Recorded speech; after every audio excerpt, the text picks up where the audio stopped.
Here's a hard button new leaf. I need to quickly set up now, getting ready for the challenge. So much stuff needs to be done. This is why it takes a while, so I can get going.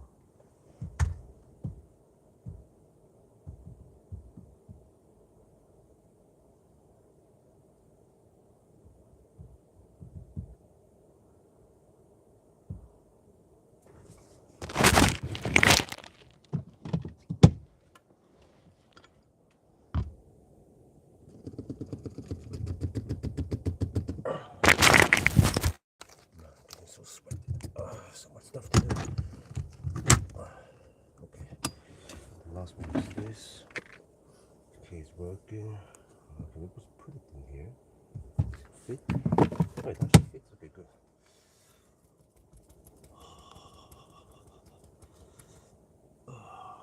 Sorry, I don't have time to paint the garage. I don't have money to pay for someone to do it. If you want to help me, please come over and help me paint the garage. Until then, it stays unpainted. Okay, let me just solve the problem. There, problem solved. Now I need to get ready. Still not recovered, but it must work. Okay, I'll shoot the intro.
We have the sexy buttons installed, and also the commander and the app here.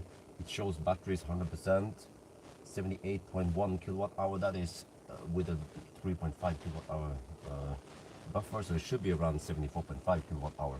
Battery is nice and warm. Yeah, cell in by 6 millivolt. Okay, I think that's all you need to know, right? It's a quite new car, but here I put one sexy button there and another sexy button here, so I'll be using them as blinkers, yeah, turn signals to make things better. But okay, you see here, it's like the baseball player that points at the home run. Is like, you gotta hit a home run, right? The car wants to go all the way to Walberg. Not many cars can go that far. It's almost 400 kilometers with some hammer stretches here. We also have wind in this direction. Let's see if we look at the weather. Slight rain. Yeah, okay. This is, yeah. So we'll see. Can we make it to Walberg directly? The brother from the same mother, which is the Tesla Model Y Uniper, you know, long range, but that's dual motor, is less efficient, and it had to stop at Gothenburg. So here we'll see. Okay, it's gonna be right before 10 then that we start. So let's get ready, and then we hammer it.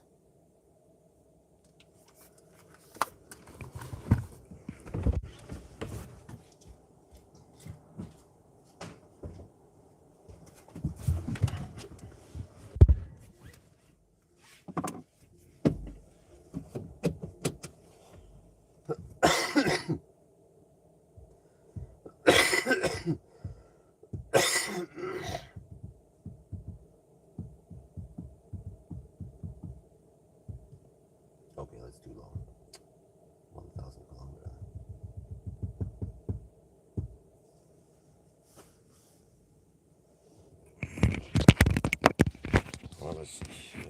pull down the cabin now.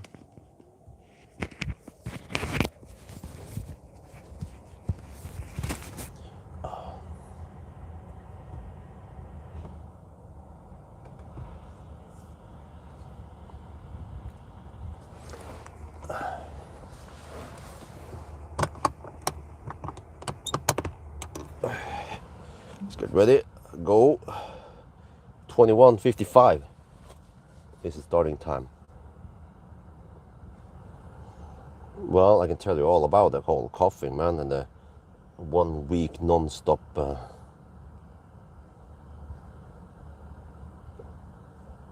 flu I had. But you started it.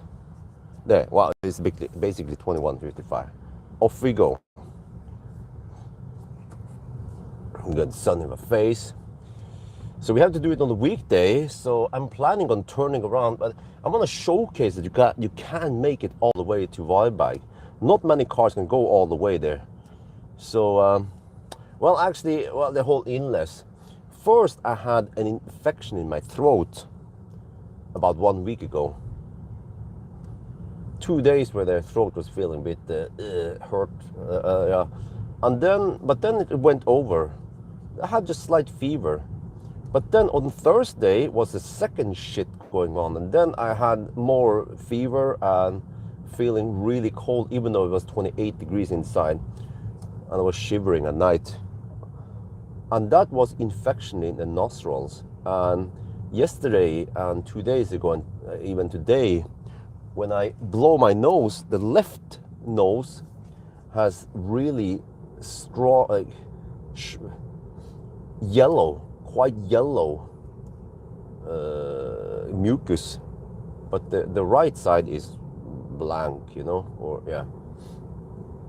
So it's infection there, and it's still not over yet. But I must work for Musk. I'm just kidding. So.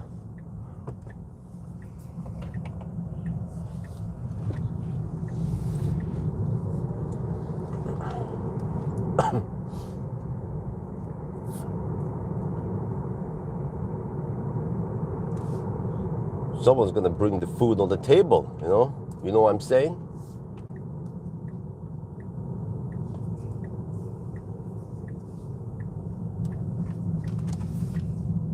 It is actually better to use the sexy buttons on the steering wheel than the freaking buttons on the steering wheel default. So the sexy button helps big time, but I didn't bother to install the stocks here. And I'm already returning this car on Friday, which means that Thursday is effectively the last day. Well, unless I do some stuff on Thursday night.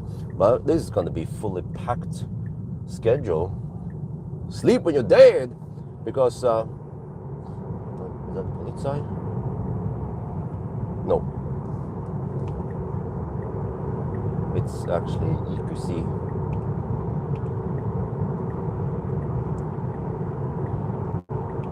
Because I need to do lots of stuff with this car.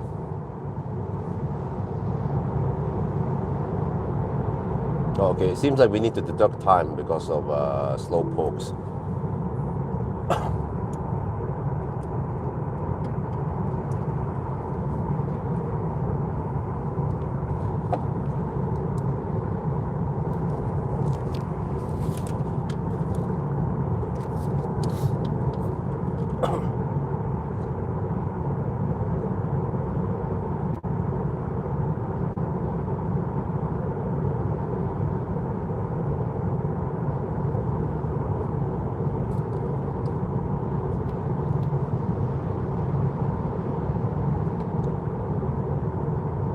Well, we're on the move. So the starting time was 21:55. We might have to deduct some time here because there will be some traffic. It's a weekday. We don't have any options because I have to return this car on Friday. It's Tuesday today. So we need to hammer it on a weekday and just, well, okay, just deal with it how it goes, right? All right. But it's going to be a nice and warm night at least. It's 19 degrees right now. And I think it will be the lowest will be around 15 degrees only.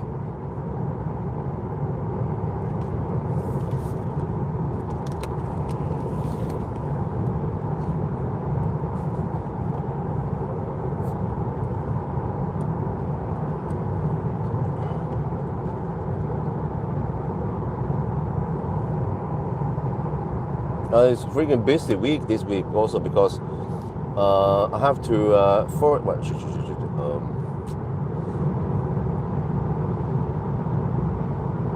have to first stress with this car, and then we have actually okay.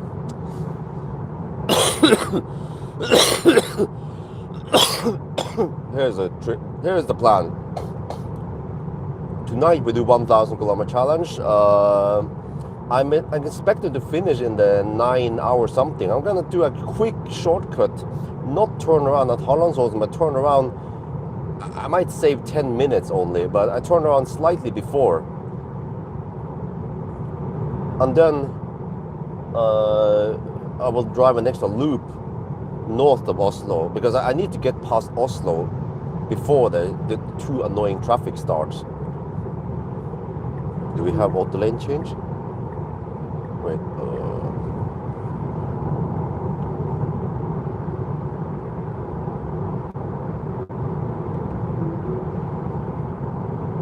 Wait, this car has no. What? Shit. What? Okay, let me enable the autopilot, re-enable anything. Let me see. Continuous autopilot on. Yes. Okay. Matt, like if you wanna drive a Tesla, you must get at least the commander. Even though you don't care about the buttons and the knobs or the stalks, you just get the commander. It will make the car so much better.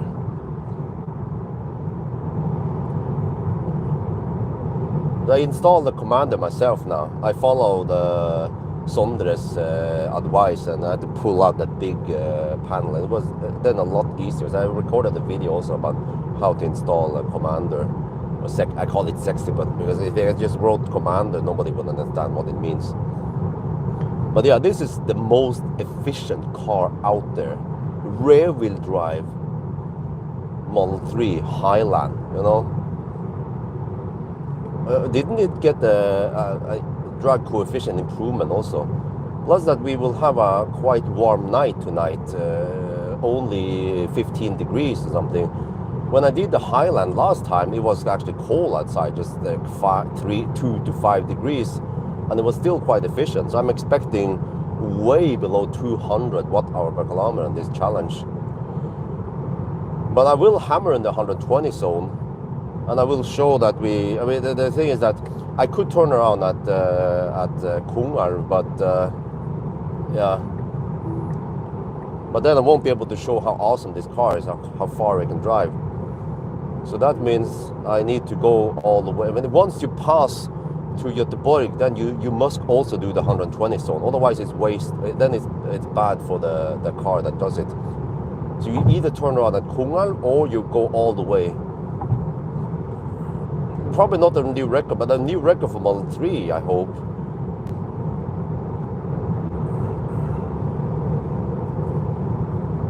Well, at first I just thought about Commander, but then I realized that the turn signal was super clumsy.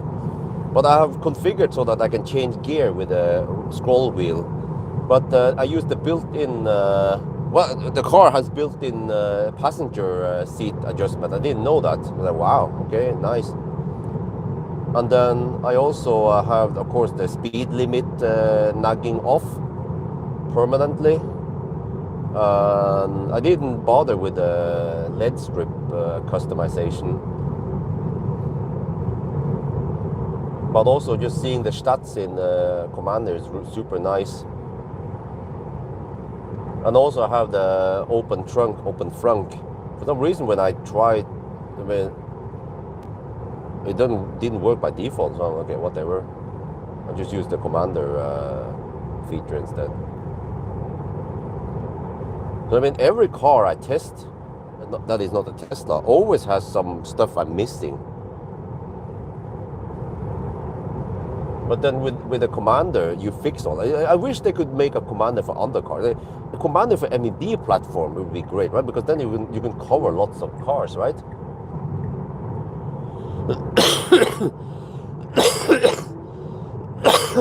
And here we have autopilot, yes.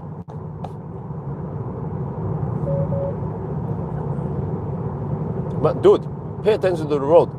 I was looking at the tire pressure, you stupid car. The tire pressure was shown, like recommended, how much, and I was checking, okay, recommended was 3.9, and 2.9, and we have 3.2. And I was looking at it for a little bit too much, and then the car started bugging me.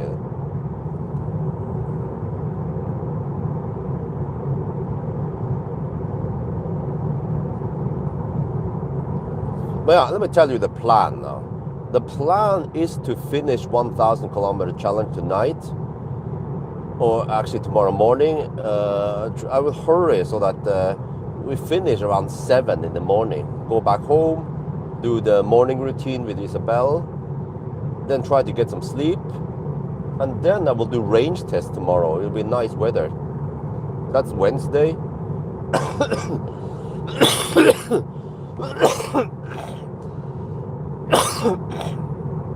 And then on Thursday I will do the Sunday drive.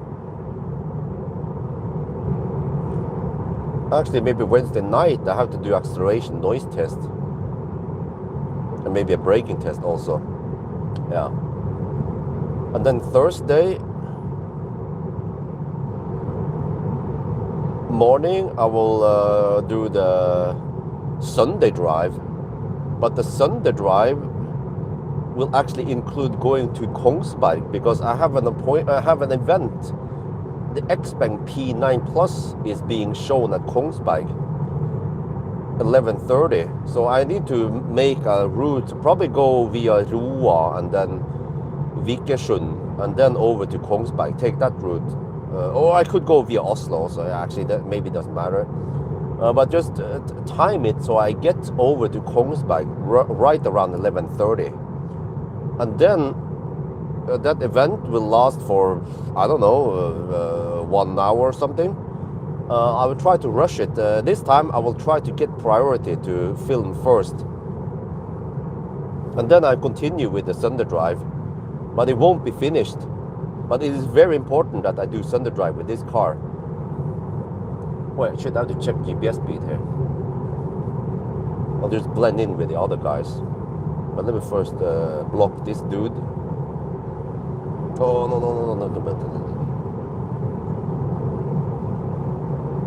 Okay, there, you see. I also have to adjust the mirror slightly. I see that they are...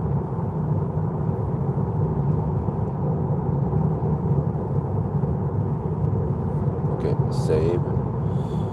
It's nice that you can adjust the mirrors while you're driving. Okay, let me see. It seems like speed is 2 kilometers per hour.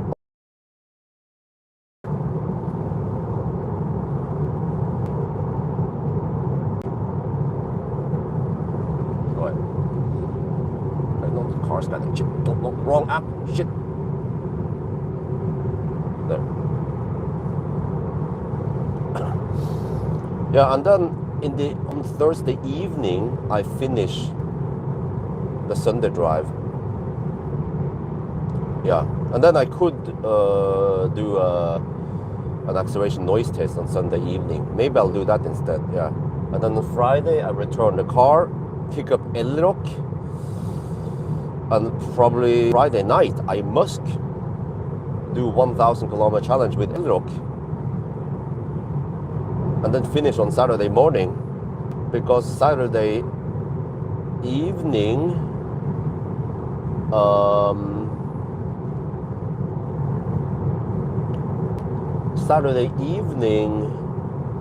I have to, wait, when was it again? I have to pick up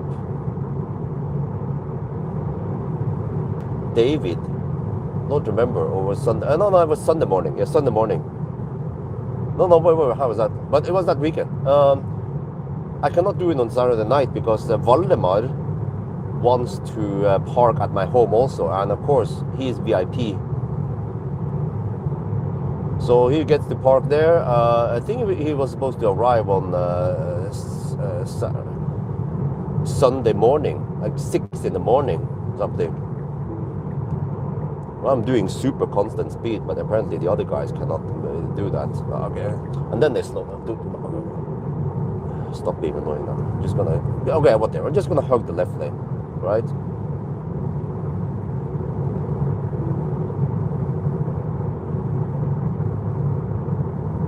Trying to block this Lexus, but seems that Lexus, the woman driving Lexus is gonna be annoying. But let me see. Yeah, let's block them. Or her. There.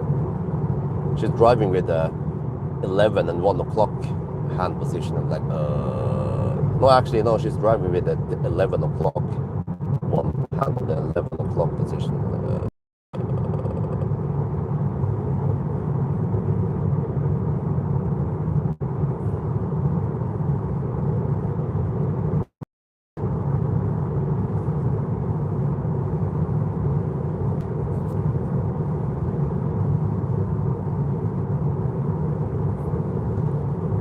So yeah, it's gonna be a freaking busy week, and then I have to rush with the LR, and I have to return the LR before 10 on Monday.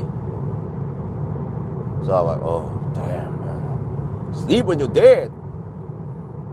That's what my black friend Jonah said, or Jonathan. Yeah, he's homosexual, by the way. I think that's allowed to say nowadays, right?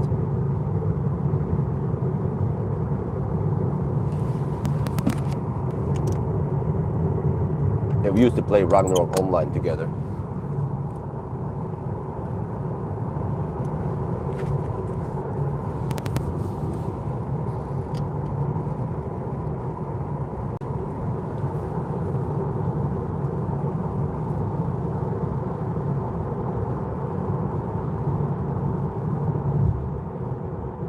Wow, big ass battery. Well, I guess that's good.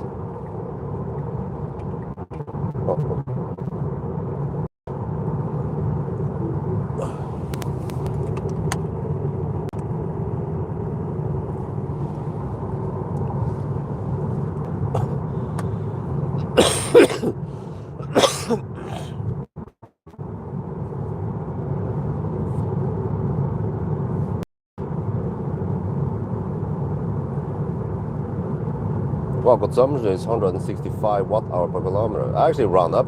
I don't care about the decimals here. Okay, so 164.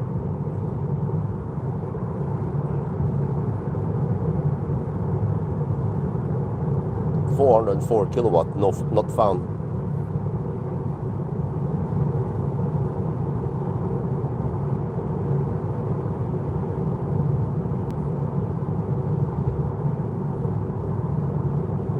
Well, I just realized that I sit more comfortably in the Model 3 than the Model Y. I don't know what's up with this. The seats are softer or just a better seating position.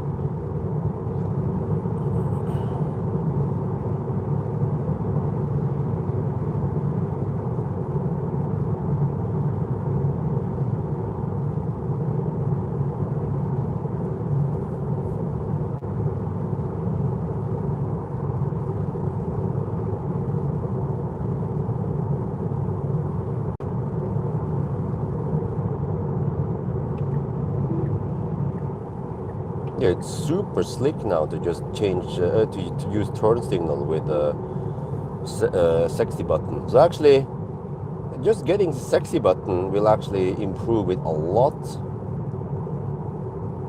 The stocks will of course be better, but now I can change gear with the scroll wheel, and it actually works for most cases, unless the steering wheel is upside down. But just get 2 sexy buttons, or maybe 4, and commander, you know, and you are already pretty well set there. It doesn't cost you a lot.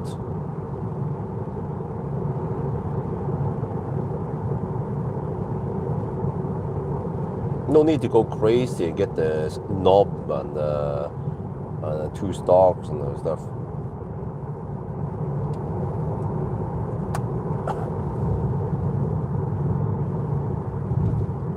The seat is lower. Yeah, I mean it's more laid back, more like lower. And you sit more like in a sofa, right? In a nice low sofa, rather than I don't know, something else like yeah.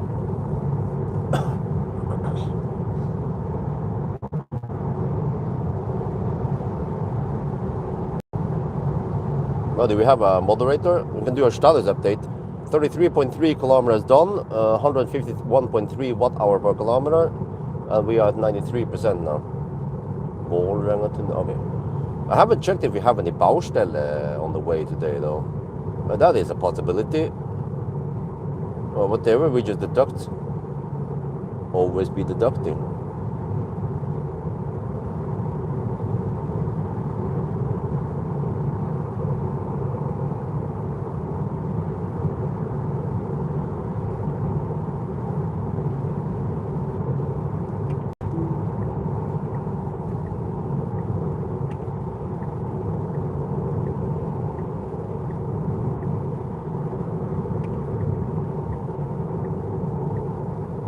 Okay, will the car undertake? I need to undertake that mother trucker, but cannot go too schnell. Oh no, it changes the speed limit here by itself. That is super annoying.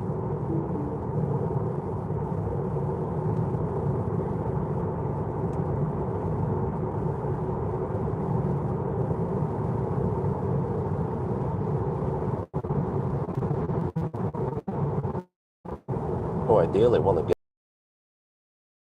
at least getting from the trucker is good also.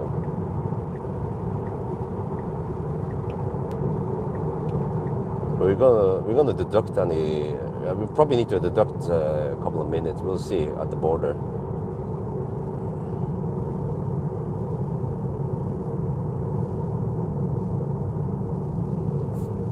Well, but they tend to left lane hug.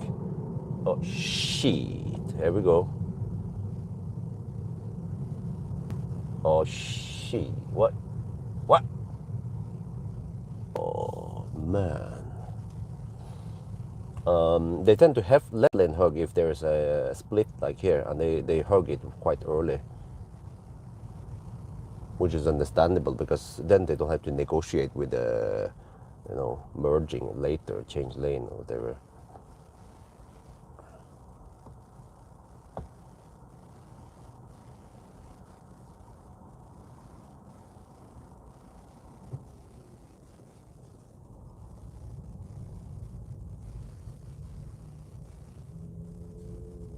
Ah, like a ninja. He's like, oh yeah, get over. Uh-oh, shit. Mother trucker. Okay, let's go.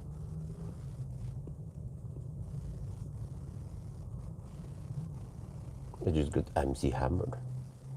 Man, they are going to resurface something over there. Well, who knows how much delays we're gonna have today. Oh shit. And this is not good because these delays will cause me to get back to Oslo slower. And it's a weekday, so the traffic starts at 6-ish.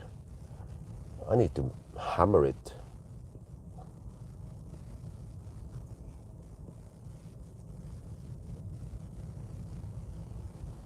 Not sure if we can go that way or if they route us via, let's see.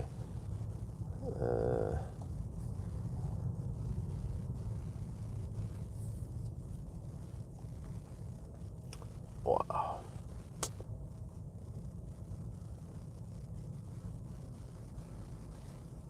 Need to document the stau here. Yeah, so we must deduct.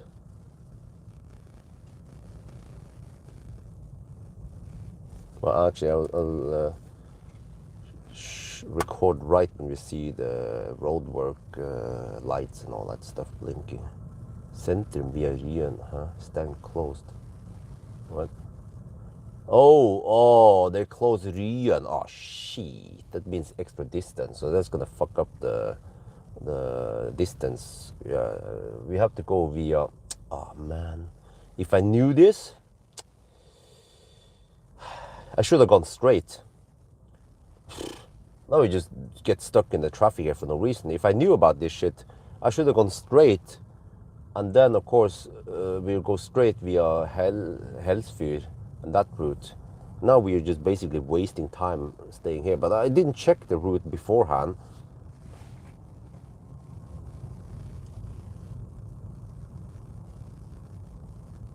Well, not Google Maps. You cannot check Google Maps. It doesn't give you reliable data. You must check Satans Vegvesen, the website there. And then you have to try to interpret and understand what's going on and what kind of detours you have to take. But it's not always easy to figure out what you need to do. But now we have to go via Helsfyr, and maybe there we can go up to Ryen, because I have to somehow get over to Ryen, you know. Or do I have to take the other route? Let me see, what is the navigation saying now? And the navigation doesn't understand jack shit about what's going on. Things are going to go via Ryen. No, that's not going to happen. Okay, now we merge. Come on, guys. You guys be left, right, zip merge, okay? Chop, chop, chop. I know you guys are world champion in driving, but you just need to cooperate a bit so things go smooth here. They're gonna slap down some new asphalt here. So they closed the whole section here after 10. And I came a little bit too late. Ideally, if I could start before 10, I could slip through this, but no, not today, son, not today.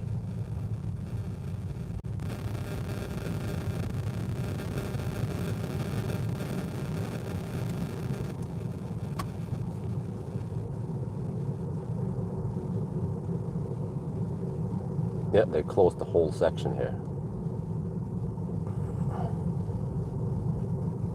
No, okay, now the Nisse are just going slow. Now, come on, you guys need to chop, because this Stau doesn't have to be that slow if people just keep up with the rest of the traffic rather than slow poking.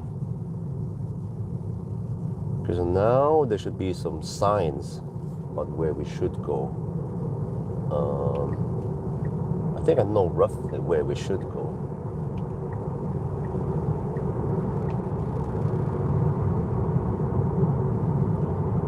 We'll probably have to go down here and then somehow get back to Ryenkrysset. No, what? Really? Man. Really? How slow is this shit gonna be? I kinda need to do it tonight. Is it center? I'm going to Göteborg. Where do I go then?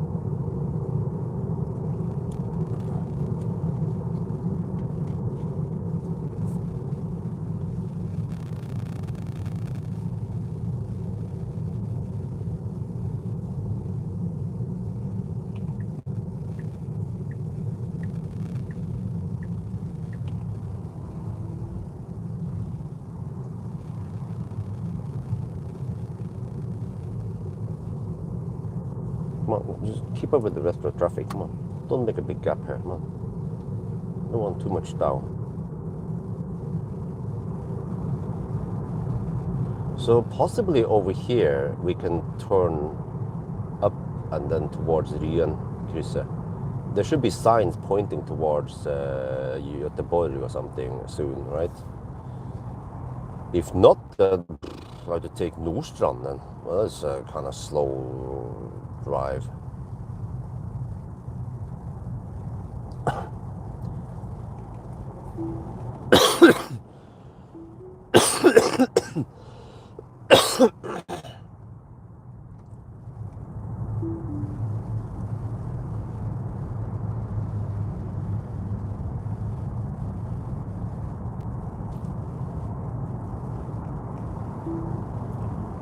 Android Auto and all that, I don't know. Good question. It's like asking why other brands don't provide heat scavenging and sentry mode and preheating, and why they can't adjust the amps in the app, you know?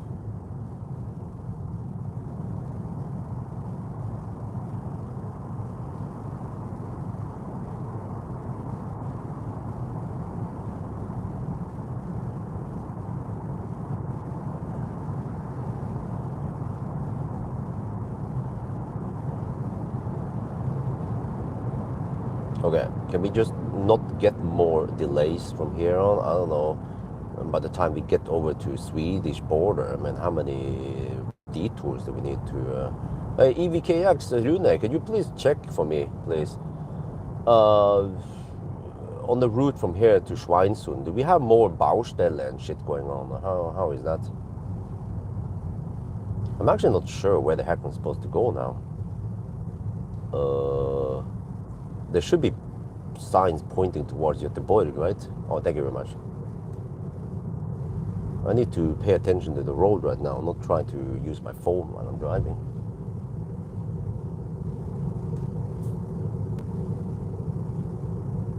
Where is this? This is too late to get over there. Wait, there's a detour. Okay, sign there. Okay, wait, no. We entered too late. Shit, man. That means we have to get over to the other detour stretch and then turn around and then get over to the Jönkrysset. Or maybe it would be faster almost to just go. You don't want to hug that lane. Maybe it's just faster to go Nordstrand.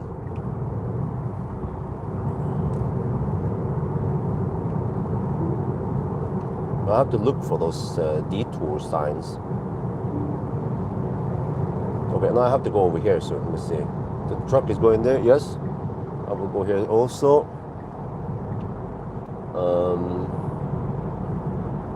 Okay, yeah, everyone is clogged over here now. Stockholm, no, it's not Stockholm, it's with some work before Moss, according to Google. Okay, but do I take Nordstrand or do I turn around here and then try to get over to Jönkrysset? Because now I'm lost. There is no indication where I can go. Okay, the truck. Okay, he wants to go. Go. Just go.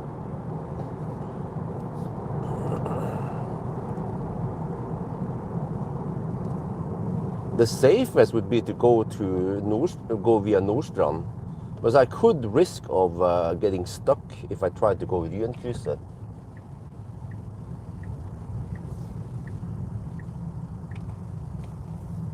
So let's just go safe then and go to Nordstrand.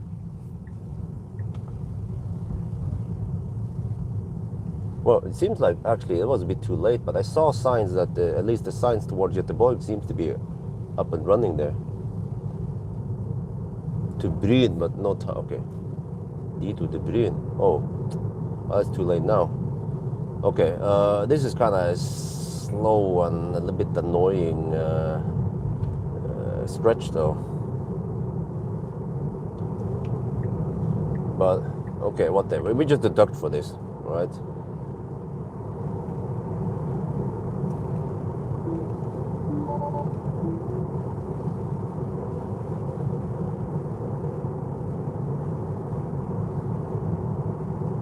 Oh, it was only the well, it's kind of clumsy route. I have to then drive back towards Jönkrysset. So at least this direction we drive forward towards Göteborg, right?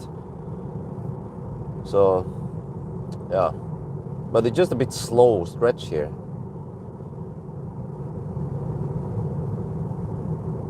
Take it from Alna and drive back road to Bry. Yeah. I know that route. Yeah. If I knew the whole stretch they were working on, I could figure it out. But it's always hard to figure out exactly how far that stretch is and so on. And then we have people driving under the speed limit here. Okay, why not? Or whatever. We just deduct the time. You know, well, the problem is that someone needs to backtrack or keep track of where we drove. I'm not sure how long you're gonna hang around, Rune, but it's quite easy to do this on Google Maps, to just pinpoint where we drove. Now we have some detours and shit, and then we know the distance, right? Because we need to figure out the extra distance we drive now versus the regular route, because it's not fair to only look at the time it's supposed to take. We also have to look at the extra distance, and then I'll apply the correction. Hopefully at the border there's nothing else going on, but even at Moss there's some shit going on. So Unfortunately, during summer there usually be some asphalt work at night.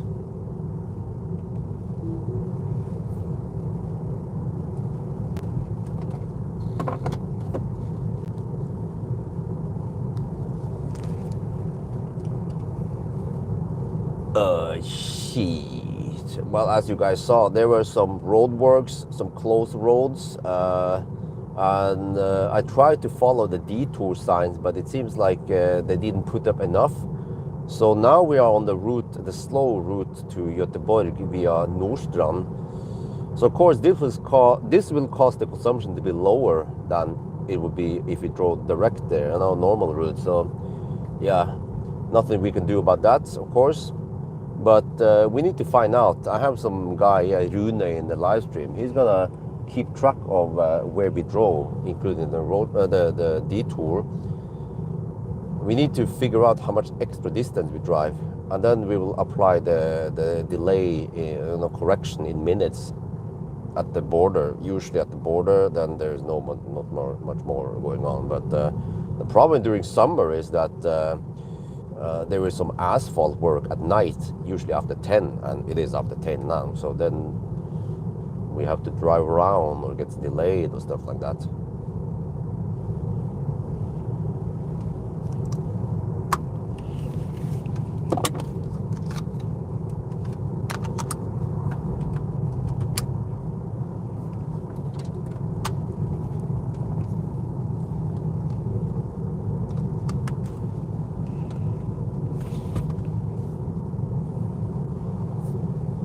All right, thank you very much.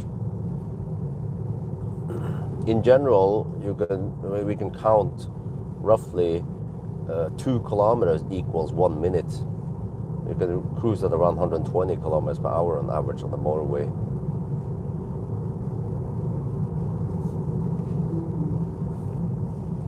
So consumption is staggering low, 126 watt-hour per kilometer. But yeah, the mother of all detours. If we could at least go from Vålerenga-tunnelen into that detour and then get up to Ryenkrysset, that would be great. But we just entered on the other side, on the right side, a bit too late, so we couldn't take that route to Ryenkrysset. So from Ryenkrysset, we could follow the regular route. So now we are stuck over here on the slow stretch, Nordstrand.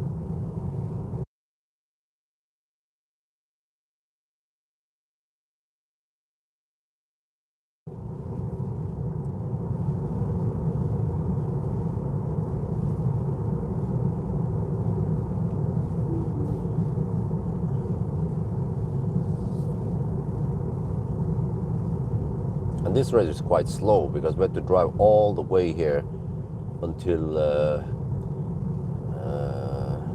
Tusenfryd. There is a stretch with some multi-lane motorway coming up soon, but it's only 80 zone. And then it merges and becomes slow-ish, so it's not a very fast way over to Göteborg, but yeah. And this is the slowest part because there's plenty of stoplights here.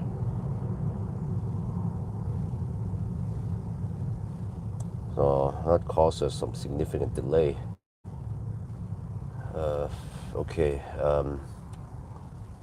I mean, I could consider turning around at Kongal, but it's just...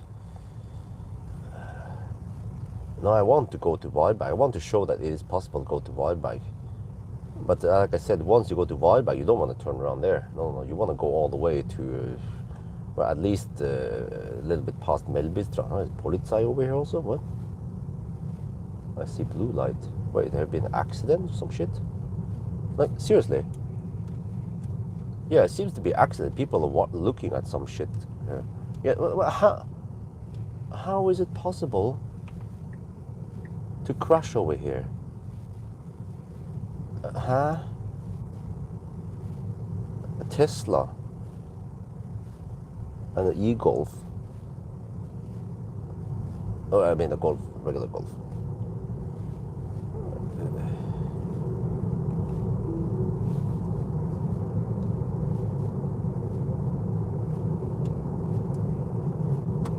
At least the police is there to direct the traffic. Okay, so here's where we can. No, wait, not yet. I forgot. We can at least hammer past the slow pokes. That'd be great. Yeah, but we can't hammer too schnell.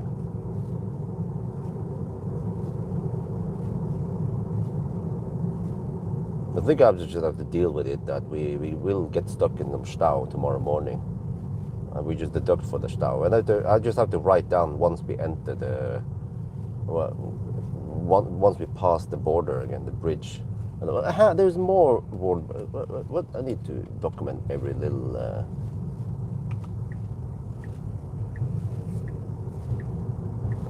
Out of everything that could happen tonight, it is happening tonight. All the roadworks are doing.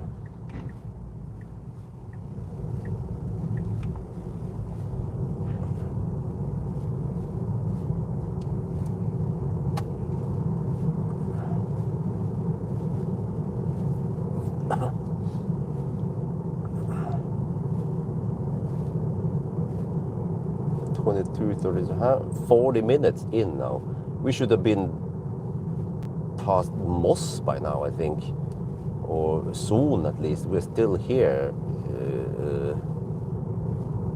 Wow. It'll be interesting to see once we are in Schweinsund. I know it's supposed to take 1 hour and 19 minutes roughly on normal traffic. Okay, there we go. Now we can get past this, but not want to go too fast yet.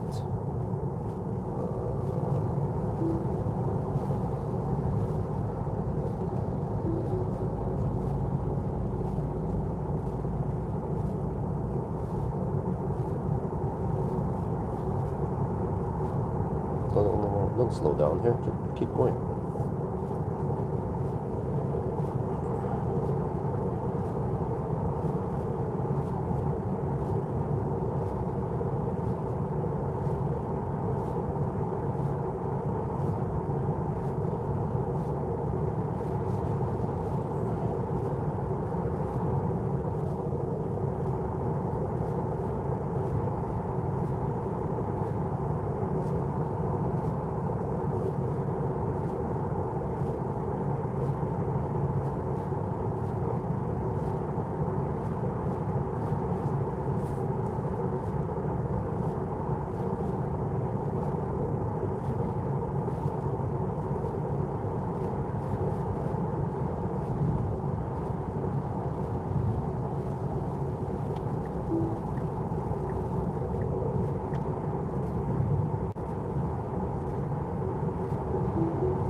Unfortunately, from here to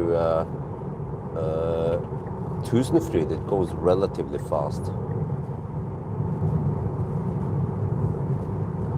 But to watch out, there is a speed camera coming up right after the merge. So I'm not sure if I'll be able to catch the milkman in front here. He's going quite schnell.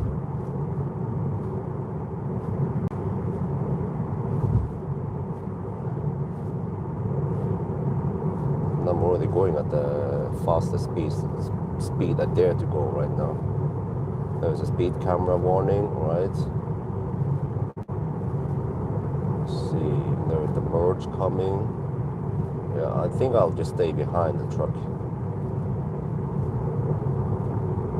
Probably not gonna make it there. Let me just calculate here.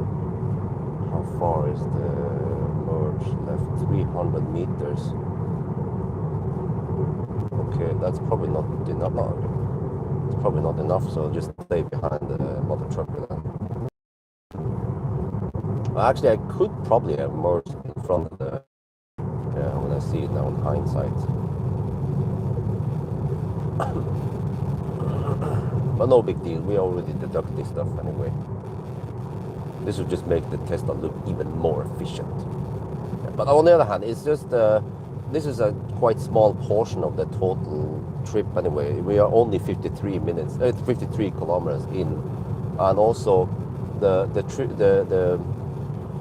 35 of actually the first 45 kilometers, at least 40 kilometers from Yesholm to Alnabru area was normal speed until we hit some of that Stau stuff. So which means that the slow portion is just around 20 kilometers only, and that's nothing compared to the 1,000 kilometer we're going.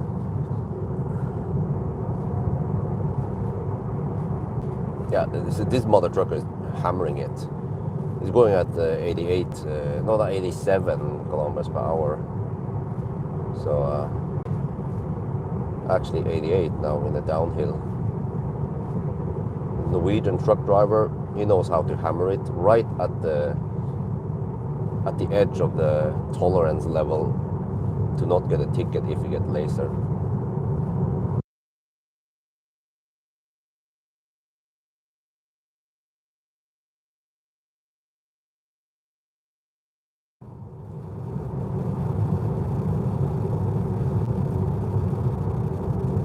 We're gonna be joining up with on Tusenfryd soon, but then we still need to deal with the left lane huggers. It's getting late-ish, so it shouldn't be that many left, right?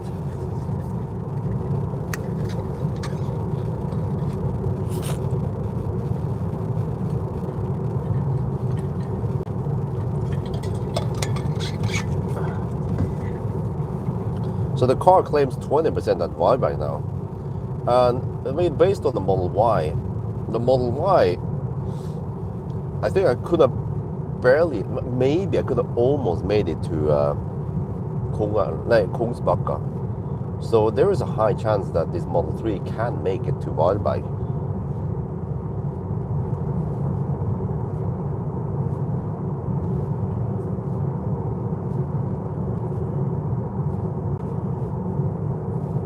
Hey, what? Dude, what happened to the freaking commander? Suddenly disconnected. Oh, wait, huh?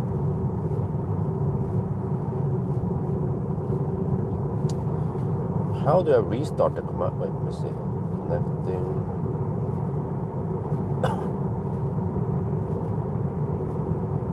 Oh, there. Okay, back. Right, I just had to restart the app. Alright, good. I lost connection to the commander briefly here.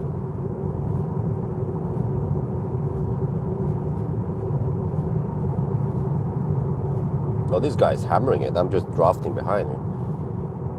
Stats 58 kilometers done, 126 watt-hour per kilometer. And we are down to 90%.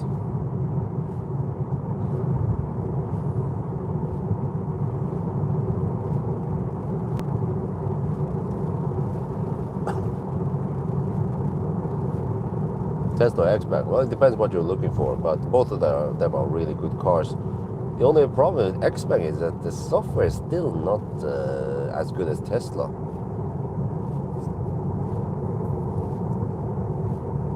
There we go, Tusenfryd. Here we join back with the normal route again. You know, get past the mother trucker. Which should mean that we should have less traffic here, or I'm not sure.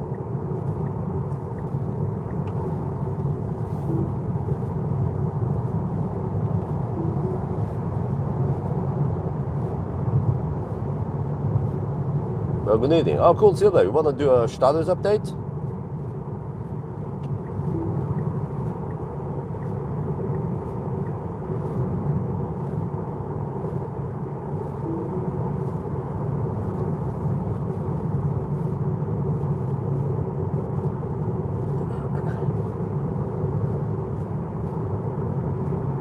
So we started at 9:55.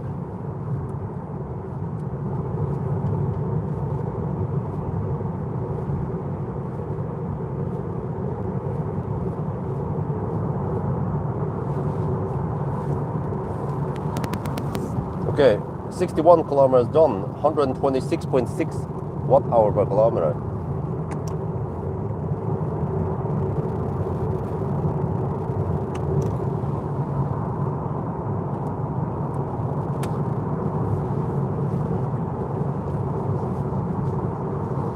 And the car claims 21% at Varberg. Wow, if I could arrive with 5%, that'd be great. Yeah. Move South Europe this year, road trip, huh? No, not South Europe. No, I will do a Northern Europe road trip. The kids, they are not keen on traveling that far, I think, but at least they can go on some medium trips now. Leaf. Oh, good.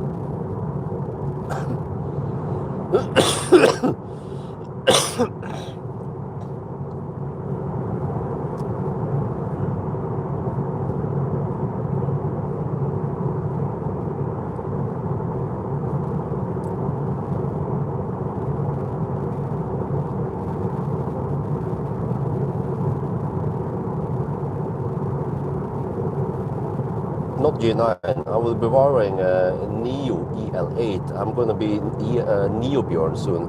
We were actually supposed to. I was going to do the. Wait, just repeat if you did. Oh, 600 meter difference. Oh, okay, that's nothing. All right, so that is so low that we don't care about the distance. But then we only care about the time. Then okay. Yeah. Thank you very much for checking, Rune. 600 meter might mean only 10 seconds or something. It's just so small, we don't care about it.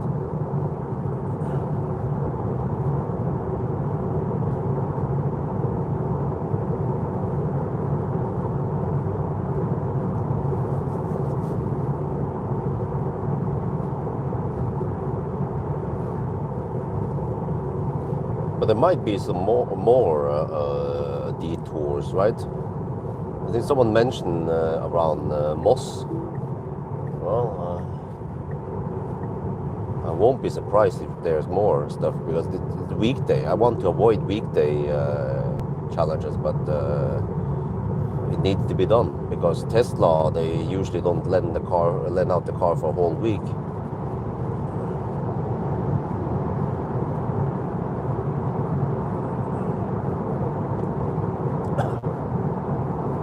But no detour according to Google, just oh, okay. Just a slowdown, I mean, that's okay.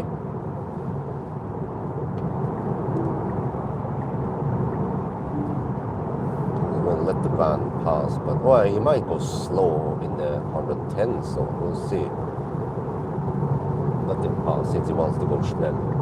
And I can just drive behind him instead. I only need one click, seems like. Now you hit the 110 zone. Oh shit.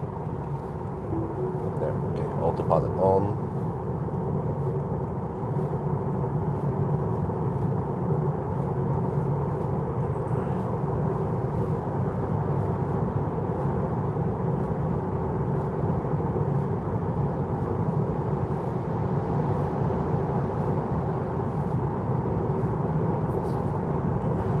So we'll have mostly crosswinds now. Wind from the west nowadays. Yeah, it seems like you might not want to drive that fast in the 110 zone. The van man. Wow, 23% at Varberg. Damn! This thing is the beast from the east. It is the beast from the east because it's from Shanghai. Autopilot on 3 facelift. What about it? I mean, it's great. It works great. Oh, I have to go slightly faster to block him.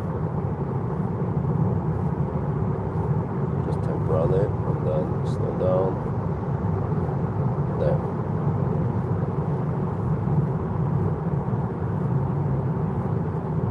Americans, but nothing beats Giga Berlin. Deutsche Autos are the best. It was built by German, then we have perfect fit. top fit.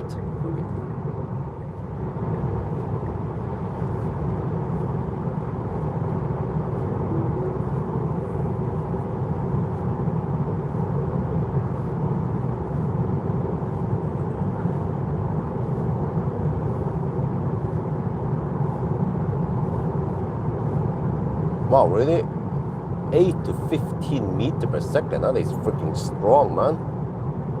Did you mean kilometers per hour or meter per second or knots?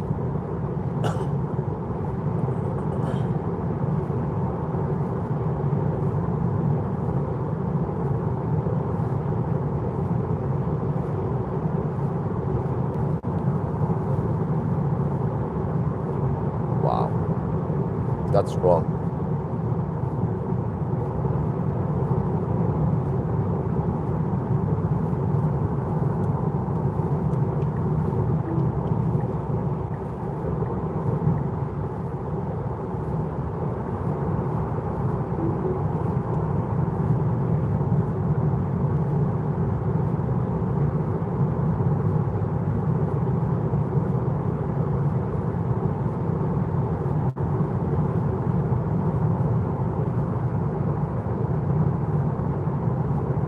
Well, we're about to hit 1 hour mark. And we can check the average speed here. We can calculate what the average speed should normally be. I think it should be past Oslo, maybe around 110 kilometers per hour. Now it seems like it's going to be around 80 kilometers per hour.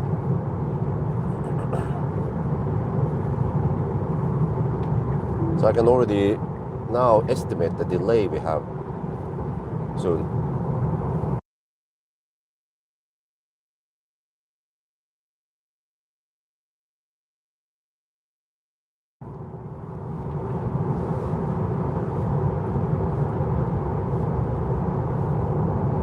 Yeah, 57 minutes so far.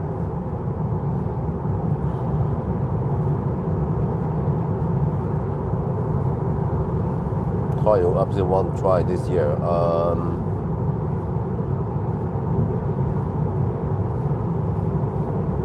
Possibly Seeker 7X because it's so hyped up. You have to think about what new cars comes out. Yeah. Not sure about Renault 5 because it's just... Wait, is it front wheel drive or rear wheel drive? The Classic was front wheel drive, right? And then what else is out there? Firefly?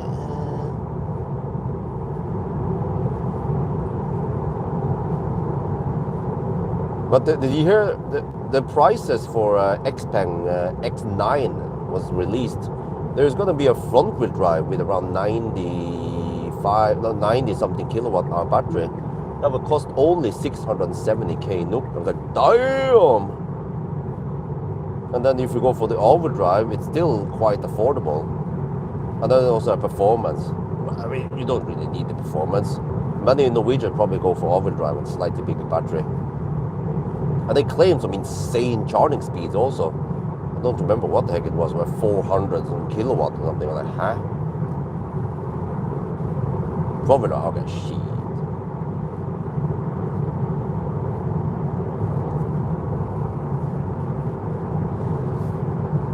Super 5, no, it wasn't a Super 5, but it was a Renault 5.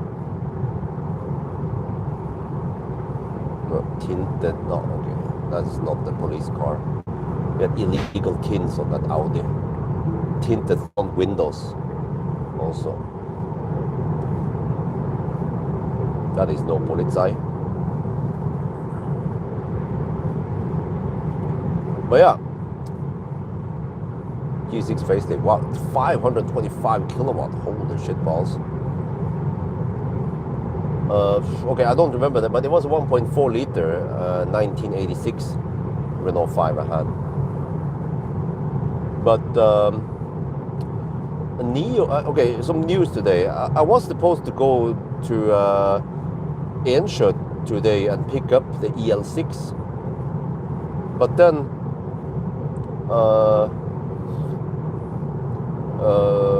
Ina at Neo was busy with another meeting. I was like, okay, whatever, no big deal. I have stuff to do anyway at home, no big deal. So we'll try to do the delivery next week, Monday or Tuesday, I think, instead. Enable, disable, or manually. No, I'm using Sexy Button app. It will auto re-enable when you change lane. Freaking awesome, man. If there was a device you can buy for other cars that fixes lots of bugs or adds features like that, you know, it would sell like hotcakes. But yeah, so we will do the delivery later. I told also Neo that yeah, by the way, in July I want to borrow EL8. We're gonna go on Euro road trip, and they're like, yeah, okay, they have that in the list. They're gonna reserve an EL8 for me, and I said, oh yeah. But also another thing is that Neo told me that they are still working on getting me over to China by the end of July.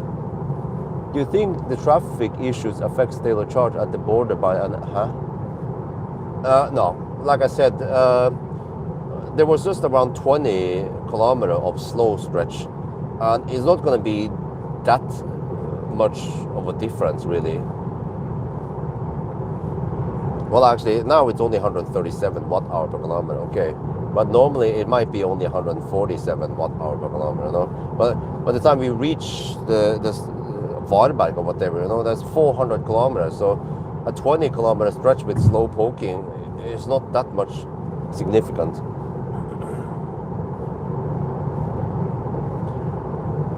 $500 kilowatt. Well, but it's just that the cars they will finish charging faster, so they just need to charge and get on the way.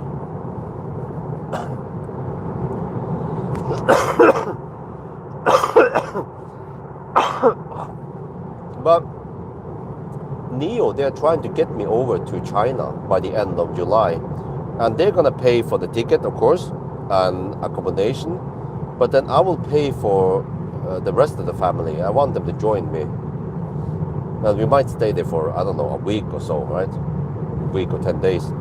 But I might need visa, so I have to go to the embassy and all that, since I'm going to do work there and post stuff while I'm there. Not sure how that stuff works. But Neo told me that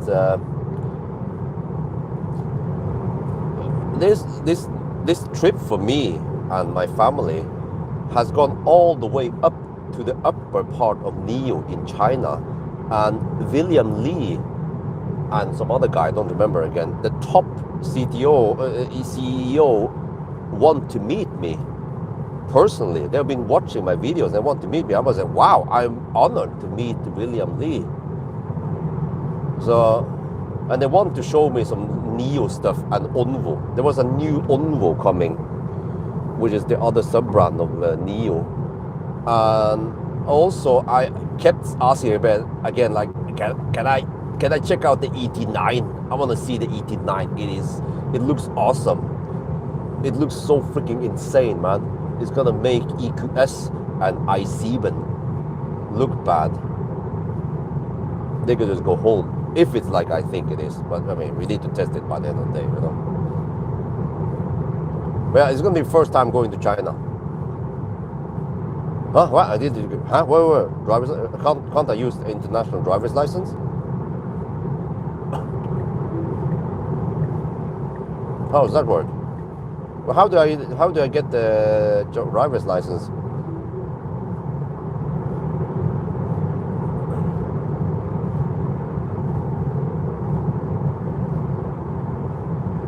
Okay, status update.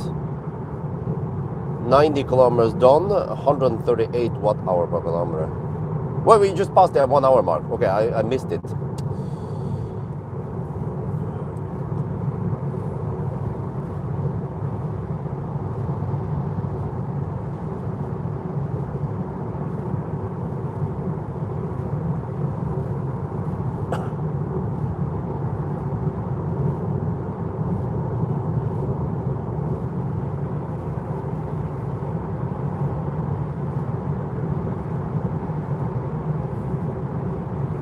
but how do we? But how do we get the drive? Oh, okay, there's something going on here. This is the one, right?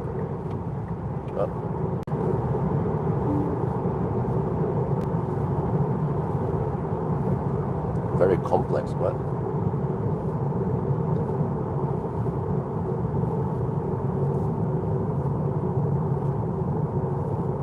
I must be able to drive over there.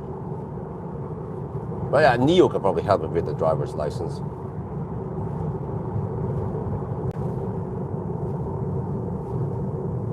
Well, there are plenty of big companies out there. Like I remember Neo, Seeker, Xpeng, and BYD, the big four, right? They wanted me to go to China, and I was not able to go there until now. So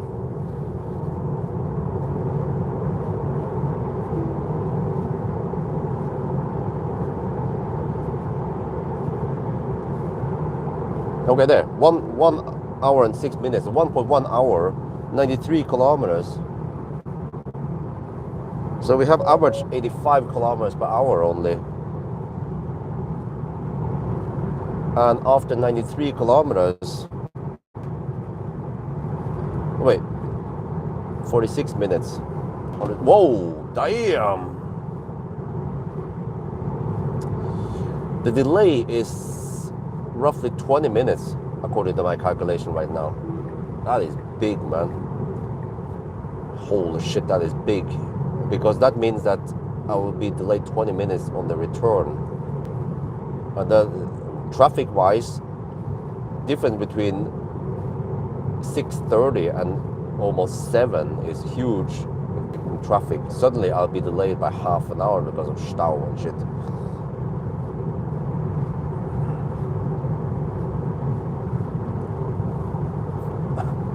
Other Chinese cars, well, I'm not sure. We'll see if we have time, but I would prioritize Neo, do stuff with Neo, and then the remaining time will be prioritized for family. And then if it's a success, then we can let Seeker or Xpeng invite me next time, right? Then I'll bring the family again. I heard that Shanghai is supposed to be quite awesome. Super modern over there, right?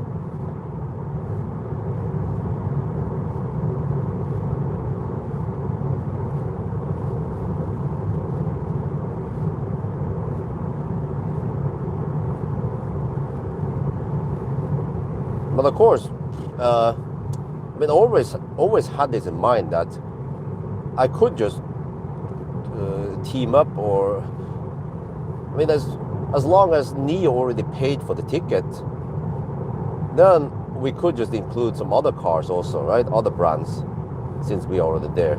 They would be cheaper for them.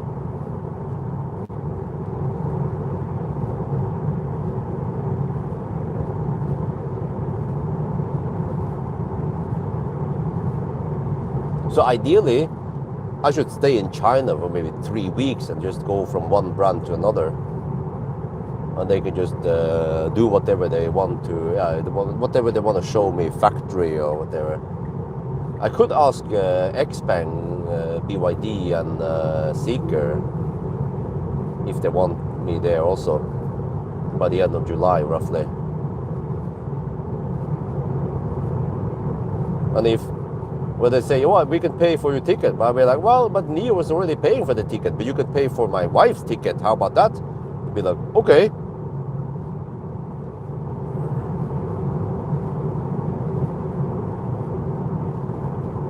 I'm not sure if they can do that. Well, it depends on the whole tax thing or whatever company expense.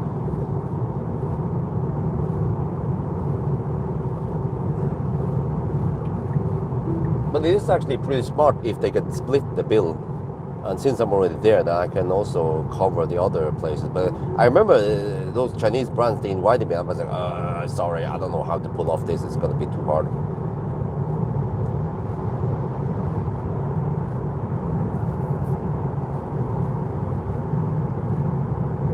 What? But I already tested Highland before. It has way too boomy bass. Yeah, that really reminds me. I need to turn down the bass here, it's too loud. The bass needs to be around minus 4.5 decibel.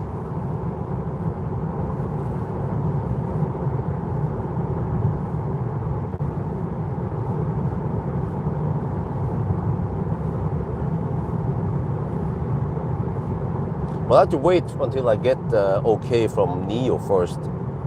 Well, I could just try now and say, hey, there is a high chance, or there is a chance I will get over to China. So maybe the other brands are interested also. They could reserve, let's say, 3 or 4 days. They could show me the factory and some other stuff. I could make some great content over there.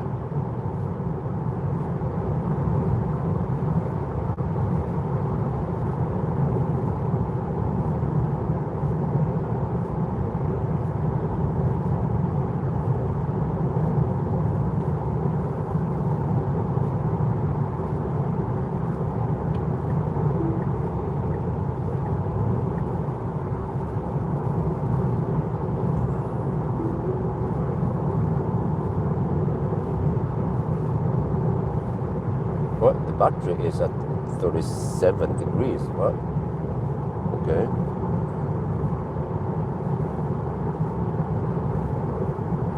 Avatar. Okay. Yeah.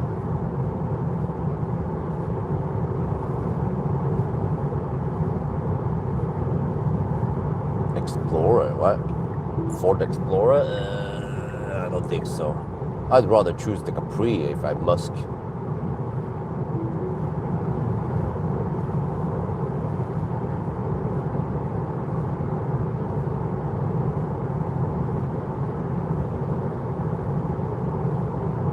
Okay, 18% at Pawel. Okay, as long as we arrive there with 2%, then that's good enough. I think we don't have any more delays, right?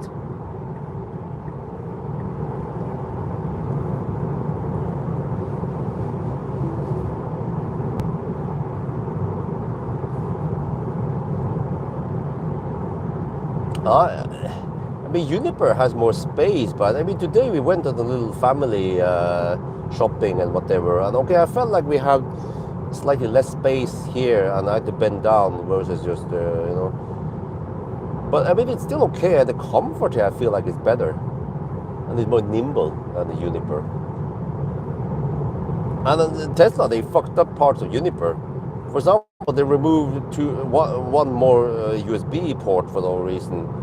And you cannot enable cruise control or autopilot independently like you can in Highland.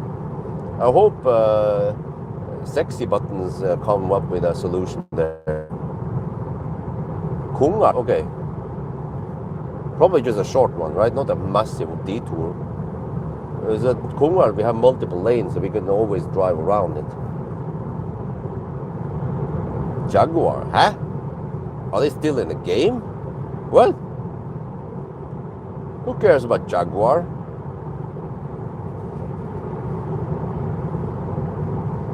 Oh wait, not either, okay.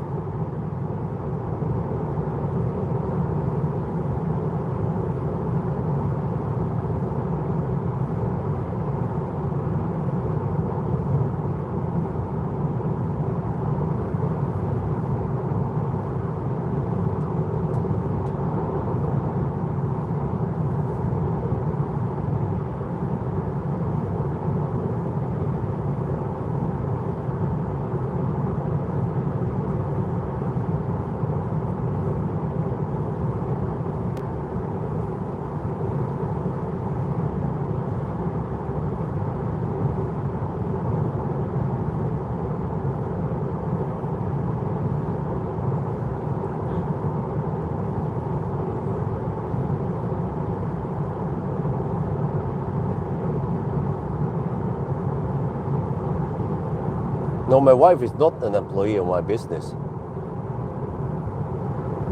Unfortunately. I suggested that she could edit videos for me. I mean, it will require her to make an effort and actually well, ideally she needs to learn to use Premiere. But the editing is not that super hard. But you know, like I said, it requires an effort. But she didn't want to do it, unfortunately, which is yeah, lost opportunity. Because I told her about the advantages. If she is my employee, like Gina versus Valdemar, you know that Valdemar's wife works for Valdemar, you know. Then when we go on a road trip or any trip to China, to Thailand, I could just say, well, my wife is my employee and I bring my editor with me. So the business class ticket for her is company expense. Then we only have to pay for the kids. But unfortunately, we cannot do that because my wife doesn't, she hates editing video. So, well, that's how life is. And what? No, like I said, I use Premiere Pro. She must also use Premiere Pro because from time to time I will open the project and make some corrections before we re-render it again. You know, anything is done, anything is possible if you put your ass into it. But some people, they just don't want to do that. They don't want to make an effort to improve their skills or their life, you know? I didn't get here where I am today so I can afford that fucking big house because I was just slacking all life. I was working my ass off, learning new skills, or just doing some repetitive work like Nimber task. And eventually, with a bit of luck and coincidence, then I ended up like I am here today.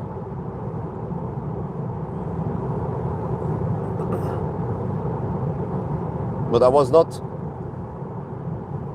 given everything like this because I had a rich mother or something. No. I had to work my ass off for this.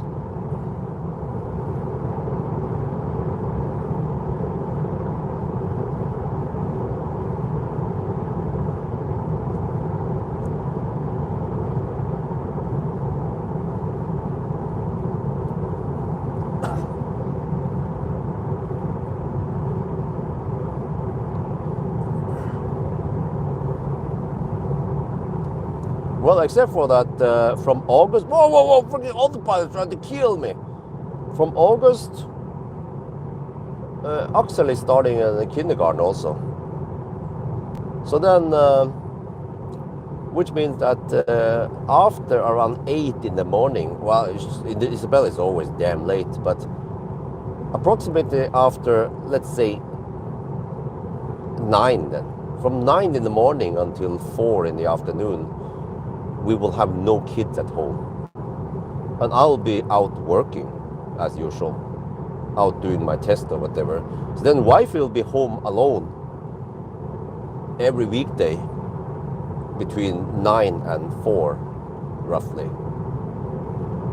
I expect the house to be super clean and the dinner to be on the table when I'm home then.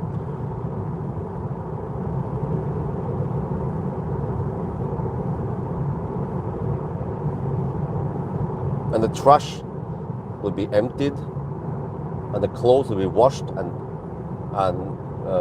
put in the and folded and put in the closet. And the pool should be clean. Yeah, because I'm not able to do all that because I'm out working, and the kids are in the kindergarten anyway. Pickup Model Y yesterday, huh? Well, yeah, I can tell you about that. I didn't film it, if you're interested. For some reason, a Model X roll-up. Okay, first of all, Tesla did not call me, like like Marit said she will call me or something, right? No, that I never got any confirmation. Suddenly, almost around 6, I was barely finishing everything. I took out the cover, and there was so much stuff I needed to. Yeah, I also had to do a quick vacuum cleaning. And suddenly, around 6, a white Model X roll up in my yard. I was like, huh? Didn't they have Model 3? And then this gray Model 3 roll up behind it. And the guys knew me. And it was quite smooth swap, yeah. I was kind of stressing a bit to finalize everything and then so they can just get going. But also, this Model 3 long range rear drive had the NAF motor LR stickers on still. I was like, huh? They said, yeah, sorry, we didn't have time to remove this in time. I'm like, huh? Dude, I'm not gonna go and advertise for motor and NAF with the LR. So then I asked Marit, hey, if I let some professionals remove the sticker for me, is that okay? She was like, huh? There's a sticker on it? Sorry. She said, yeah, you can remove it. I was like, okay, thank you. Then I asked Sondre, hey, do we need a heat gun to remove this shit? And he said, well, you can just try to peel it off. I said, okay, because they're actually big squares of stuff here, right? And I managed to remove the sticker myself. So I ain't gonna advertise for NAF and motor, man. Especially not that test, because I'm personally kind of against it, because the way they test, it's kind of silly. It has an error, a quite significant error that they don't correct for. It becomes the faucet, you know. People like, they refer to that test like, yes, that's the way it was tested. It went that far. I'm like, or that car was the best. But they don't they don't compare against previous years. They only test within that year, the new models that year. So it's like, okay, whatever. I'm not gonna rant too much about the test and how they compare the data.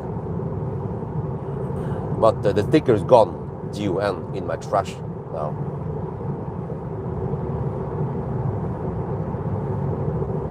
And that's how it went. And then today I installed Commander, updated stuff, and now we're on the run here. Yes, I think the BMW iX3 has been mentioned around 10 times this live stream already.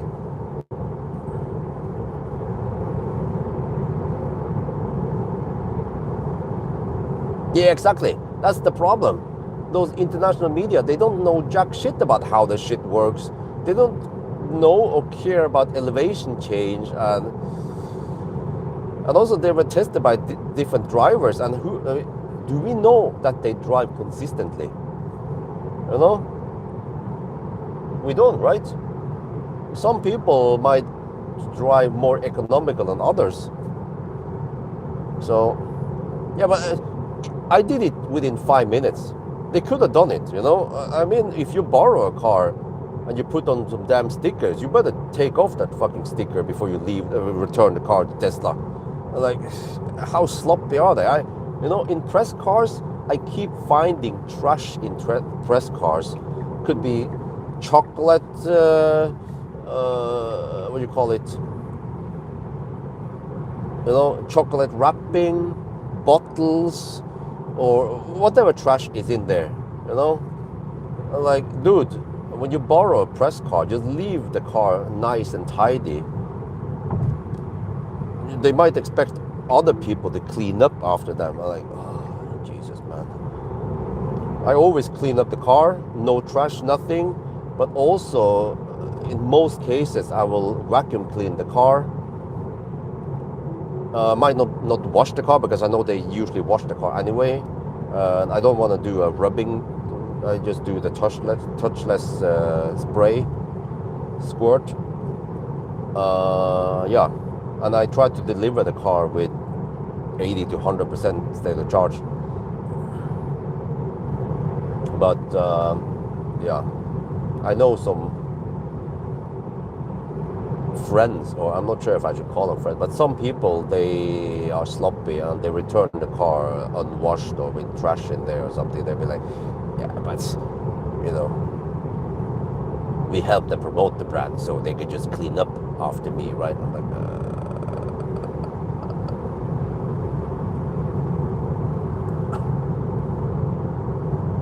Switch 2? Huh? What, Nintendo? I don't have time for games. I have 2 small kids and a wife to feed.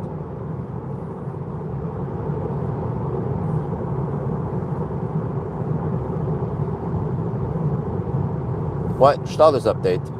131 kilometers done, 146 watt-hour per kilometer.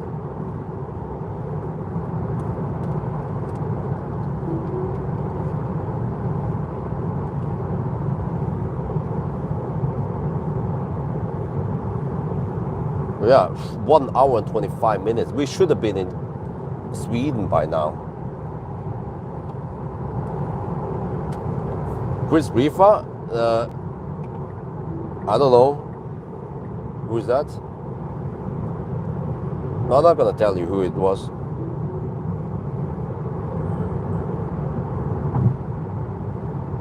Well, no, the man.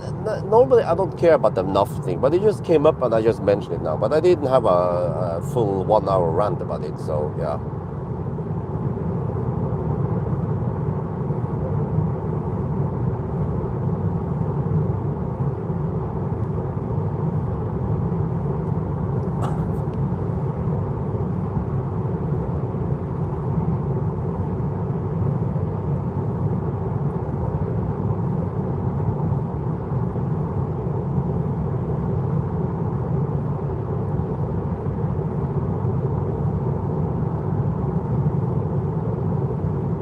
Wow, seems like they blocked the whole damn stretch there, but at least on the way back we should be so late that we don't have to deal with the detours, right, or the slowdowns.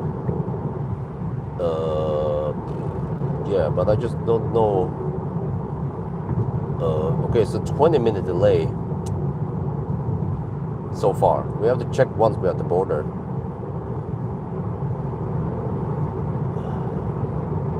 That means we would have started at 15 minutes past 10 instead. And then the car should do it in around 9-ish hours. That means that we would 99 around 7:15-ish. And that means passing by Oslo, Mortensrud, 6:30. That's too damn late, man. It's gonna be Stau 6:30. But whatever, we'll just deal with the Stau, deduct it. We'll see.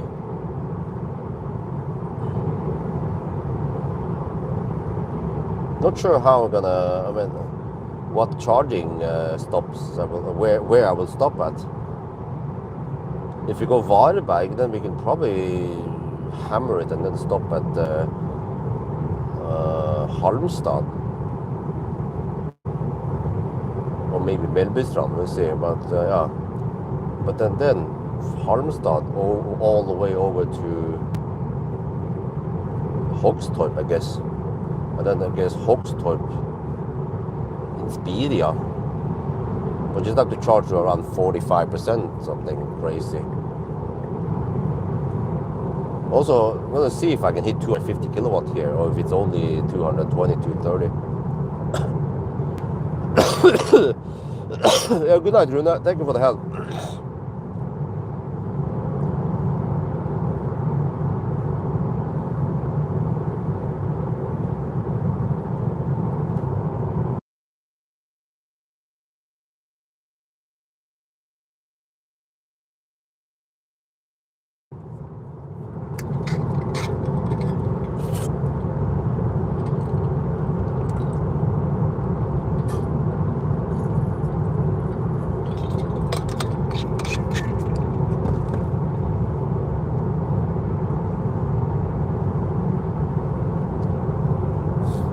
$500K.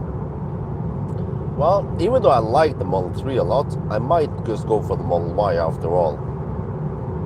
Model Y long range, dual motor,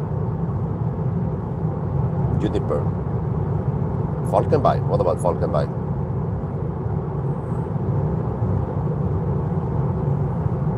Okay, now it says 17% at Varberg. Actually, when I think about this, if we just happen to have that much juice, I could go to Himmler, because I don't have to go to the restroom yet. I brought some food with me and drinks.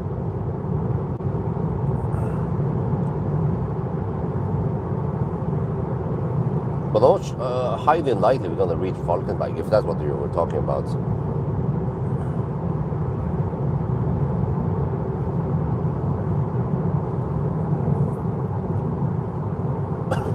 And Himmler is also a slightly shorter detour.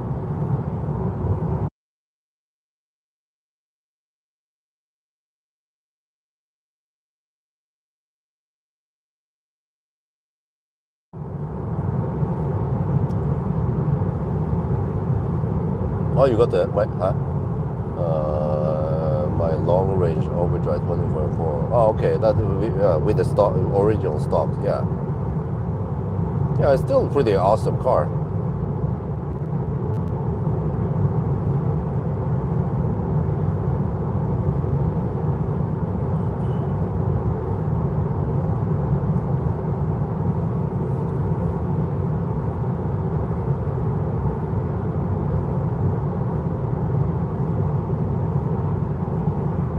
Wow, and the battery is actually nice and warm.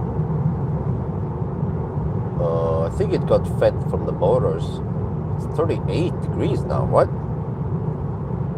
Didn't preheat anything. And we are still 251 kilometers away from Wildbike. That will take, well, we can go quite snel, but at least 2 hours and 2.5 hours.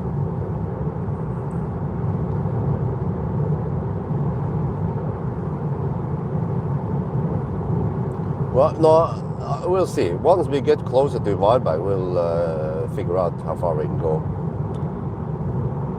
But yeah, actually, Model 3 and Model Y, they have been really reliable compared to the earlier Teslas. So people are still living in the past about Model S from 2013, and also Model X has been quite plagued with issues. But Model 3 and Model Y, way lower issues.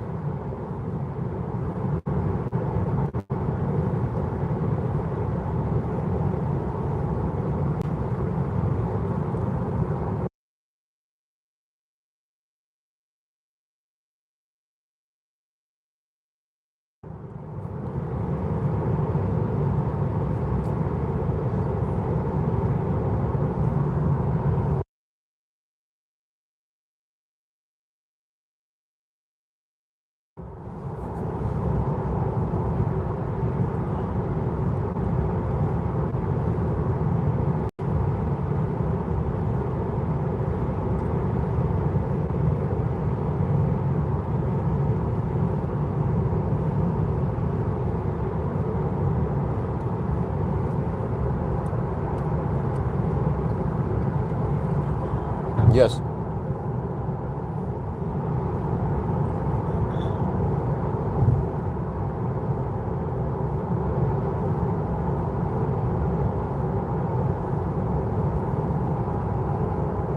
There, 147.9 kilometers.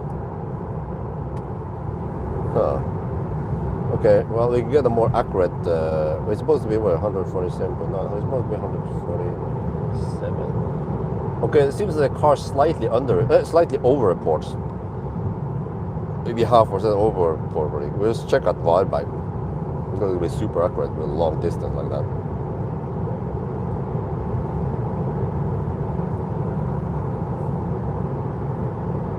No. Freddy, trust me, you don't need a fossil engine in Model 3. That's ruining it.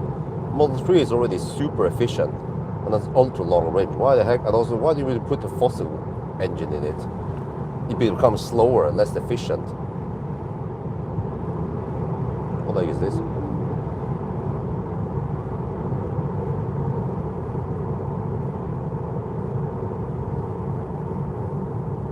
Okay, let me check stats now. 1 hour and 34 minutes. Holy shit balls. 25-minute delay. 1:35 now. 36-minute delay. No, 26 minutes. 26 minutes. No, wait. It's supposed to be 1:20. No, 1:19. Oh, okay. It's 16-minute delay only.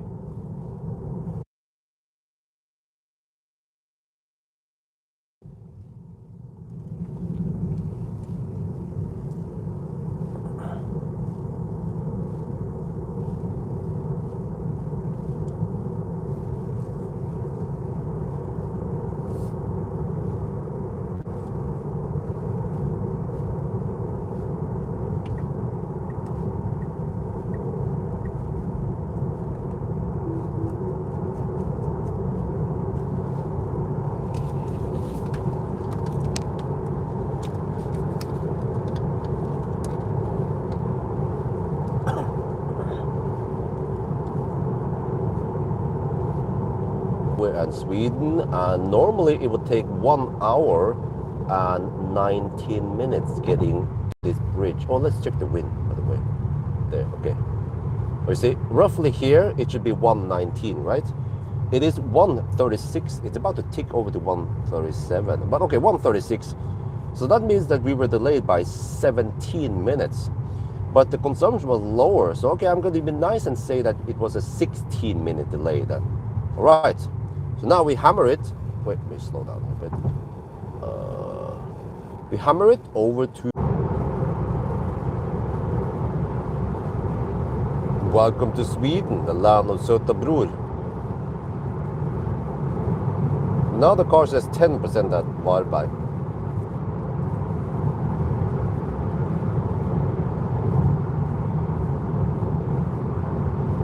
So we'll see. It'd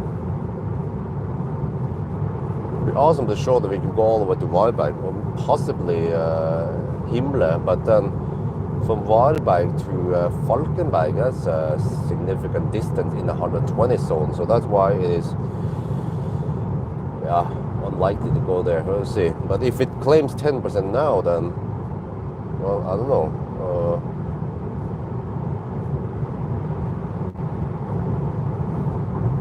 I mean, we have a bailout point at Mölndal. We could possibly receive full speed anyway at Mölndal. And I haven't checked, but is Mölndal, is Circle K Mölndal open 24/7?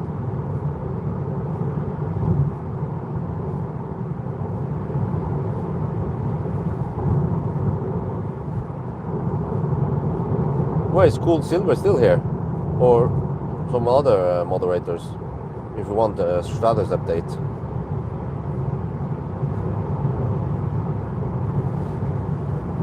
Okay, you're back, yeah. How long before deliver? What? How long before deliver do you get a set date from Tesla? Oh, I don't know. I haven't ordered a Tesla in ages, man.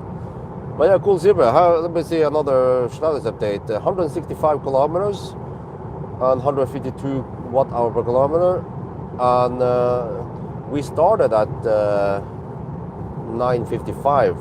And then at the border, we were 17 minutes delayed, but I counted as 16 because the consumption was a bit lower. So it's like, okay. Yeah, I'm not sure if it's actually, maybe we should count it as 17 minutes because the difference in consumption is so small that it doesn't take a minute to charge it up, you know. But just to be fair, I said, okay, 16 minutes then, even though it was 17.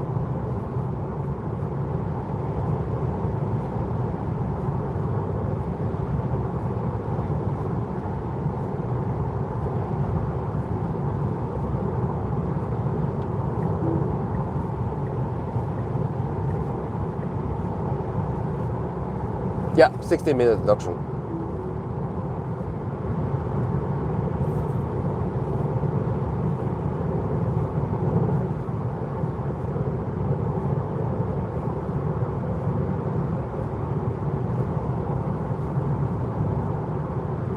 TMI 1830. What does that mean?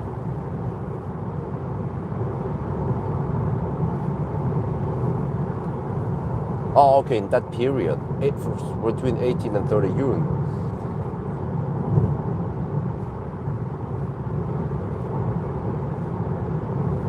Well, here I can almost see it. Well, we're going to wait until it gets darker, but I could almost see that the Highland lights are not as good as the Juniper lights.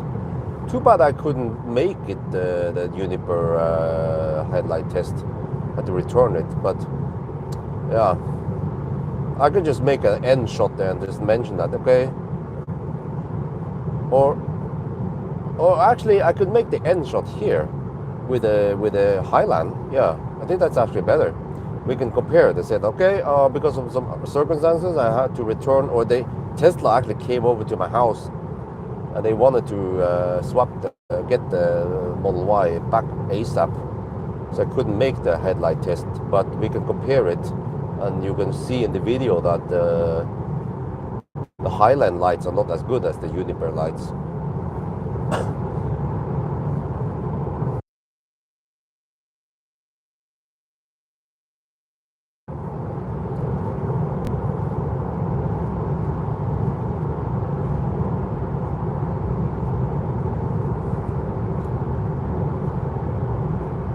9% at while back now, okay?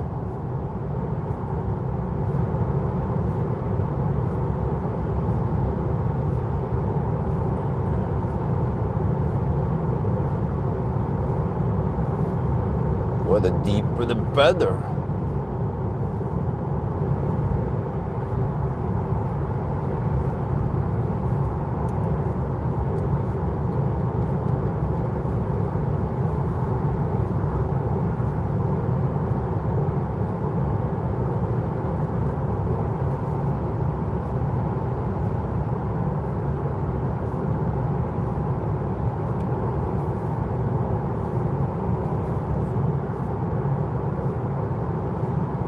But I mean,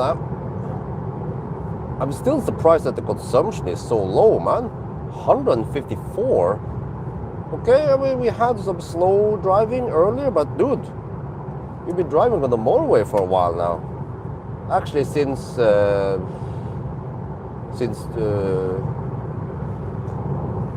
Tusenfryd, everything was normal then. Since Tusenfryd, and that was around 100 kilometers ago.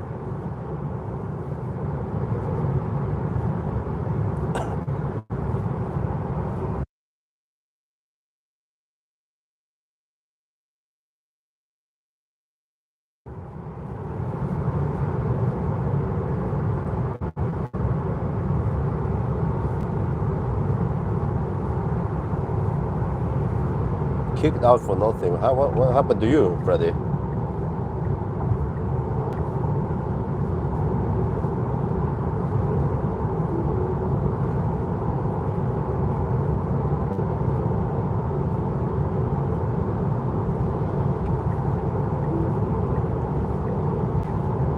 Well, remember that this is not a fucking airport. You don't have to announce your departure.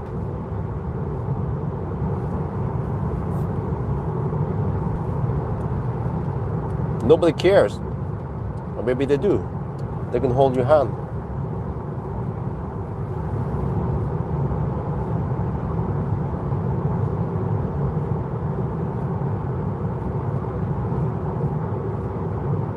Because of the watch out for moose now. I see we have some crosswinds, semi-strong crosswinds, right?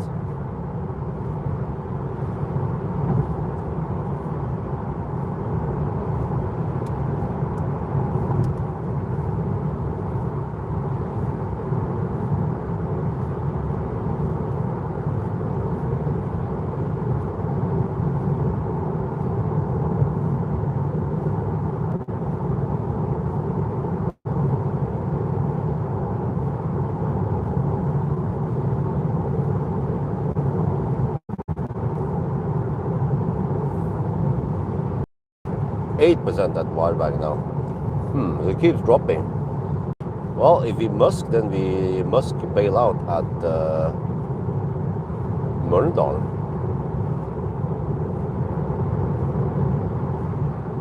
Well, those are not windmills, those are wind turbines. Windmills, they grind shit. I hope they don't grind shit in there.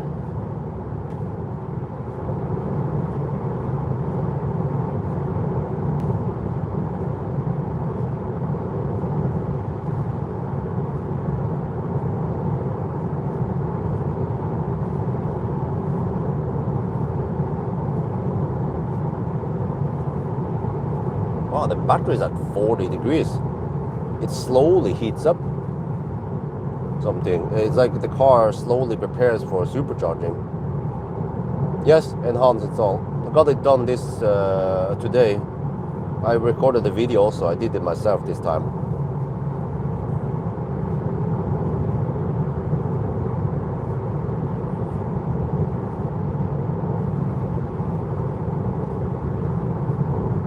And I have 18-inch wheels now.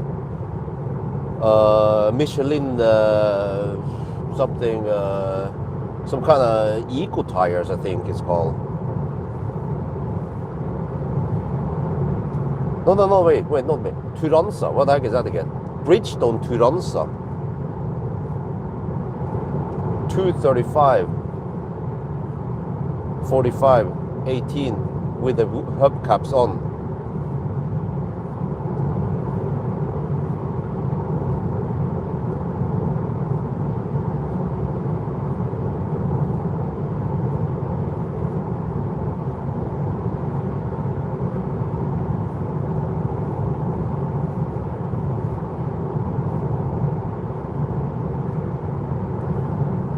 I think they should be efficient, right?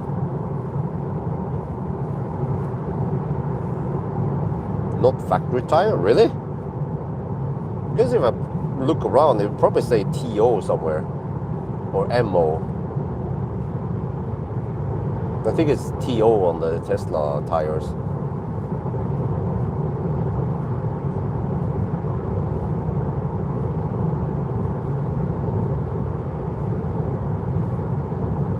Okay, I don't know about that, but this is a press car.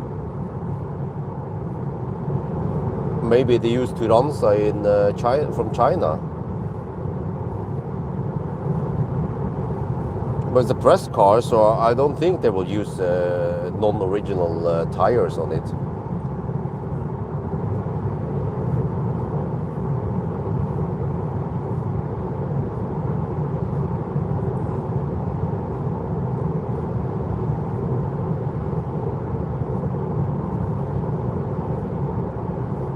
I wonder when the matrix lights will fire up. It hasn't done it yet.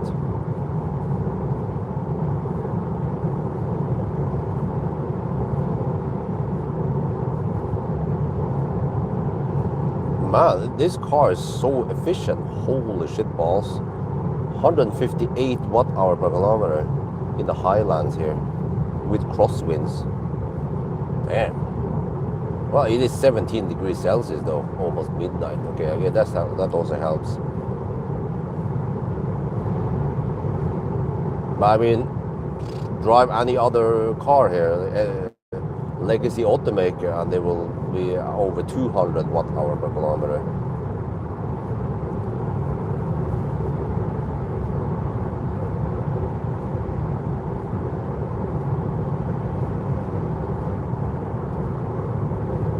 Especially those SUVs, man.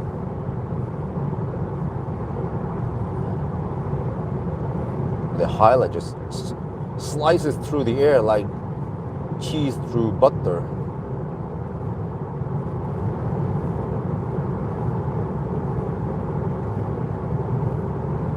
Well, I bet both of them are efficient tires that Tesla specifically chose.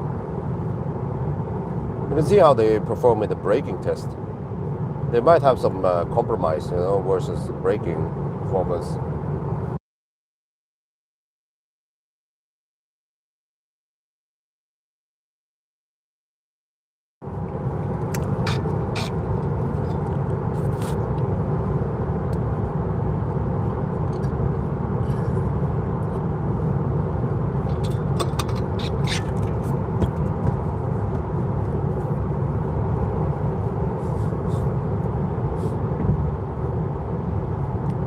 Well, you know, the Sunday drive result of the Model Y was 118 watt-hour per kilometer. And in comparison, in Thailand, which I usually get better result in Thailand, the C-Line 7 all-wheel drive had 130 watt-hour per kilometer. And C-Line 7 is a direct competitor to the Model Y in size and price and so on. Which means that if I had the chance to drive the Model Y Uniper in Thailand, I'd probably be around 110 watt-hour per kilometer.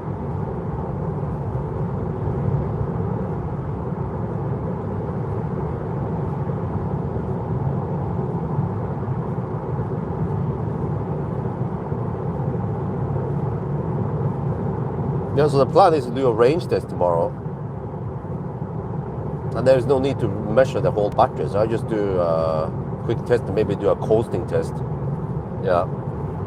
So it will take a couple of hours, but then I also want to sleep tomorrow daytime to recover. So I'm ready for the normal day schedule again on Thursday. Yeah, because Thursday I need to be fully rested for the Sunday drive, since I'm doing an evening run also.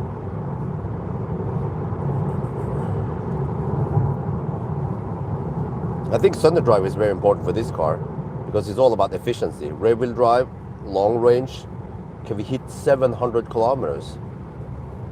What is the VLTP for this car anyway with 18-inch?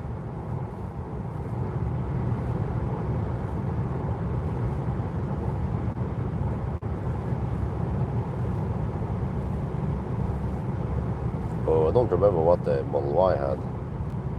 Oh, it's so nice and quiet here. EQS go home. Oh yeah, shit. Autopilot is so smooth now. I feel like I'm using less effort now than when I had to steer manually with the Model Y.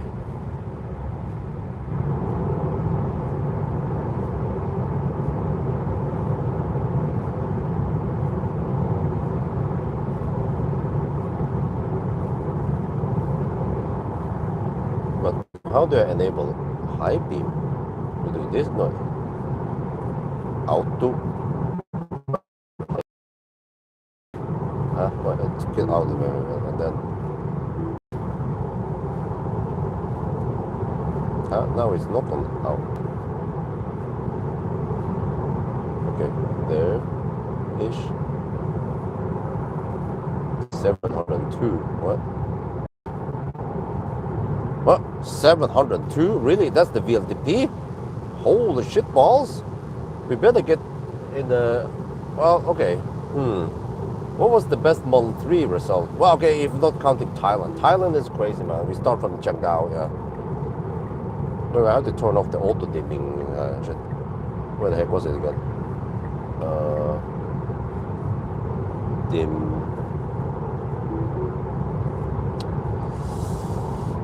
Where was that the setting again? The auto dimming mirrors.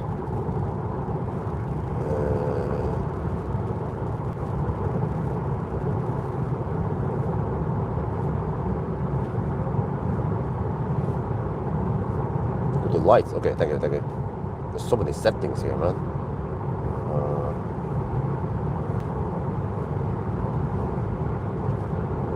No, it's not there. No, dude. Are you talking about the same thing here? Auto dim mirrors. Hey, Alan, don't shout, please.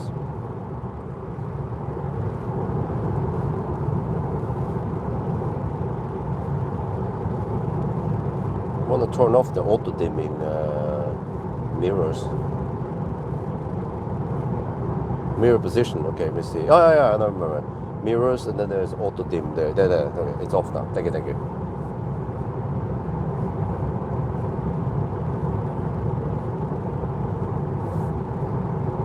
8% at Varberg now. But things could change once we pass through Göteborg. Because like I mentioned before, Tesla for some reason is not good at estimating via Göteborg. There's just something weird about Göteborg. Like some kind of glitch over there that they haven't figured out or that they don't care about fixing.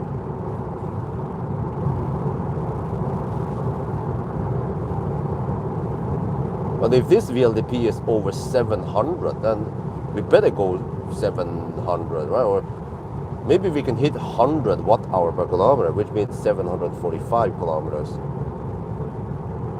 in a Sunday drive.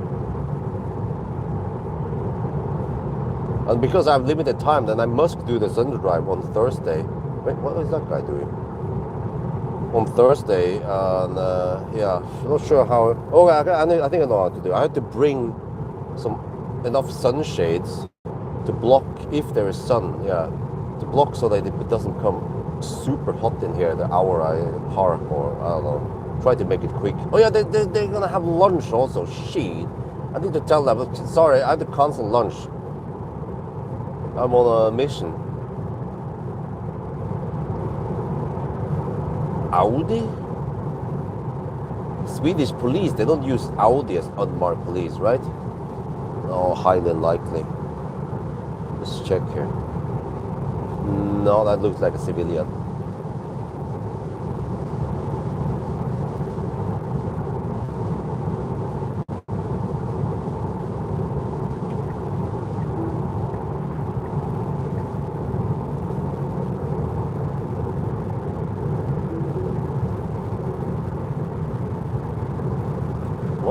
When the lights are gonna go up, I haven't seen any high beam yet. 600 kilometers. What? Wait, looking for the lowest Model 3 in the Sunday drive. How low was it again? Okay, not counting the Model 3 in Thailand because that's just crazy low.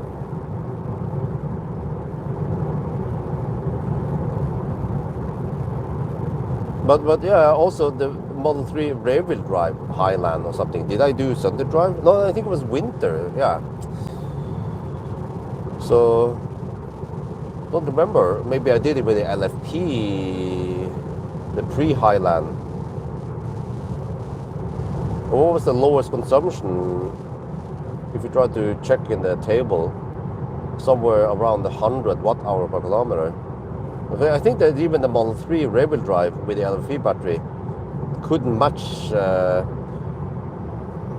Ionic, classic Ionic. 24 long range Highland 92. Okay, but that was in Thailand. It's kind of we had some downhill and possibly some tailwind also.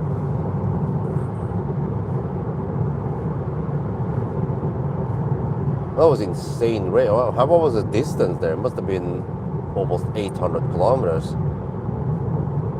Yeah, but for some reason that test, that drive, I didn't get that many kilowatt hour from the battery. Big mystery. Why?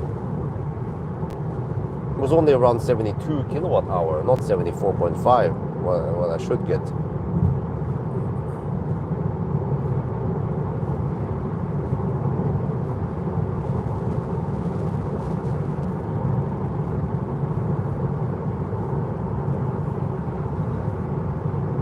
Wow, if they could go over 700 kilometers, then I should definitely be able to go, because mine is really an eco run compared to them. I think my test, the Sunday drive that I do, yields a better range than them, because I actually have HVAC off. They don't. They put it at 21 degrees Celsius.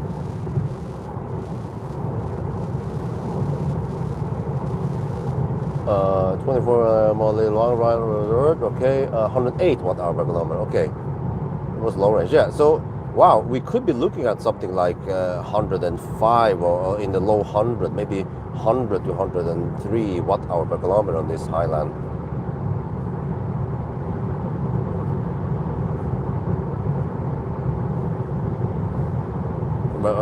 Lucid has 120 kilowatt hour battery.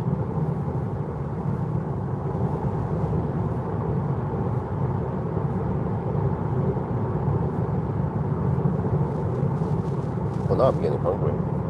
I did bring some snack bananas, 2 bananas, half a lop, and 2 slices of chicken. 2 chicken legs. Tesla Model 3 rear-wheel drive Highland was 100. Wait. Oh, that's the one I was looking for. Yes.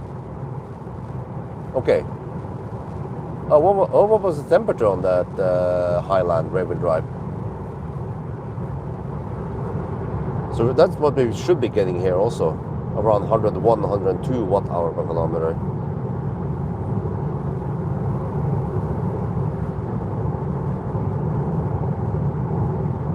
$90 degrees, yeah, okay. Similar to, actually tomorrow is going to be warmer. But then I have to finish in the evening when it's slightly colder. But I have to hurry, finish it around, I don't know, when after Isabel falls asleep. Possibly around 9 or 10 in the evening.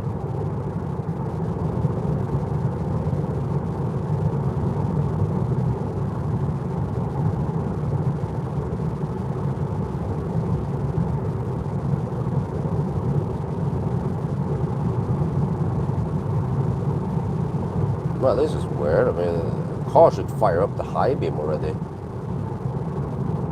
It's just, I see the A in the headlight icon, but it's not blue yet.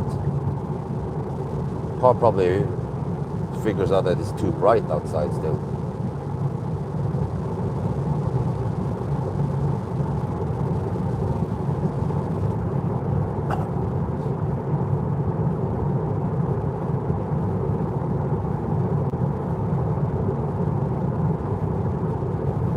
At least last time I checked, the Lucid, they had pretty glitchy and slow software. Did they fix that yet? Also, when I played Spotify, then it was buggy, glitchy also. Yeah, that goes under the glitchiness.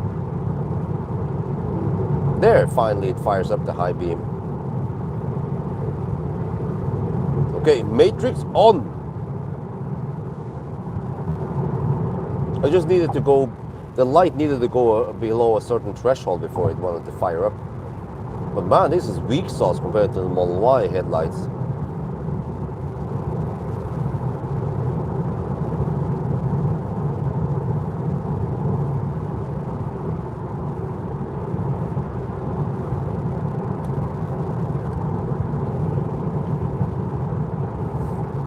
Okay, another status update. 216 kilometers done and 163.7 watt hour per kilometer. Wow. Simply amazing. The battery is at 41.5 to 42 degrees. I've been slowly heating it up.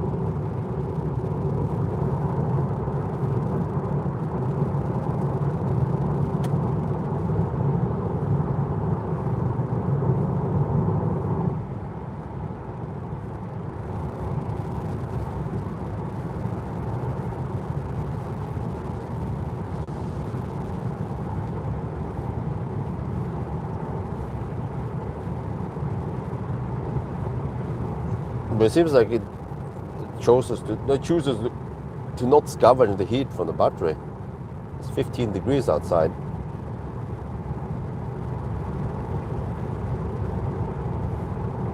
But that means the heat pump doesn't have to work very hard in it.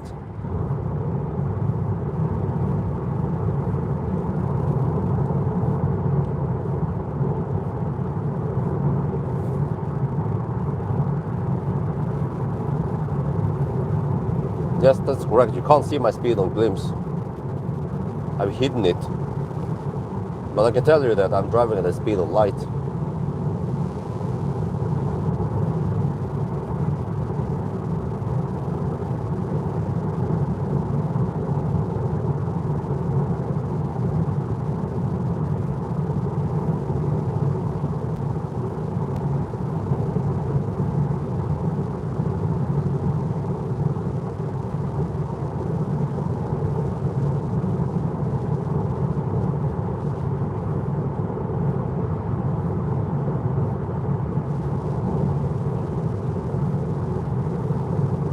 Seven percent at Valberg now. I think you guys could just give up Falkenberg. Falkenberg is too far away from Valberg anyway. And with 7% left, then forget about it. I'll be happy if I could just make it to Valberg anyway.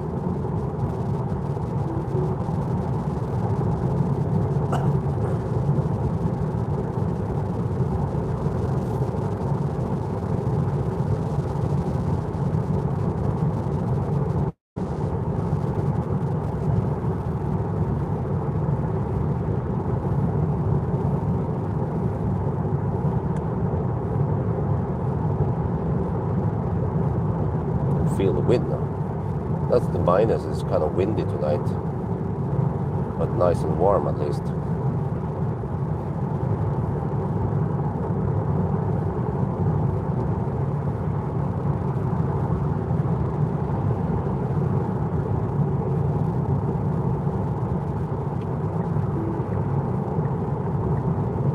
But it depends. If the speed limit is 70 or higher, then you can actually go 15 over the speed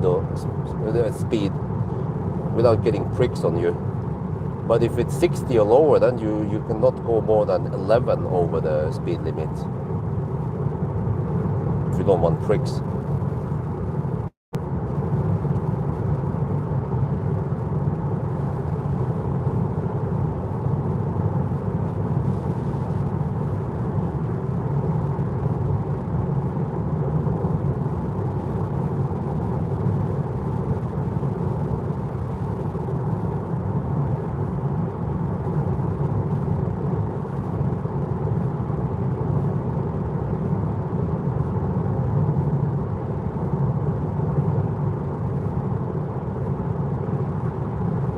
Do I get member discount and your discount from Bilkomponenter 20%? No. No, there, you have to use a different code. I don't remember exactly what it was now, but you have to use a different code, and then you get maximum 17% anyway. So instead of using the regular Tesla Bjorn,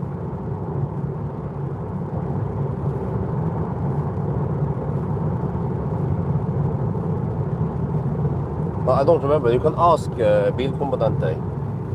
Or something like Tesla Bjorn Club or something. You get 17%. But it's kind of clumsy because many buyers, they are tempted to go for the club because they give you 10% discount, and then they don't know how to figure out to get the Tesla Bjorn. So they don't get 17%, they only get 10%, and then I don't get the commission, which sucks for me. So it seems like actually the commission for me has been kind of low-ish lately, possibly because of the introduction of that club membership. So like he's trying to, well, actually pretty much all the companies that are benefiting from getting you into their club,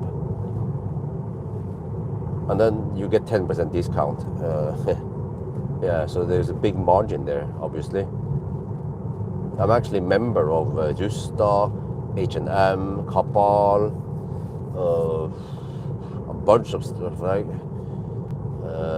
And they keep sending me advertisement shit. I also, even IKEA, family member.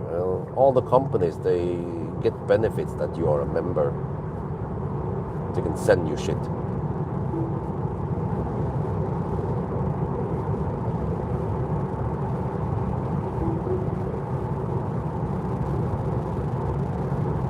Why the heck did the car decide to wipe there, huh?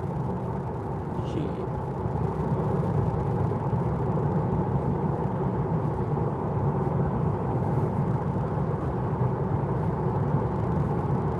Yeah, it's 17% discount now.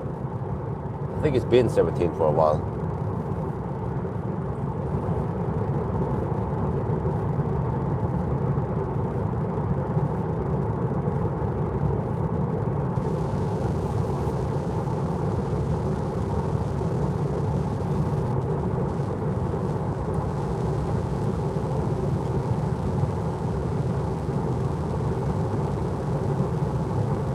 Man, I need to clean the windscreen also. It's getting dirty. Ideally, a quick rain shower somewhere would do the job.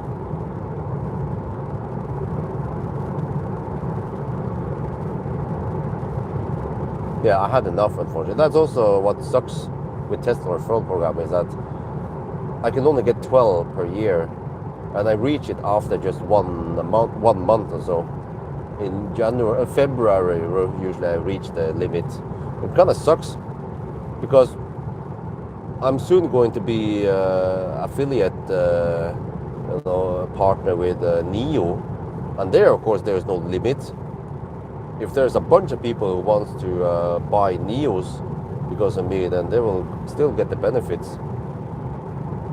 Well, actually, but I think the problem with NIO is that they don't have any goodies they can give people. They can. I get the benefits, but they don't get anything. I don't know. I had to ask them about this. Dude, we need to give the customer something. At least if they can get a bunch of NIO points, that will help. They can use the NIO point to buy shit.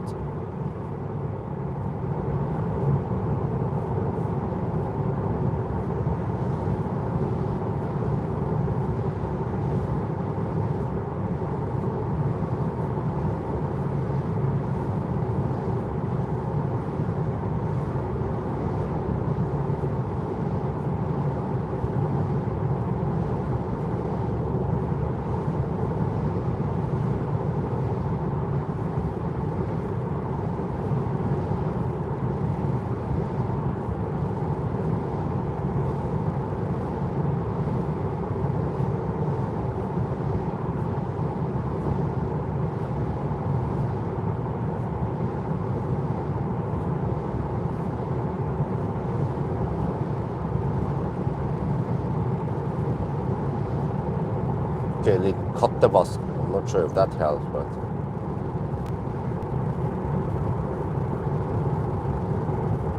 Firefly. Well, I don't know too much about it. I haven't tried it yet.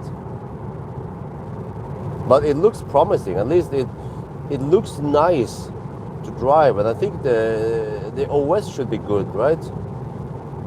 Better than the average poor man's car. So I think it's one of the better poor man's cars out there. But it needs to be tested before we can conclude anything.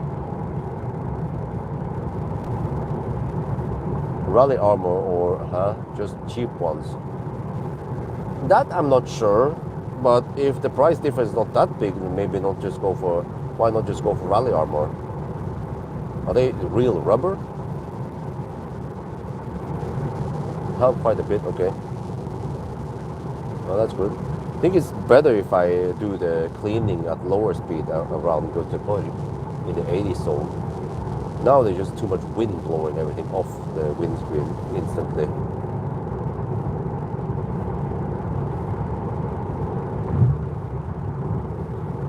Man, I should have carried wet wipes, yeah.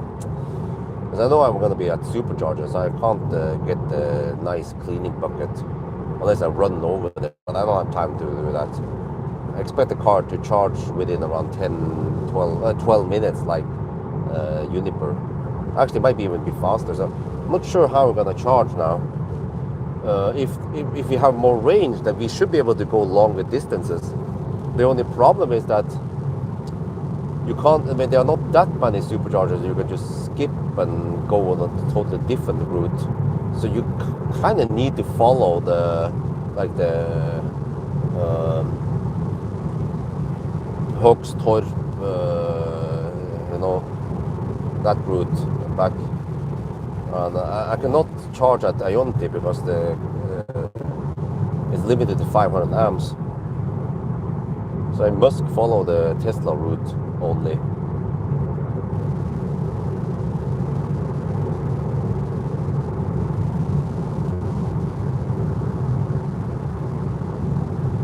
Okay, that's freaking huge, man. For some mud flaps? Shit, just go for some cheap ones then. I wouldn't pay that much for mud flaps.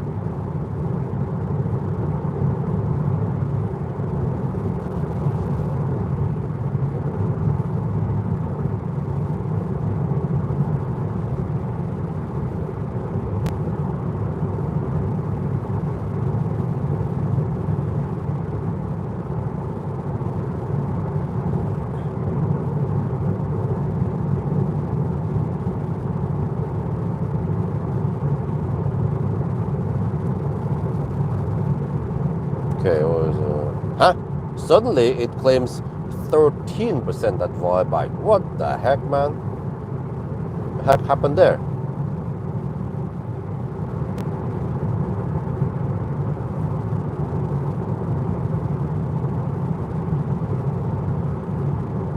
Well, we have to pass through Göteborg first then. Not sure if the car is good at estimating everything for now. We have around 34 kilowatt hour left. That should be at least 200 kilometers, right? And we are 152 kilometers away from Varberg.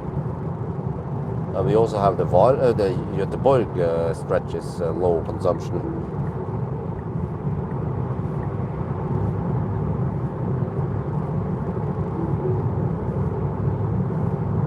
The month I've on Tesla directly, well, that wasn't expensive. I was okay.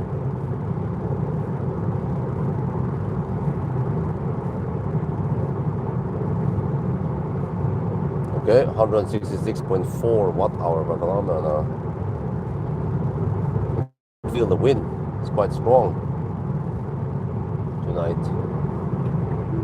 So okay, there is closed. It is 15 minutes past midnight. I wonder if they close at midnight.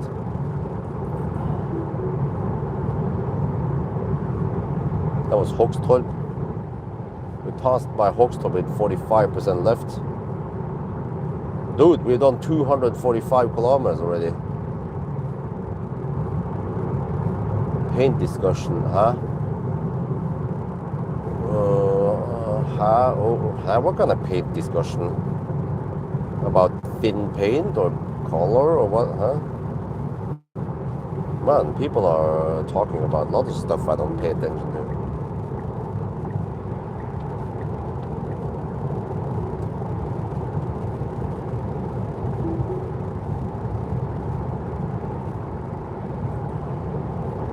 Oh, it's 15 degrees over here. Nice and warm.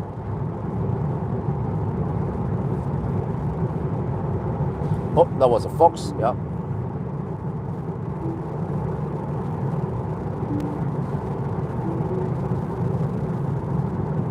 I was looking at the screen for a couple of seconds to look at the temperature, and then the fox ran over the road.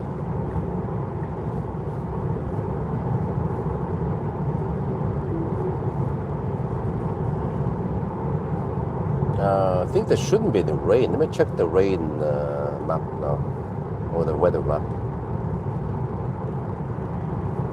What? Why did it zoom out? Strange. Yeah, why the heck would it zoom out? Okay, let me zoom in now. Oh, there's a slight rain south of Varberg. Okay.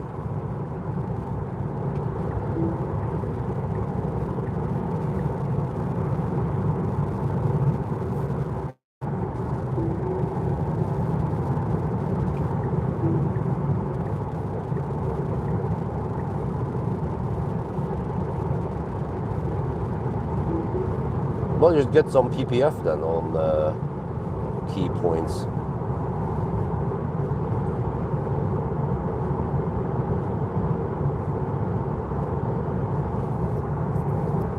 Right, Uddevalla.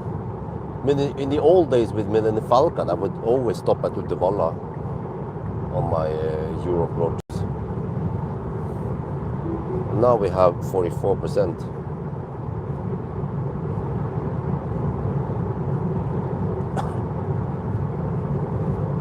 But according to the map, though, Falkenberg has been upgraded to 250 kilowatts.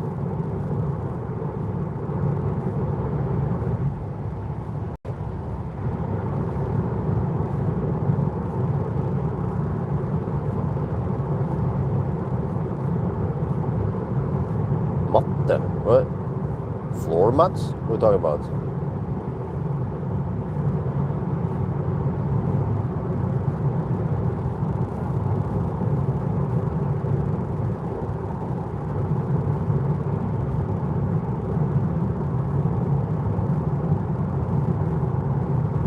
I don't know. What color did it go for? Oh, okay. Okay, matte.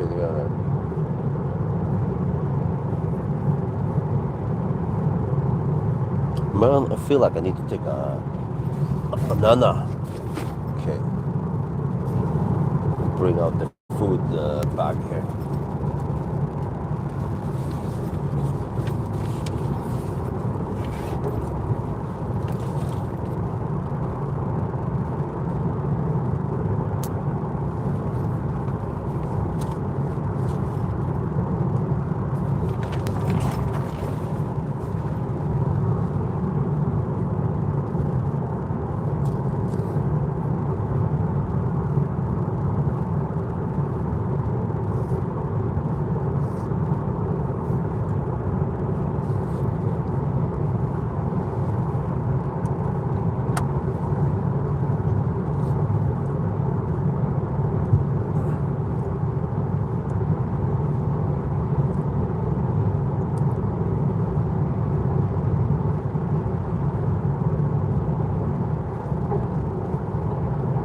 I'm not totally convinced with a full PPF anymore, because even when that Austrian guy bumped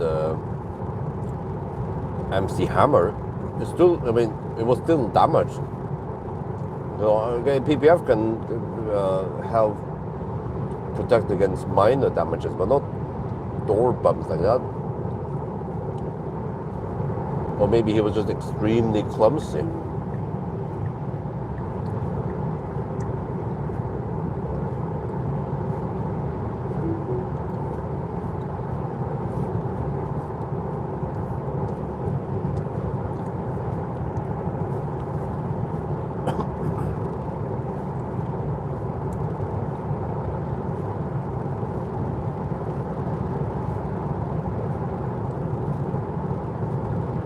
Falkenberg seems to be V4. So yeah, so they upgraded Falkenberg. It's done, according to Supercharge Info, and I think that's a highly reliable source.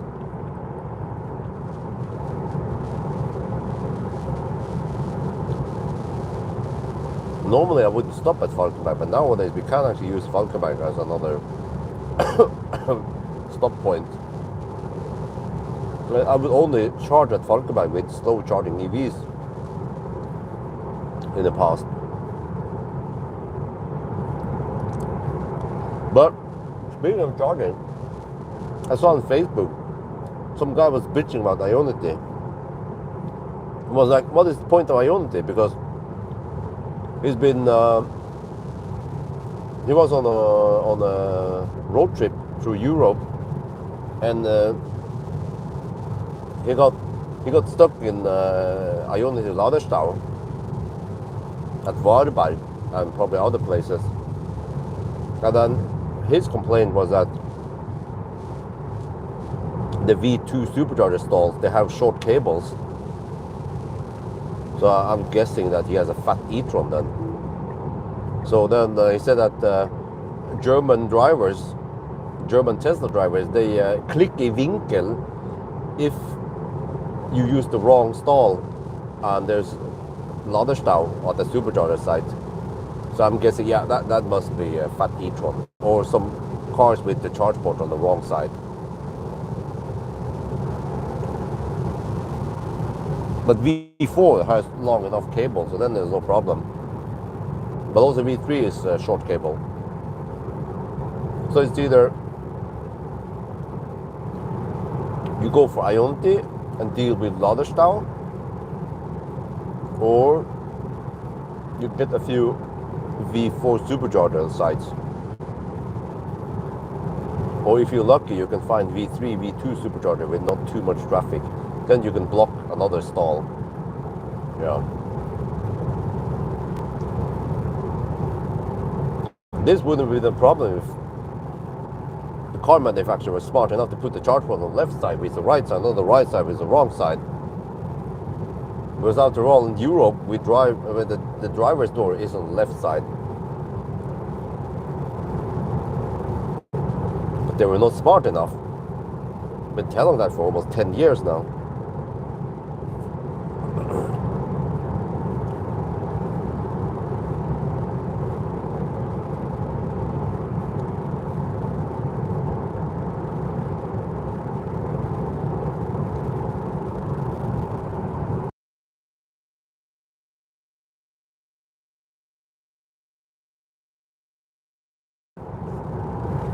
Okay, that was a nice banana. V4, wow. Seems like Tesla is upgrading a bunch of V2s to V4s, but they don't care too much about the V3s.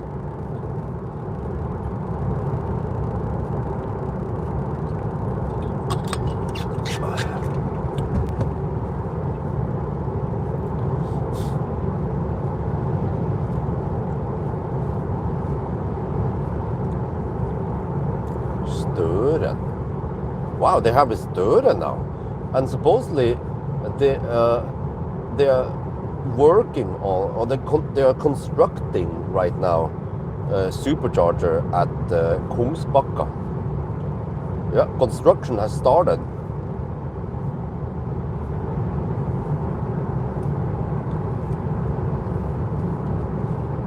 So eventually I can bail out at Kungsbacka. I just have to drive slightly past that point. So I guess it's still okay. It's like a Varberg detour-ish, right? If I must bail out there with a 400 volt car.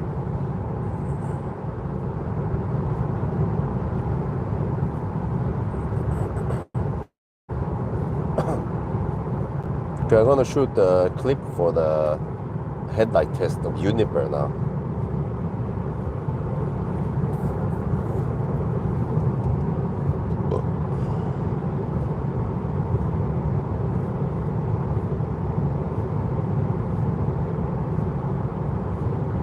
Wow, I'm gonna get double flashed at now. Because the freaking highlight just fire up again on that same dude, a mother trucker. He's like, dude, already flashed at me once.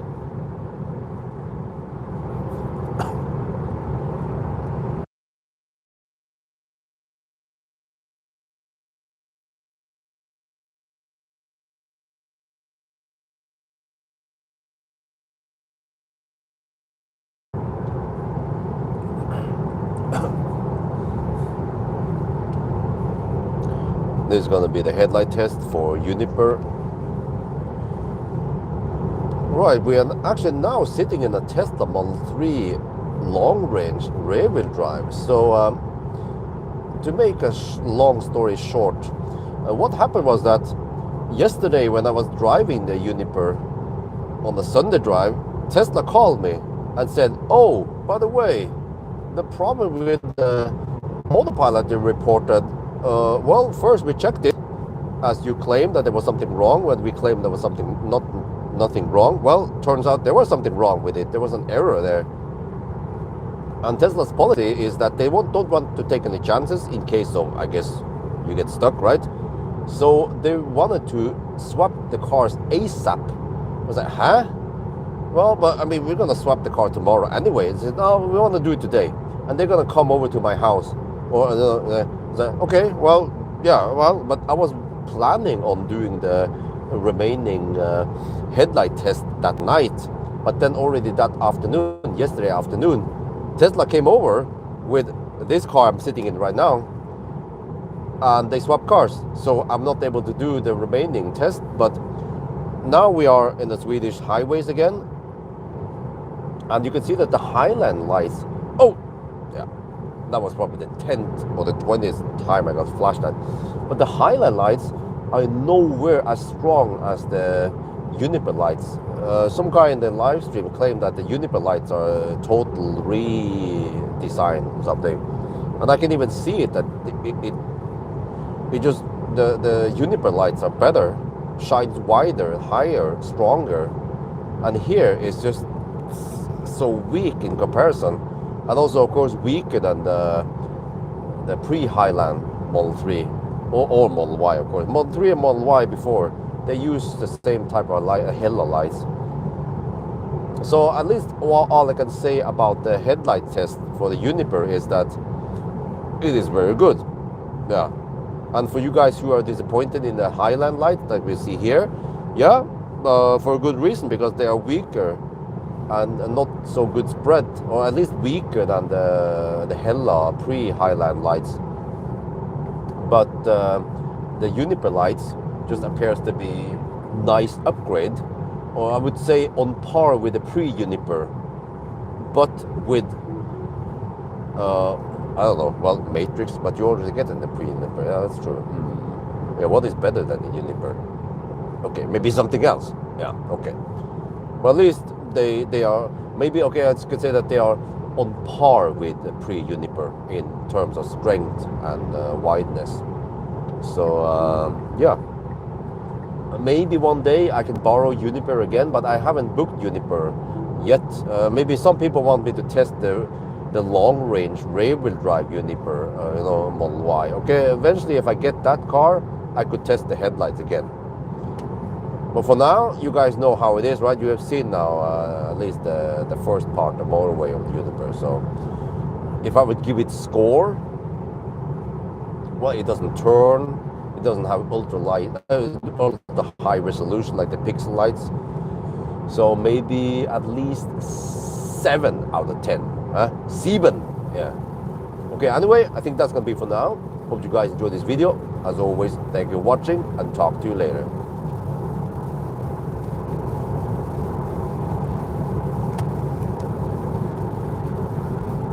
Well, I get flashed at a lot now. Holy shit balls. Oh, yeah, the close clat, yeah.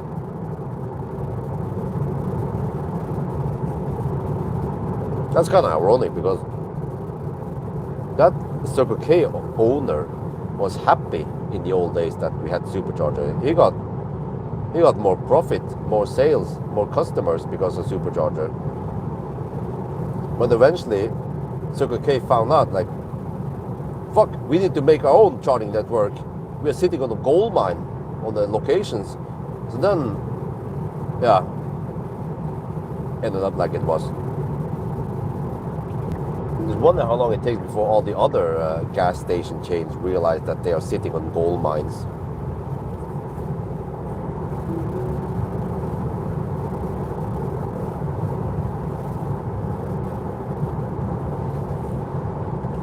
Right, 12% at Varberg now. Damn, 15 degrees. Oh, it might actually get warmer the further south we go now.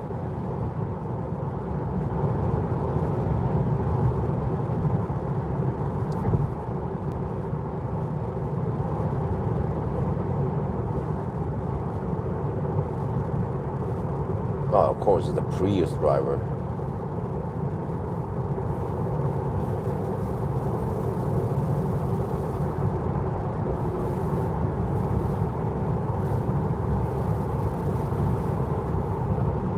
They never want to drive too fast. That's why the Priuses are so efficient, because they never go that fast.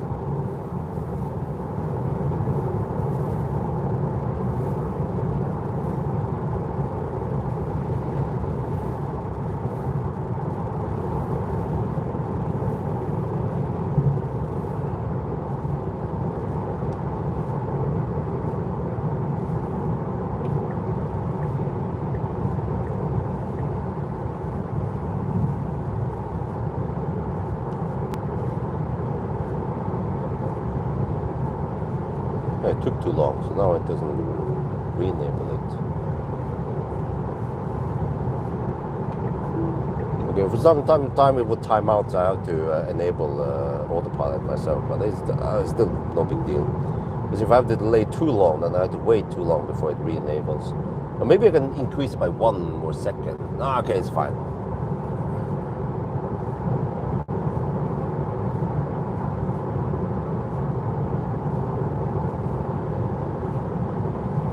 Well, I think before I consider Norgespris, I can look at Tibben to see what my average price has been for the whole year. But I'm pretty sure that I don't get 50 öre per kilowatt hour for the whole year.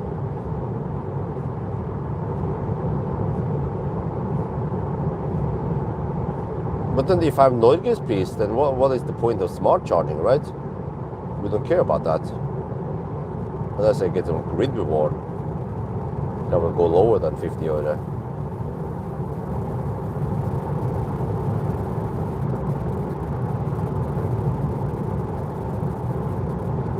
But is it introduced yet, or how is that?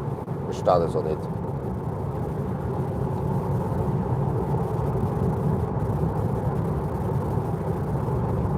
Well, suddenly it's back to 8% at Varberg. Keeps jumping up and down. Wind is quite strong though.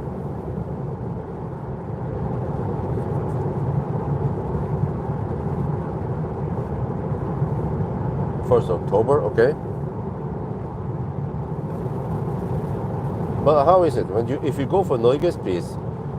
Is it like a binding contract period, some shit?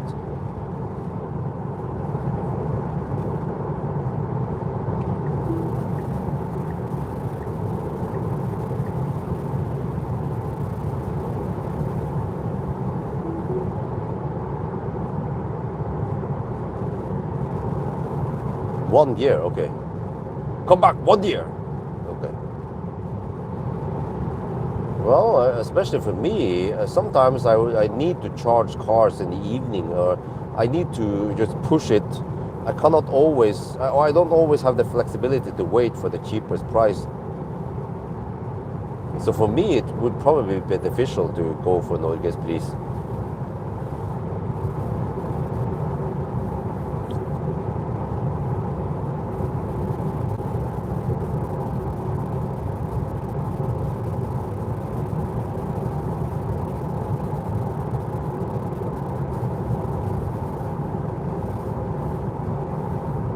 But I have to prioritize testing that i3 also.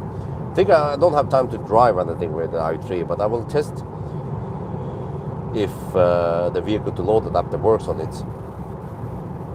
And if it breaks, I can tell Valdemar the car is undrivable. It But probably it doesn't. Either it works or it doesn't work, but it shouldn't destroy the battery or the car. Here is speculated. 34% that's speculated. Damn. I mean, many cars, they have to bail out at speculated, but we have 34% left. Huh? Game over.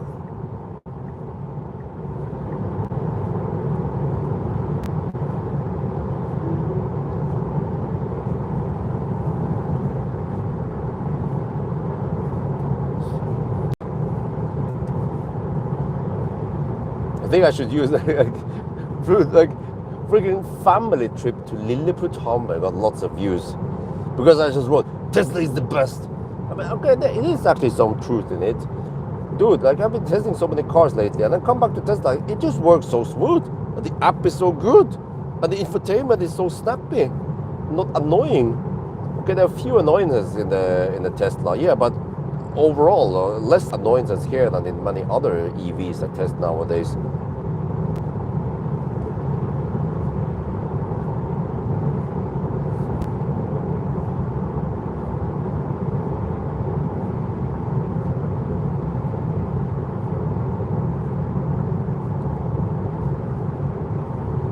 So probably I have to reuse the game over thumbnail, maybe in this 1,000 kilometer challenge.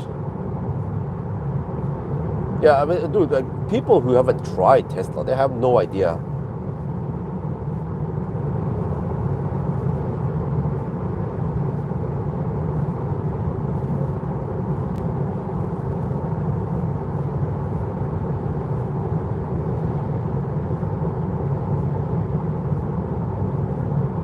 In a way, I haven't tried Apple yet.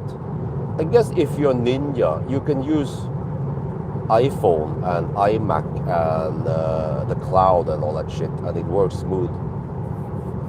But I mean, I use Google Drive and it still works fine. But there's the whole Apple, what do you call it again?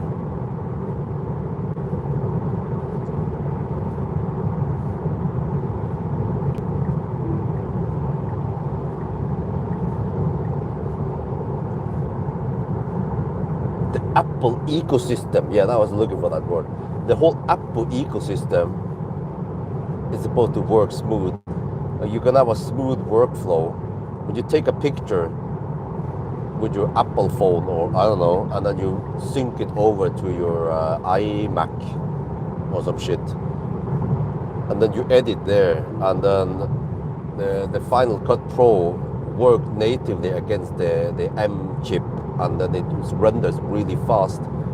And yeah, but okay, I haven't seen the light in Apple. I'm still on PC and Android and Google.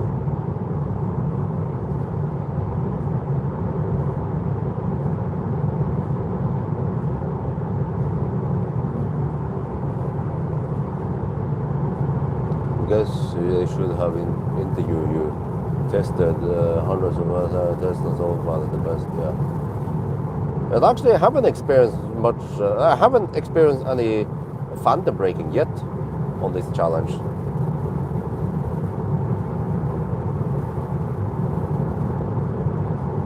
Liquid glass, huh? What are you talking about?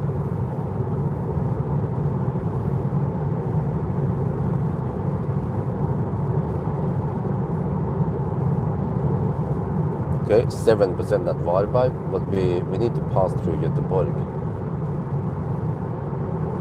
Let me see, I have around 20, oh, I need to do the calculation myself. 23.5 kilowatt hour left. That should be way over 100 kilometers, especially through Göteborg. We are only 97 kilometers away from Göteborg now. No, away from Varberg, I mean.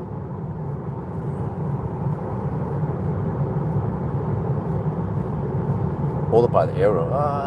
I didn't have that many phantom brake also on the Model Y. Come to Kristiansand maybe. Okay, I think that's what you meant. 15 degrees Celsius. What? Status update. 300 kilometers done. 170.6 watt-hour per kilometer. Wow. Now it's gonna drop soon at Göteborg.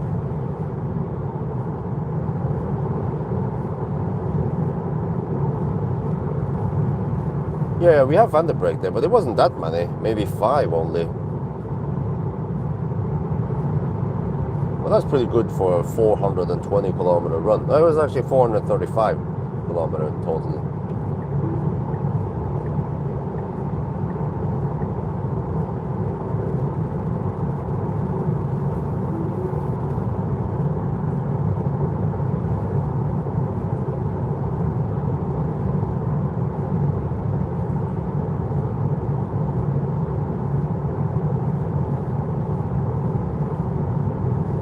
No, it tends to fire up and then it realizes, oh, there's still something there. No, don't fire it up, man, shit. Use your camera, see that there's a bus there. Shit. Even I can see there's a bus in front. Or at least something that resembles a truck. Because of the high mark lights.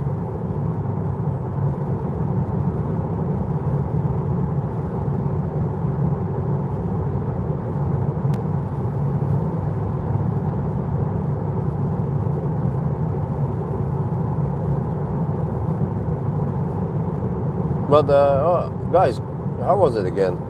Highland has better drag coefficient than pre-Highland, right? That's what Tesla tends to do. For every new iteration, they improve the aerodynamics and also maybe something else, gearbox friction or something in there to improve efficiency. Even though I wish they would improve the battery tech, still just improving the efficiency is still, you know, they are forgiven. Because eventually I think they will bring out the fat cell and it'll be game over.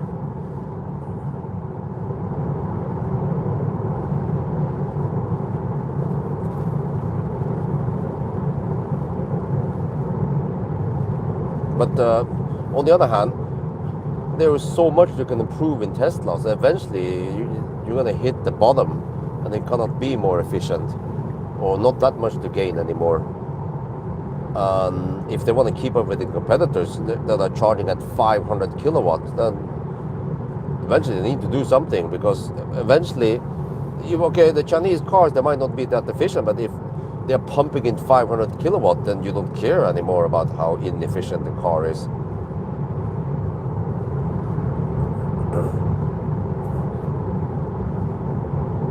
In a way, that's how the fat e-tron survived for so long, because it was so damn thirsty, but because it was charging so fast for that time, then it managed to survive. And that's also probably why the Lexus UX 300e and the Xpeng G3 was not the big success, because they were charging so damn slow. And then what did Lexus manage to do, man? They managed to bring out the new UX 300e with bigger battery, but still charging more. Like, holy shit balls, are you serious? Should at least get CCS on that thing and maybe allow 100 kilowatt charging or 150. 9. Because people don't want EVs, yeah, according to Toyota.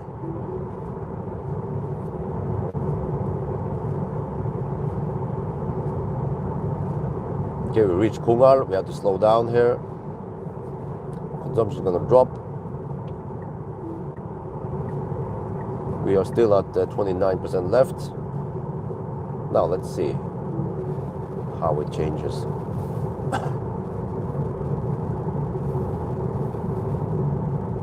But yeah, not many cars can go straight from Yesholm to Varberg. Maybe EQS can make it, or the rear-wheel drive BMW i4, or I don't know, because many cars with decent battery sizes tend to be thirsty. There's like a freaking SUV. Maybe the 92 kilowatt hour, oh no, the 91 kilowatt hour ID7. Did that reach Varberg? Don't remember. How long have we been driving? Well, with the delays and shit, 2 hours and 51 minutes, and I'm still not done. It's gonna be over 3.5 hour driving before I stop for the first time. Now it says 8% that drive by.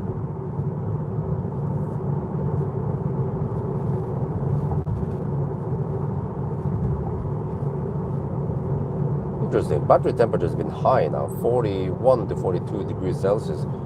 The car just kept it high throughout the trip now. Oh, it's 16 degrees Celsius here. Seems like there's no need for scavenging heat.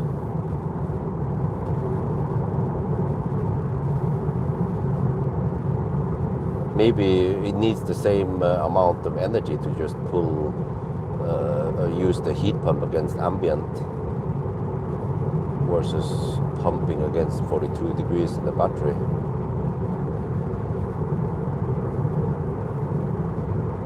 Yeah, but CLA is not out yet.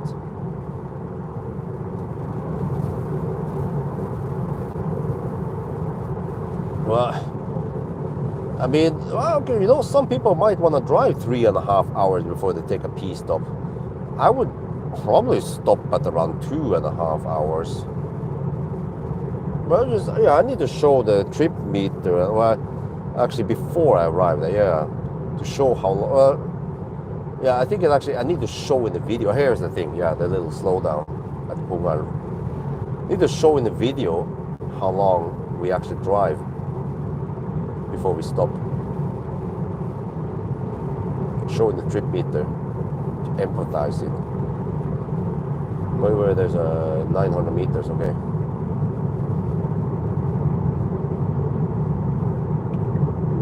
Take the truck at least before we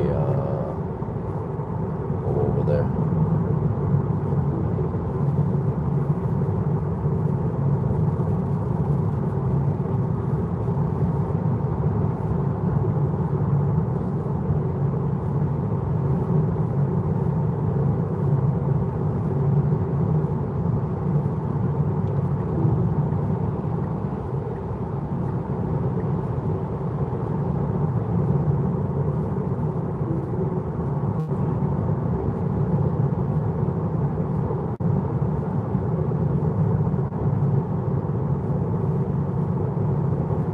Yeah, America, they invented straight roads. Xiaomi, nope, no idea.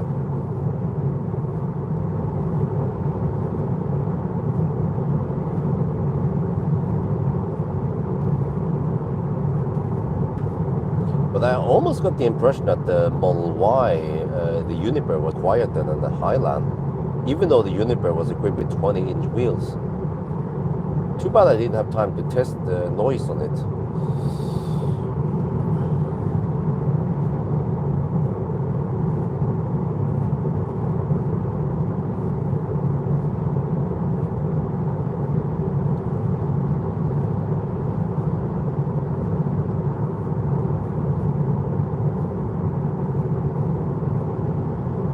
Max by the floor mat, I think it's too expensive. There was another brand that looked quite similar to the Max Spider, but it didn't have those gripping surface beneath. But it was some rubber dots, but it was still okay and way cheaper, and still felt pretty good. So I think that at least for my taste, that would be the best bang for the bucks.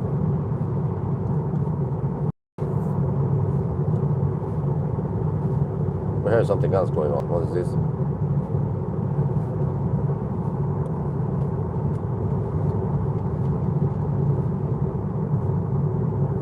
Where is it, for the exit or what's going on here?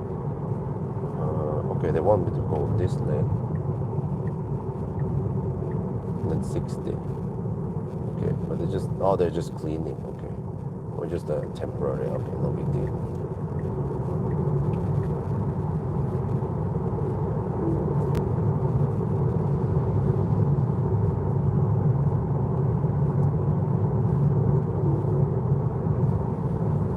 Did police ever stop your challenge? Huh? Nope. Well, actually, it was one time. I was pulled over on the Audi Q4 e-tron Sportback challenge. Got a ticket for going 17 over the speed limit in the 110 zone. Yeah, so going 127 in the 110 zone. So apparently there was a big crime in Norway. So yeah, because everyone does that speed anyway in the daytime around Oslo.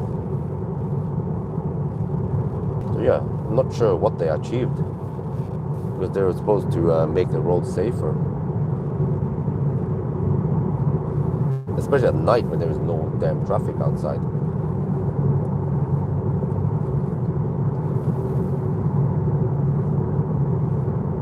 Well, I'm not sure about that. But okay. I think they just focus on less models.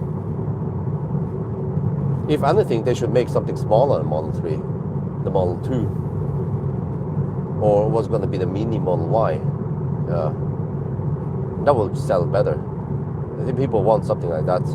They don't want something bigger than Model 3, because the reason why Model 3 is not selling that much versus Y is that they need more space. But then again, some people also need a cheap hatchback. That's where the mini Y is coming out.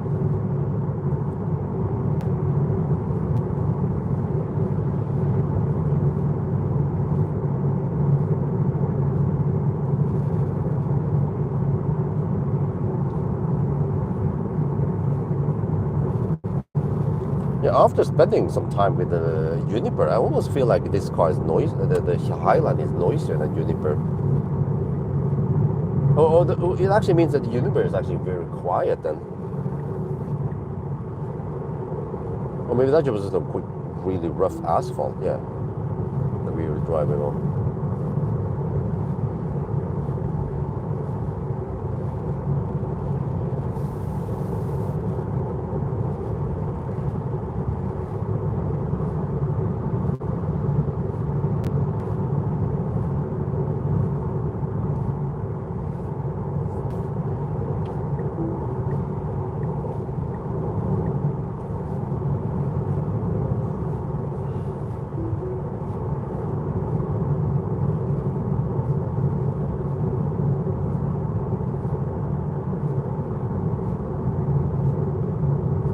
Okay, let me see. I have 20 kilowatt hour left, roughly. Actually, 19.5 kilowatt hour left.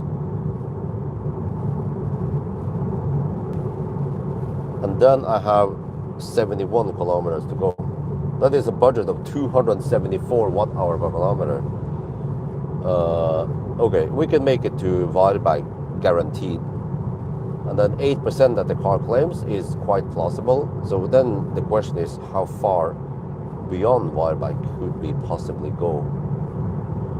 What is the distance from Varberg to Falkenberg then? I don't remember. Was it 30 kilometers?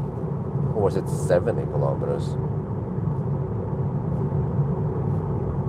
No, the 70 kilometers, that's to Halmstad. So maybe it's only around 30, 40 kilometers to Falkenberg, right? But then once we hit the 120 zone, then I can expect the consumption to be maybe 220 watt hour per kilometer, which happens right at Varberg.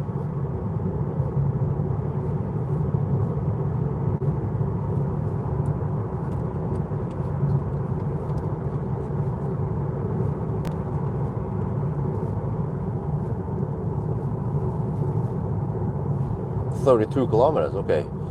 Well then, quick one. 32 kilometers times through 200 and something. I need around 7 kilowatt hours to get to there. And then with 8% left, then that's simply not enough, because that's only around 5 kilowatt hour. But I should be able to go to Himle. So the deeper I go, the better. So yeah, we're probably aiming towards Himle then. I can just pee in the bush. And I think, yeah, it's walking distance to go get the bucket at Himle. So that's good. I can get a clean up there. And then just eat some chicken I brought with me, if I have time. Not sure. I think I need to prioritize the cleaning first. And I can always eat the chicken somewhere else, but not while I'm driving. That's too big mess. Always bring chicken. A, B, C.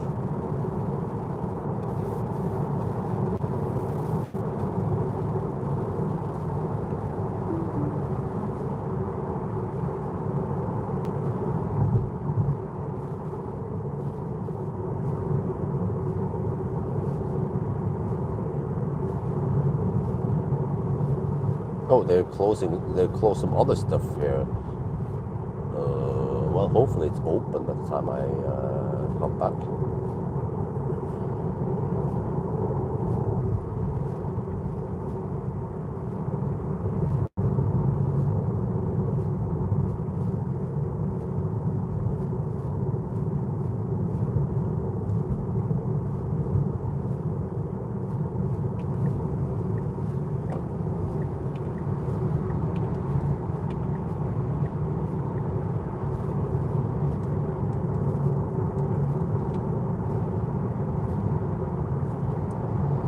More Baustelle in 2 kilometers.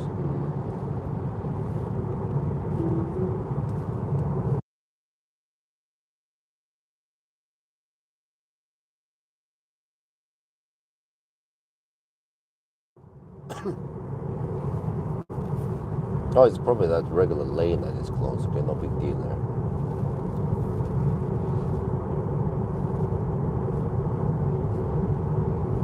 Wait a minute. What did you do the math? 32. Take 32. Wait. Take 5. Huh? How did you? Take 6.3 kilowatt hour divided by 32. What do we get? That's only 200 watt hour per kilometer. That's not gonna work.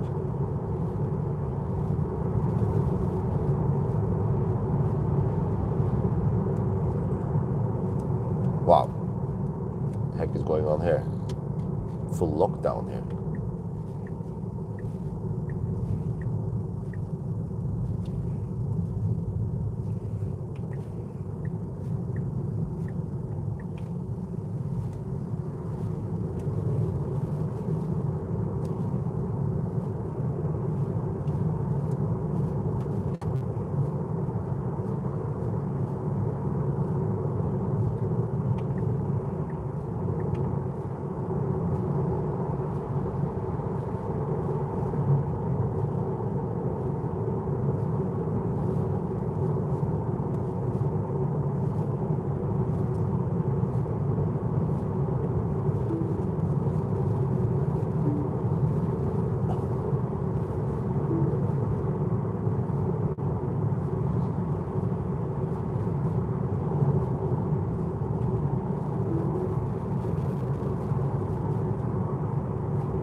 No, but the average is 168 watt hour per kilometer, but you know that is including passing through Oslo and a bunch of stuff, right?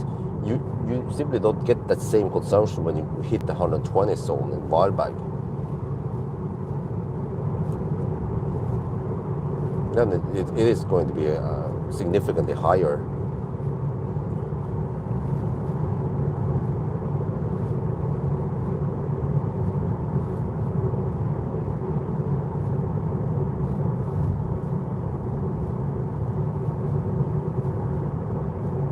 Okay, 9% at Wildbag now.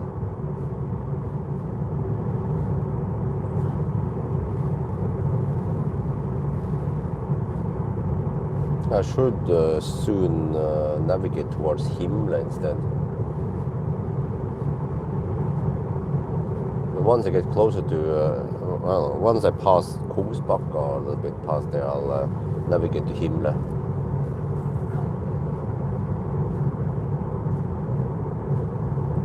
Well, cool, Silver, another status update then. 334.6 kilometers and 167.8 watt hour per kilometer. And we are now, how long are we in the challenge here? 2 hours and 50 minutes into the challenge.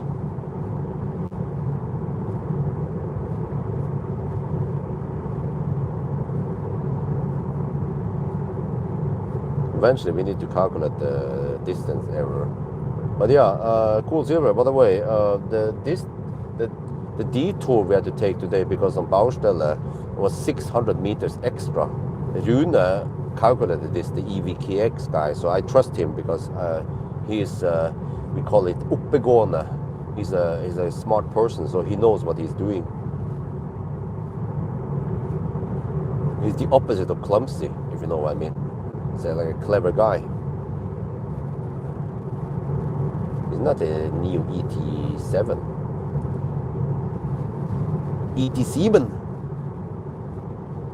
You cannot fold the seats. Well, I think you cannot fold the seats in the ET9 either, but yeah.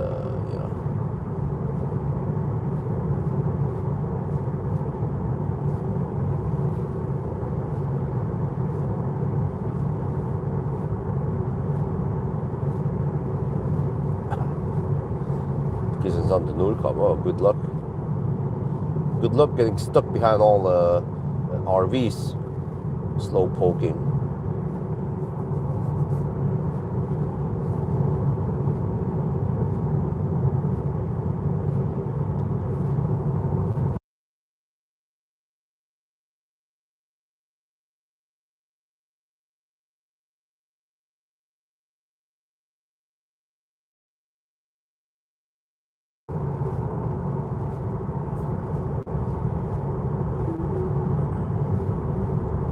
Oh, preconditioning now. No. Let's don't do that. Okay, charging. Let's see. Let me now navigate towards Himla instead. No. Why didn't it show all the chargers? In Norway? No, dude.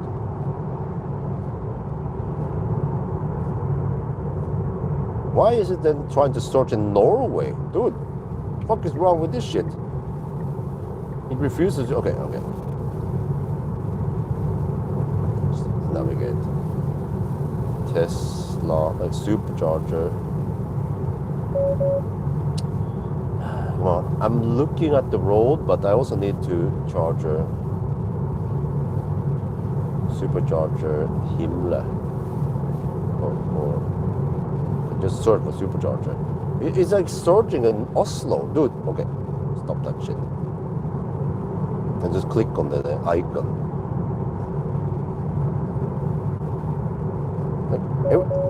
Holy shit balls. It zooms out and it starts to search in Norway side. Okay, I know it's here. Okay, whatever. Fuck that shit. I'm gonna manually preheat with the sexy button instead. But now I need to get over to Himla. There is Himla.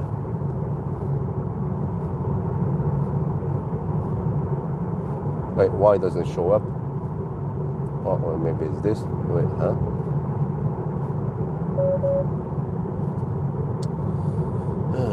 Man, for helvete.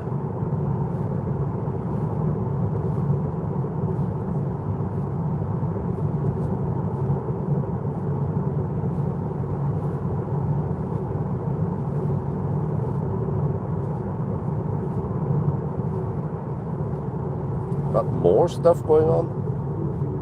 Wow. Everything that can happen is happening tonight.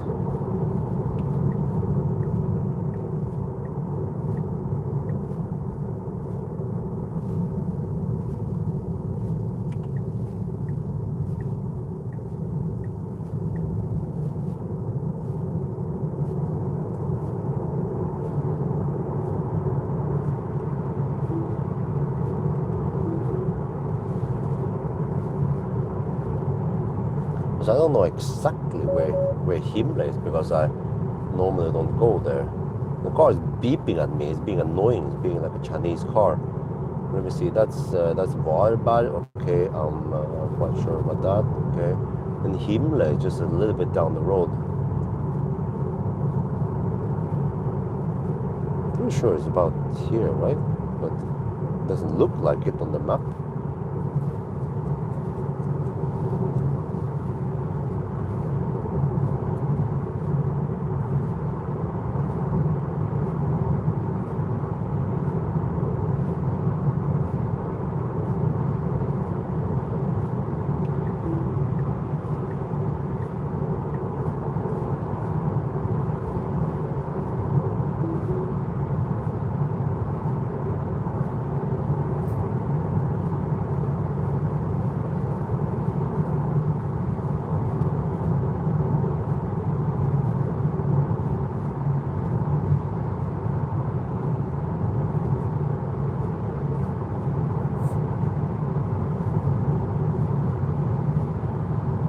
Okay, suddenly it found Warburg South. Okay, I searched for Tesla Himmler and it managed to figure out what I wanted. Okay, at least that's good. So Himmler at 7% now it claims. Okay. Yeah, it's usually called Warburg South, but then it's a long name. So, but it was smart enough to figure out that Himmler is Warburg South. Just like Brookeland say, and I think they call it Cinderella. Well, yeah, but maybe they went away from that name because Cinderella has been gone for a decade soon.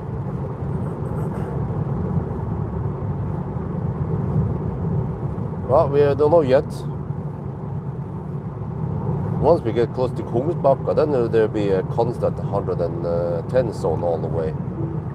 And then I'll calculate how many, well, we can look at how many kilowatt hour I have left.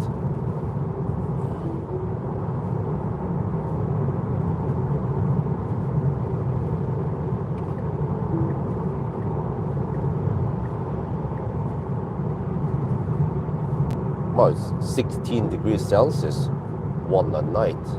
Noise.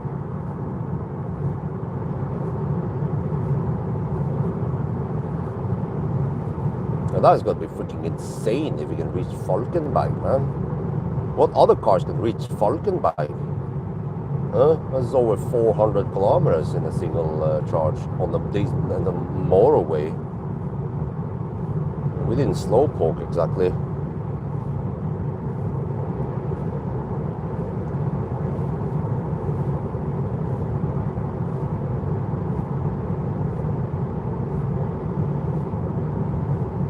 And now it claims 7% at Himmler.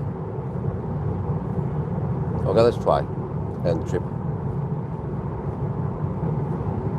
Tesla. Falkenberg. Tesla near Falkenberg. It came up with a suggestion there, that's good. Tesla supercharger, something. Is that Falkenberg? Yep, that's Falkenberg. Well, guess what, guys? I'm gonna drop the bomb. Tesla claims we will reach Falkenberg with 3%.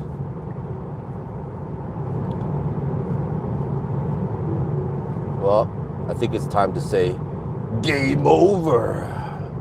Now, we are 77 kilometers away from Falkenberg. Yeah. This car kicks ass for the Lord. Lord Elon Musk. Elon Musk for president. Okay, but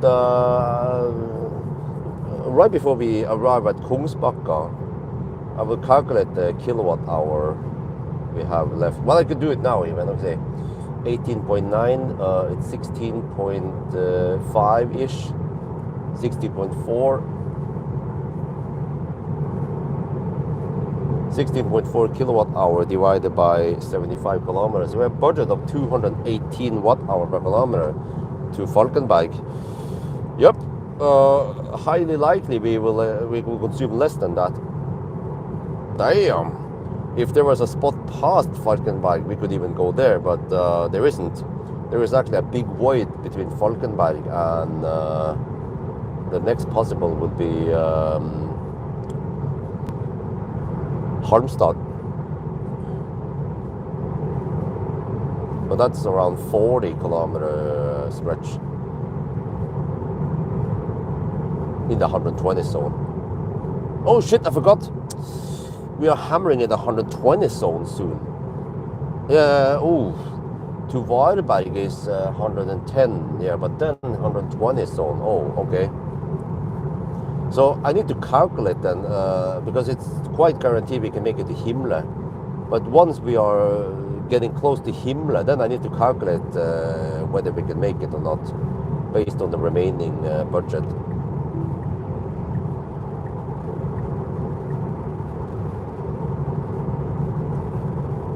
But usually if the car claims 3%, then okay, if we spend a little bit more, then we arrive with 1% or 0%. And that'll be, got some gull.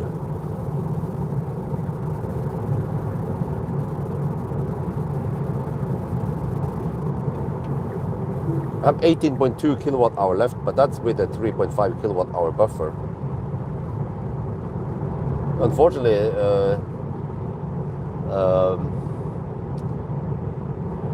Sexy app doesn't show it.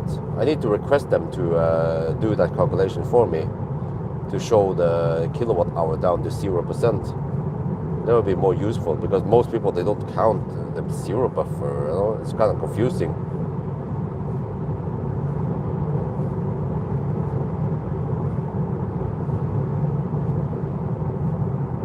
And the confusing part is that it says remaining capacity.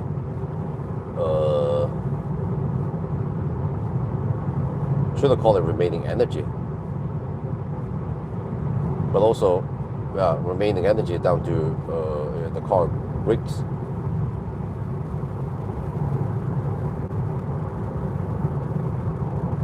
No, we haven't stopped yet. We have been driving for 3 hours and 18 minutes now.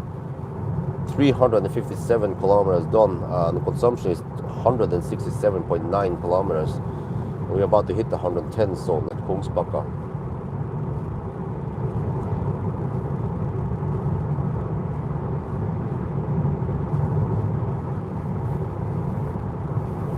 Yeah, without doubt, the rear-wheel drive is more efficient than the all-wheel drive. Maybe 5 or 10 watt-hour per kilometer more efficient, and it seems like it helps here. Plus, it's 16 degrees Celsius over here. Of course, that also helps. I think at least we chose the right weather at the right night. Just a bit of road works here and there. It's quite rare that it is that warm at night. Usually it's around 10 degrees Celsius at night during summer around here. Wait, is that more Baustelle on the other side there? Shit, man.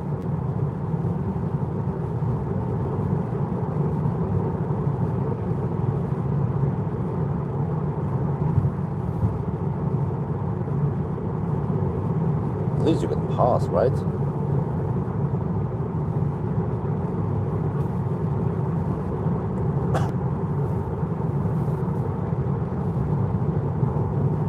As far as the heat of the battery. Well, but I'm at 38 degrees Celsius now. Oh, yeah, I should maybe preheat soon.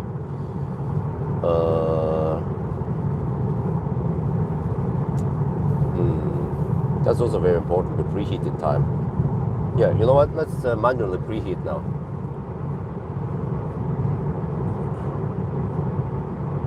Well, ideally, you should try to use the heat pump because it's more efficient. Well, I stopped the preheating yet because wait, I need around 45 degrees. But if I wanted to preheat now, aiming for Varberg, which means that I should wait a little bit. Try to preheat when I get closer to Varberg. Otherwise, we might be too early.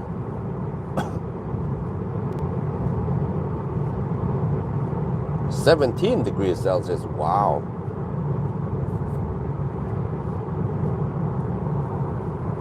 Yeah, it still claims 3% at the Falkenberg. Wow, we're gonna check out the new V4 superchargers over there. That'd be nice, but everything is closed at Falkenberg at night. So I'll just eat my own food. And that will be interesting. What do I do at Falkenberg? I charge there. I want to turn around to take the slightly earlier turnaround point. And then I could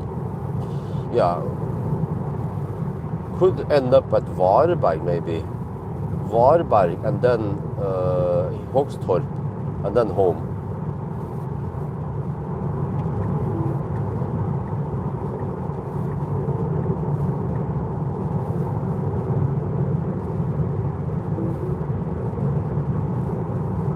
I think I should charge around 50%, or I don't know, 40, 45%, I'm not sure. But the car charges fastest to around 40 or yeah, something percent. Oh, McDonald's. Maybe McDonald's is open 24/7. Okay, but the problem is I don't have that much time.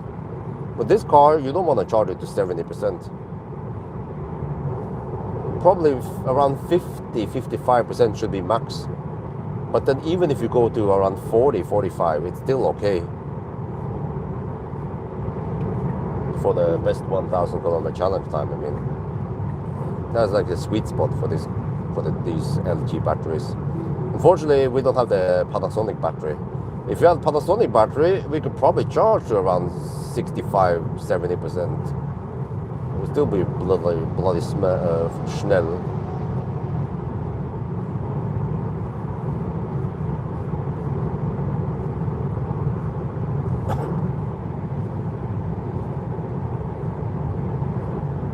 Okay, we're getting close to Varberg now. 60 kilometers left to Varberg. Not to Varberg, to Falkenberg.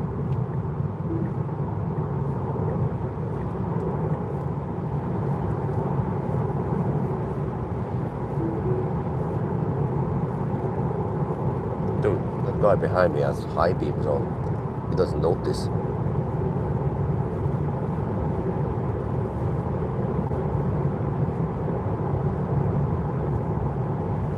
Max Burger. Oh, okay, they close really late. Wow, that's nice.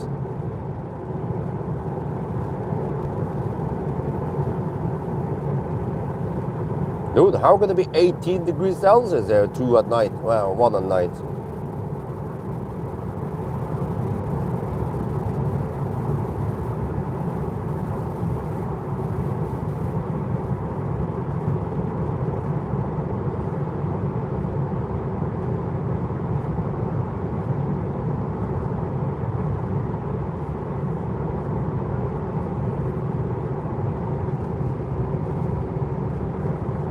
See, how is that again? If I preheat and it reaches the preheat target, then it just keeps it there and it doesn't cool down, unlike the Korean cars. The Korean cars is facepalm, man. You hit the preheat target, but if the timing is not right, then it starts scavenging heat from it again. Then you slightly Colgate when you plug it in. So I could even preheat now, or yeah. That's the estimate roughly. The car started preheating around 5-10 minutes ago. So I just have to shift it so that I reach the target at Falkenberg. But I mean, as long as we are 55 kilometers away, then I think it's too early to preheat now.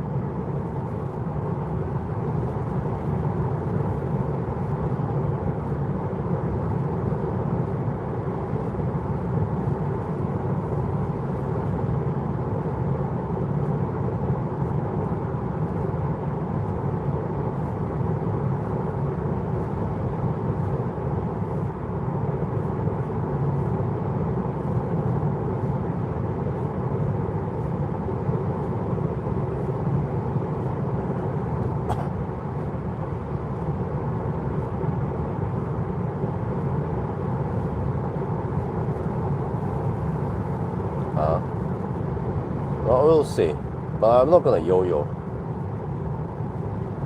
We don't do that.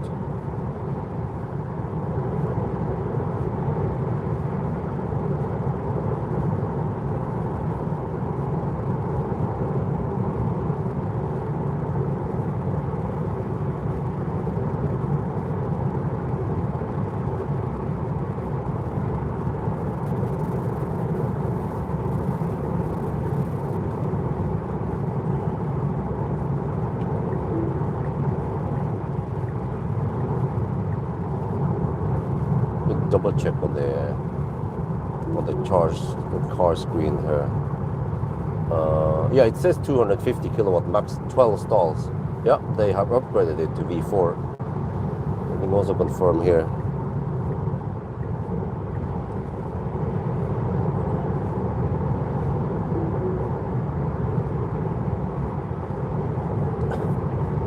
(37 to 37.5 degrees in the battery). Yeah, for what I remember, it needs to be around 45 degrees. But we're still 51 kilometers away from Falkenberg. Okay, now it says 2% at Falkenberg.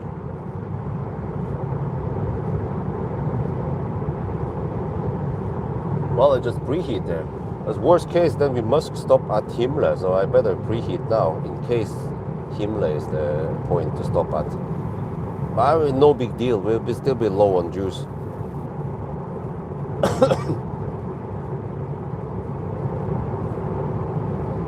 But ideally, if you can arrive at Falkenberg with 1%, that would be king. Or zero, almost 0.5%. But actually, I can't see 0.5% in Sexy app. That's a bummer.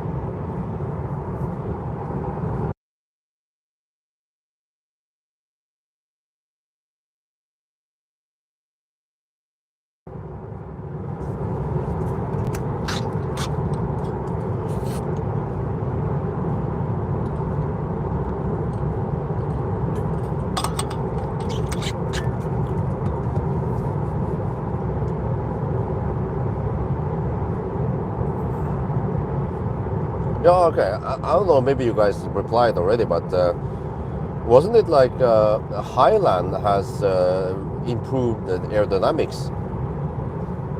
Pre-Highland was 0.23 and then they lowered to 0.22, or how was it again?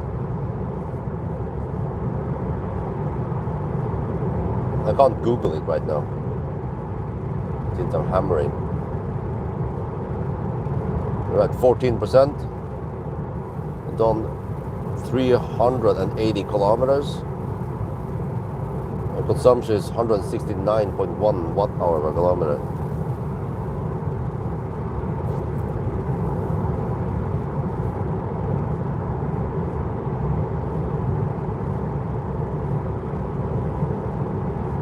Okay, it starts preheating. That's good.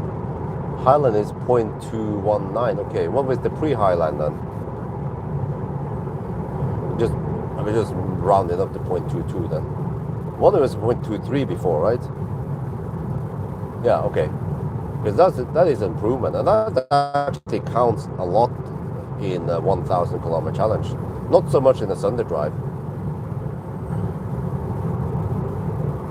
but especially in winter, it just slices through the air. Thick, dense air, no problem. Just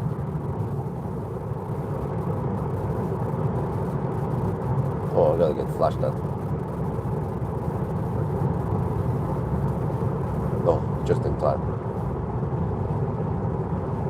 I still wonder why all the matrix systems, even the German cars, they are so bad at detecting trucks coming up a hill like that. Humans can see it quite easily. Okay, battery temperature. Oh, it's rising kind of slow. Still 37.5 to 38. Okay, but it says 2% at Falkenberg still, alright. We get some extra heat once we go Schnell in the 120 zone.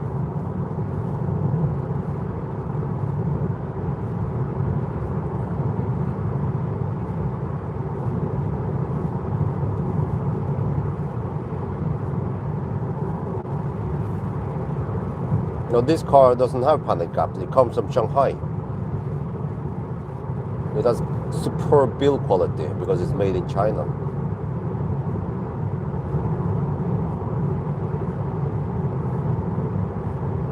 But you know what's funny? Even Tesla with panel gaps has better aerodynamics than German cars without panel gaps. Oh, the burn!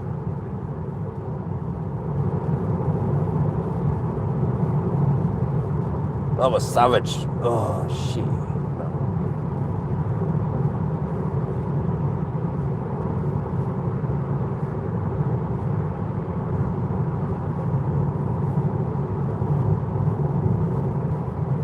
Okay, no, but we don't do that kind of modification to the cars.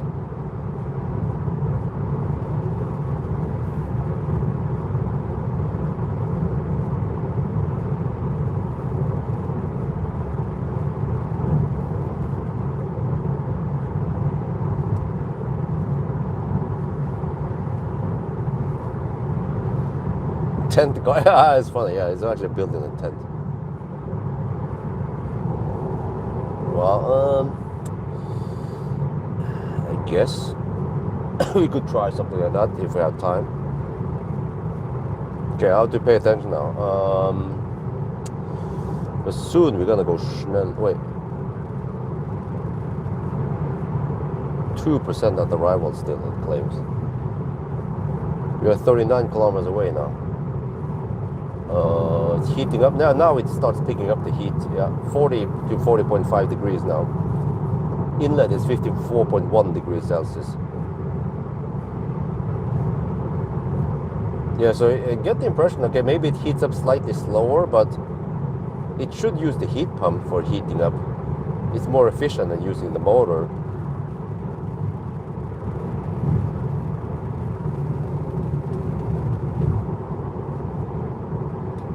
Well, I still have 300 kilowatt power limit at 11%. Damn.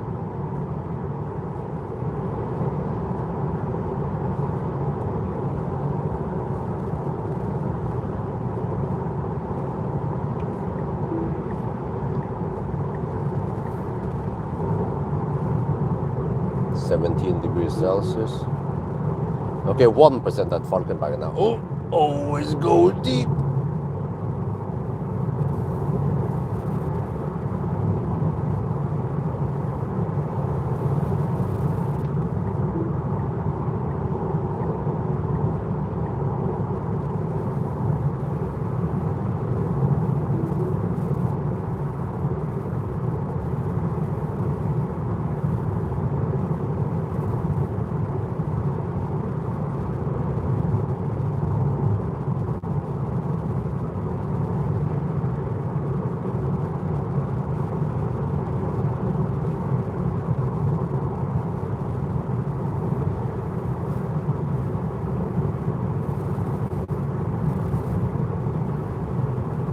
Once we hit, okay, wow, it heats up fast now, 42 to 42.5 degrees.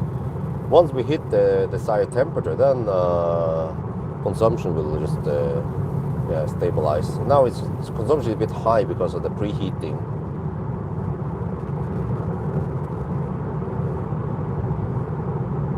How long will?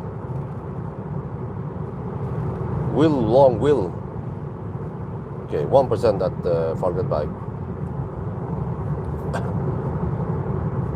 The energy app, yeah, I can see. We can go more accurate in the energy app here. It says, where was it again?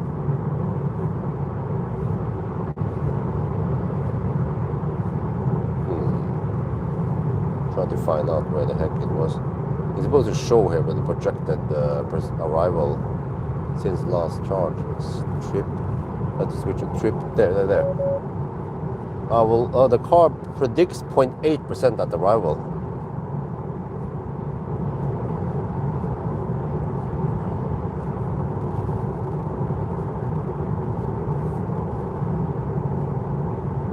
But it's preheating right now. So once the preheating stops, we're at 44 to 44.5% degrees now. The preheating should stop anytime soon. Then maybe it will be looking better.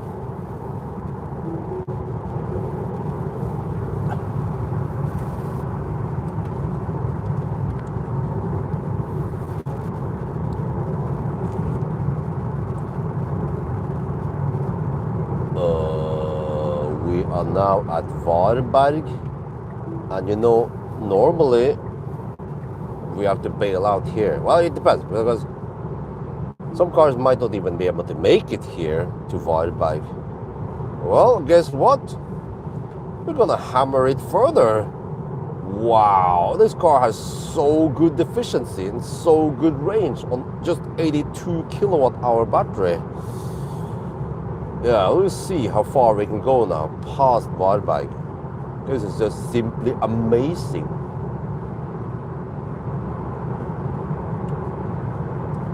Okay, you see preheating is still active, but is it going to stop soon? Should stop anytime soon, right? But I have only 6 kilowatt hour left.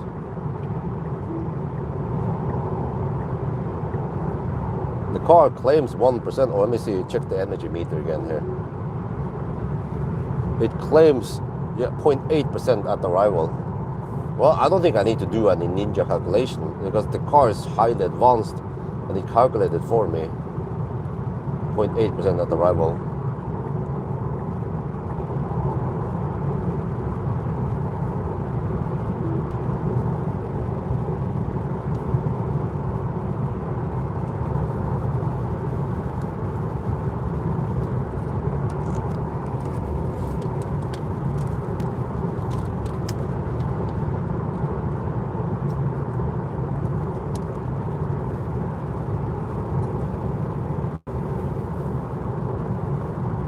So we're down to 7%, and the consumption since yesterday has been 172 watt-hour per kilometer. We're about to hit 400 kilometers, and this is no slow poking. No.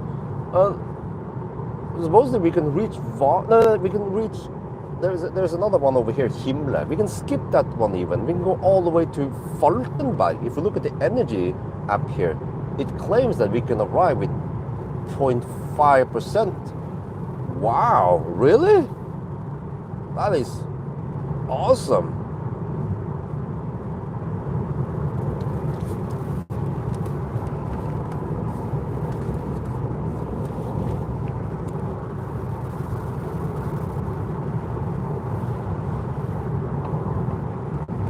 Okay, I'm going to manually stop the preheating now because it's sucking too much energy. We're already at 47 to 47.5 degrees Celsius.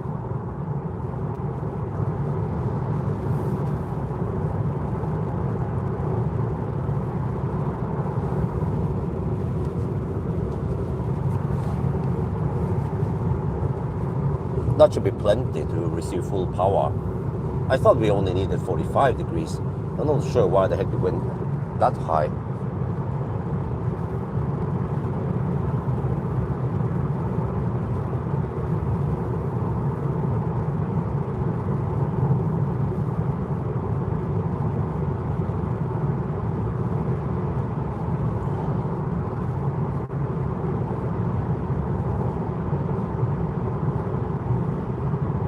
Well, interesting. Now there's on the navigation it says stay below 108 kilometers per hour to reach destination above 1%. Well, I'm not planning on reaching destination with more than 1%. I'm gonna reach destination with 0.5% now. Always go deep. We're 270 kilowatt power limit, so that's still no problem.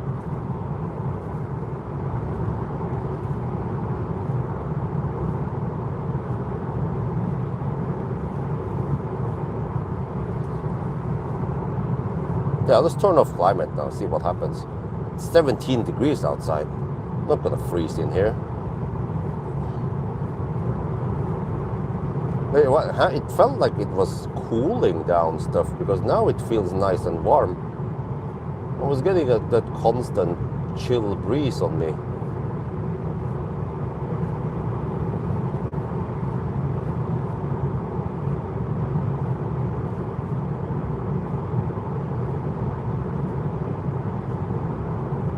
Well, okay, now the car claims 0.4%, 0.5% at arrival.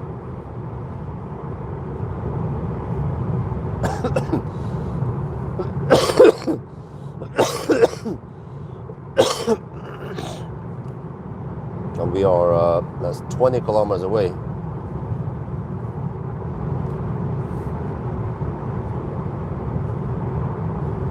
$19 kilometers away. Wow, we are in the 120 zone, hammering it with crosswinds. This is just crazy how efficient it is.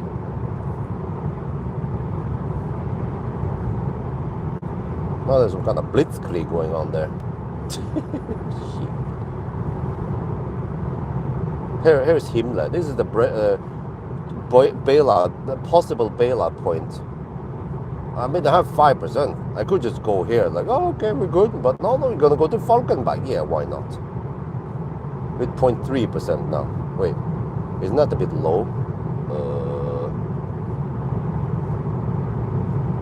Well, we already passed the point of no return. 0.4%. Keep jumping a bit up and down. But you know, we can actually do this because the car has highly advanced alien technology. Other cars won't be able to pinpoint it down to the 0.1% accuracy here, you know. Other cars might say, no, you need to charge. But here, if the car says, okay, you will arrive at 0.4%, then we will arrive at 0.4%, right? No problem. I forgot to clean the windscreen when we are at low speed.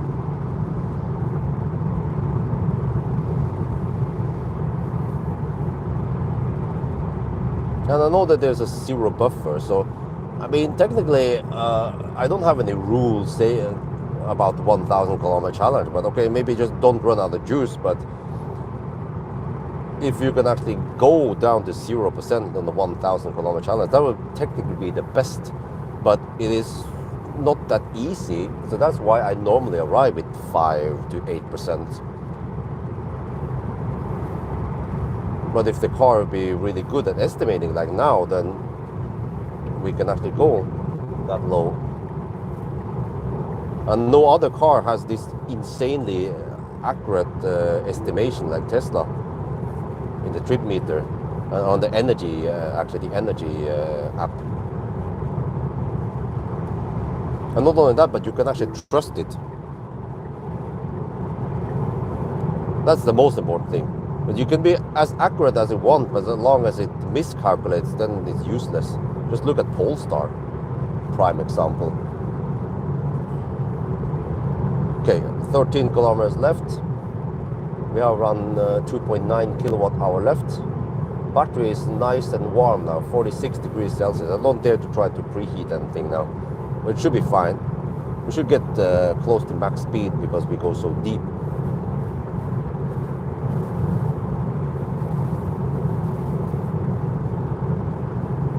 Man, almost 4 hours before we stop. How many people want to drive for 4 hours? And I'm going over the speed limit, you know. VAT over the speed limit. So people who go slower, they might have to drive 5 hours before you stop. Are you keen on doing that? 5 hours, huh? If you need to go more than 5 hours, then maybe you need to get a fossil car.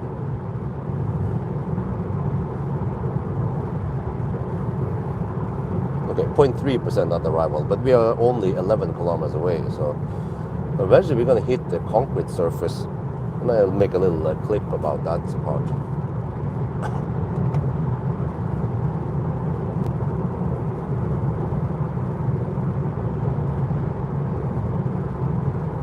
Yeah, if you drink coffee, then you need to pee more often, right?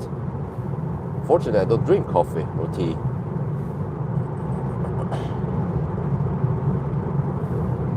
I'm going to stay in the right lane as long as I can because it's dry. Left lane is wet. It's been raining earlier here.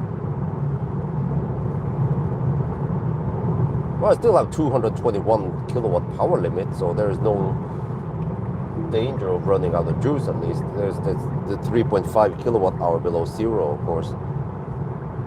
And if the car is only 74.5 kilowatt hour out of the 82 kilowatt hour, then that's quite a massive buffer.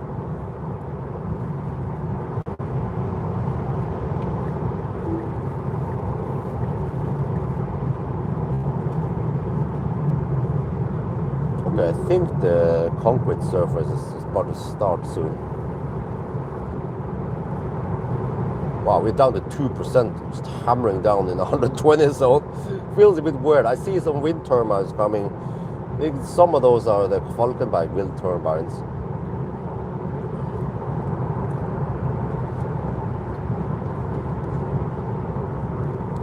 Guys, get ready. I feel like the concrete is about to start soon.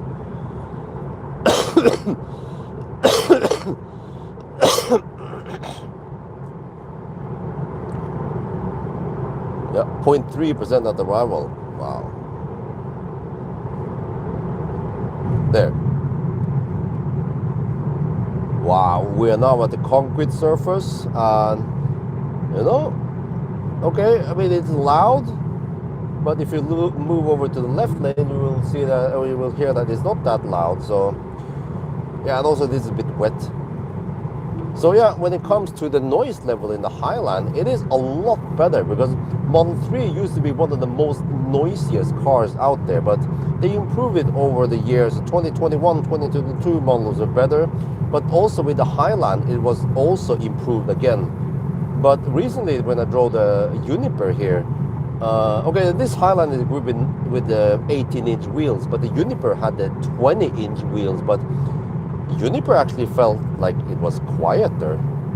Unfortunately, I was not able to test the noise levels in Uniper where I returned it, but yeah, I mean, this Surface is loud, I know it, and I feel like the Highland might be louder than many of the Chinese cars nowadays.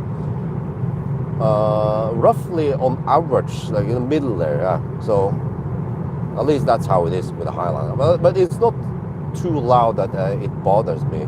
But also keep in mind that this is some of the loudest roads you can find.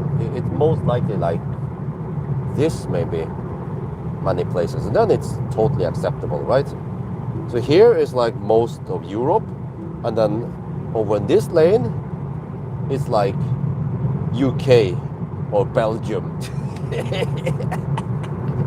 Okay, anyway, we're gonna pull out now at Falkenberg. The energy graph tells me that I will arrive at 0.3%. So normally I don't want to go that deep in 1,000 kilometer challenge, but there is actually no rule that we cannot go that deep as long as we don't go below 0%, right?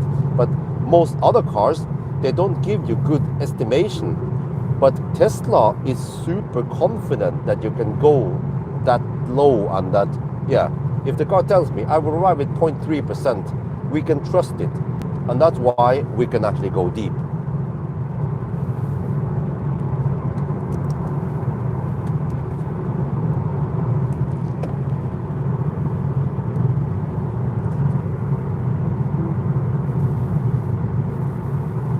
Falkenberg, here we come. Microphone off. Yeah, 0% on display now. Probably 0.5% left.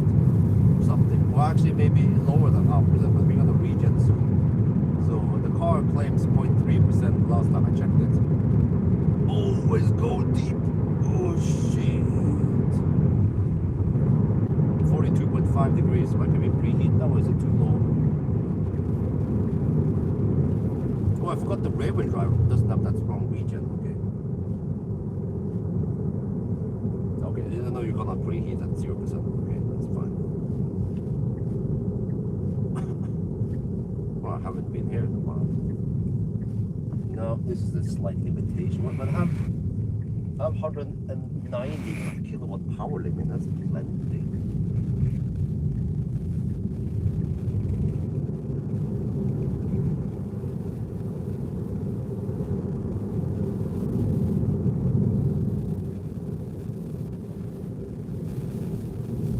Wait, Gold Silver is still here. Let's do a distance check. So I'm gonna give you the stats soon.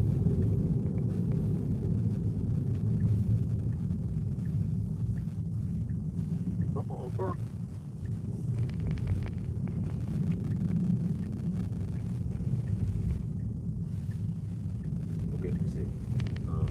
Oh wow, it's still open. Remove the ice.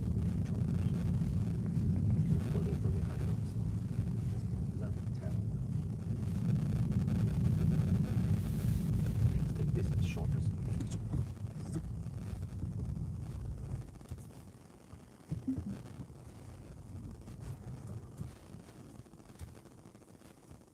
427.9 kilometers. 172.9 watt-hour per kilometer.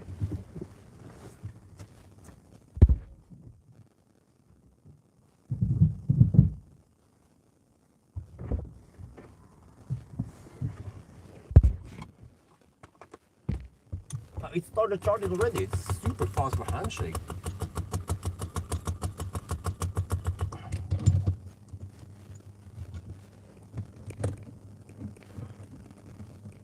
$222 kilowatts. Oh, it's 250. It hit 250.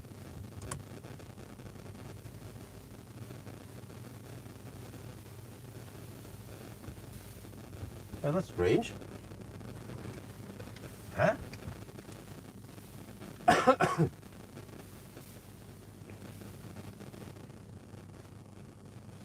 Falcon bike. We came here about a minute ago.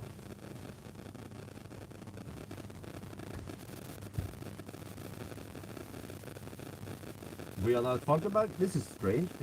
I normally look at this number. It was around 220 something, but this is the one we have to look at. Total power.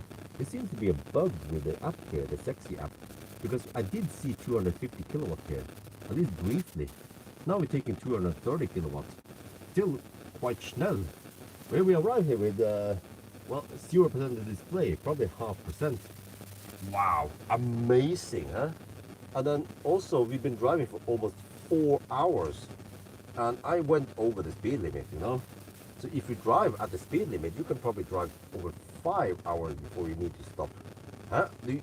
How much range do you think? Or how big is your bladder? That is the question.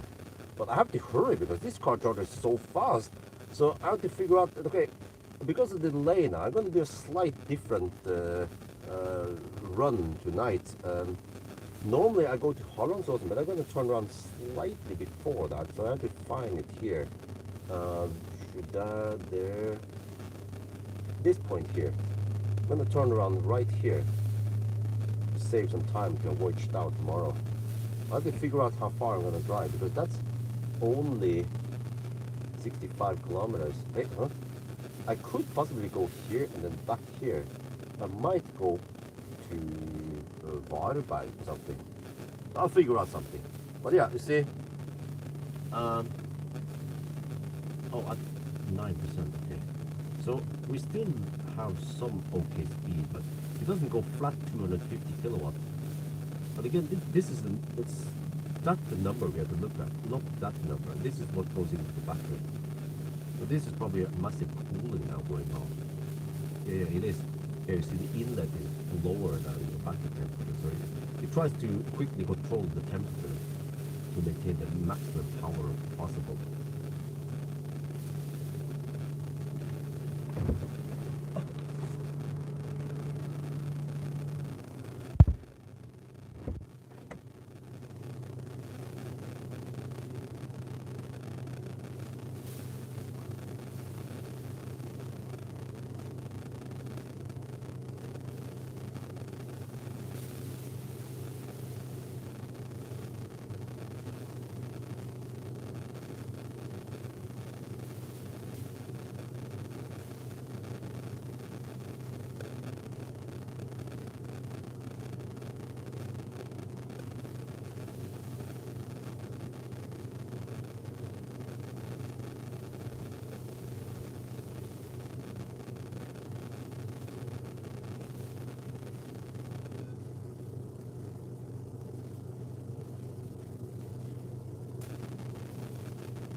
And suddenly we have 18%.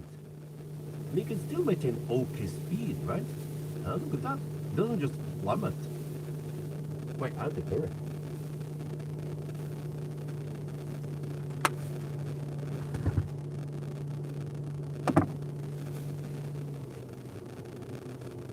This dude's a crazy cooling now.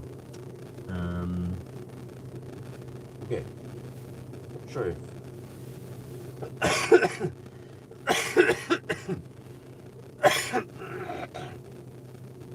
I'm sure if I want to keep climate on, like that's gonna mess up the things. Okay, let's do it. Keep climate on. I'll be back.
Wait, okay.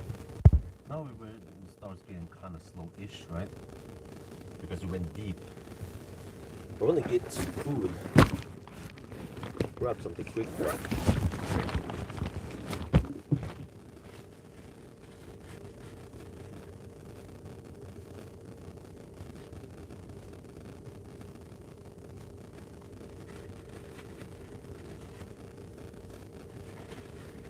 sure how much time I have to eat in here, but yeah.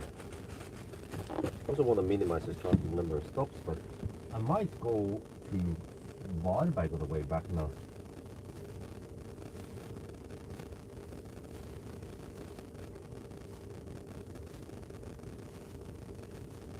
You see in here? Well, I think this is the most important part, right?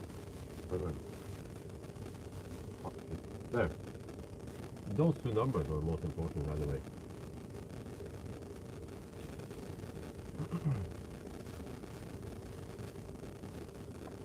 It might pay off for me to go to 50% or 55%. Well, I'm not sure.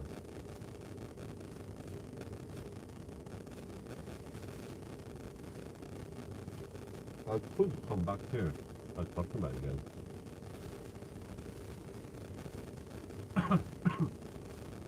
But then I want to try to align it up for Oxford.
Yeah, I calculate I need to spend 50% of the battery. So if I go 55,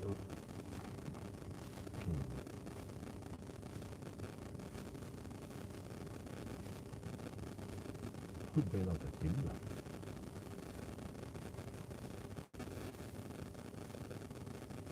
Vad fattar man inte? I mean, ja.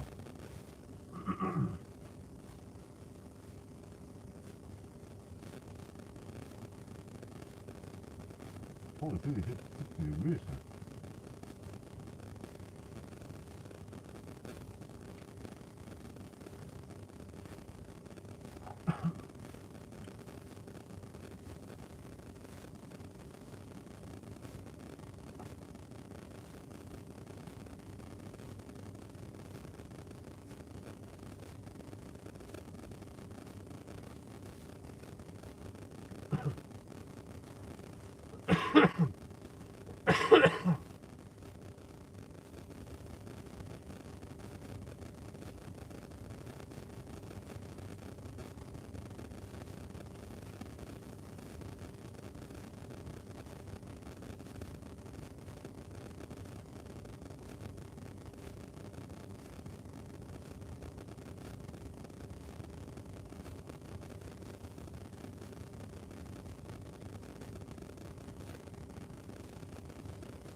So let's get ready to leave.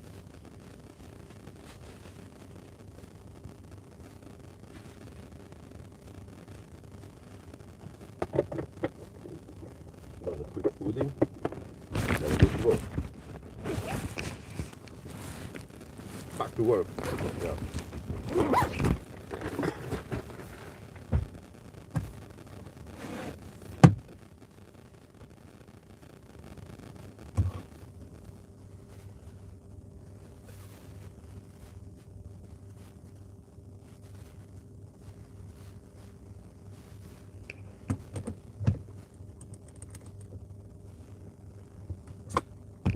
That stuff was, but yeah, I'm planning on going all the way to Varberg now. It's crazy.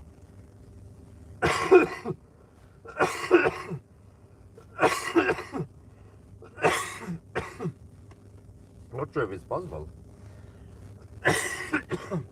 160 kilometers in the high-speed stretch.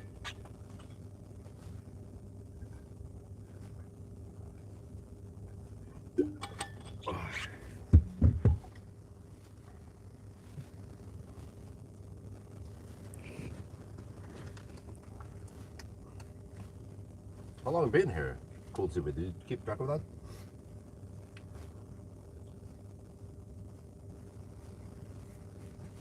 Okay, we are almost at, we are 50%. I'm attempting to go all the way there, back again, and then go all the way to Varberg. That's 160 kilometers, and we have 120 sold, most of it there. This is the high-speed stretch. So now it goes kind of slow, only 100 kilowatt, but at 50%. Hey, is this charging faster before? I'm not sure, but okay, let's go.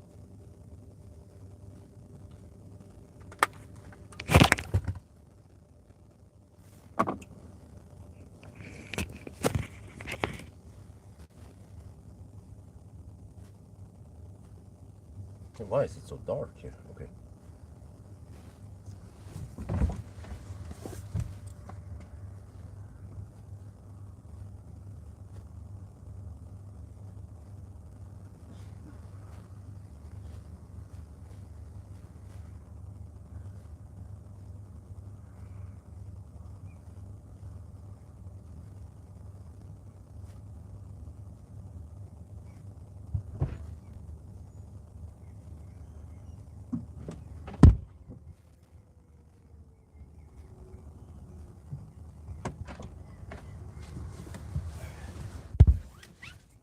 The stop button of the supercharger cable didn't work, but I just had I used the rear thing instead. And then off we go. Maybe a cool silver if you can. Did you keep track of how long we stayed here? One was around a 15-minute charging stop. Okay, I charged at 52%. Kind of high-ish, right? But I mean, it's still normal within many other cars, right? But we didn't go too slow. But we charged at 100 kilowatt towards the end. But I didn't stay too long on that. I think we, for the majority of the time, we camped at 200 plus kilowatt, and then there was some 150 kilowatt for a while also, until now at the very end, the last few minutes we had 100-ish. But it seems like the charging speed, I mean the charging is fairly flat-ish. Oh, okay.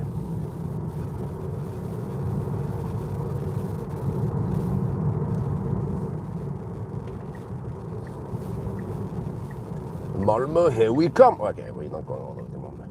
Now I'm looking forward to some road trips soon with the whole family. Oh, I didn't have time to clean the windscreen.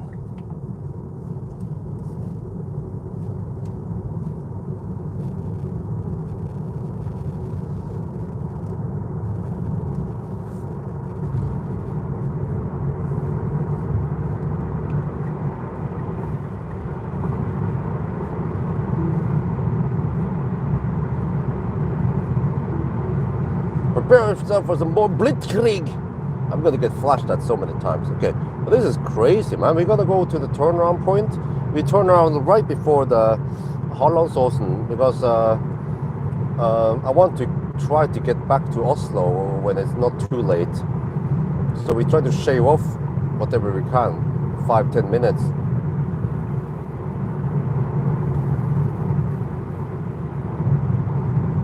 Then we try to reach Varberg. If we can't really make it there, we can at least bail out at Himle. Or even worst case, we can bail out at Falkenberg. So that's nice that we have so many options now. Previously, it would be, I mean, Falkenberg was out of the question. I think they finished this not long time ago. Everything looks so brand spanking new over there.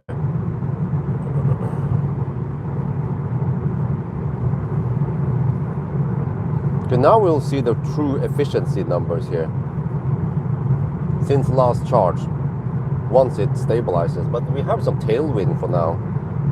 That means we get headwind on the way back.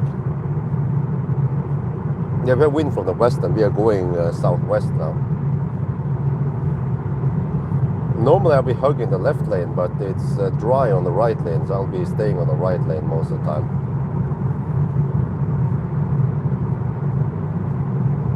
Yeah, fortunately I had a afternoon nap today, so I'm actually not that tired. I napped between around 1 and 4 in the afternoon something. I also felt like I needed to get extra sleep to recover quicker. So of course that afternoon nap makes a big difference for me staying fresh and sharp during the challenge now. So this time I didn't have to bring energy drinks. I just have soft with me.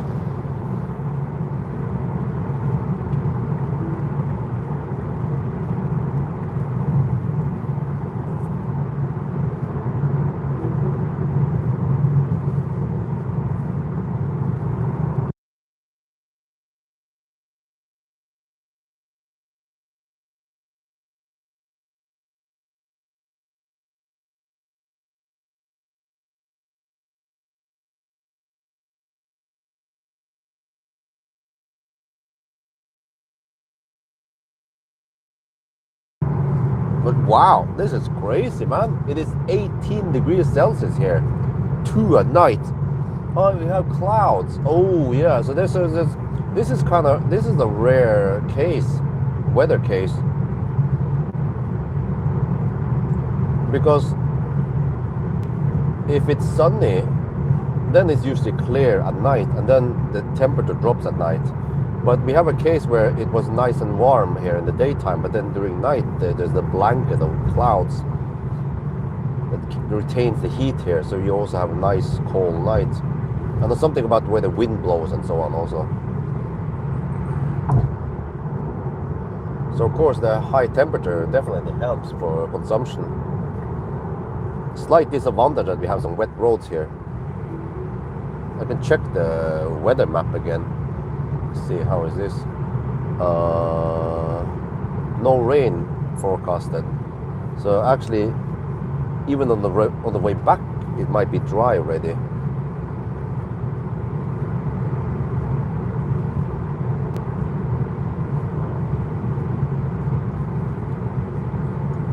Oh, okay. I estimated 230 watt-hour per kilometer on this stretch. I'm actually not sure what to expect on the high-speed stretch.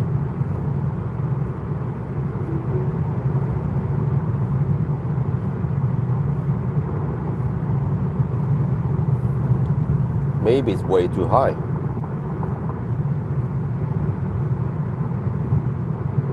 But it should be in that ballpark.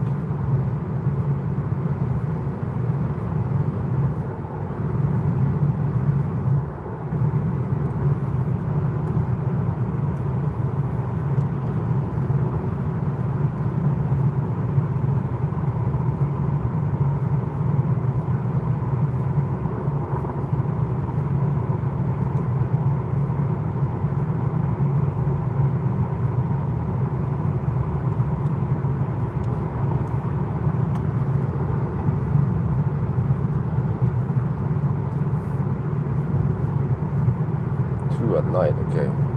I need to get back to Oslo ASAP to avoid the traffic there.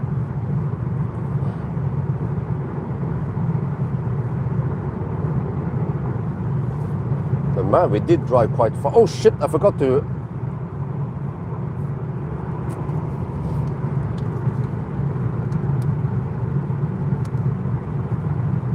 Did I get a good reading?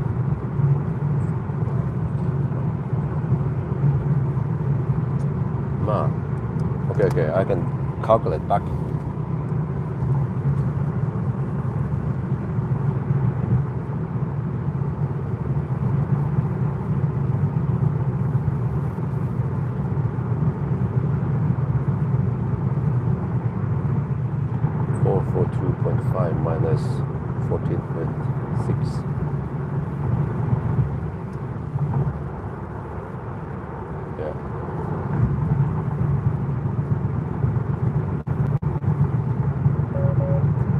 428 kilometers. Okay.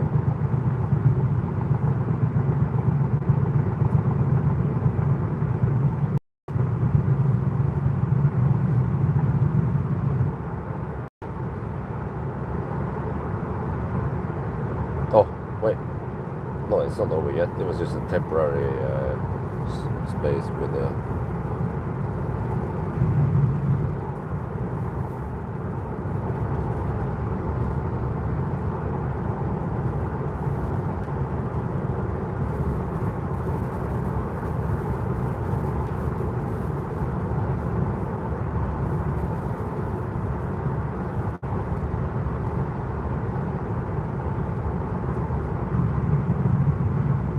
Oh, it over-reports quite a lot.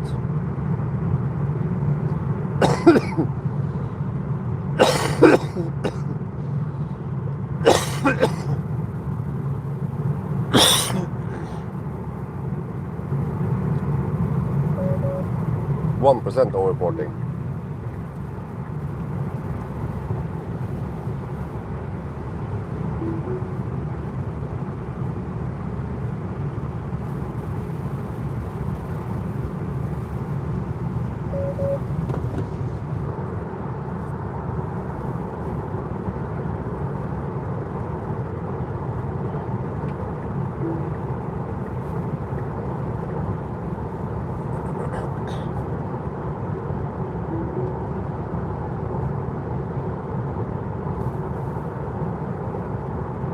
Yeah, I think I need to charge only around 40-45% on the return now.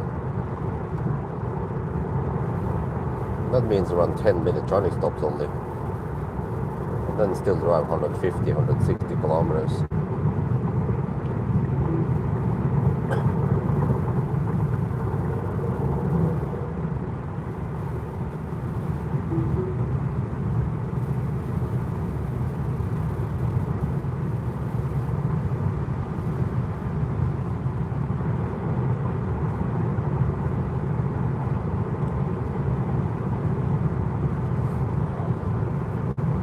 Wow, it started stabilizing now. 222 watt-hour per kilometer. We've been driving for only 21 kilometers. But we have the tailwind. But of course the kinetic energy.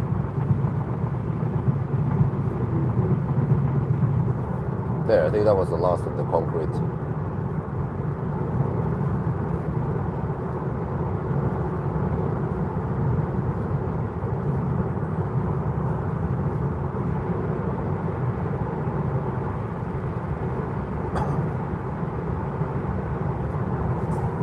I think I need to try to pay attention to what the time of arrival is at the chargers.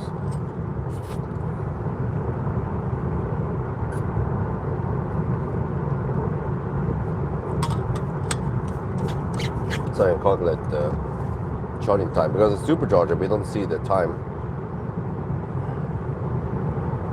Yeah, I'm not used to this because I'm normally charging at Ionity. There we can see the charging time. But actually even that is not correct, because I've seen it that it starts counting around, it starts counting when you are doing handshake still. So it's slightly misleading. It's like 30 seconds off something.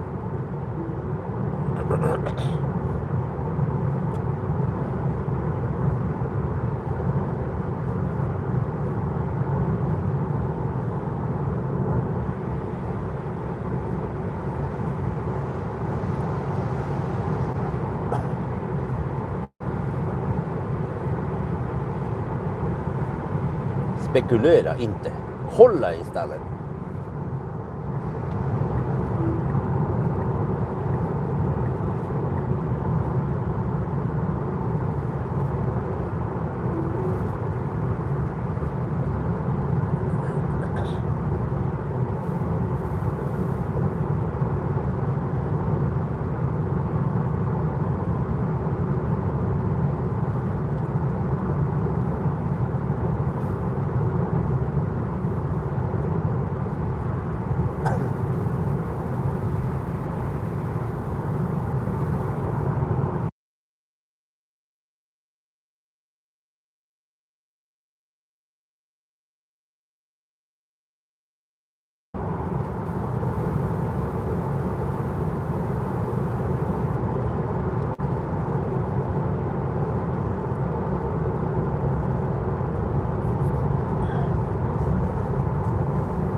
wow, the consumption so far in the challenge is 175.9 watt hour per kilometer.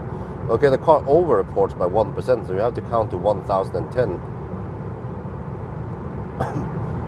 So since I'm turning around earlier, then I have to go past yes home, probably to maybe all the way to Nembenes or something, and then yeah, and then count down on the way back to yes home.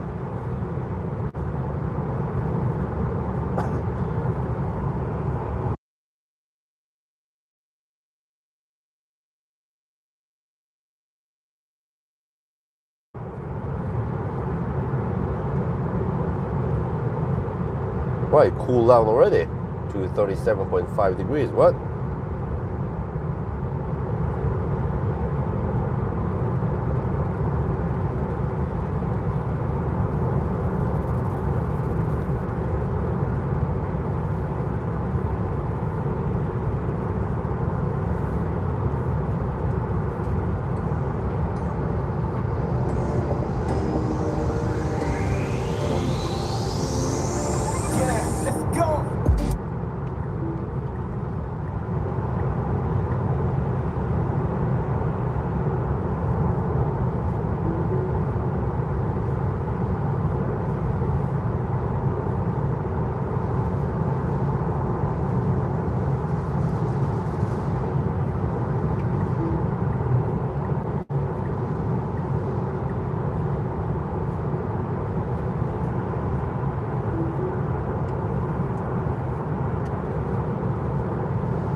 I know I'm moving through life like it's a runway. I'ma live life in style and make this life like a masterpiece. There's no bringing us down, and we don't know what tomorrow holds. So we gon' live right now. All we know when we.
What was the status of quantity AS? Well, it's been a bit on halt there.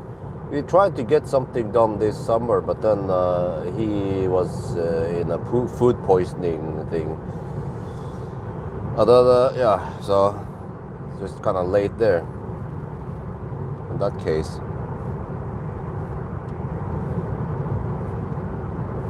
And I was bugging Neo about hey, okay, so he's now back, so when can we have the meeting? And then Neo didn't reply. I'm like, huh? And then I also asked my dude, like, hey, when are you ready? And then also was some stuff that he didn't reply on. I'm like, huh? What the heck, man? Why does it take so long? Let's just get going with Neo Bjorn at least. So hopefully next week I can take delivery of the EL6 and we can pretend as if I own it for 6 months and see how it goes. And I can swap to other Neos if I feel like it.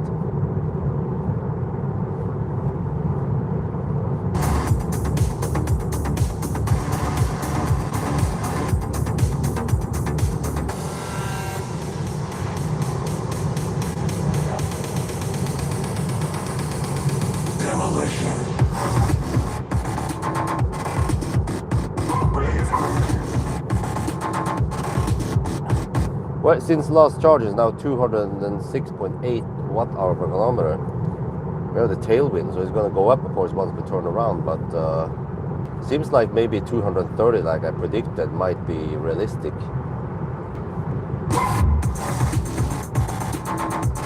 And if that's the case, we will arrive at Varberg with 2%.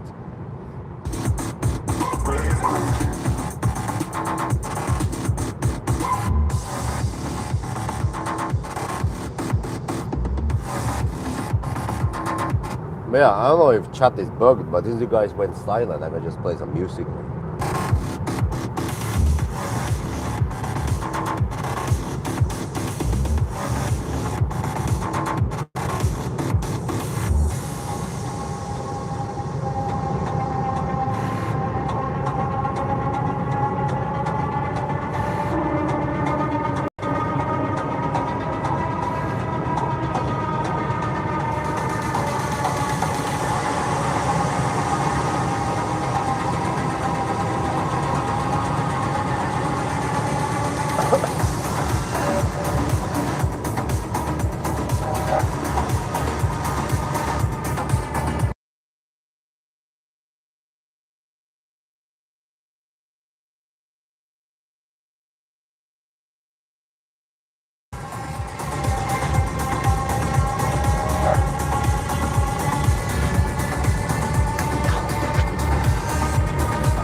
Oh, okay, it's just silent, alright. But let me see how it is again. We count 1 hour and 45 minutes before midnight. Well, I say 1 hour and 44 minutes. No, it's not. 16 minutes. No, it's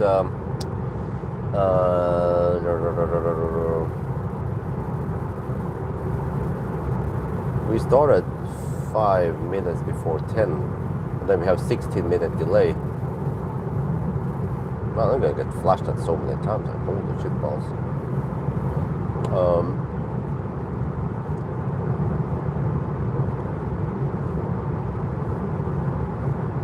That's 11.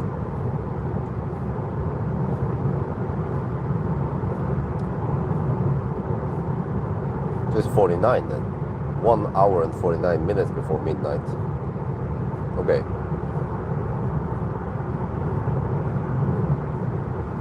But this should be in the low 9-hour domain. 9-10 possibly.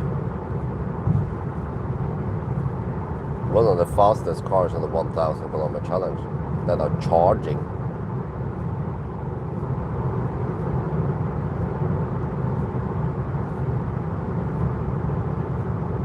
I wonder how fast I could do a Neo ET5 during summer if I could only swap.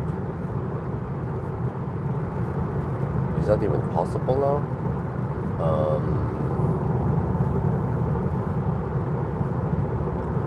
But I mean, well, ET5, in order to beat the Tesla, it needs to go all the way to Varberg, at least Kungälv, before we swap.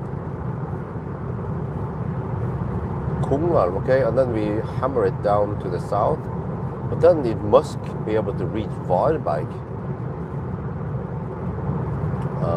Well, before I would go to Helsingborg, yeah, and top up there.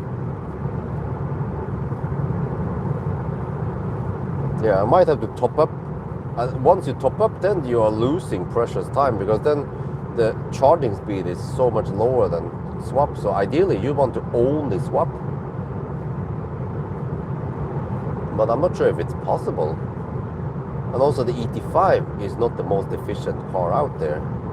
It's nowhere as efficient as Tesla. And they haven't bothered improving the efficiency there either.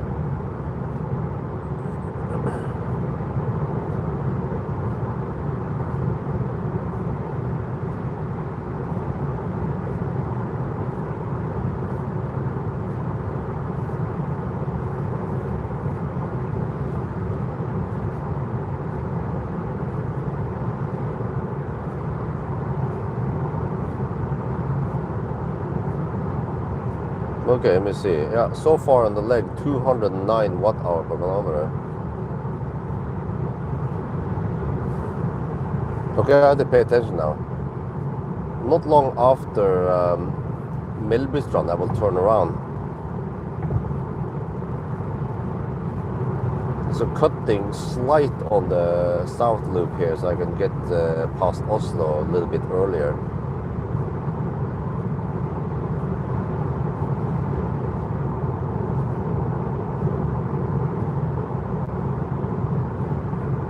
Oh, it's finally dry over here. It seems like it didn't rain over here. Oh, man. I think I've been flashed at right 50 times today. If they can DC fast enough, you can get... well, that's the problem. They don't DC that fast. It's like you usually get around 115 kilowatt only. So once you need to top up, the top up might be 5 minutes, right? Or 7 minutes, which is basically the same as a swap time. But you're only gaining a little bit of energy.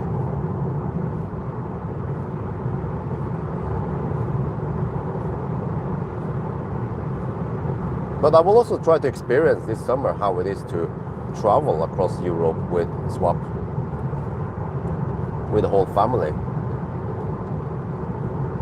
At least wifey claims that she never experienced swap before. I think she did once, but she forgot about it.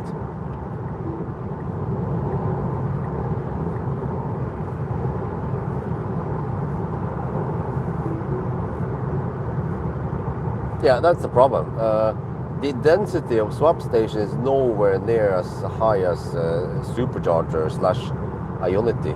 Especially if you have 400 volt car, you can choose between supercharger and you know.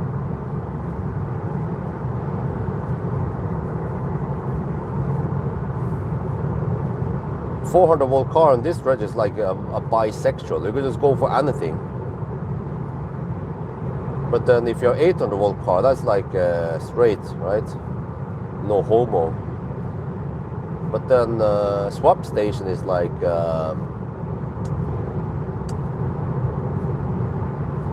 I don't know. Cross-dressers only. Trans only.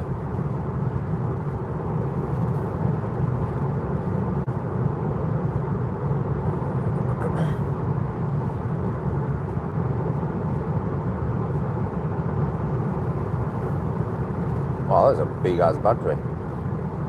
Okay, anyway, I'm gonna pay attention. I'm gonna turn around very soon. I think actually the next turnaround point, yes.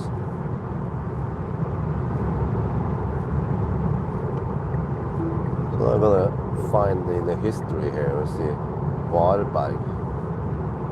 Supercharger Varberg, there. I'm gonna go for it. What is the car saying? It claims 8% at Varberg. Ooh, challenge accepted.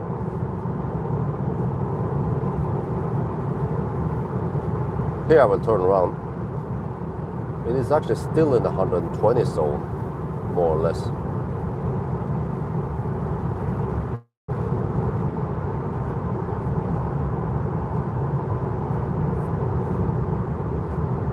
actually. I think it's right when it changes to 110, so we're not losing out on the 120 zone at least. Yeah, here, it's basically here, it's also where the 110 zone starts.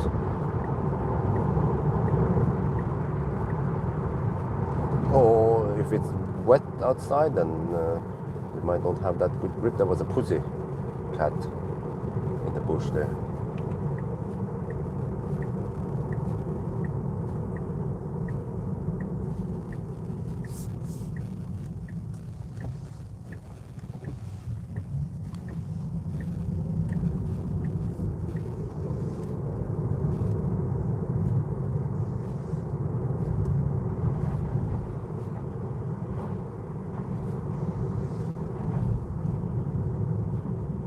You want to get some cleaning done when we have low speed, because now it's going to be high speed and headwind.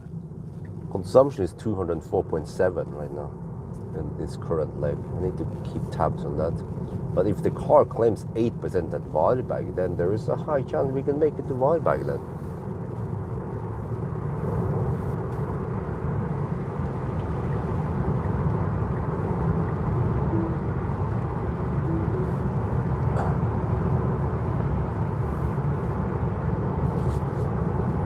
See here again. Yeah, it claims 8% at Varberg. Damn. Seems like I was being too pessimistic about this car. But we are still 82 kilometers away. Well, actually, it's not that far. So it means that it's likely that it's going to end up at 8%. But no, I haven't preheated yet. So once I preheat, it might be a couple of percent lower. I mean, that's still within what we should go for, right? It's always hard to estimate exactly how it is, especially with the wind and stuff going on now.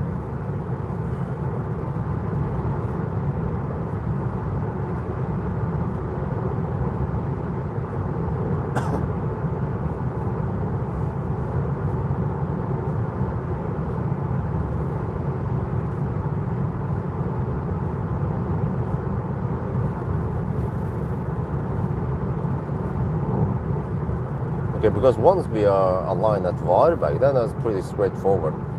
From Varberg to Hågstorp, 150 kilometers, probably need to hurry and then shoot a little bit video, maybe pee in the bush somewhere, and then after around 10 minutes, then we're good to go.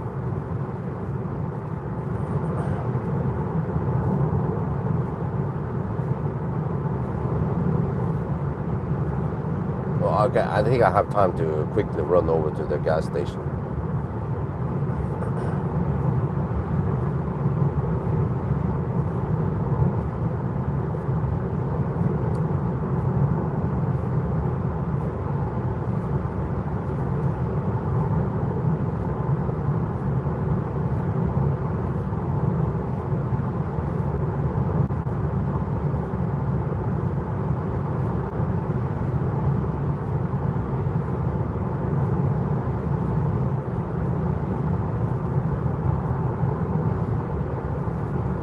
Well, but I navigated there, so I guess the car will preheat automatically when it's ready.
Wow, they support 50 kilowatt DC fast charging. Wow, that's 2.5C. Well, that's CCS, right?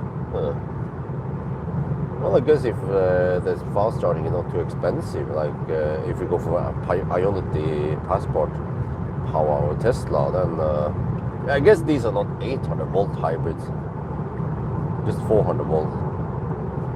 Then yeah, you could get some cheap-ish top-up, but is it worth it though?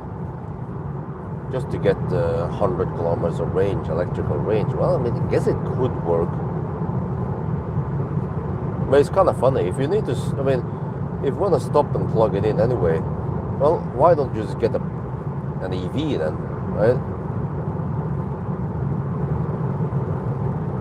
Just like my neighbor at my old home, he realized that there was a Golf GTE. Realized that he has home charging, and he doesn't drive that far, so then he ended up with an e-Soul instead.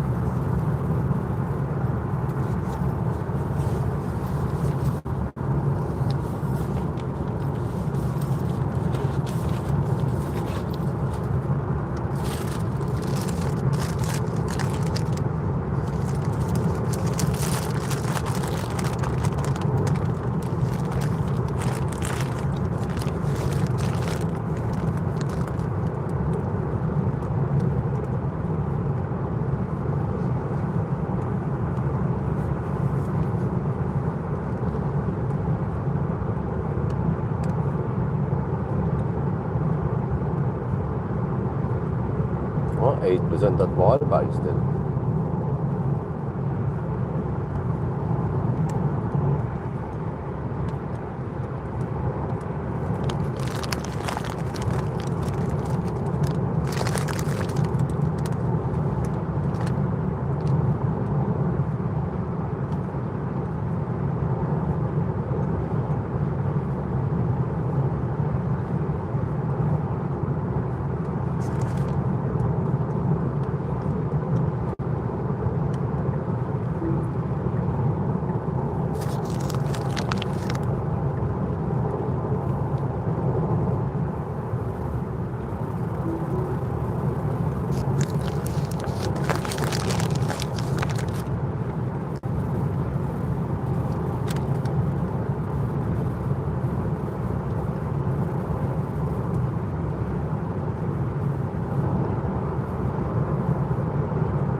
Oh no, start preconditioning now.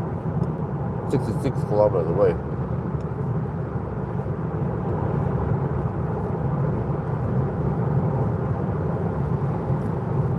They actually cool down the battery to 32.5 degrees. Wow.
Oh, it takes a while to ramp up the whole heating process here. Up to 5 minutes. Needs to heat up all the coolant.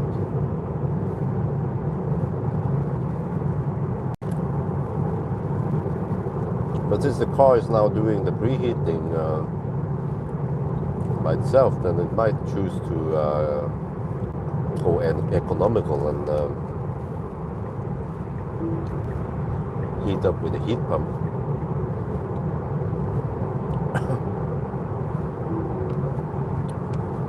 Oh, that truck was far away anyway.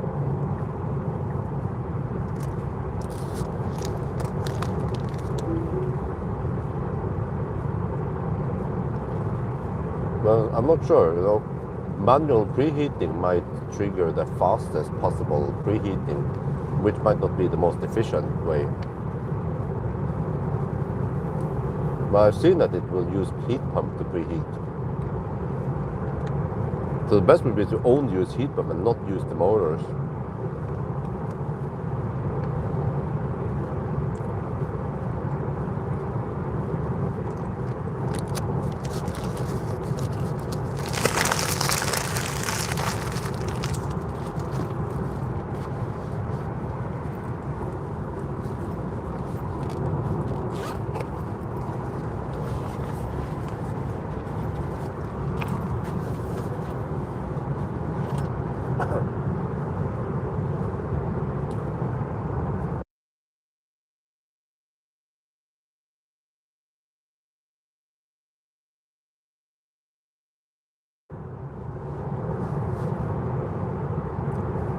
Is that like the 50th time I've been flashed at?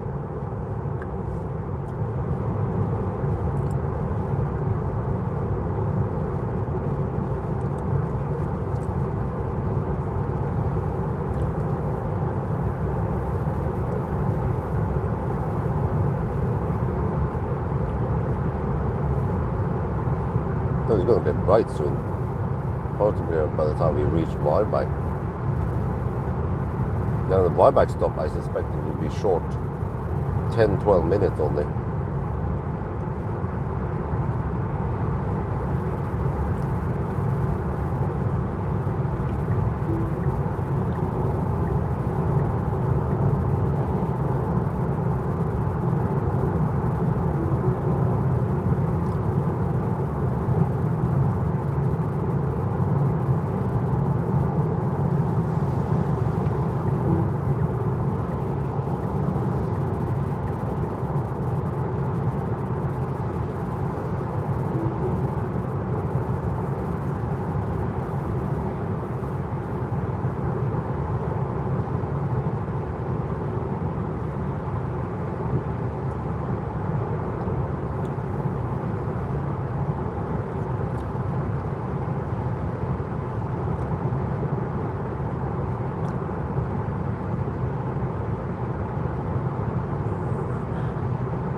Yeah, exactly. I mean, you're supposed to keep the high beam on for a little bit, not as soon as you meet each other.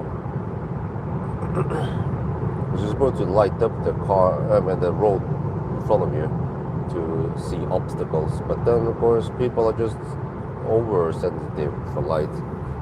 The flash, just give you 1 to 2 seconds. If you don't turn down, then they flash at you, even though you're far away. And these lights, I know they are not that powerful, so it's not really bothering them that much. It's totally different when there's a freaking mother trucker with LED bars or those ginormous lights in the trucks that flashes, that blast at you and they don't turn off.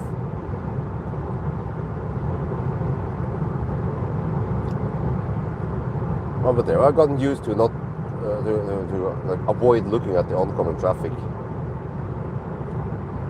There's nothing to watch there anyway. I just have to pay attention to the road, more like on the right side of the road for any animals.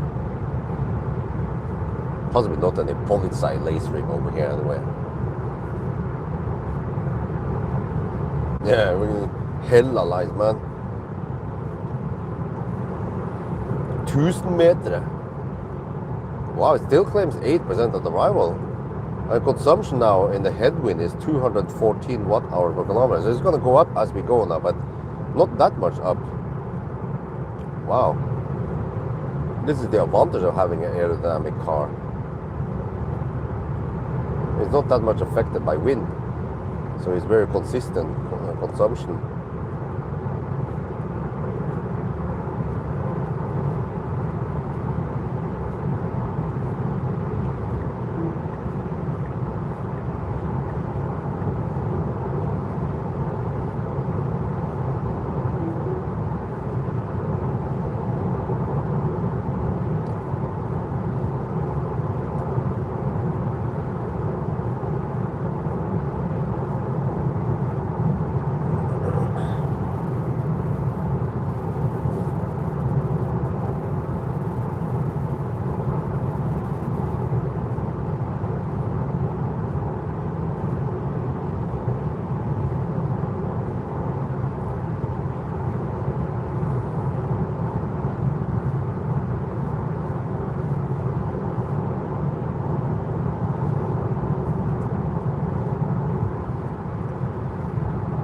Yeah, tomorrow I will do a range test.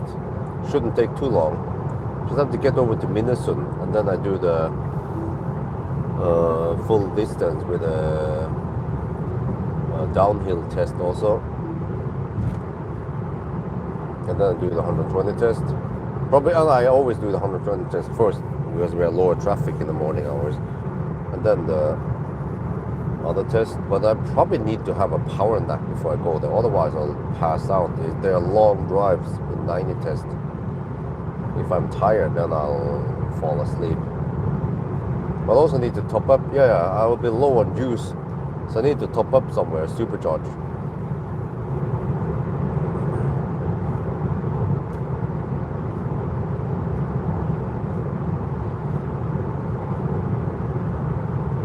But I don't want to start the range test too late. Maybe start it around 10 and then finish by 2 or 1. Actually, if I hurry, I can finish by 1 in the afternoon. Then I also have some time for a nap before I have to pick up Isabel.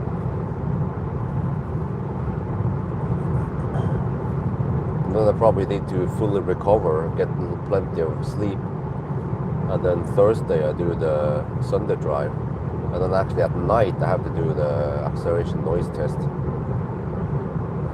And then return the car on Friday. Yeah. Very busy days nowadays. But hopefully generating lots of views, which is much needed. Yeah, still preheating. Claims 8% at arrival. I mean, it is still nice. 8% is not that bad. Just have to hurry over to the gas station and grab some. Actually, do I need to grab something? Anything? Wait, let me check my drinks. Yeah, I need to restock drinks.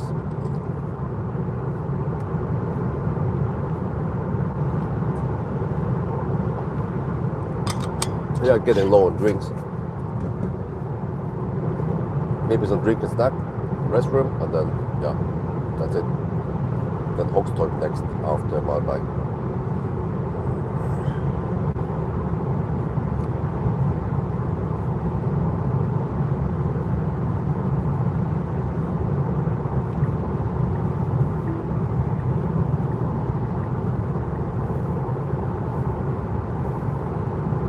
Oh, yeah, 216.9 watt-hour per kilometer. My guess was 230. Seems like it won't go that high.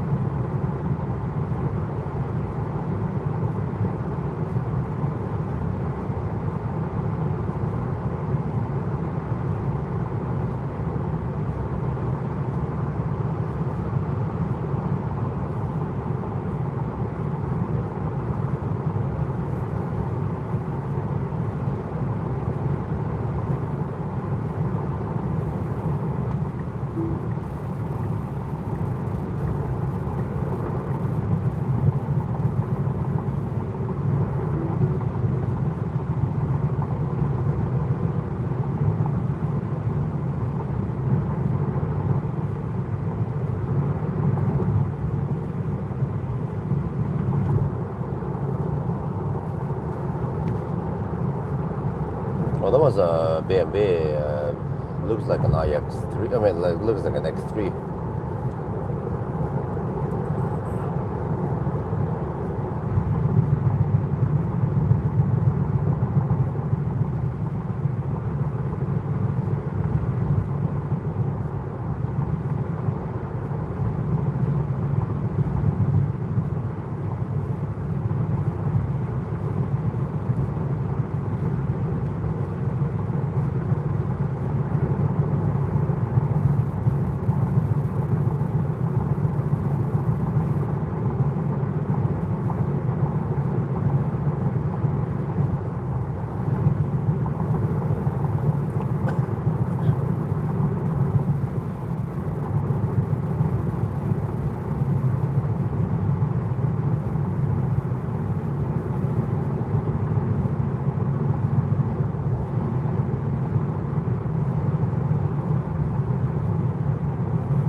Well, at least I should be able to avoid any Göteborg style.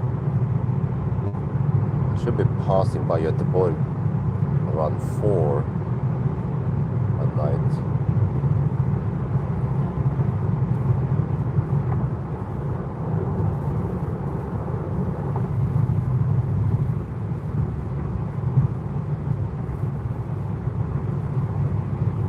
Okay, he's up 41 to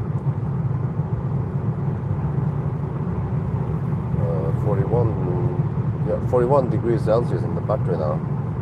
We're still 31 kilometers away from Varberg, and then let's see. Yeah, still 8% at Varberg. Okay, no problemo then.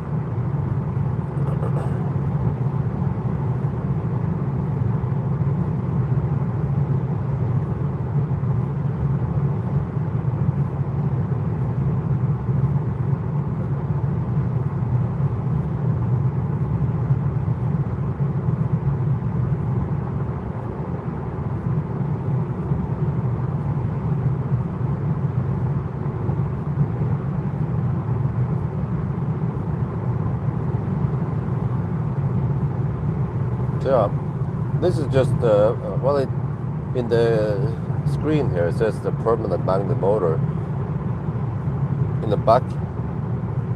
But as far as I know, Tesla is the only manufacturer that uses the switch reluctance motor.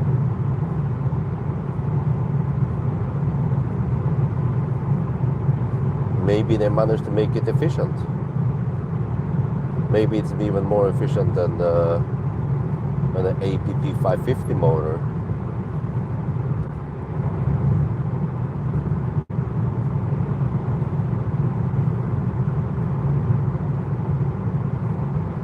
Well, I'm blown away by how efficient this car is, but I have to test again, of course, on Sunday drive, see how it goes there.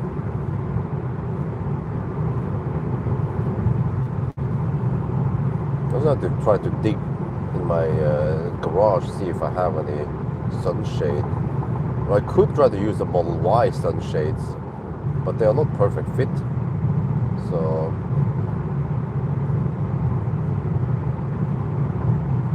I piss off so many truck drivers now. Gee. Well, at this point I could probably turn off high beam. It's almost bright enough.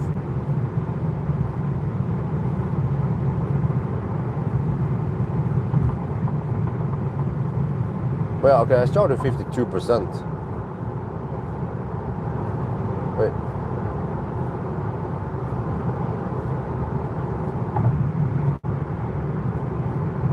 Oh, I navigated to Varberg South. No, that's not the one I wanted.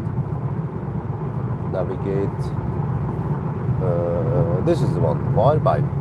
The regular Varberg. Okay, 5%. No big deal.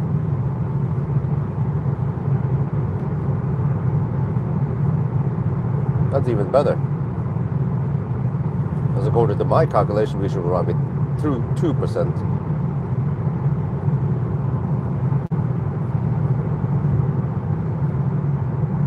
Okay. So that's actually a disadvantage. I was riding on some tailwind on the way south, but then stronger wind on the way north. But it doesn't matter because this car, well, I mean, it's not that much affected, but it slices through the air like cheese through butter. Oh, 4% on the arrival now, okay? 218.3 watt-hour per kilometer.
Okay, let me see.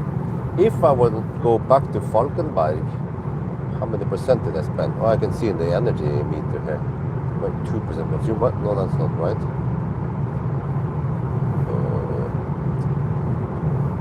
Let's see, 52%. Now I'm 14. I spent 38% here, round trip. Yeah, so I could have charged to 40%, and then I could have come back here. Okay, we're gonna run with 4% at Varberg. I think that's fine.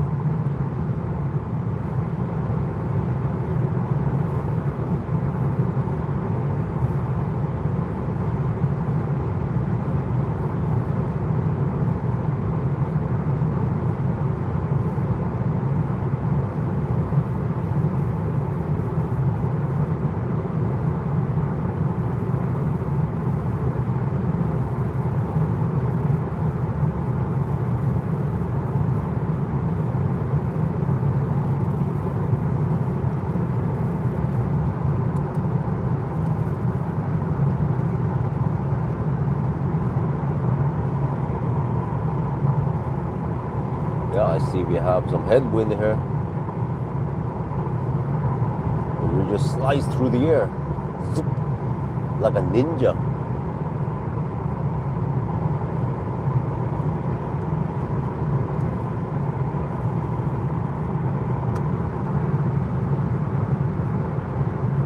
Yeah. Well, but you see, we know that I have so many, I can see power limit in kilowatt here, and I know the buffer and so on. So that's why in a Tesla, especially with the good tools that they have, you can estimate highly accurately how many percent you will arrive with, then no problem. But yeah, if this was other cars, then I would also be scared to go that deep, especially something like a fat e-tron that stops at 1% or 1 kilometer, you know, left.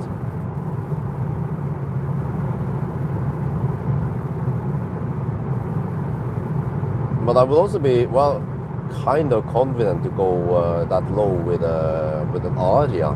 But however, the Aria software is ancient technology, is outdated shit, so it doesn't give me any good estimation about things.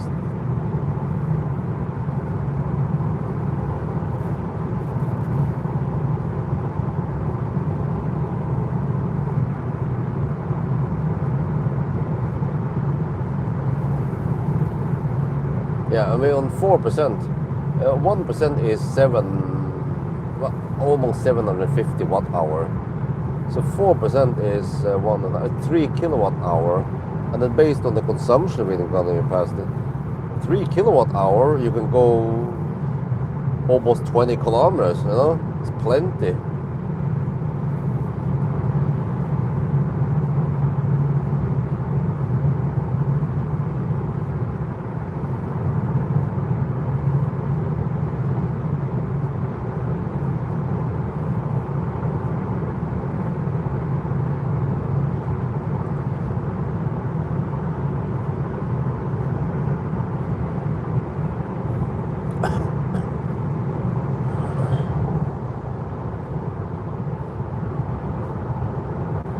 Oh, finally we're back in the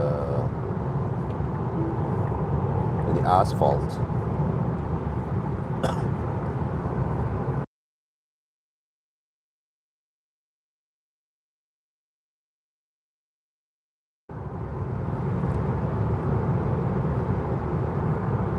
"23 kilometers left, always go deep again."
Well, I might as well check the weight in this car after the challenge.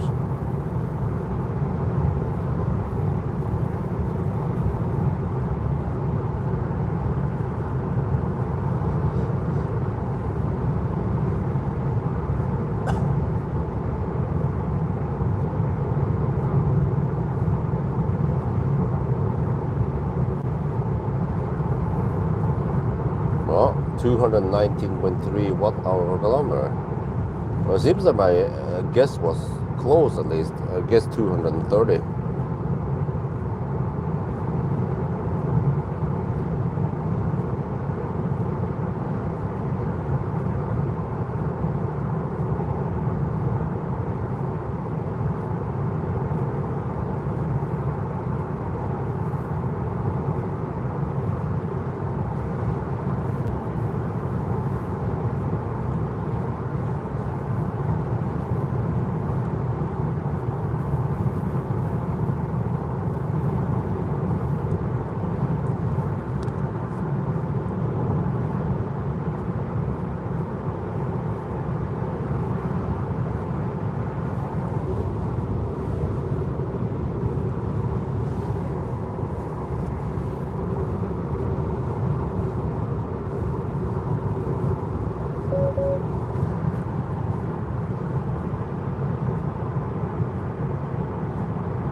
it's still 17 degrees over here.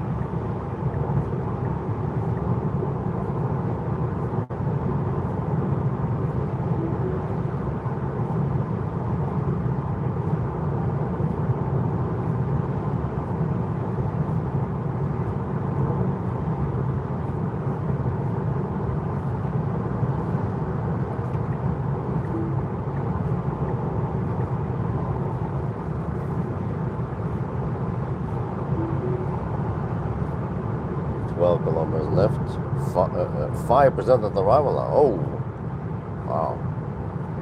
This car consumed less than I thought.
$270 kilometers. Wow, must have been Sunday driving like me.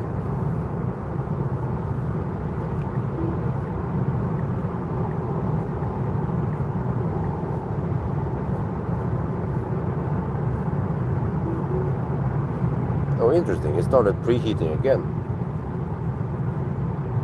9 kilometers away from the supercharger.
Well, let's get ready. 5%,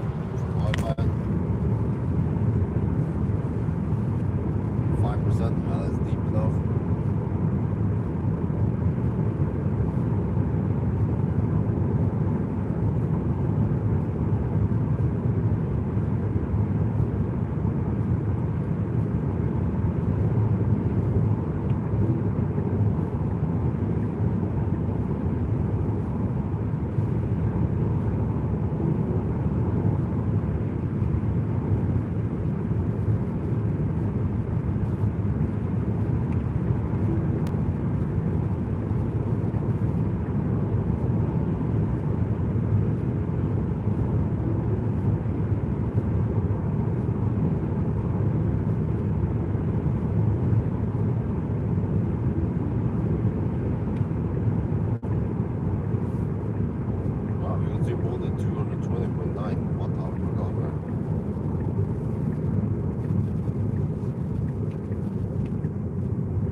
like 257 kilowatt power.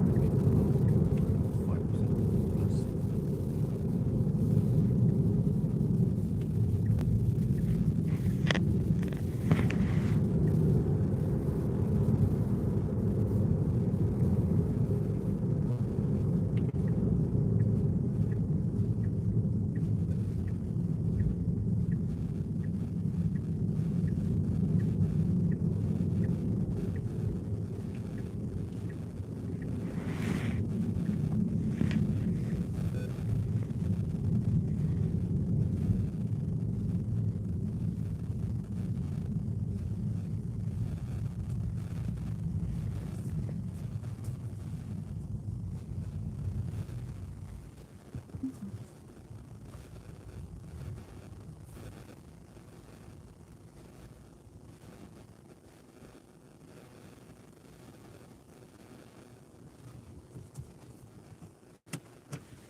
Arrival at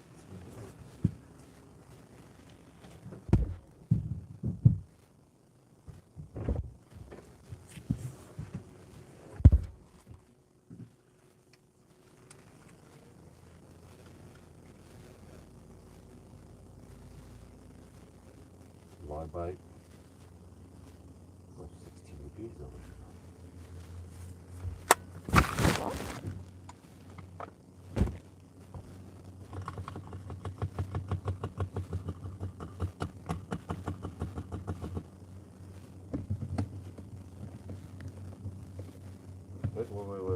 Wait.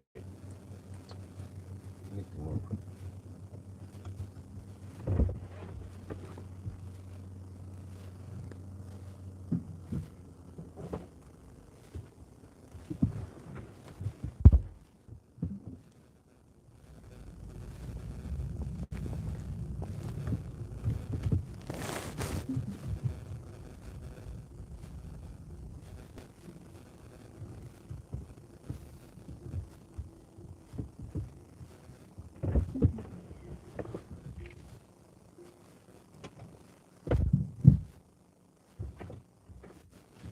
Let's see. 320, we lost 2 minutes there.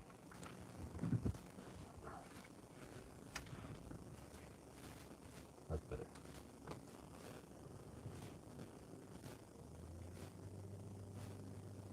We are now at Varberg. We have to deduct 2 minutes because I was at that spot first, but yeah, just a couple of days ago it was working fine, but now it has a broken cooling unit. I was getting only 30 kilowatt. Now we're getting 250 kilowatt. You have to look at this number here, not that number, not close enough. All good. So now we're just gonna follow the same route as we did as the Model Y, which is to. I'm not sure why it goes over there. No, I don't want to sort it. It's like it's locked over there. This is messed up. Okay, whatever. I want to go. Stop. Okay, this is better. Tesla, Volkswagen.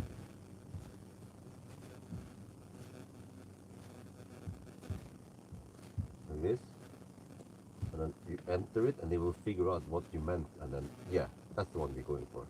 And then it will say minus something here, but we have to hurry because we have roughly 10 more minutes here before we have to leave.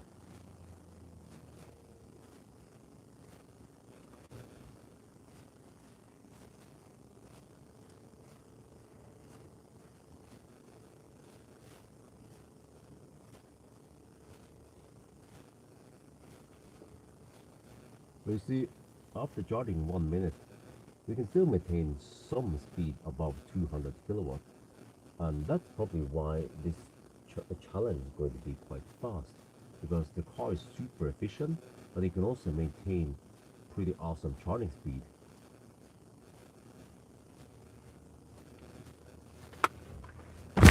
There's a 2-minute reduction here at Wildbike.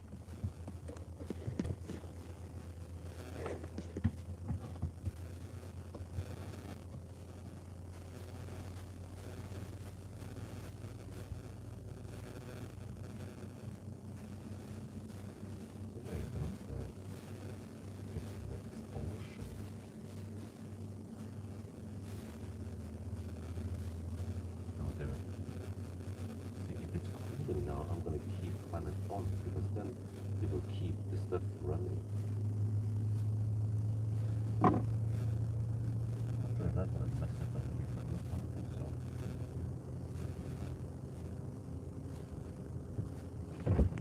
Now let it hurry. Get some food and restock.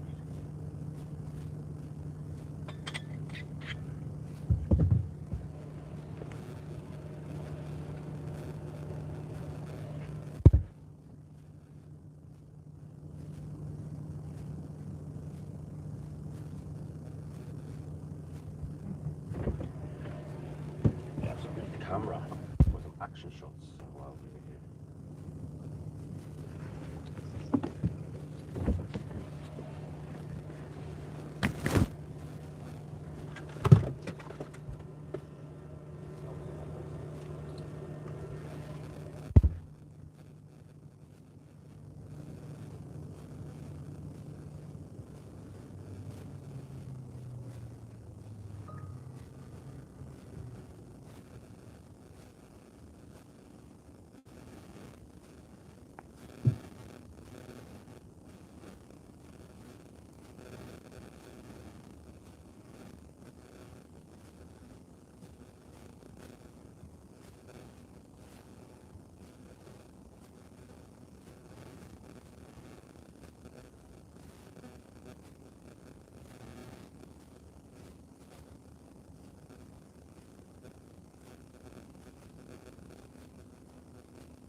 Yeah, I have 43%. We charge for 12 minutes.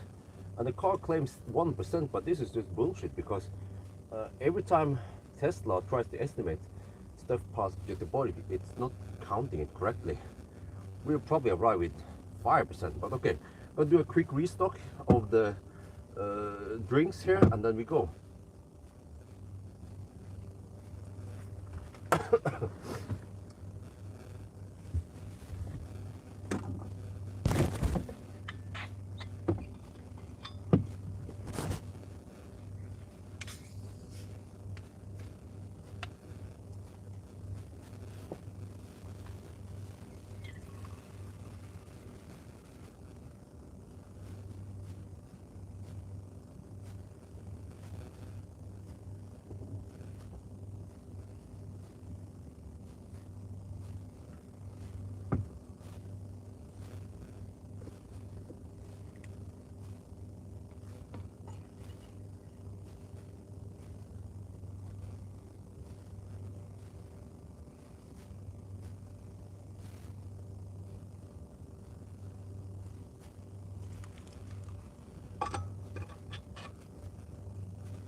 Oh shit, 46% now.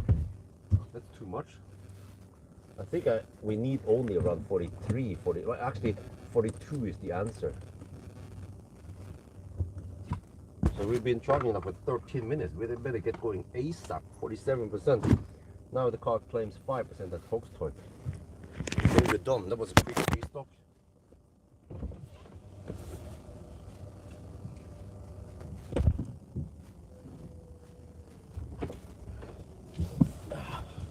Yeah, 14-minute charging stop.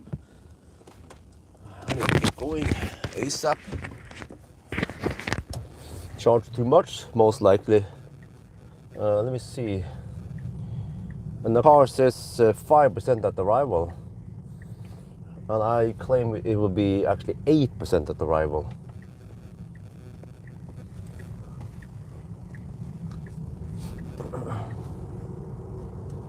But we can't skip Hogstorp. The next charger will be kind of far away.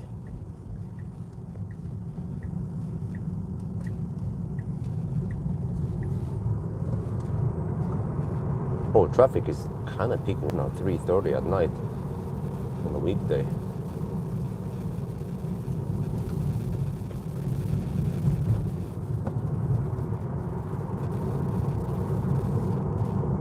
Oh, still a fast car, you know. At Tesla, they don't make slow cars.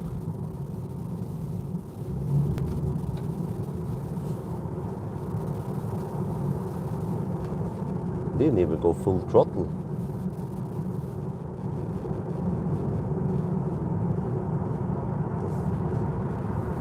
Now we got flat out.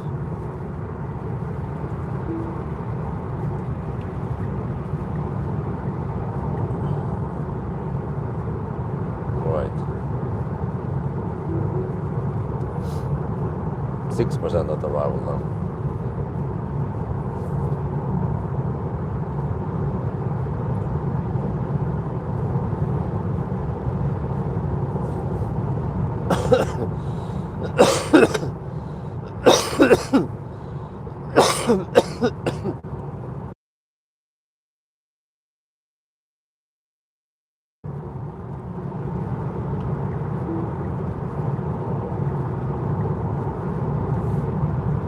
So yeah, now we have to get past Göteborg ASAP, avoid traffic, and we'll be in Hogstorp at 5 in the morning. Oh shit!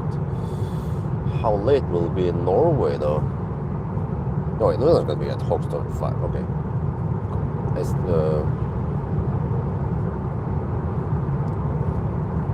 probably around 5, right? And then quick top up and then hammer it. Oh, that means we'll be in Mortensrud around 6:30.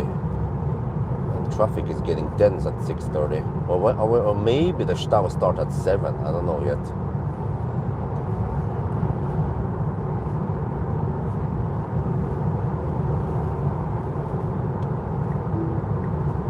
Yeah, the EN ride, whatever. Yeah, there's some of them are for trucks. Some of them seem to be open for public. Wait, why does that truck not have tail lights on? Only the lower light, not the high. Oh, okay, there might not be a requirement. As long as they're reflectors. Yeah.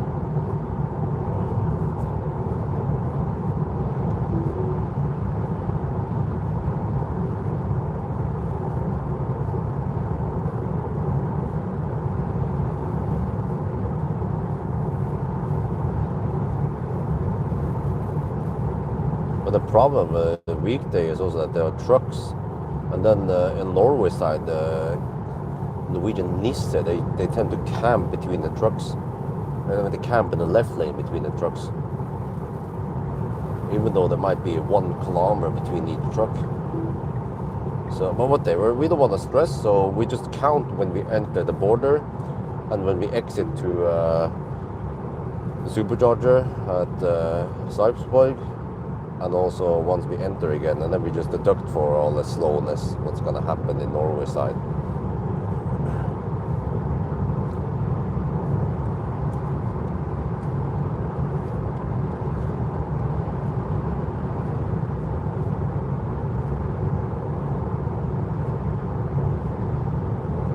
Yeah, so far, okay. Maybe a little status update.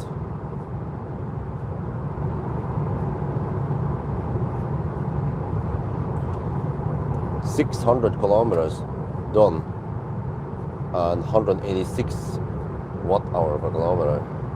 Wow.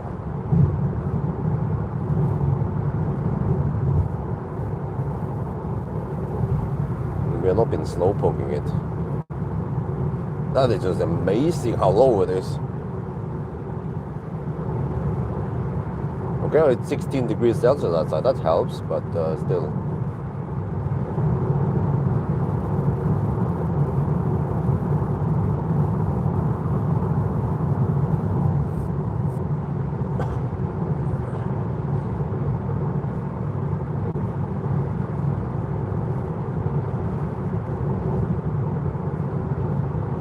Yeah, good thing I was able to detect quickly that one of the stalls were kaput.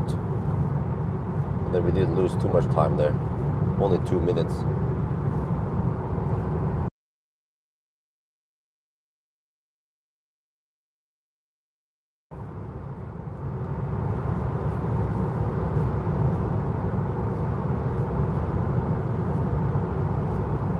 Oh, it is required, okay.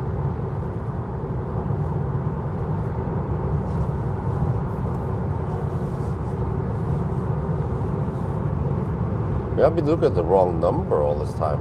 So we do hit 250 kilowatt every time, but just briefly. But we can still maintain over 200 kilowatt for a while, which helps.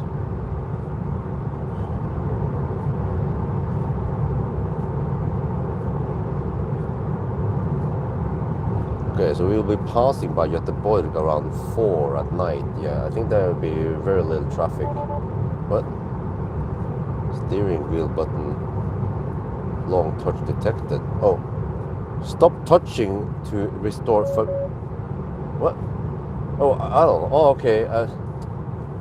It detected that I was rubbing or touching the steering wheel button. Yeah, but I didn't activate anything. I know I had to push it slightly harder to activate it. Man, what the heck?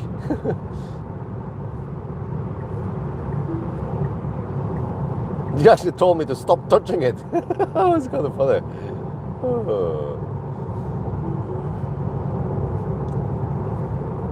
Okay, let's stay away from that button then.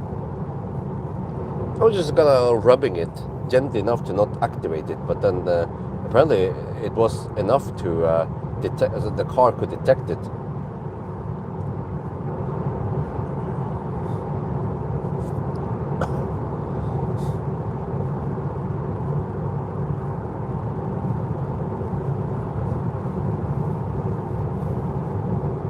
See if I can trigger it again. If I just gently press, I just gently touch the turn signal here a bit without activating it, because they have to push it harder to activate the turn signal.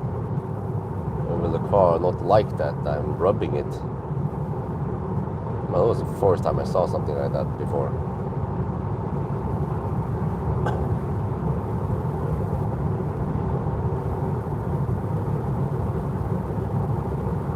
now it doesn't happen. Okay. EV database estimates 143 watt-hour per kilometer. Wow, that is pretty good.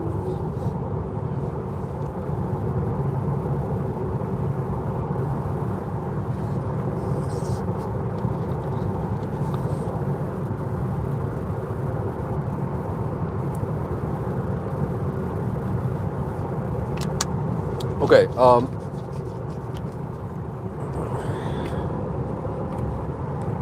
it was a bit slow at Circle K here, Wildbike, because you know you have to. The door is closed at night for safety, and you have to ring the bell, and then the dude inside will open the door for you. But this time, I rang the bell several times, and it didn't unlock. I stood there for several minutes, and I could do it. I mean, 2-3 minutes is actually quite a long time for charging, you know. So that's why I couldn't leave in time, and it will arrive with, well, it claims 6% now, but it's going to be 8%. So I rushed back as soon as I could. But I guess no big deal. I mean, it's not that big deal, because eventually I need to charge more anyway until last stop. And last stop, we don't have to wait for no one, because it will be at Inspiria.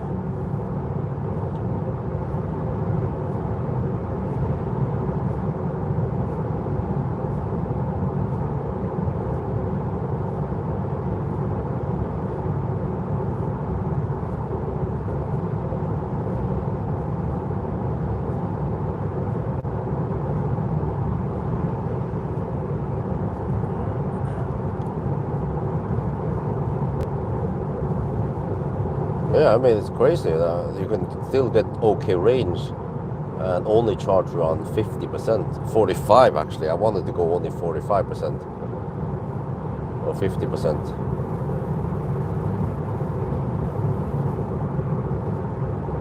Which means that if I spend 10 minutes extra, I could have gone to, let's say, 70, 75%, and then I could have skipped Hogstorp and go.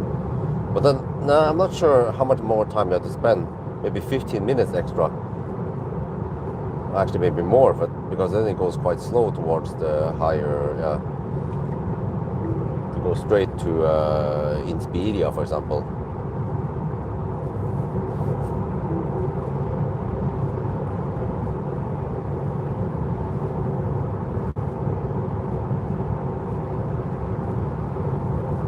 Right, so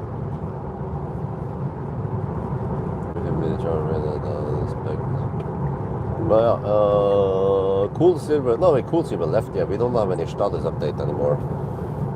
But I can still tell you that we are at 614 kilometers, 1% over-reporting.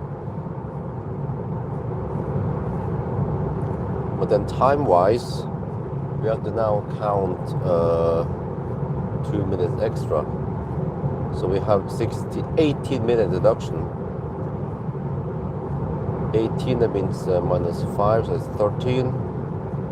So it's as 10:13. 1 hour and 47 minutes before midnight. 1, 5, 6. Okay, we just passed the 5.5 hour mark.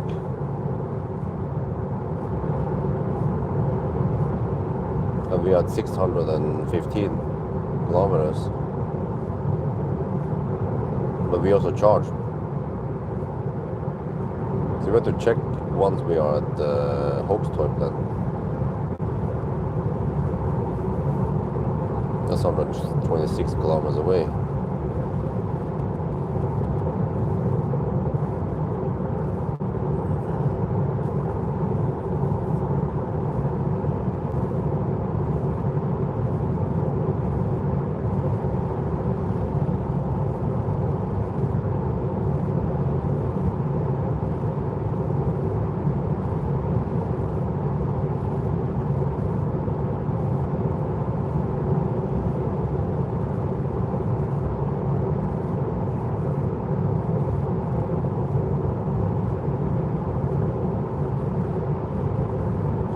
it seems like the rear-wheel drive versions are always more efficient than the all-wheel drive. The only exception was early Teslas, where the all-wheel drives were more efficient than the rear-wheel drive. It was simply because the rear-wheel drive had an inefficient rear motor, in the induction motor. But once they managed to perfect everything, Tesla, then yeah, the rear-wheel drive was always more efficient. Same as the other legacy automakers. Like I've seen, GTX is actually more. The GTX is thirstier than the rear-wheel drive. But they both use the ABB 550 motor.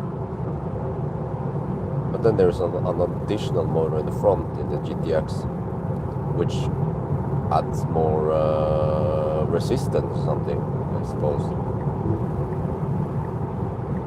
So if you don't need the all-wheel drive, the extra traction and the power, then rear-wheel drive is the best choice then. But the only thing is that I feel the lack of grip in wet roads on the roundabout and such. But I mean, it's not a big deal. And the added efficiency is a very nice bonus. And that it is also a little bit lighter in the front. Wow, there's so many trucks out there now. Eventually, people are gonna camp between the trucks.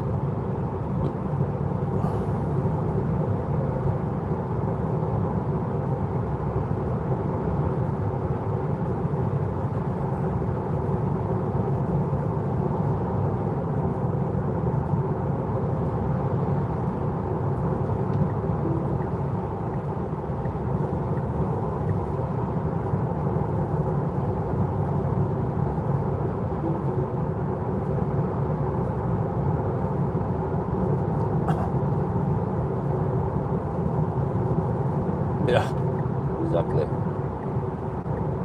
You can get an idea after it on the Sunday drive. Well, there you should get some insane range numbers, over 700 kilometers.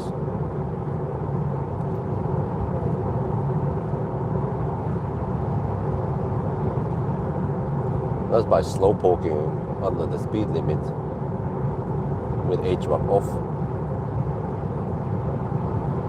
Or at least OnlyFans.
Well, but in those 5,000 kilometers you drive,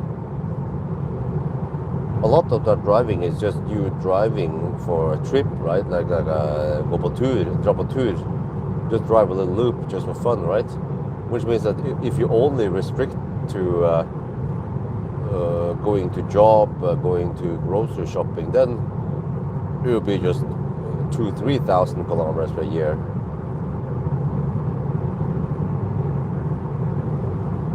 Well, so you don't drive the car to work, or do you?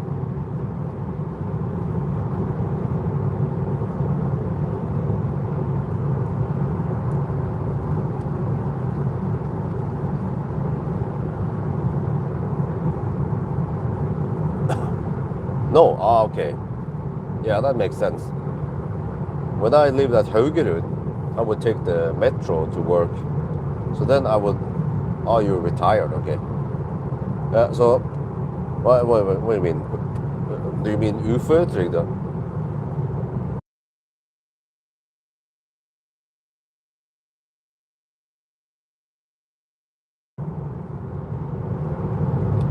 But yeah, my Renault Laguna 1 I had back then, it could be weeks before before I drove it. It was just sitting there in the parking lot. Didn't drive anywhere.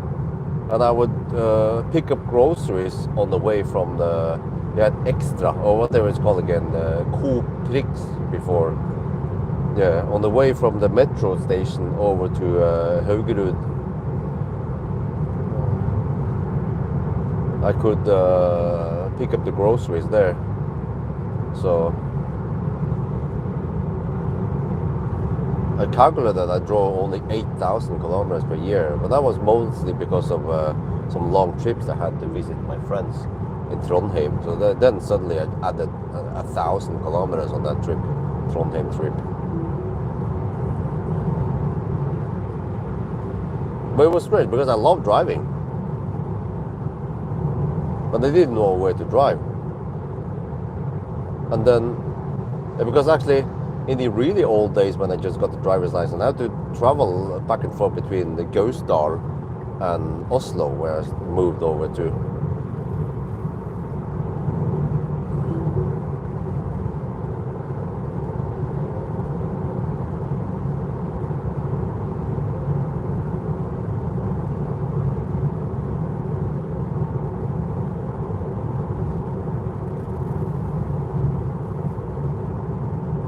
But then, when I got the Laguna 2, I felt like I wanted to drive further. And then I drove to Bodø, usually once or twice per year. And that was a long trip and also kind of expensive with all the toll road and diesel. Oh, okay. Well, it sucks.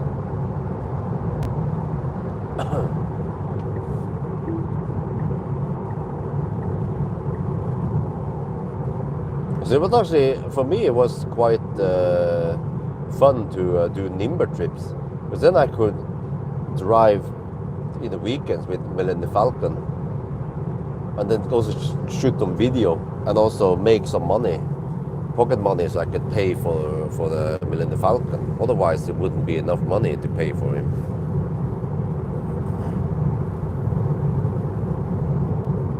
So that's just how it started. You just have to keep going.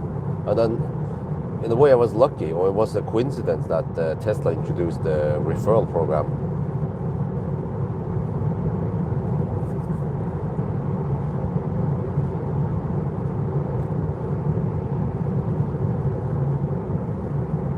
And I ended up with Optimus Prime.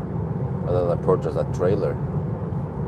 But then eventually I found out that Nimbering would be, it was just way too low income per hour, even with the trailer.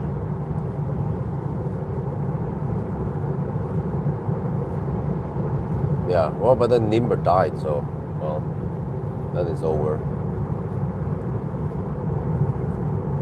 Yeah, the problem with Nimber is that people have way too crazy expectation. They expect to send something door to door for a ridiculous low price. I mean, dude, try to even ship that shit with Posten, and they will charge you way more, and you even have to deliver it at the postal office. And then the receiver usually have to go and pick up at the office. Door to door shipping like that has a price because someone, a human, needs to pick up that thing and then deliver. And the worst part is that people ship items that were fragile without wrapping it. So you could say that the problem is not Nimber itself. The problem is people's laziness, and also the people were lazy, and they were also stingy. I don't know, maybe they expected free like stuff from Temu or stuff from China, to be shipped cheap, and they expect the same thing with a big furniture or some shit. And that's not how it works, man. So I worked my ass off just to please those guys, and eventually I said no. I remember there was one guy, I picked up so many stereo equipment, he would resell stereo equipment, buy speakers and amplifiers cheap on Finn, and then resell it for higher price, and they actually made lots of profit. And there were also other recurring customers I had it was one guy. He would buy actually furnitures, like really expensive furniture, but he would make a good deal, get them cheap, and sell them with massive profit. Like some of the furniture were worth 20-30k NOK, and he might grab them for 5 or 10k.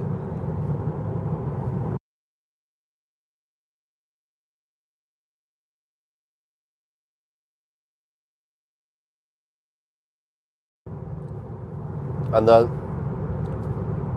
so my recurrent customers, they might make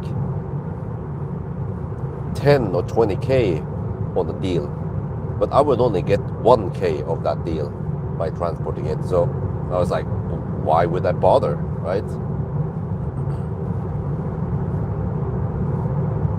Yeah, no, I don't know. Well, they were transporting a tram actually.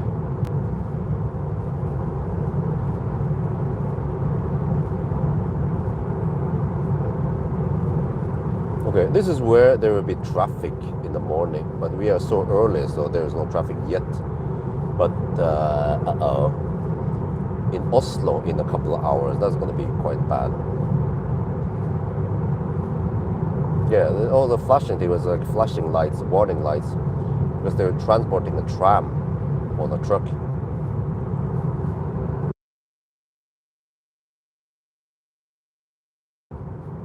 So I had to expect 15 to half an hour of stau near Mortensrud now in a couple of hours.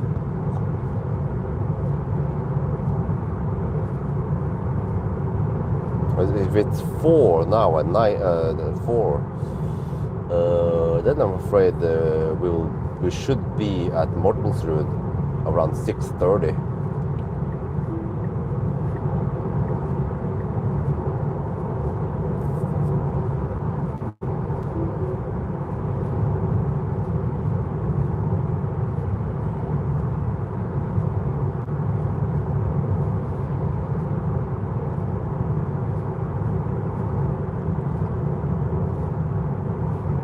Well, at 6:30 it might not be that bad.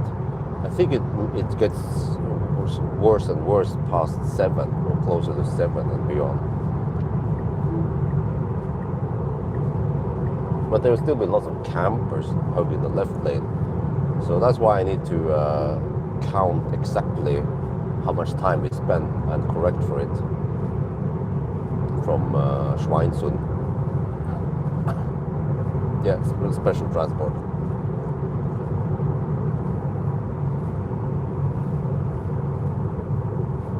Okay, now it says 7% arrival. Yeah, it's gonna be 8%. But I need to eventually preheat. Well, actually, it should preheat automatically. I don't have to worry about that.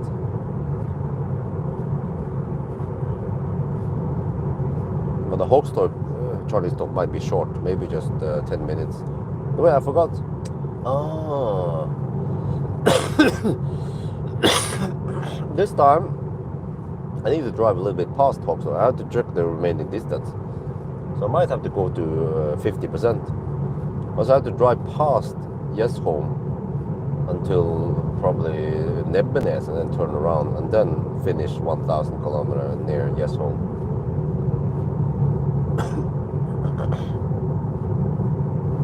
There's a shave off around 10 kilometers on the south loop.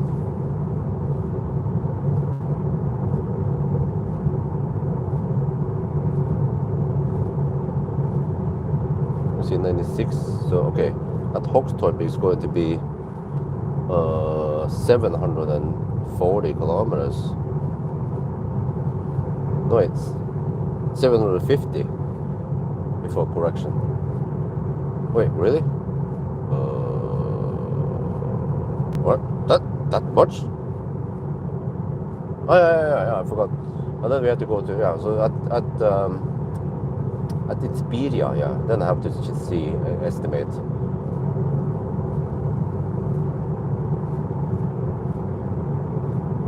I went for Falkenberg, Varberg. Yeah, that's it. Falkenberg and Varberg so far. 2 stops. And then there will be Håkstorp and Inspiri or Sarpsborg. 4 charging stops total. If we stretch it, we could probably go 3 charging stops if I charge to, let's say, 65, 70%. Or let's say 60%, and 65%. But then we might lose 5-10 minutes. So it's not really a point to get the lowest charging stops.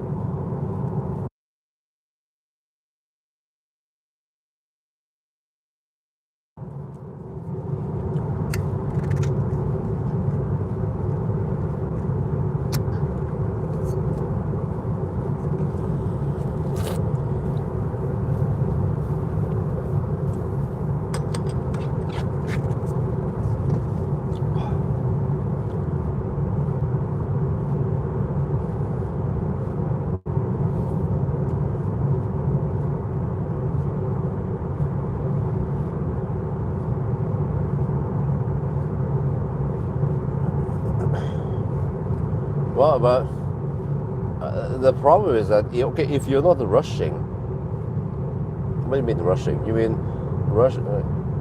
Because if you're not rushing, you probably drive slower, and then if you drive slower, then you need to endure like 4 hours between each stop.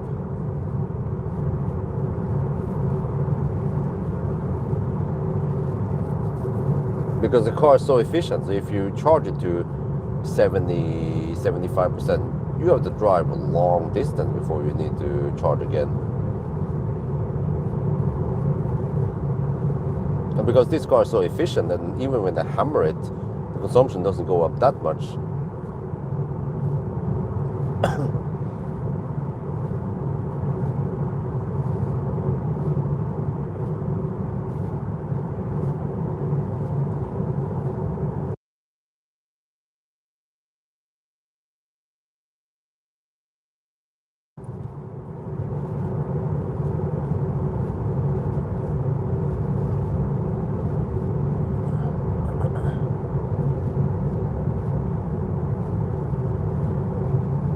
Oh, it's 4 at night now. I wonder if they have cleared all the roadworks over here.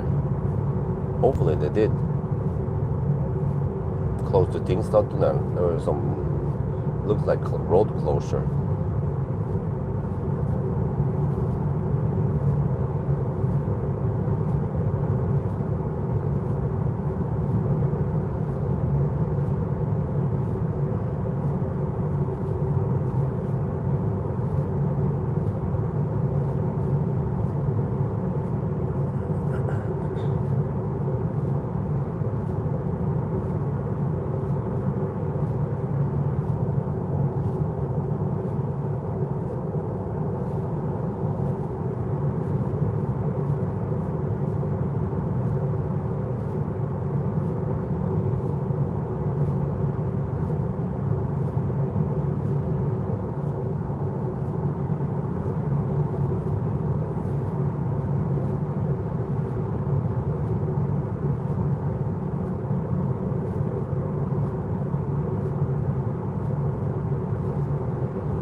Whoa, whoa, whoa, what the heck happened over there? Some car crashed. Huh? He went way too fast in the exit and then crashed into the ditch there. There was a bullet's eye there. Wow. Must be a young driver.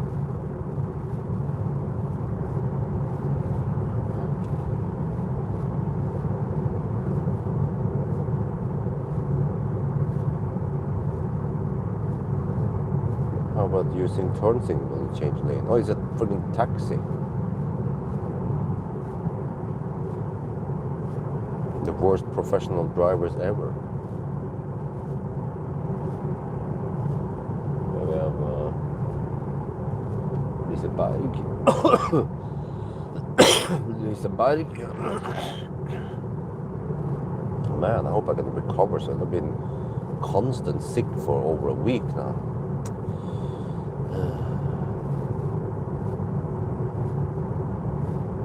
Well, at least the good thing about having vacation in July is that there'll be lower chance of us catching a flu from someone, or at least not from the kindergarten.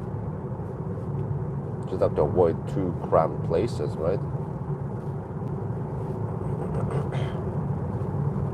But just the fact that we're not putting stuff in the mouth that could be infected, that helps big time.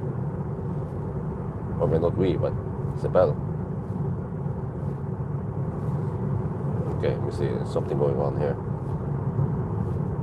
Oh, it started preconditioning now. Damn, 84 kilometers away. It's not a bit early?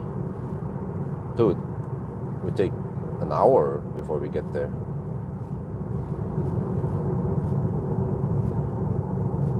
I guess the car knows best.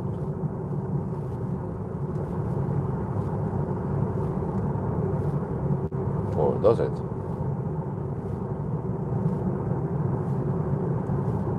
Oh, here it is. Slow down here. Langsam, langsam. Oh, it's fine. That lane, okay. We're not gonna go that lane.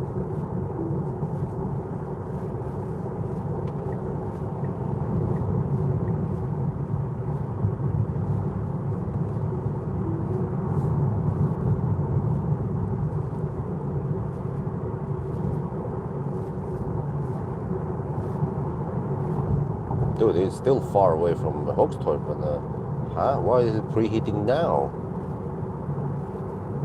10% now at Hogstorp. Test for COVID? No, I didn't. Not sure where the heck you test nowadays.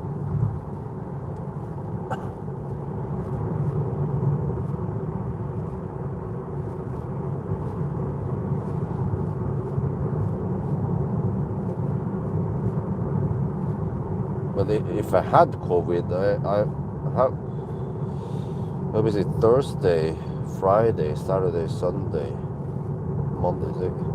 I've been four days without fever already. So I'm not sure if a test would show anything. Just some of the fluid remaining.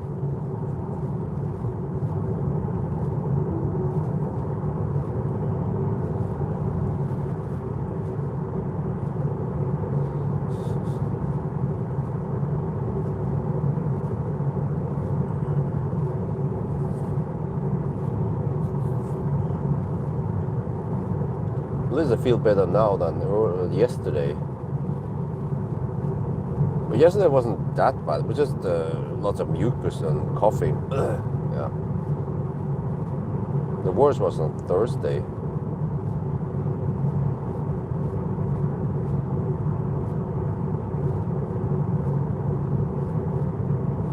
I think the problem is that I haven't been able to rest enough because I've been out driving at night and shit, and day driving and shit. So of course, if I could just stay home for 3 days and get enough sleep and rest, then I will recover faster. But then someone's gonna get the work done. Yeah, got no time to stay and chill at home for 3 days.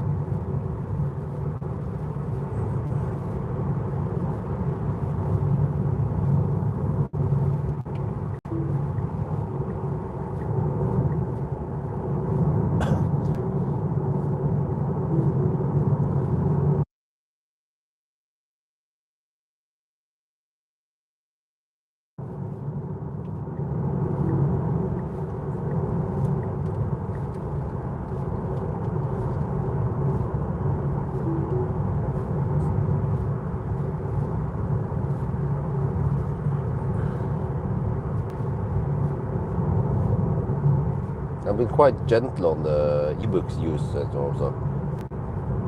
When it was the heaviest time, then I used around 2 or 3 ebooks per day, but it's not that much. And then it's only 200 milligram ebooks. I think you get strong at 500 milligram, but I didn't go that strong. And then there was actually several days when I didn't use ebooks at all. And then yesterday and the day before, I used only 1 ebooks pill. So, it says in the box that you shouldn't use ebooks too long, but I think that's when if you use it 3 to 6 times per day, which 4 to 6 times per day, but I didn't really go that hard on it. Yeah, for some reason ebook seems to work better on me than Paracet.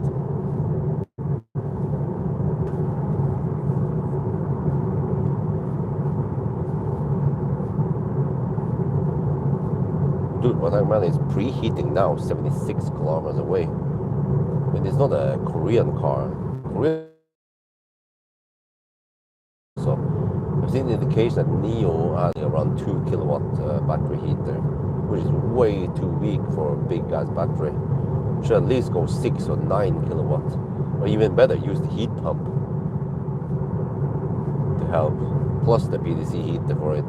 Or I'm not sure if it's so advanced as Tesla to use the leftover heat from the motor for it, if it has any heat scavenging that way.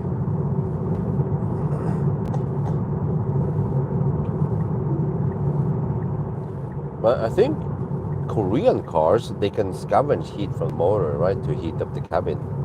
But can they also scavenge heat from the motor to heat up the battery?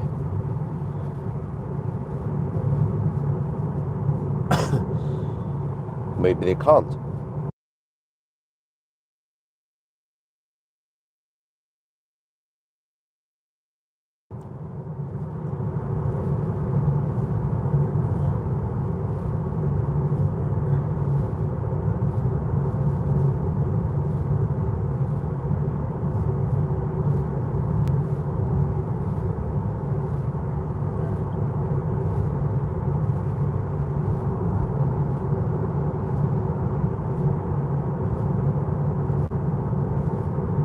Tesla has many modes.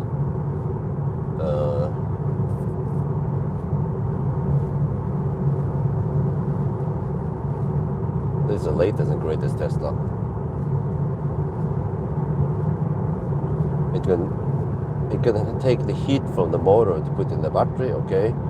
You can take heat from the motor to put in the cabin, and then heat from battery to cabin, and then heat from cabin to battery.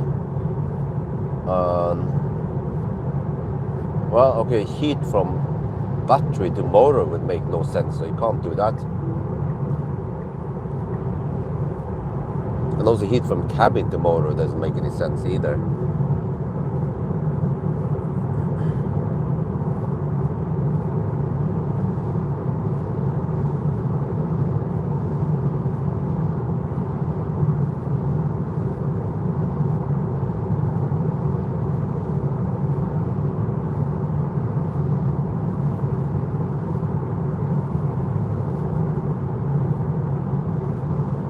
Yeah, but where does it put the heat? Your e-Golf.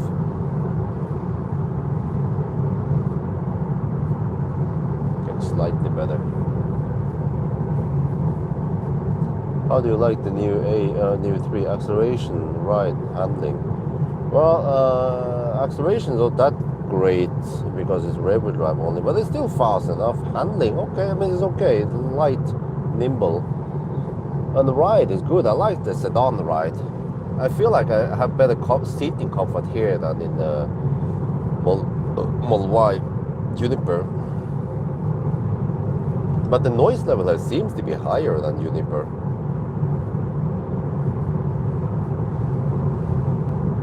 Even though it's also nice and quiet here compared to a previous Gen Model 3 where it was really loud.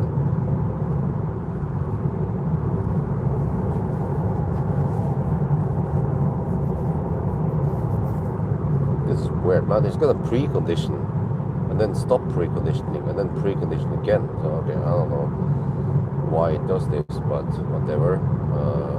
The car probably knows best what it's doing.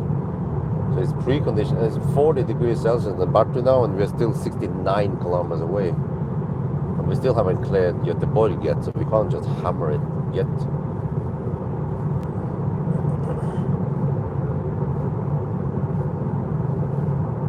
But this is simply amazing. Total so far now, stats 675 kilometers done, and consumption is 184.6 watt hour per kilometer. Most cars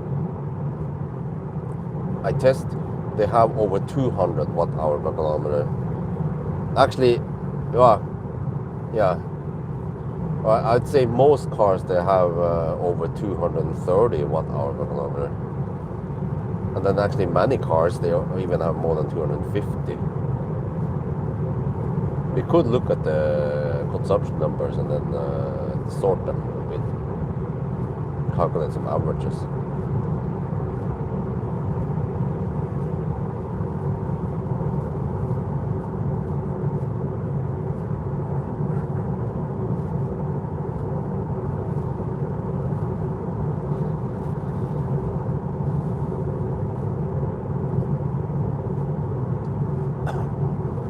Well, for what I know, Korean cars, they can take heat from the motors and some other components, onboard charger, inverter, whatever. They can take the heat there from the drivetrain and put it in the cabin. But I don't know if they can do that, if they can take heat from the motor to put it in the battery. Probably not. Or actually, or can they? But maybe they can take heat from the heat pump and heat up the battery. Plus the BDC, of course.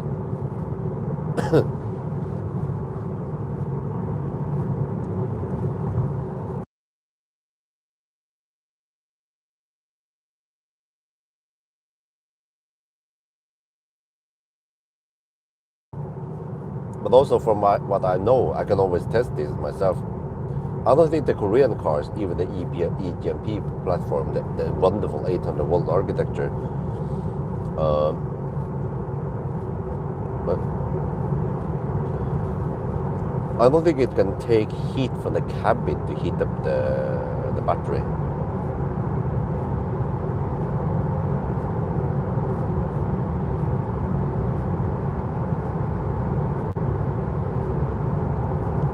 %11 at Talk Store now. Wow.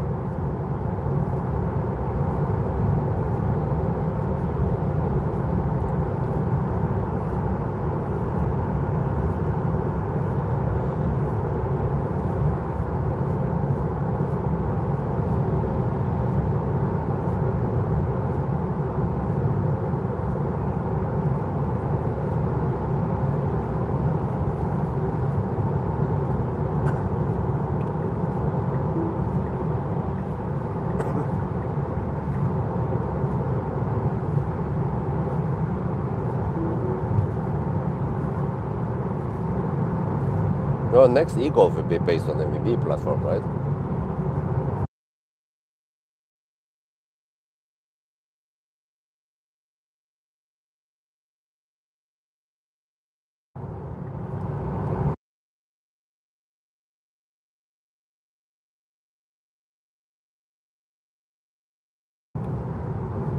Well, e-Golf is nice because it's so small and nimble.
currently at 6 hours and 10 minutes.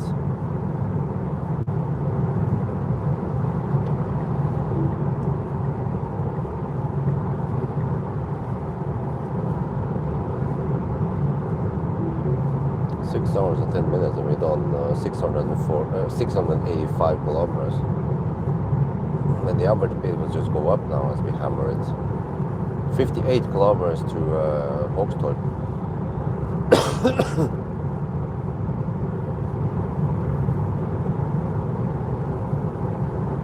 Oh yeah, there's a new platform after MEB, yeah.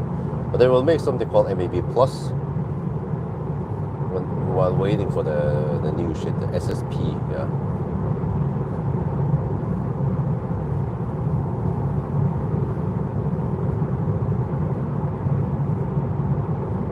Okay, not that strong wind over here, seems like. Seems like around Varberg, Falkenberg was the strongest wind. Just some crosswinds most of the time. Now we just have to get back home, or get back ASAP to avoid the Stau. That's my biggest concern. So that means I will be delayed even further to get back home.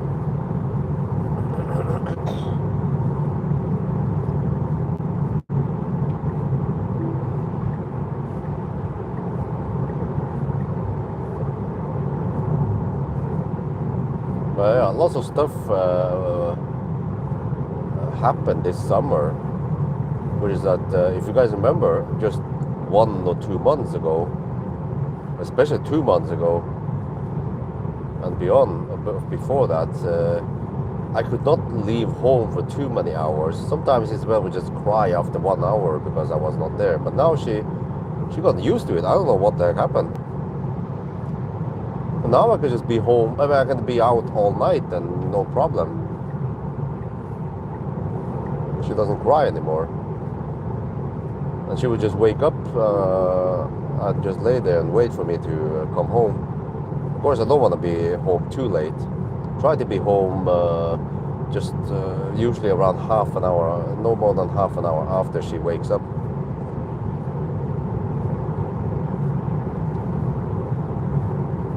But I expect that she will wake up around 7:30 to 8 today. So just have to finish the challenge. But if we start around 10, right? With some delays, then we should finish by 7:30. But that means passing by Mortensrud around 7. And that means Stau. And then suddenly I'm delayed by another half an hour because of the Stau. And then I'll be home by 8:30. That's not good. Yeah, I have to drag her out of bed, yeah.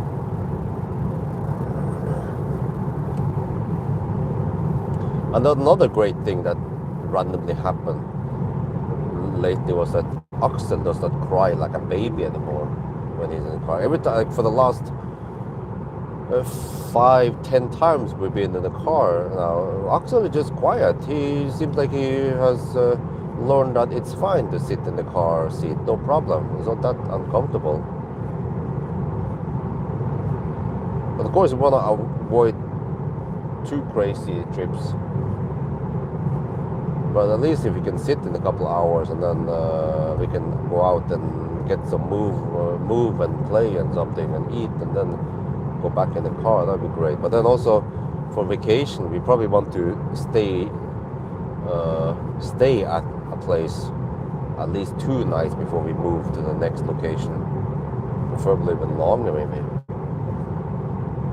Let's see if we can make it over to Bled, but that's quite far. There's a bunch of Unipers here. Oh, maybe they are from Giga Berlin. Oh, this is loaded with Juniper. Damn. Pawel, maybe your auto's here.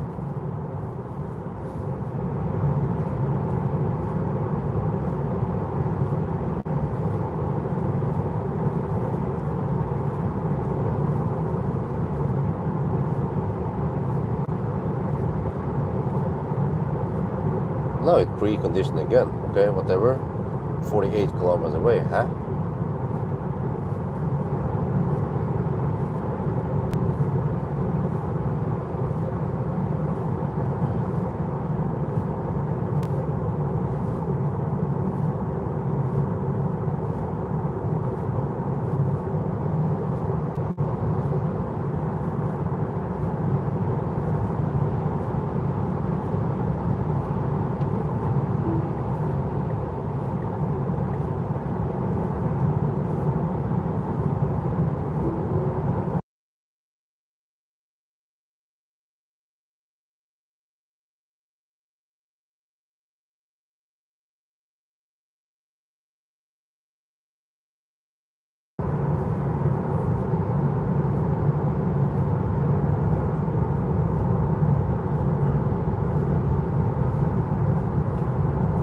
Well, we're now at Specular.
Right, 11% at Horstorm now. Damn.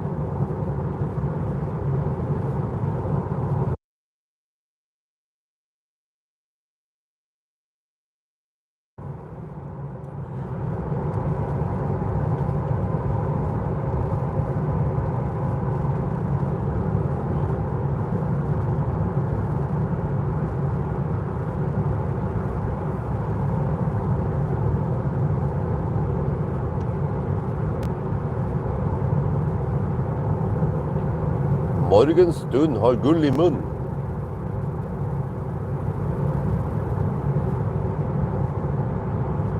There's a sunrise. 4:31. Damn. Getting close to midsommar.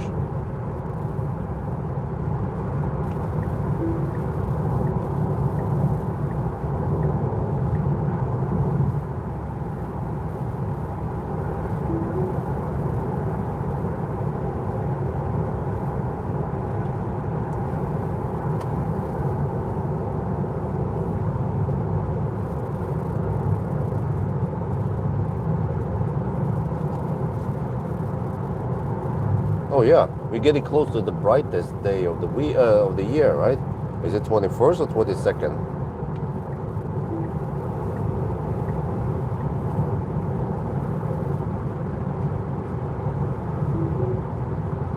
And from there, it will just go down the drain again and become dark again.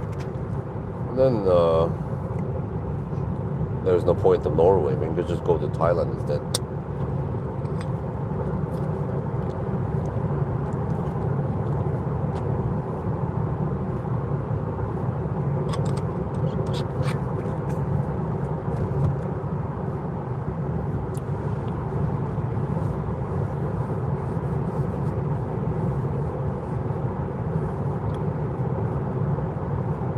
Yeah, 21st is the longest day. Yeah, that's what I remember.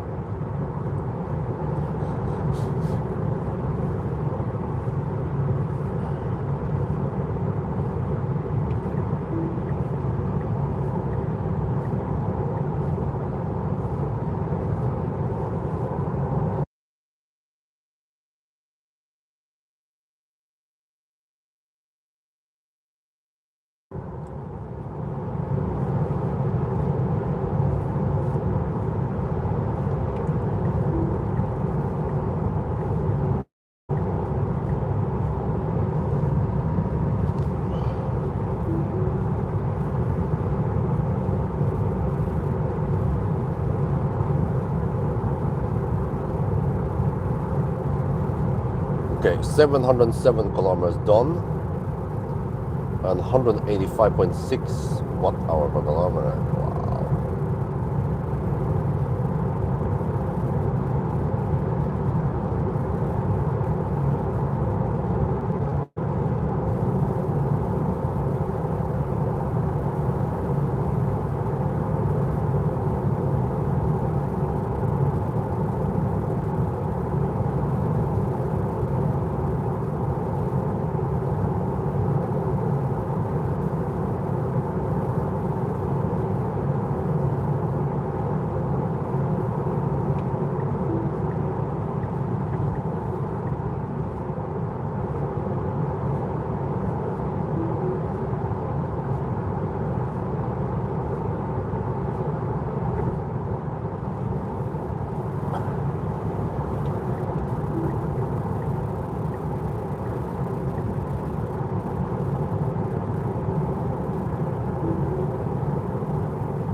Sunrise yesterday was wow, 3:49. Wow, that was early.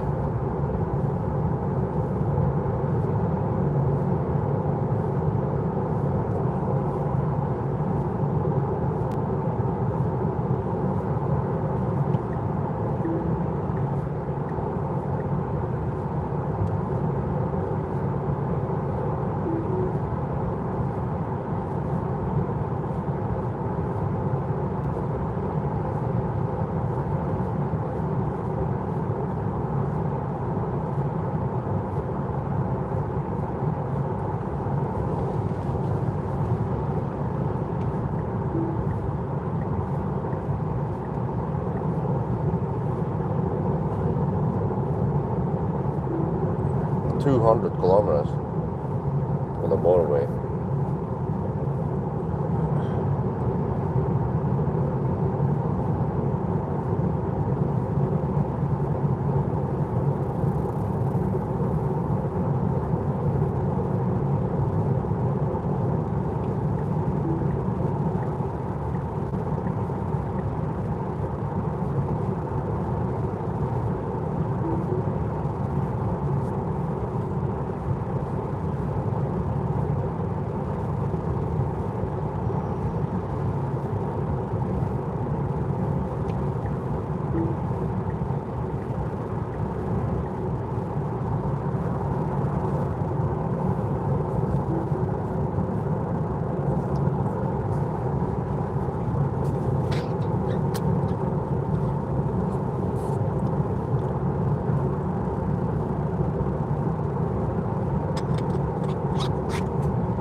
Okay, we're getting close to Hogstorp. It's preheating again.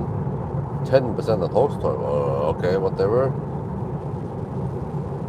Just have to get enough juice to get over to Sarpsborg now. It's Beria. That'll be the last stop.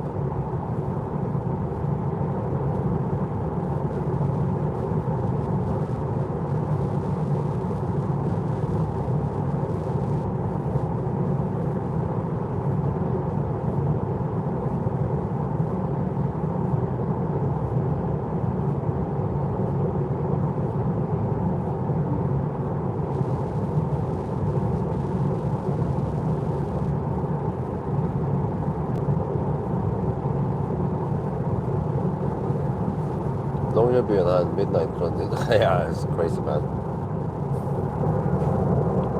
Even Tromsø, living north, was really bright there at night. There was no proper sunshade there in the room, so it was just way too bright. We actually had to use the umbrella to try to cover some of that light. It was sleeping. Well, we didn't have any sleeping mask. But it's still kind of uncomfortable to put a sleeping mask on you and sleep like that. On the airplane, yeah, okay, but in a bed like that, you want to turn around and stuff, so.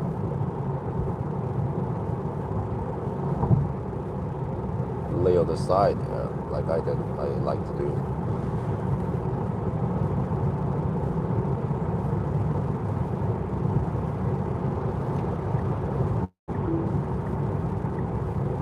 Okay, here's Ljungskile. It's too early for the commuters to go from Ljungskile towards Göteborg. But we will be at Hågstorp before 5 at night or in the morning, so that's good. And we charge it for around 10 minutes, then we go for Sarpsborg.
Well, the batteries are nice and warm, 45 degrees Celsius.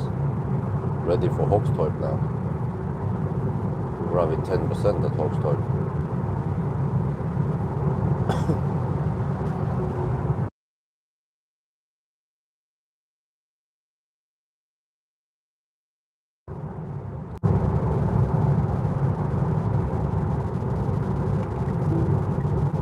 Degrees, yeah.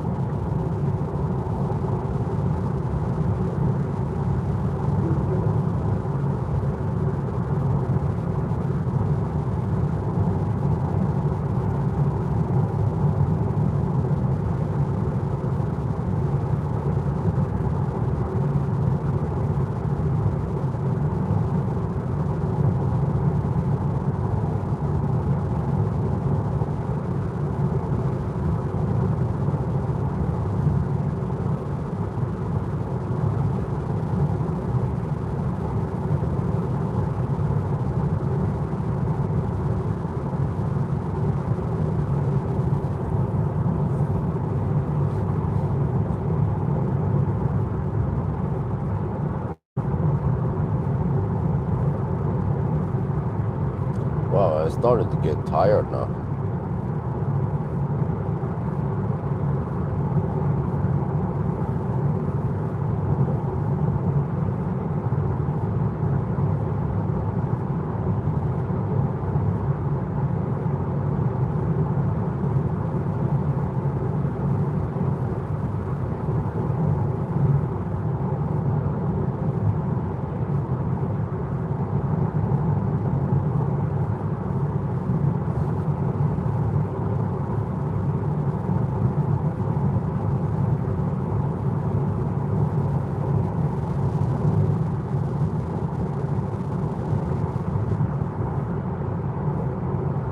No, peak prices. What kind of peak prices?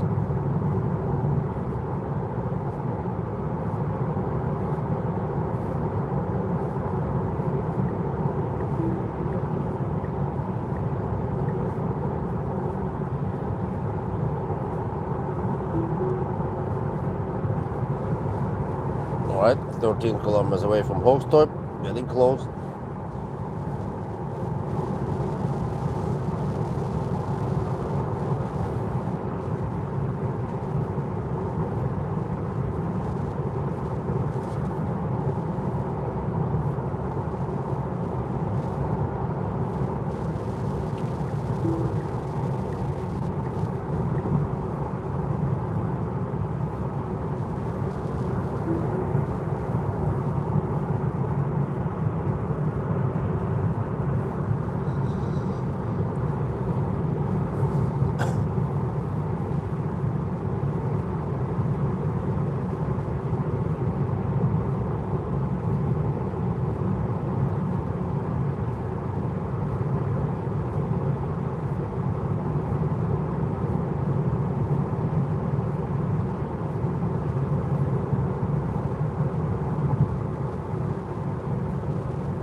Hello.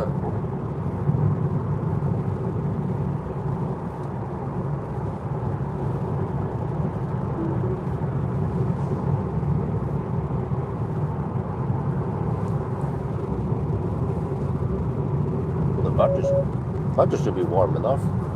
It's at 47 degrees now.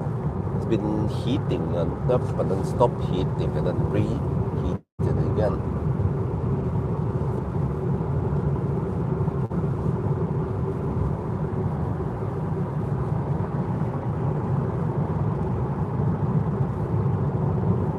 Oh, okay, so I removed that price, yeah. But also some of the superchargers, they are still dirt cheap, right? It costs 1.6 NOK per kilowatt hour only at night. Like Cleavage has it, and also Westby.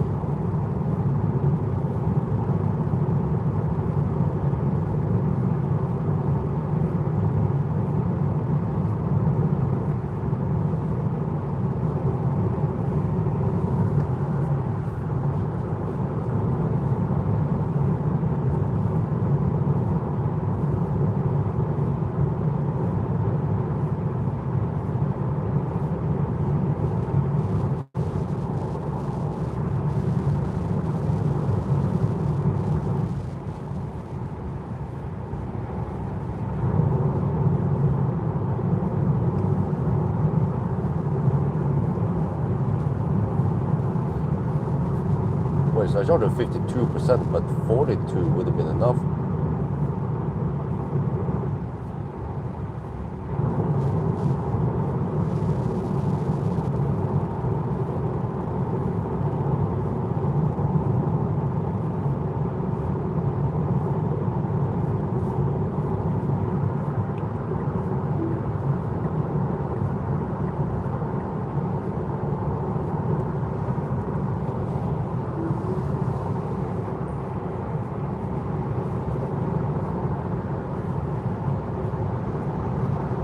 Like 5 kilometers left, almost there.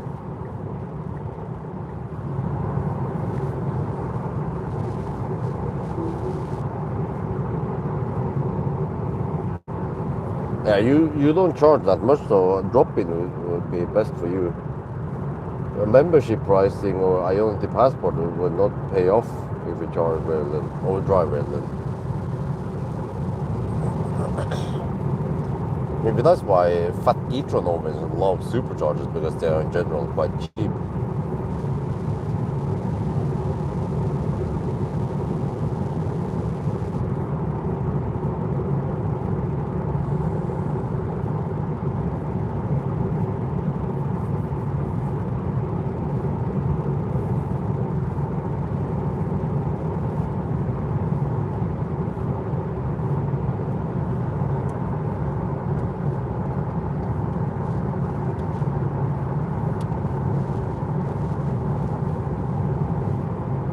2.3 NOK per night. Oh, that's okay price.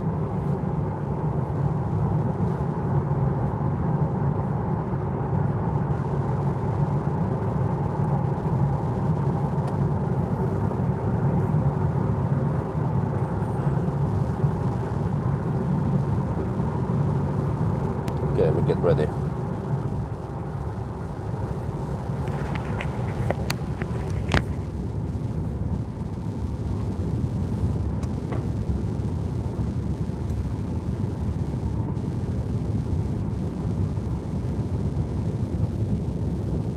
Everything is still closed.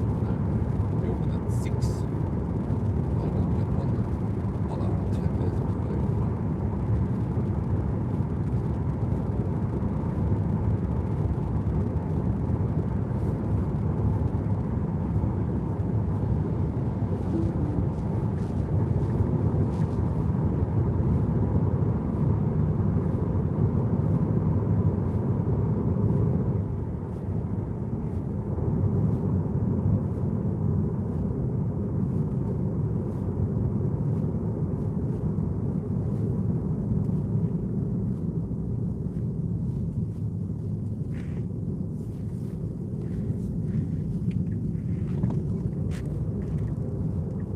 It's kind of foggy over here.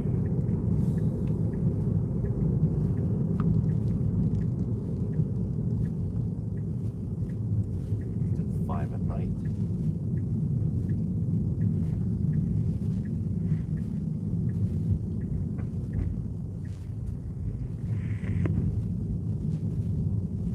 Ready by this direction.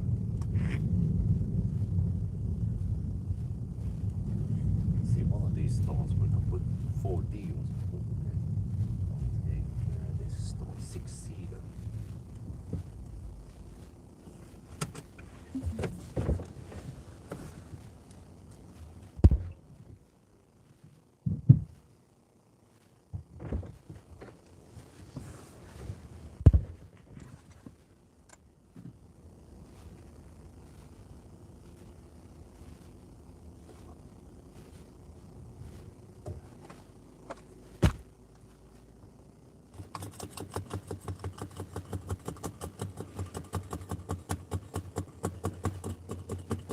And this is the weird.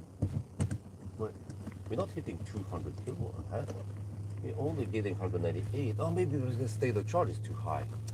Yeah.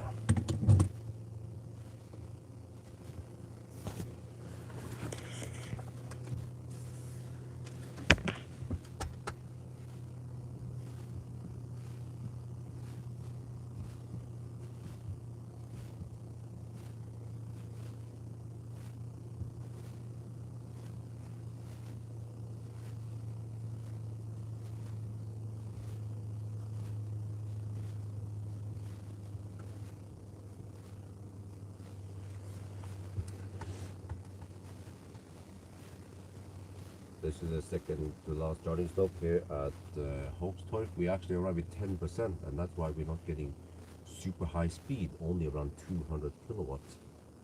At least we can maintain it for a little while. Okay, that's good. Yeah, next stop, I'm trying to find it now. Tesla supercharger. Is this the one? Yeah, we just follow the same path as Juniper. It's the best deal because otherwise it's going to be weird. We need 250 kilowatt. We need more than 500 amp to get maximum speed. So that's why we just have to follow this path. And then, okay. Yeah, all right. We need to stay here around 10 minutes.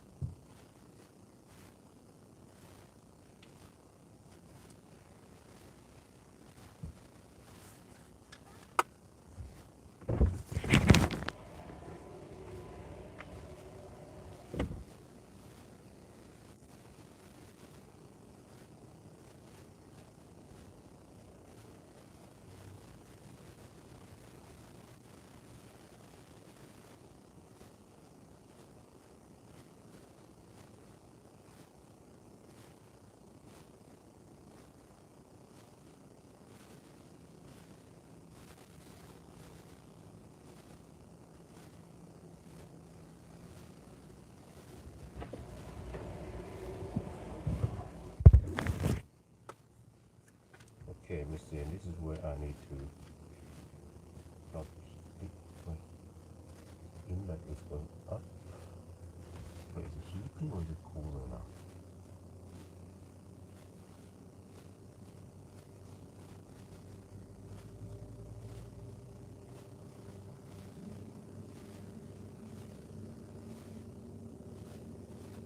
I think it's cooling. Yeah.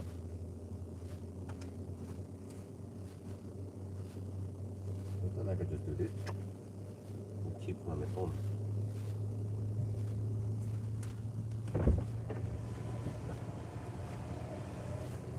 Right.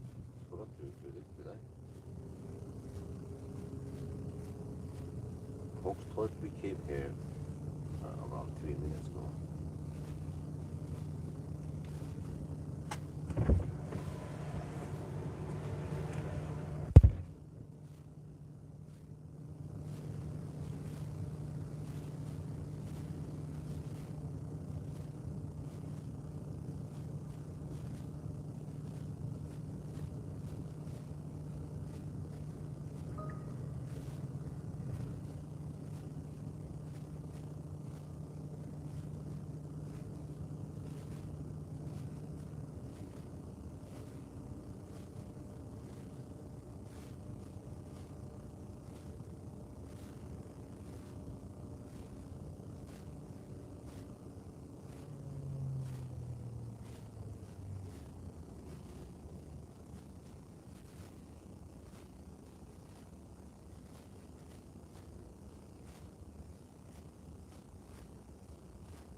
So let's see, from here to Inspiria, a little bit over an hour.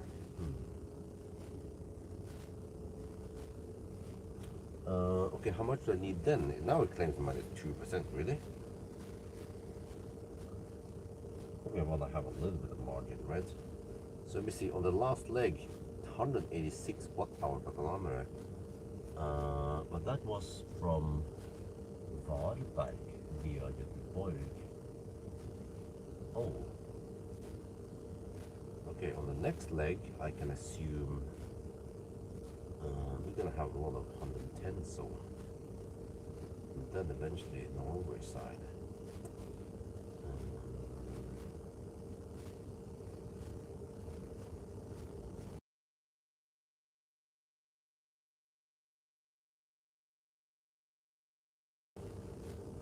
Why was it so high, right? Let's assume 191 times 121. Oh, that's it. I need to spend 30% only. I have 32 now. Oh, the car claims 1% at Sarpsborg. Well,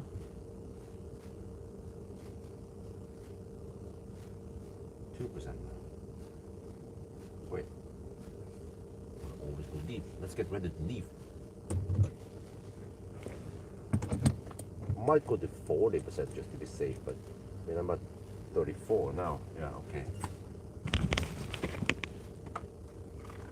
We're still taking 140 kilowatt. I mean, it's still decent speed.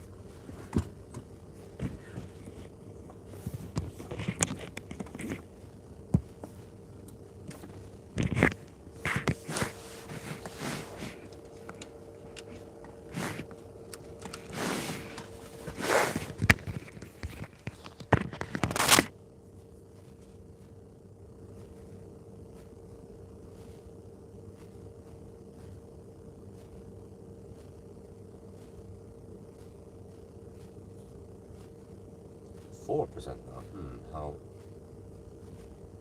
accurate is this? We're gonna be at oh shit, but we're gonna be at Salzburg slightly past 6. Oh shit! I'm gonna hit the Stau at Mortensrud, man. 5% now. Yeah, 37%. You're plenty, right? Let me see. Yeah, I think we can go now. I tried to calculate it. 31.5 times 3, 28 kilowatt hour divided by 120 kilometers. A budget of 233. Okay, let's go.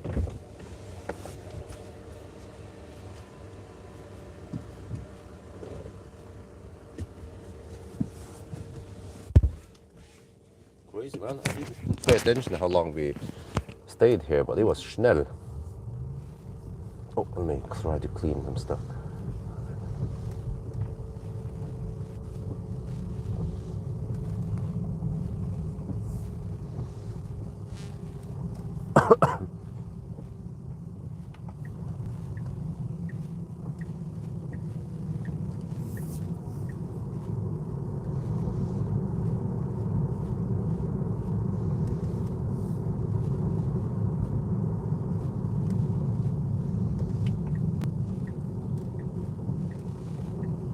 We actually left at 5. Wow.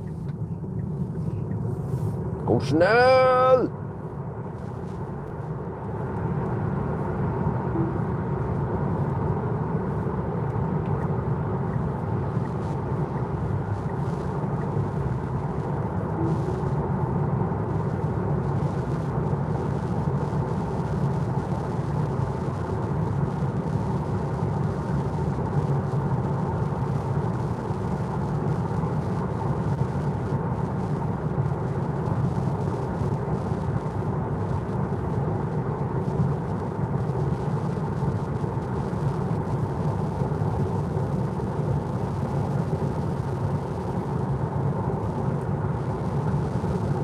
That is crazy, man. I charge only 37 or 38%. Got pretty high speed now in that session. You have to, make sure that we can get, on the last now leg, Våxtorp from Inspiria, we have to drive some distance. Okay, so let me see,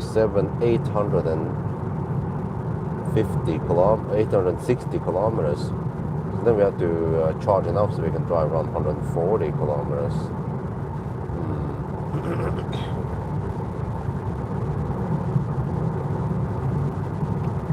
It might just be to Dal and back again. Yeah, I'm not sure if I have to go all the way to Lebanese. Let's see.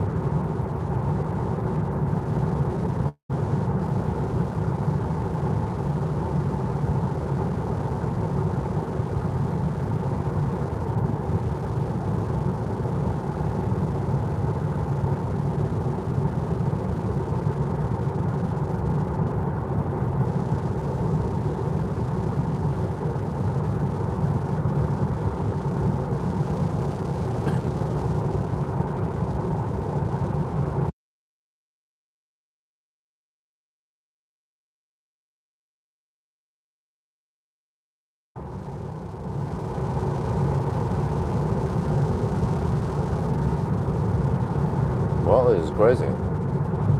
Let's see. Yeah, time. Let me check here. So 1 hour and 47 minutes before midnight. So if we wait 9 minutes, we will hit the 5, 6, 7 hour mark. Well, but we just charged again, so that.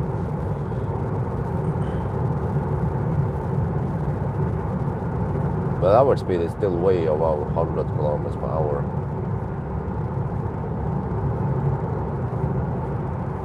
We can count the other way around. 750 kilometers now. We need, well, it's corrected, so 260 kilometers remaining.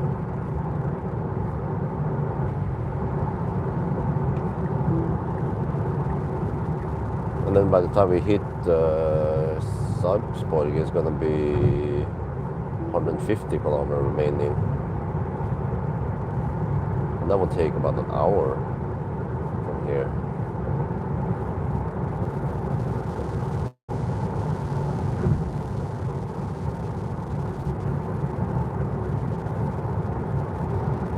Just wonder how bad it is. I haven't hit Stau because I've been avoiding doing a 1,000 kilometer challenge on weekdays. Or in case I do it in weekdays, I only go to Kongarv and Bakken, so I'm clearing the traffic before it gets too late in the morning.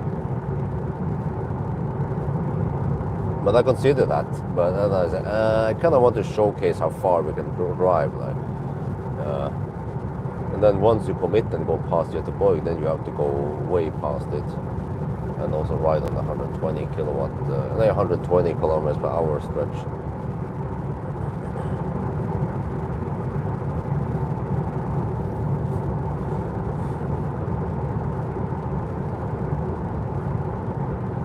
Ideally, if I started about an hour earlier, and if there were no major delays like what we had, then that would actually be good enough.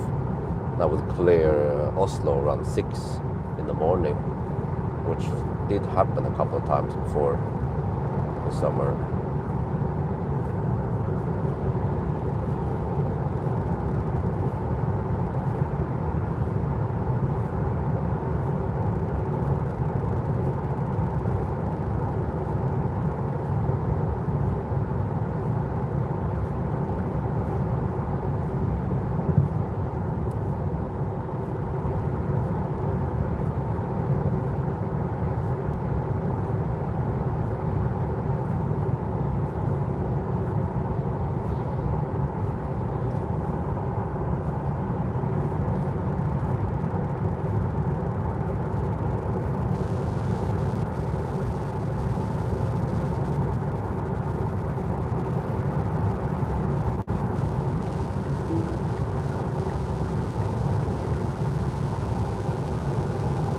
Hobby.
About 200 kilometers to Oslo.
Okay, we're about to hit the 7-hour mark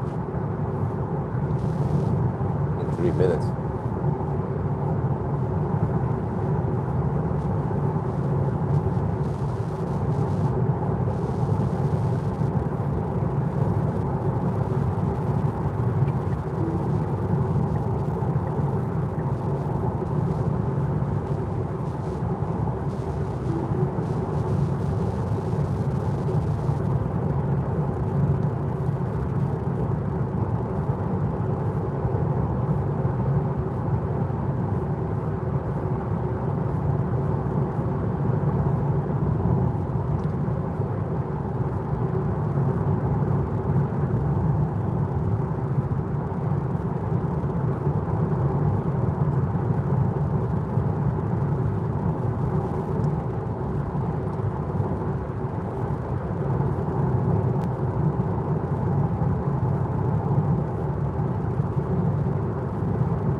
No, stats hasn't been updated for a while.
Well, if you want to know the stats, we are at 780 kilometers. Oh, actually, okay, I forgot. We hit the 7 hour mark. 7 hours and 5 minutes actually, and 780 kilometers done. The car over reported by 1%. So it's actually 770 almost. Yeah, roughly there.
Well, I agree. Not super interesting, but at least it's less boring than when they do Norway route or during COVID, or when the Norway route I have to go back and forth, back and forth. Now it's even more boring.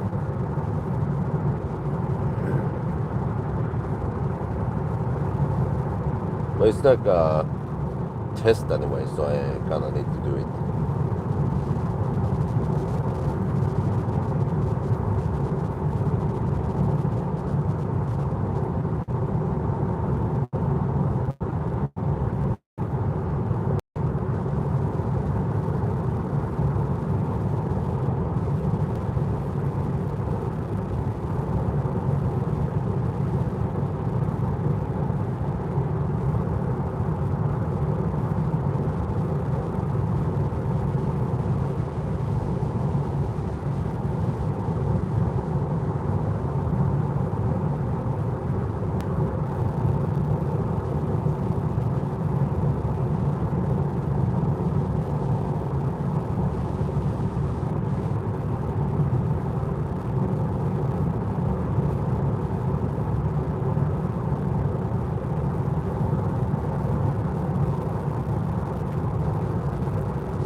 Well, you want to do a 500 kilometers challenge?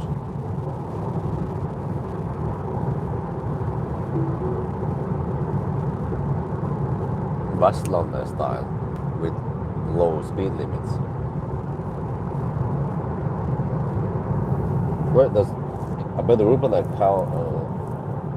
count rapid gate though?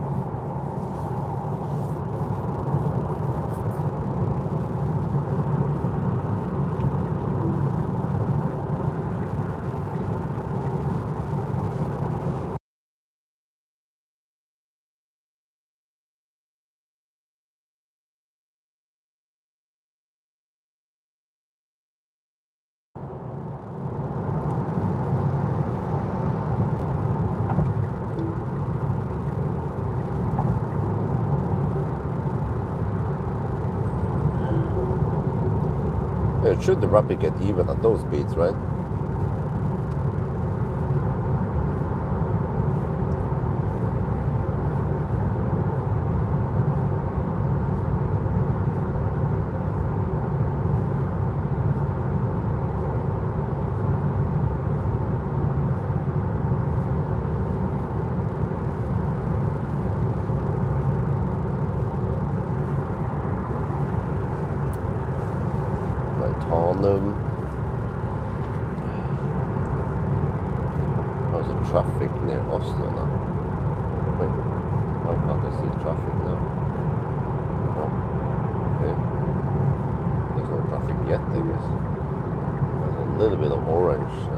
charge point.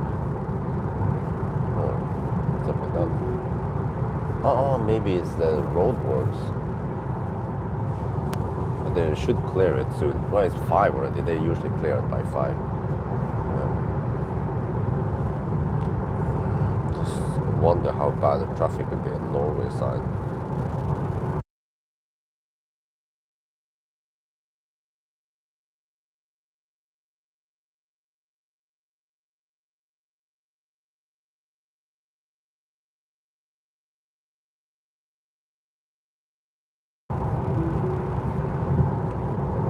Yukon, okay.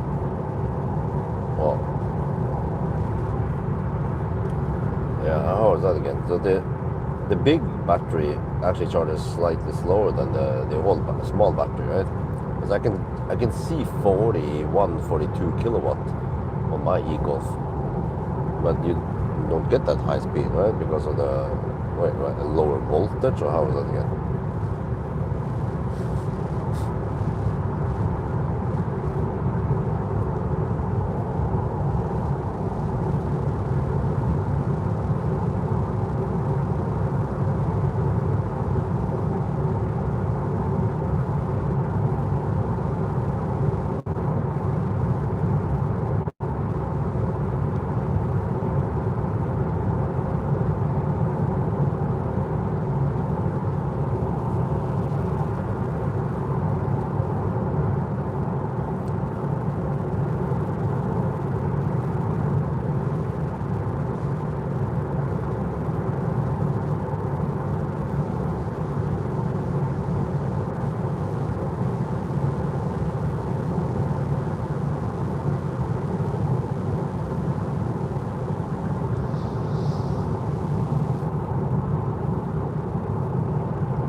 40 minutes.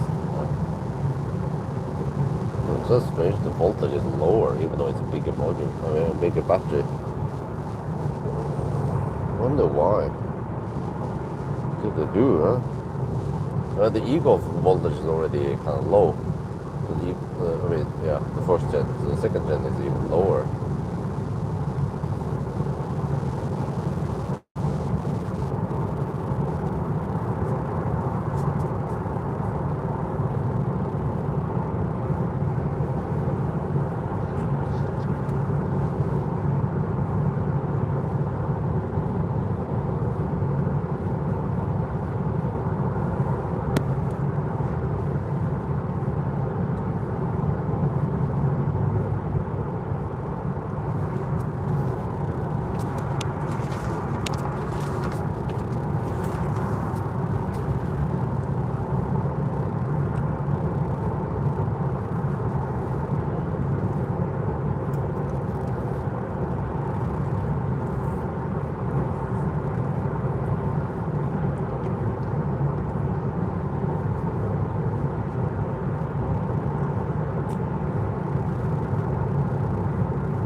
100 kilometers range. But at Vastland, you don't need that much range. Maybe you just need faster charging.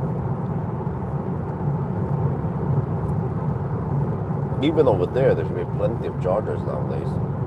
I haven't been to the Bergen route in the longest time.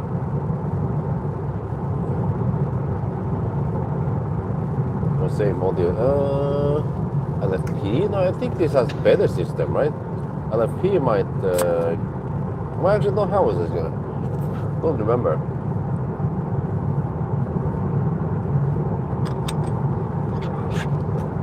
But how is it again? Do you also rapid gate during winter?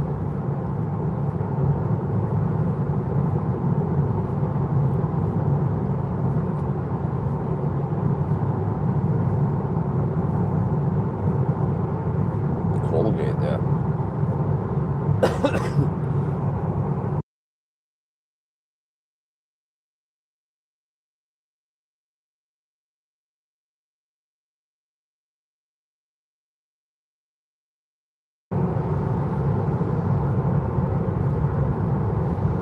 Okay, 10 degrees.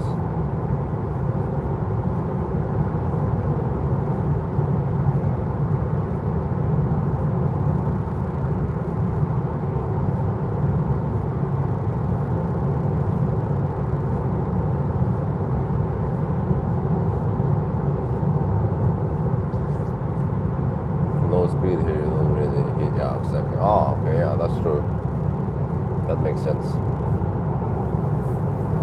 Well, one way to heat up the battery is to charge it, but if the guy is being stingy and they drive slow, then it will take forever before you need to charge it.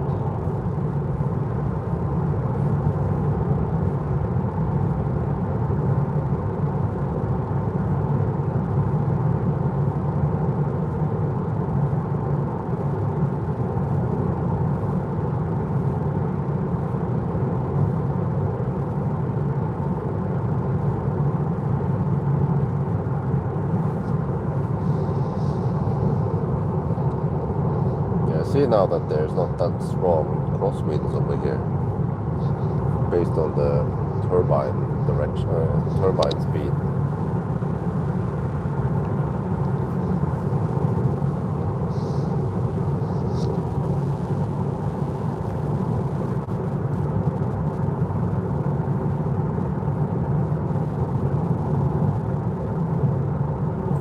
Minutes, holy shit balls. 30 to 8%, that's massive. Slow, massively slow, yeah.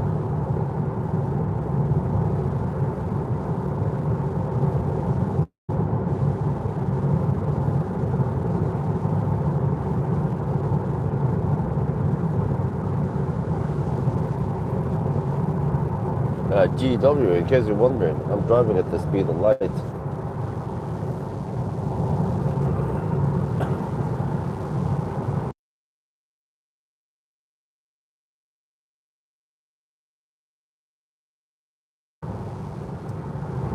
Well, the speed I'm driving is 1 light year per year.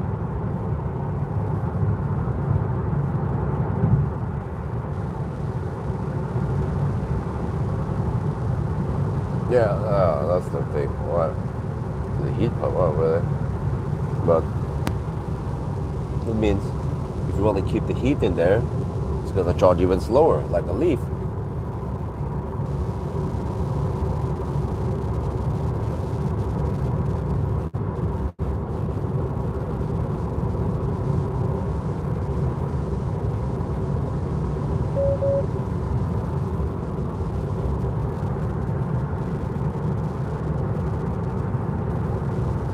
Oh, it says 8% now. I didn't speed, yeah.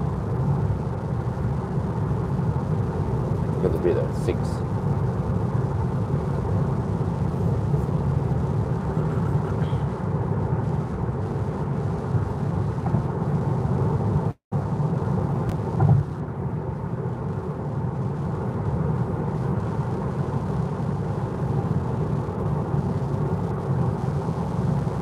There we have Strömstad. I will usually stop here as a last running stop from other challenges.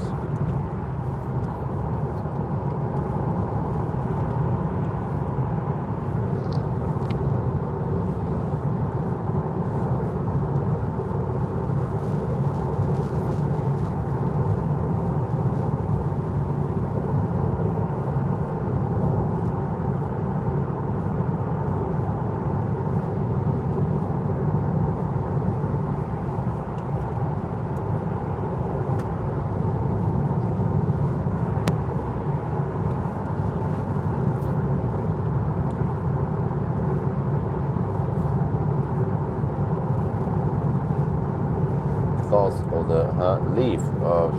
I haven't seen it that much. It looks like a typical, looks like most other cars.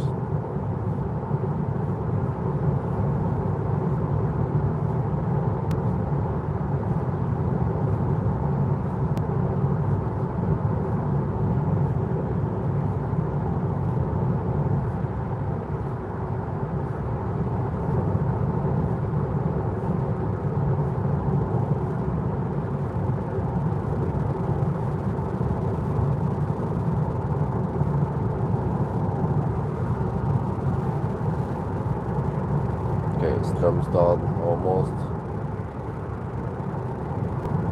Well, it starts preconditioning now. Okay, 45 kilometers away. Yeah, that sounds about right. But it's already 40 degrees in the battery. It seems like I need to go deep to get proper speed. Preferably 3-4%, not 10%. Then get on 200 kilowatt.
Why is it based on audio tech?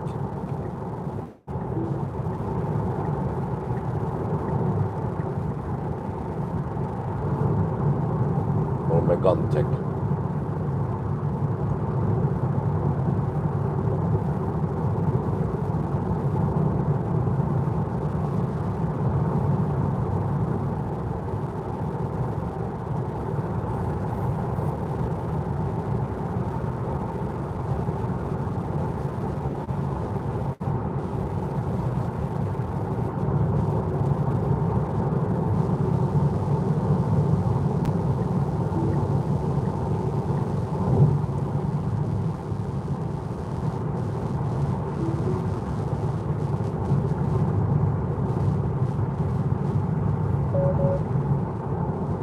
Be 6, like 5 something. Okay, that's Svinesund.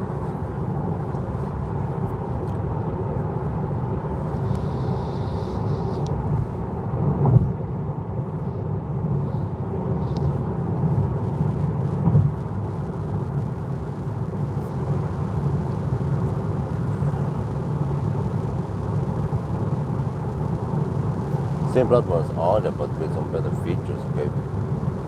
Well, let's hope that it doesn't throttle the charging like Aria. Wish I could see 115 kilowatt a bit longer. I mean, that's even not the super fast charging. Even a 87 kilowatt hour can't charge as fast.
830 kilometers done, 186.5 watt hour per kilometer.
Wrong button here. Shit.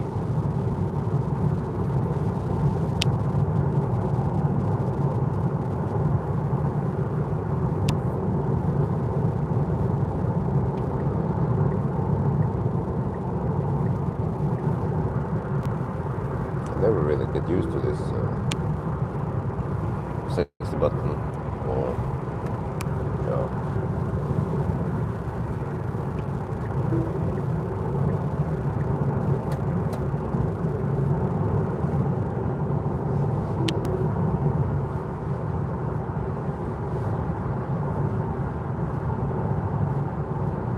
Okay, here we go. Now I need to check time very soon at the border.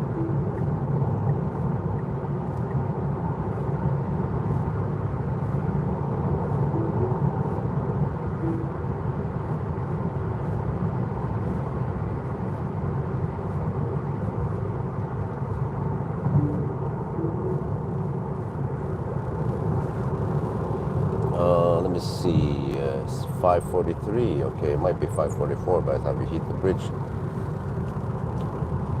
Yeah, 5:44. Okay.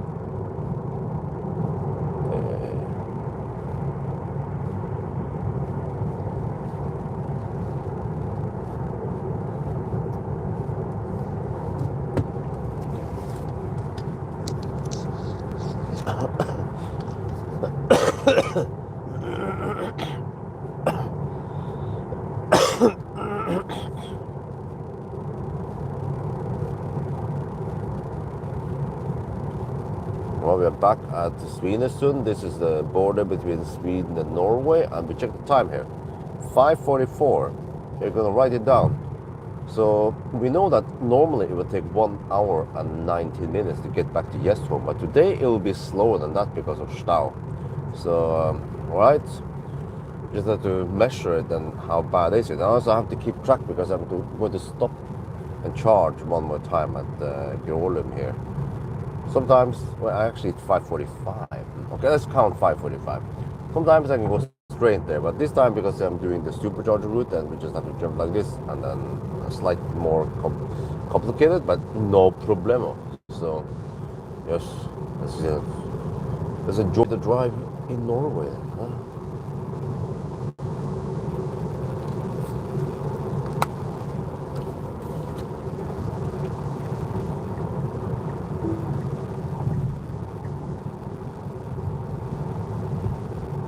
Yeah, it was 5:45.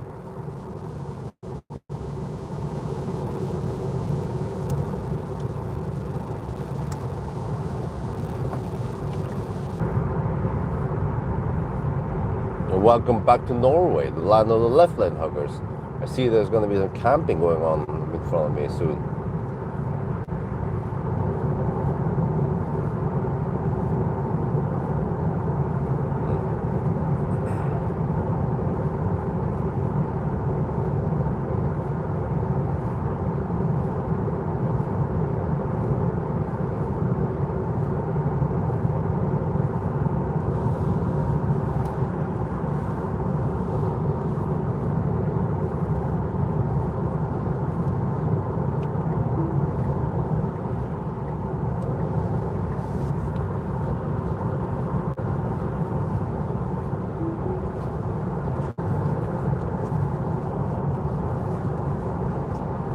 Yeah, I think the wind have calmed down over here. But we had stronger wind around Falkenberg last night. Well, actually, technically, yeah, last night. Right around midnight, 2 at night. So. But it's cold now, 11 degrees only. Last night we had 15 degrees.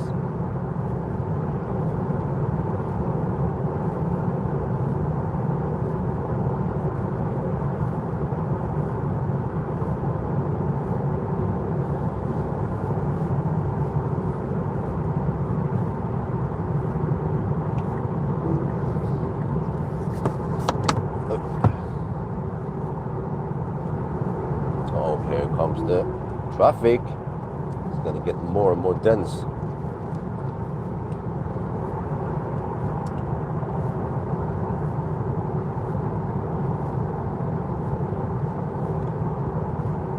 Until it's impossible to get past these guys.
Yeah, this is exactly what I was saying.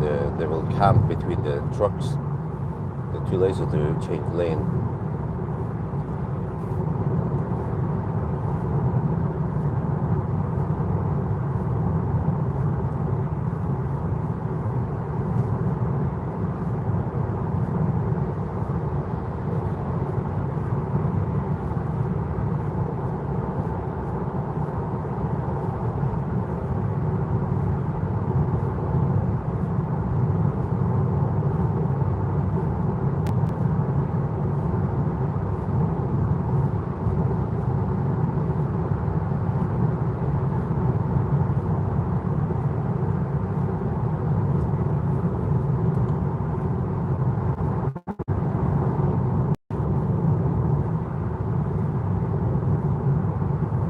What?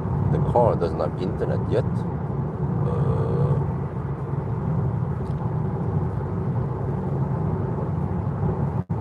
Oh, there. Oh, it's super late.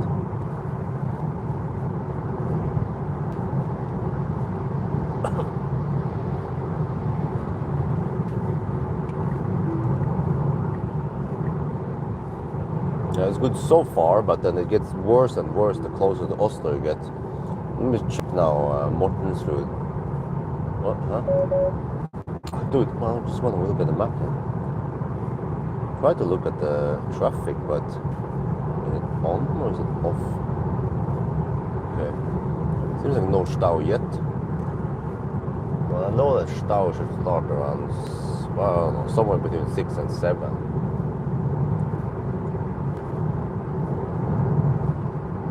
Getting close to Inspiria now. 10 kilometers left.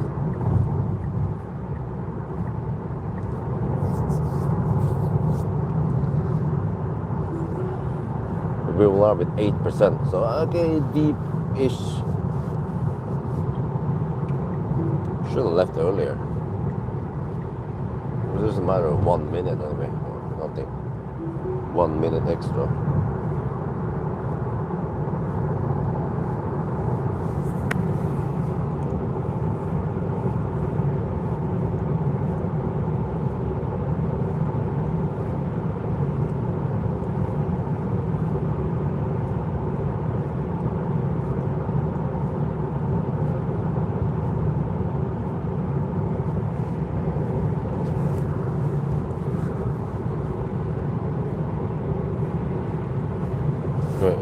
Okay. It's going to be 865 kilometers roughly.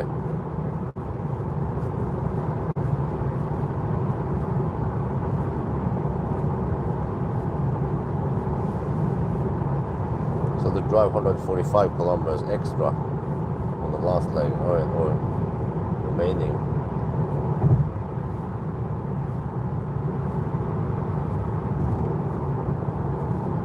And now it is 5:50. Okay, we'll see once we exit. But to write down.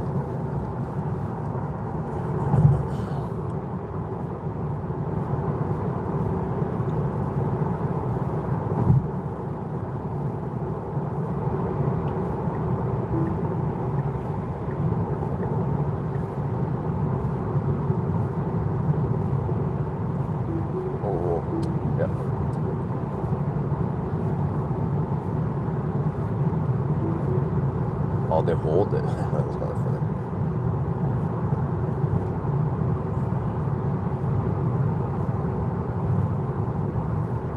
Highway to... Hey, look, a squirrel! Yeah, at least they have the humor there.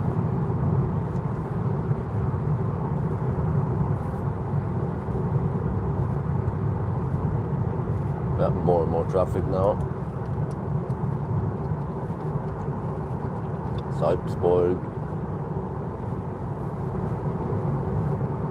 This is a gas-driven bus. Biogas. Maybe it's made from shite.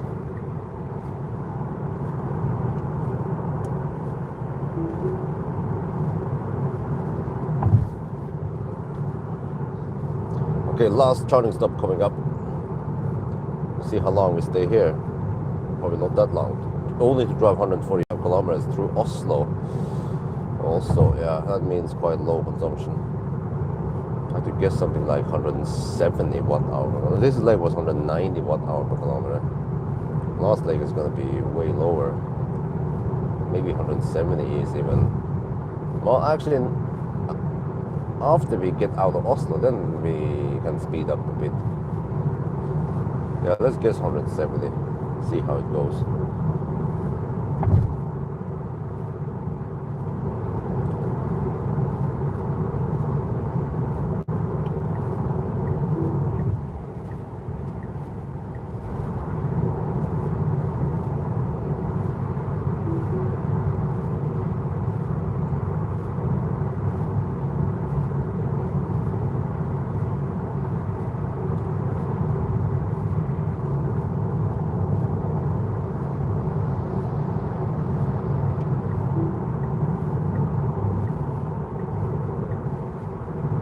Okay, almost at the exit now.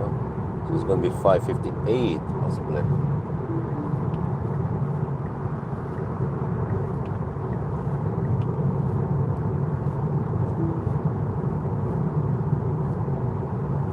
Yeah. Probably 5:58 when we exit.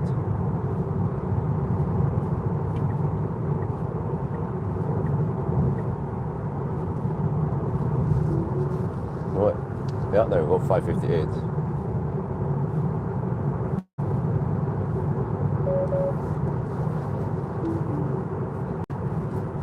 The exit here. Check this out.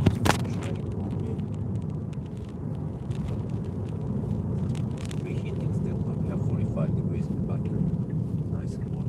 It's getting busy up here.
7C. I can take stall number 1D.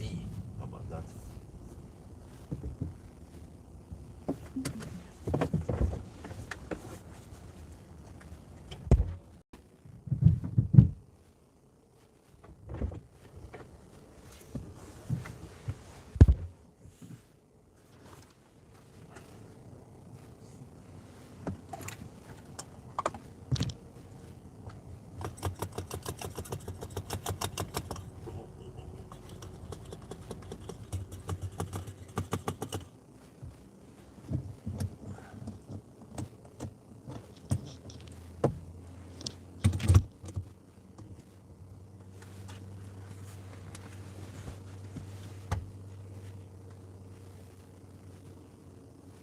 We are now at Inspiria, last starting stop. Okay, it was 240 a little bit. We just came with too much juice. Okay, whatever. 223 kilowatt. I'll take it. So now it's 6. I counted when we arrive at the border and also here, and I will also count when we leave. So I'll calculate how long the driving without the charging would take, right? And then here is when the shit is going down. There's going to be stau there. But usually it starts at 7. So hopefully we can be there at 6:30-ish, or I don't know how long it takes. But okay, anyway. So because I turned around slightly earlier further south in Sweden, I have to drive further north past Jesheim to finish it, because we are now at you see 800. Okay, you see 865 kilometers. So we have to drive around 145 kilometers more, because this car overport by 10%. So it will count to 1010. So let me see. I'm gonna do this quickly now. If we do this, yes, home, and then what, you have to go all the way to Dal-ish. I'm not gonna navigate to any charger, but just this to get an idea. That is 137 kilometers away. Okay, I'll figure out something. I think what I'm gonna do is just end trip and then navigate to home, like this, and that should, oh, what? Yeah. And then I'll just figure out when I should turn around. So this should be a quick stop, maybe around 10 minutes only. Wow, I mean, even now we're getting 200 kilowatt. You can see here, we're still getting 200 kilowatt. Huh? Nice.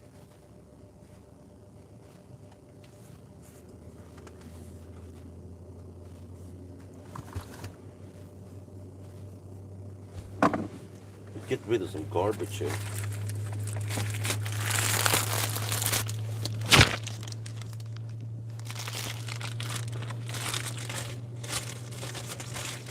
If it's cooling, I can do this and keep climate on again. Trick that here on top.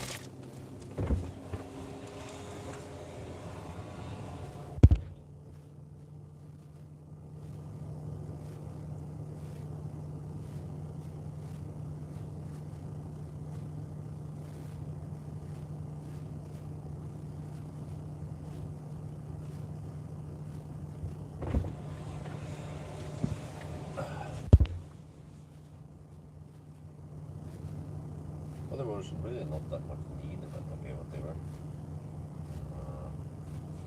What if I stop it? Will it? Maybe I messed up the cooling by running the HVAC. I'm not sure.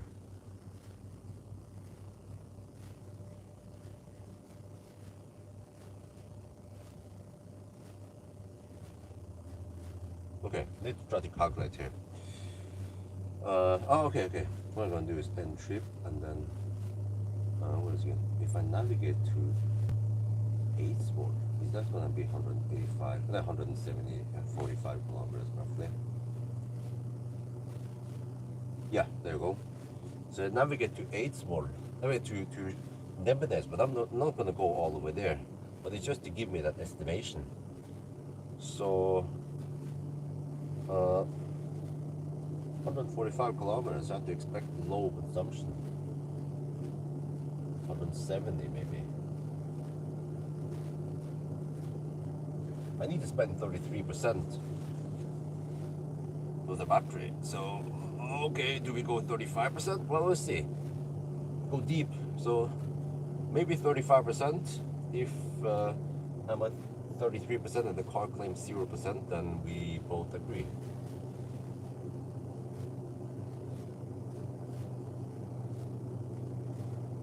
How does this go?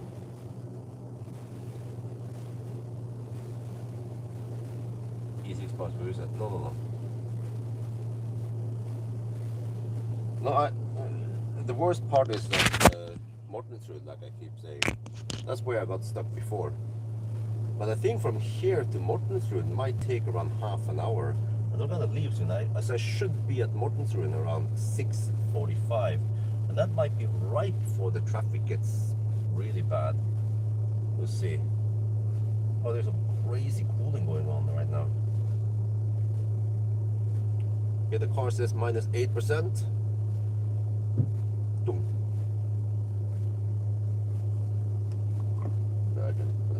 I forgot to do the thing, but we could just sit there and it was right around 6.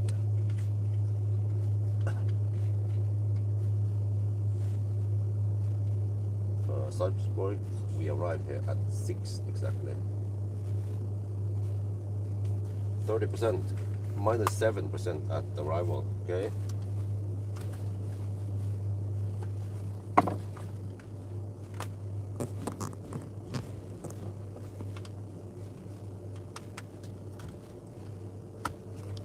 I actually want to fire up the heater now, because otherwise I might get some foggy once I start driving.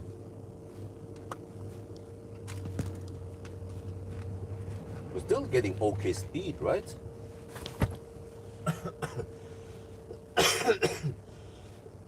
Minus 5%. So the car wants to spend 36%. Okay, maybe I was a bit optimistic, but on the other hand, we're gonna get stuck behind so many left lane covers. We can't go too fast. Oh no, but once we clear, once we clear cleavage, we can hammer it. The last bit there.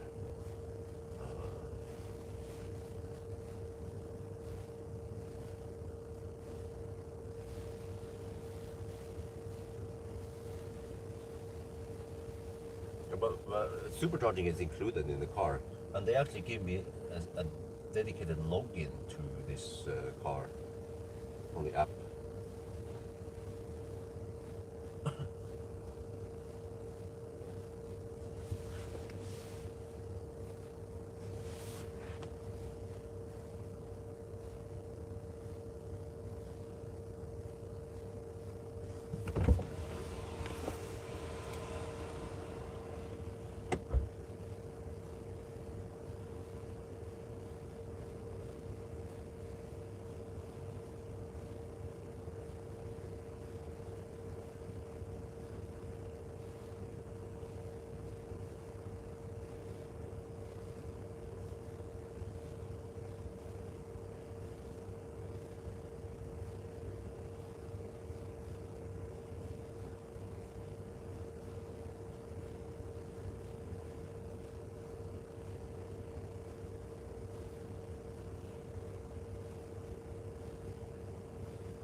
We should have enough now. Let's say it's 3% at arrival. That's good enough margin. 9-minute charging so far. Let's go.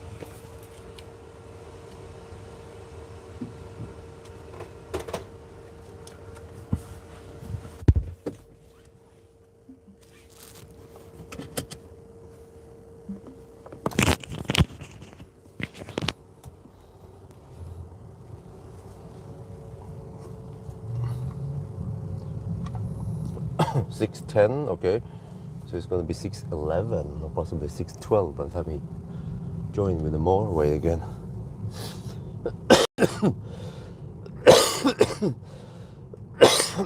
This was a quite schnell stop. It seems like most stops have been around 10-12 minutes only. Didn't pay attention how many kilowatt we had when we unplugged. So it goes quite fast. You charge only for 40-45% with the Tesla.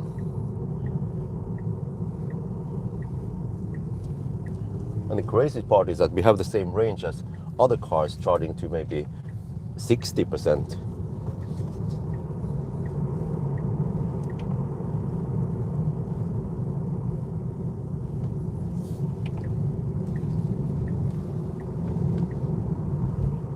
Yeah, there we go. 6:11. Yeah, I count 6:11 as the motorway time, joining time again.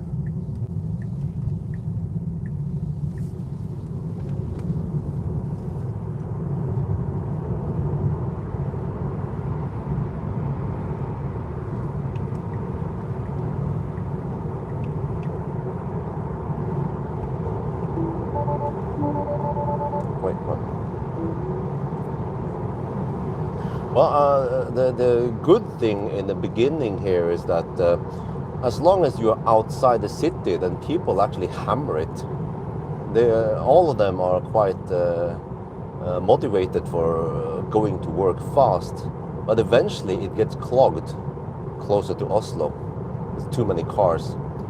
But yeah, from here until around Ås maybe, or from here and for the next 20 minutes, the traffic actually flows quite well.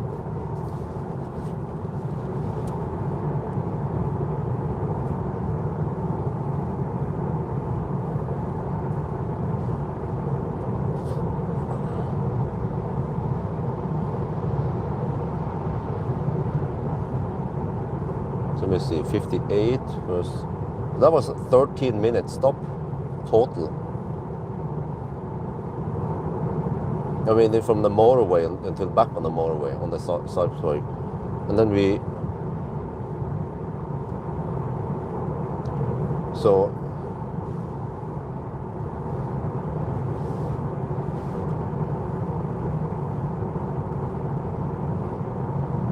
we arrive at Svinesund, we pass Svinesund at 5:45, so it would be the same as passing at 5:58 then. And then it's easier for me to count. So 58, that means that I should have been finishing. Oh no, that's so, I forgot to make it complicated for myself. I have to check once I pass by Yesholm. And it's not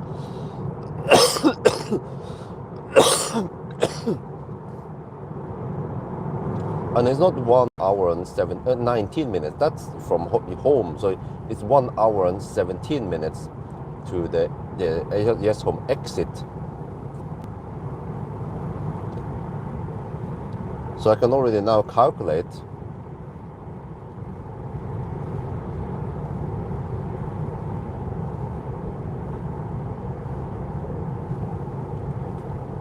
$7.15 is, wait,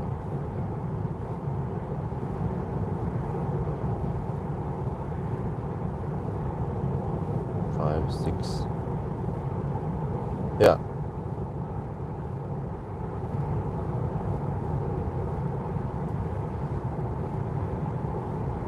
Okay, yeah, so this is how, based on lots of data we have in the past, we should be at the Yes Home exit, Yes Home South exit by 7:15.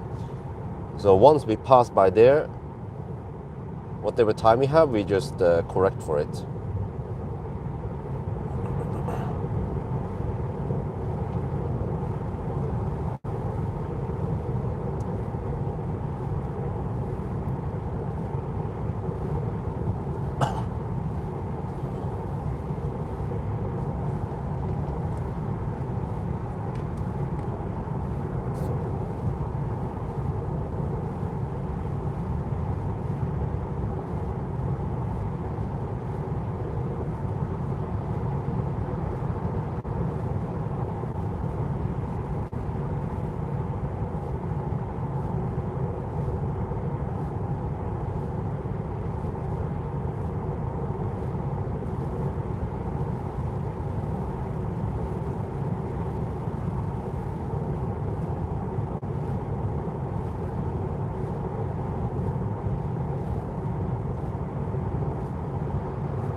Well, also, at least we don't have to worry about any Baustelle now that early. They open up all the roads so people can get to work.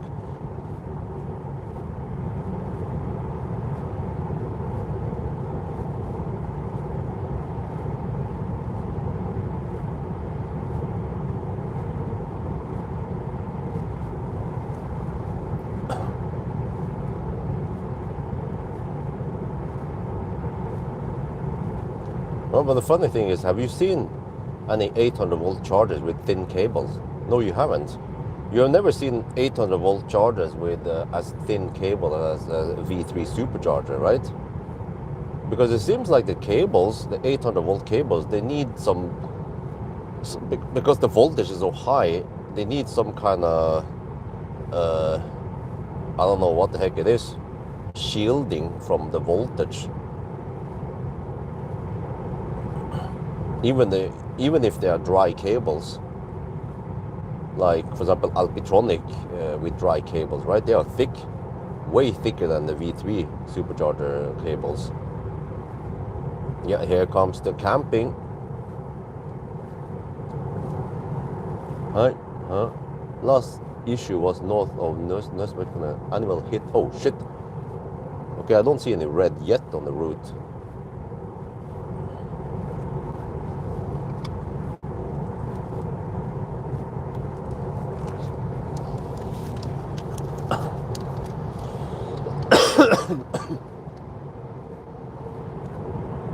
Welcome to Norway. Yes, now we are slow camping here in the left lane because the people are just camping. Okay, but to make things easy, quick math, we should be at the Yes Home exit by 7:15. So we'll check once we are there how slow this is. Just to keep things simple.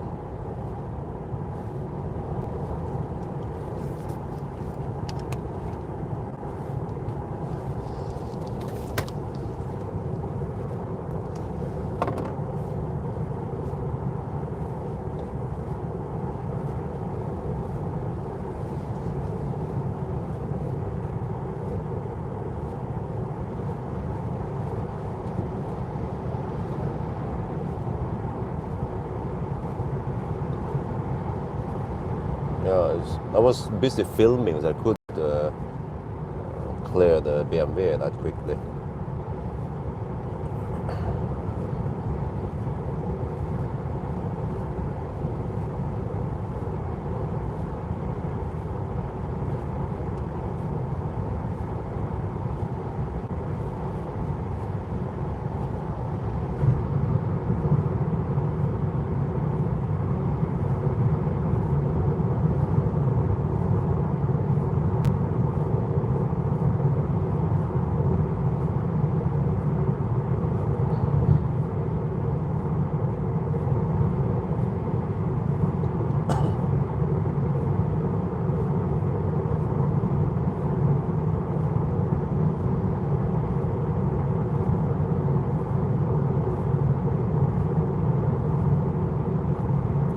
So it's never ideal for me to drive now.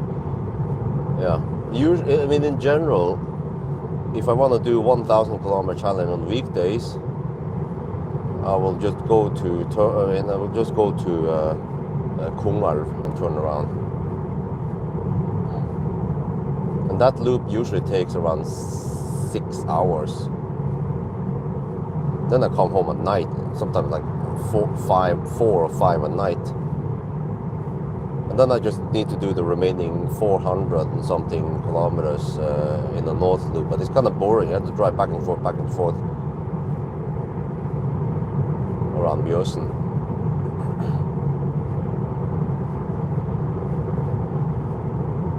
Holy shit balls. Yeah, it's getting quite cramped now. Yeah, there we go. Welcome to Norway, the land of the left lane huggers. And we are not even at Mortensrud yet.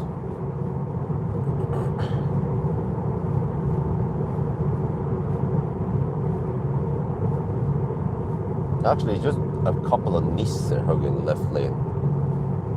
Everyone else just want to go Schnell now.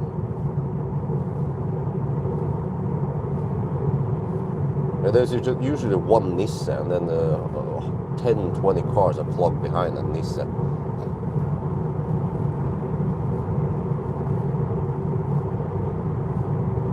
Yeah, but usually the clog starts around Mortensrud, around 7. So it just depends how fast I can get over to Mortensrud now before 7.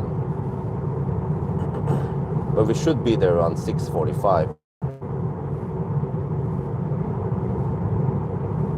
But it's not going at optimal speed now because of all these campers.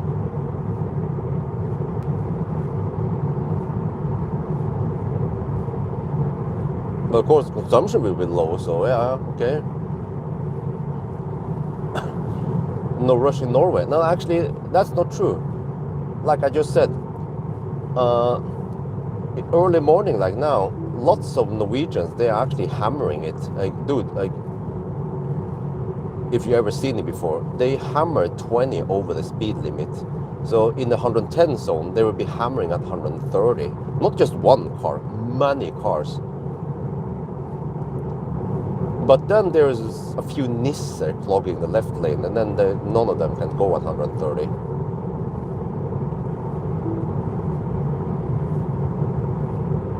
Because I see the difference.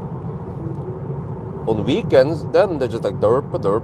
We don't have any rush. But in the morning hours, these guys, man, the van drivers and all the commuters, they want to hammer it over to the work ASAP, so you can take a sip of some free coffee at work.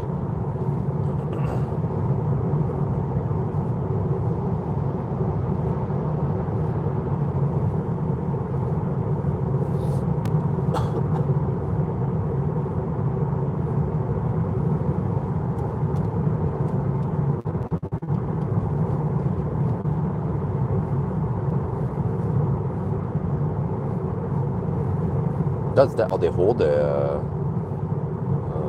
Volvo again we saw earlier.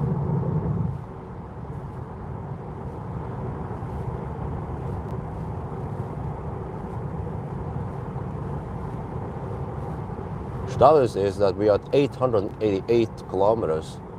We have to go to 1,010 kilometers.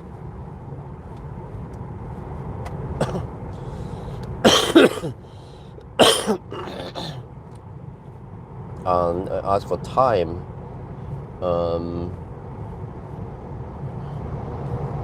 how's this again? It was 1:47. We are at 6, 7, 8 hours and 10 minutes now. We have to add 1 hour and 47 minutes to the current time.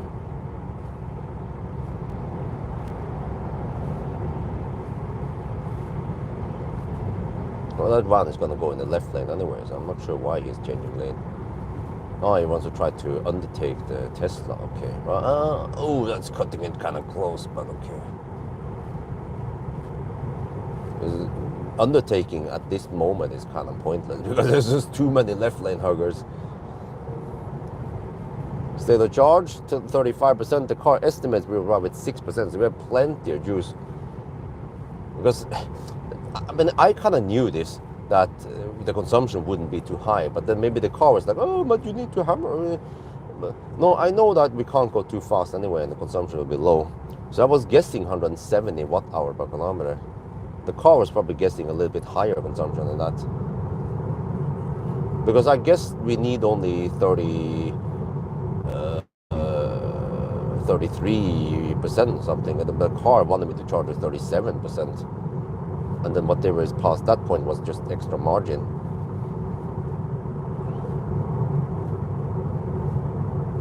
Oh, it's red now at Mortensrud, just like I said.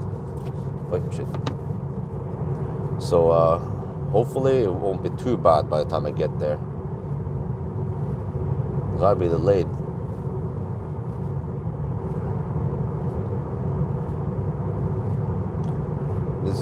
This is why those extra minutes I lost.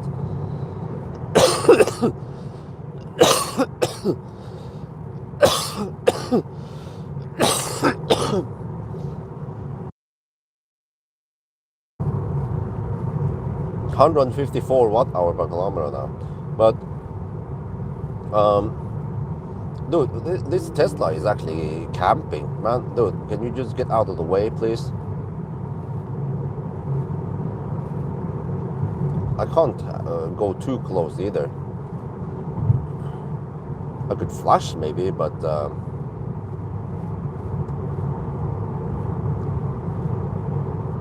I see a van. Finally, oh,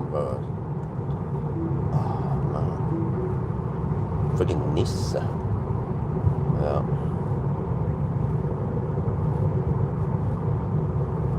Well, it's red now at Mortensrud on Google Maps. Yeah.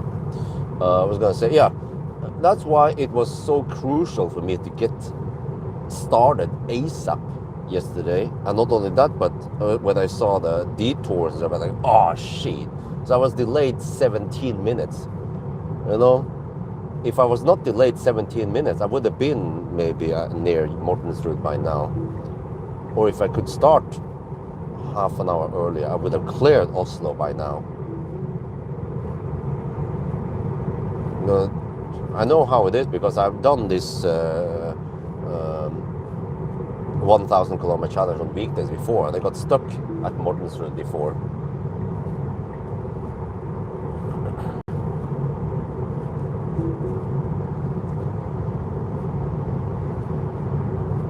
Man, that van driver was busy. I mean, he was in a hurry. He was late for work. He should have been at work at 6.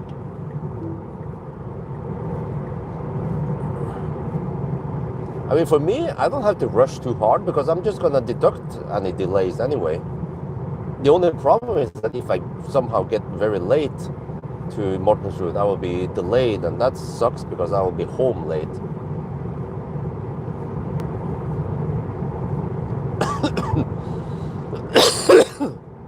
Well, come on, don't camp in the left lane, bro. Come on.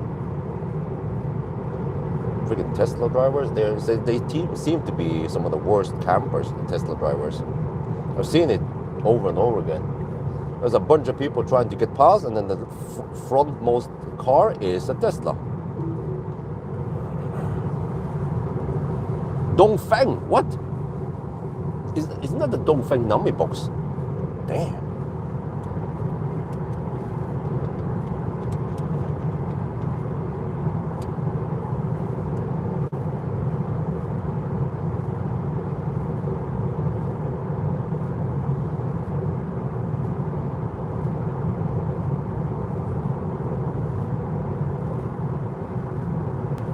They owns it. Yes, they owns it all.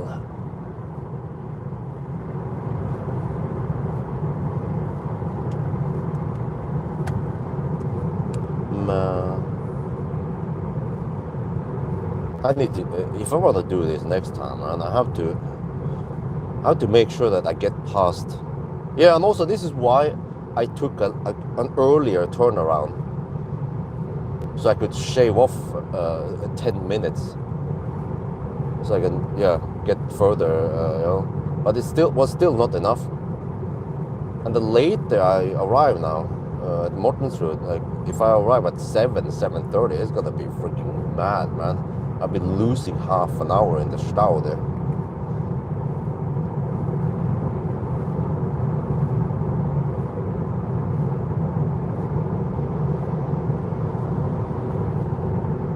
But fortunately, I don't have to do this too often because most of the time I will do 1,000 kilometer challenge in weekend or public holidays or something. Yeah, so that I end up either on a Saturday morning or a Sunday morning or some kind of public holiday morning.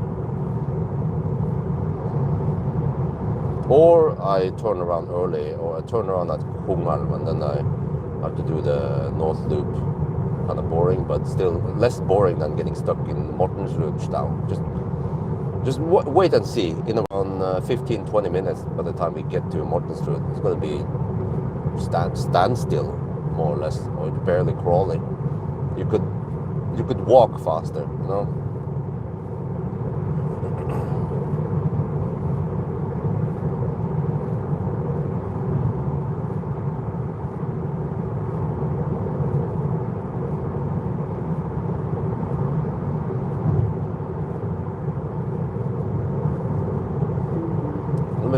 Let me just show you guys that there are some campers here. That e-tron in front of us is not moving out of the way, so the Tesla can't get past the e-tron, the Q4 e-tron. It's a quite poor lane discipline.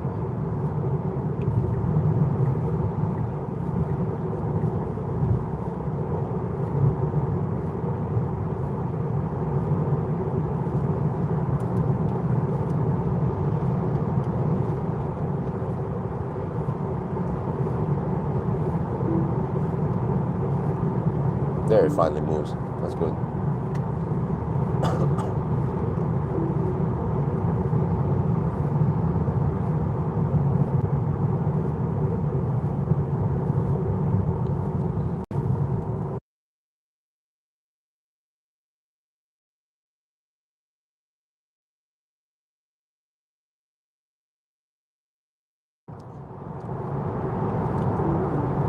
And then we have another phenomenon, which is that Norwegians tend to drive slow in tunnels.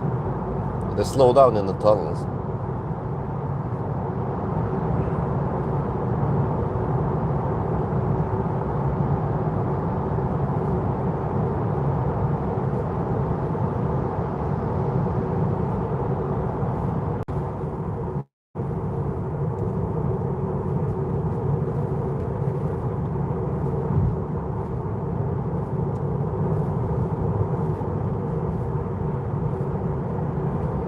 Highway 22, I don't know that route, what the heck is it?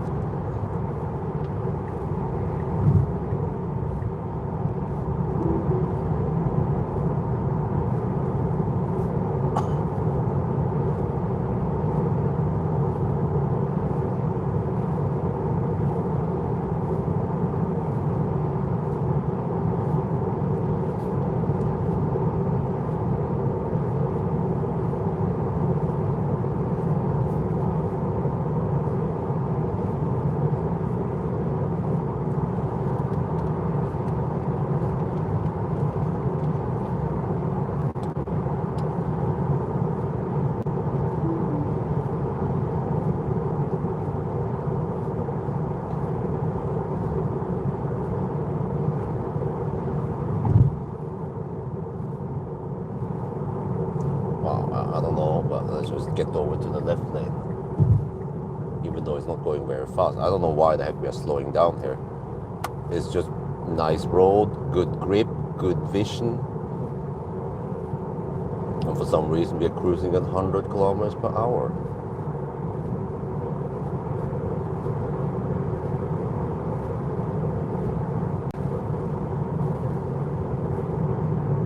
Oh, 22 cycle. Oh, that is a slow route, man.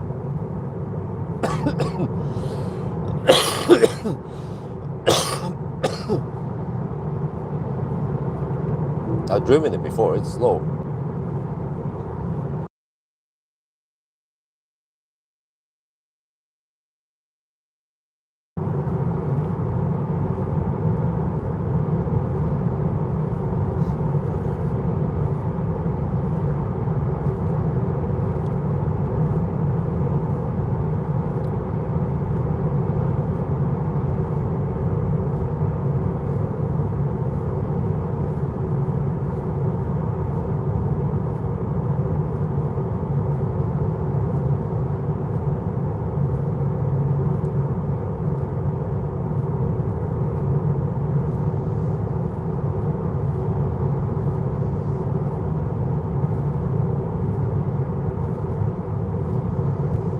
not really clean that well. Okay, whatever.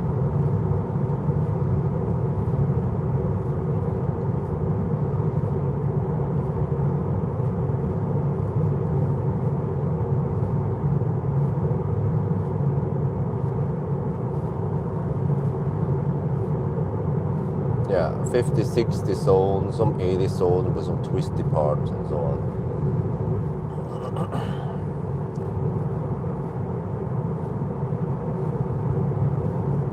Well, yeah, we're gonna get some really low consumption numbers here because of this traffic. Because I'm not sure how to correct for this. You could add some consumption, you know, like 5 watt-hour per kilometer. Well, since charge is 149.4 watt-hour per kilometer.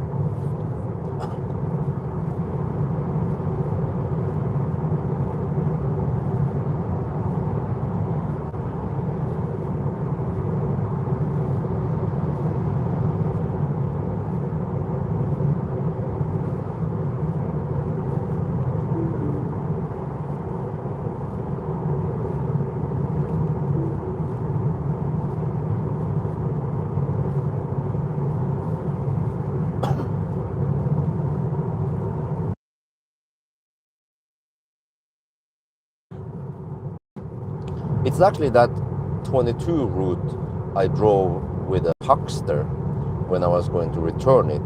So I drove from Alnabru and via Fettsund and then over on the highway 22 there, Mysene, that route, and then ended up at Sarpsborg because I wanted to avoid the motorway. So that's kind of that kind of road, you know, perfect for a Huckster.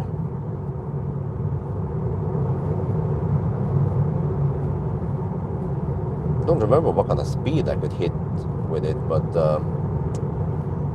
I felt more comfortable going around 50, 60 kilometers per hour only. I think it could hit around 80 kilometers per hour. It became a bit uncomfortable. But let me just show you guys what we are dealing with here. See, there are more people in the left lane than the right lane. And people who could move over, they don't move over.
Well, go check out Bangkok traffic. Then anything is better than Bangkok traffic, man. I've been stuck there before, like holy crap.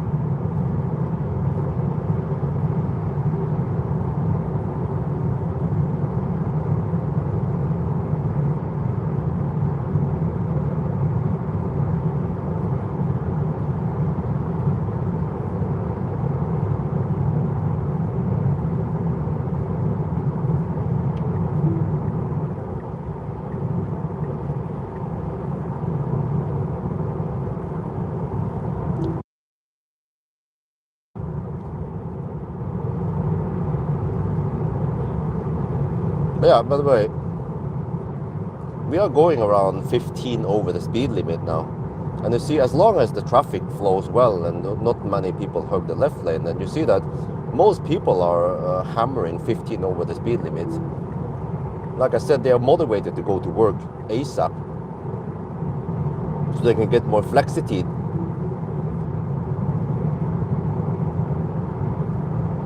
Nobody goes at the speed limit, at least when it's clear like this.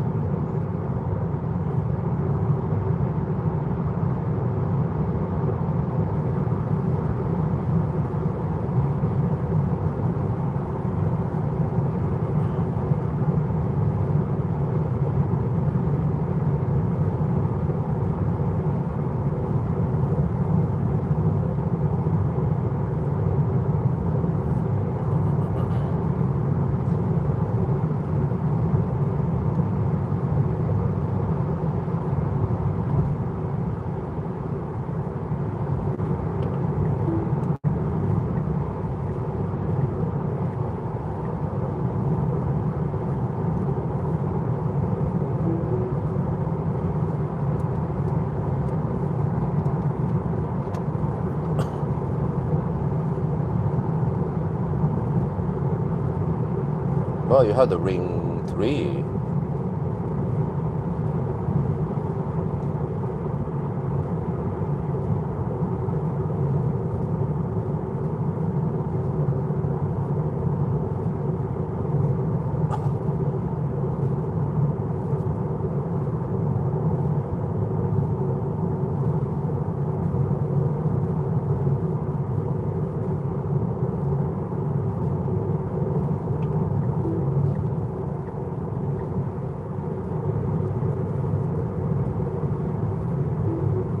Well, now some of the other guys, they must be going 20 over the speed limit.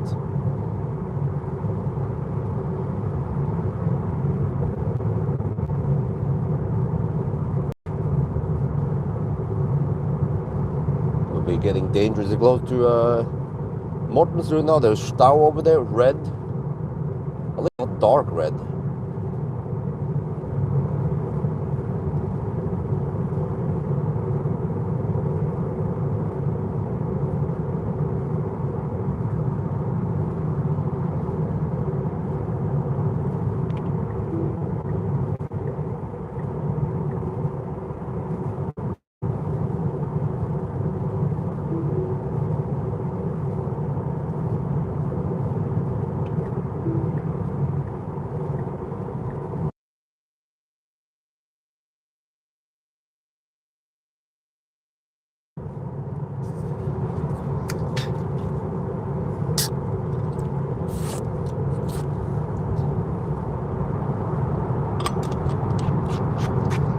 Well, if you live in a ULEZ zone, then you live in an ultra low emission zone then, like an LCD display, liquid crystal display, or non-bread, which means bread. And now, yeah, like I said, Norwegians tend to go slow in tunnels. We're doing 50 kilometers per hour in the tunnel right now. And there's a 90 zone here. So normally traffic flows at around 100 kilometers per hour in this tunnel.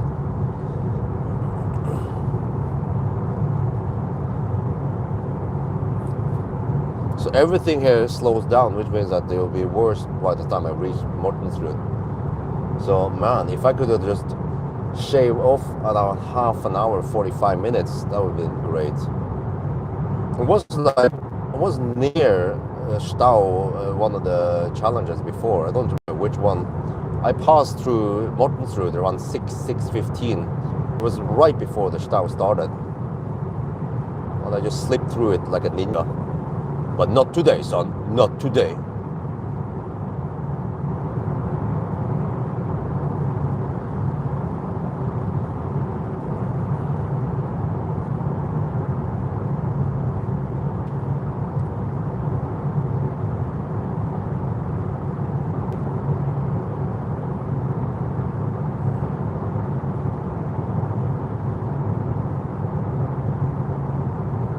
And the problem is that the guys who drive slow in the tunnel, they just happen to hug the left lane. It would be great if they could just get the fuck out of the left lane, stay in the right lane, and then people who want to hammer, they can go fast. No, that's not how it works here in Norway.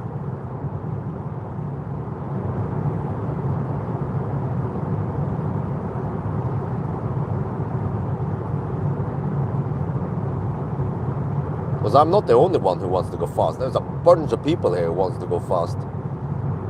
But they're stuck behind that one Nisse.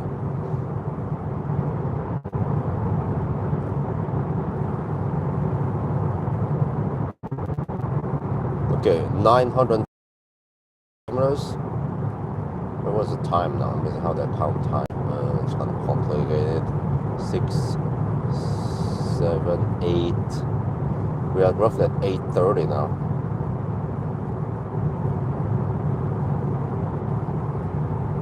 But I mean, time is almost pointless. We have to check time once we are at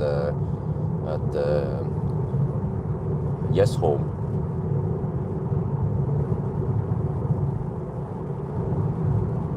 Right now, I could just blend in with the traffic because there is no way we're gonna get pulled over by the police. We just follow the traffic flow.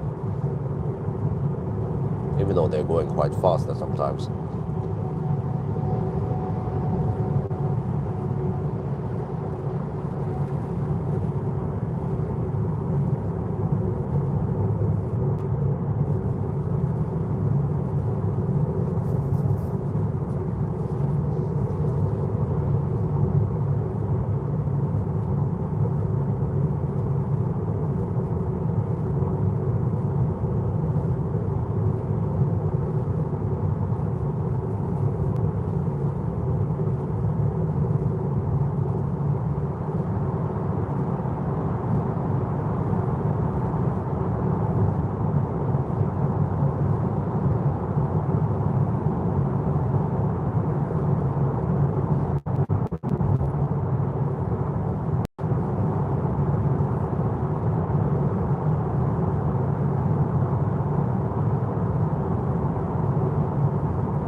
right, almost at Mortensrud now. You know, in 5 minutes we should be there.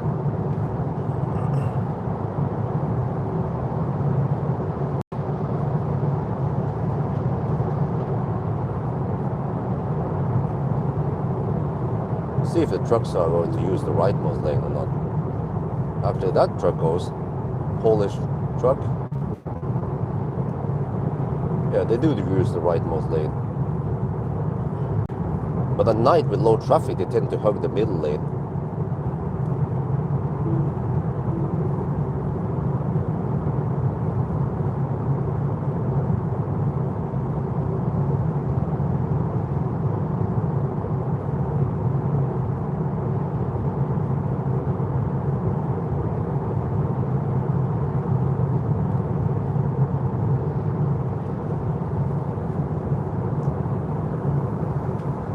$935 kilometers. We have to go to 1,010. So we have 85 more kilometers. No, wait, 75 more kilometers. Yeah. Yeah, I forgot. I can check the navigation. Yeah. Because if we go straight to Nebenes, we will 999 right around there. But I will turn around. So we actually lose a little bit of time by turning around.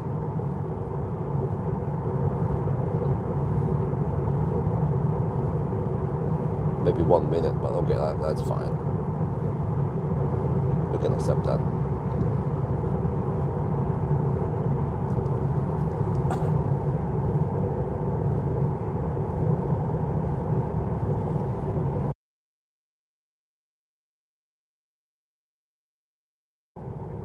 Yep, like I said before,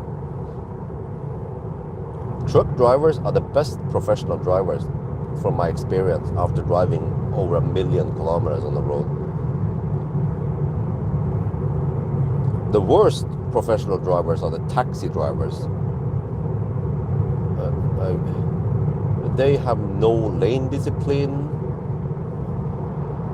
They don't pay attention to the road. They're using the phone, holding the phone while they're driving. They don't seem to understand about yielding rules.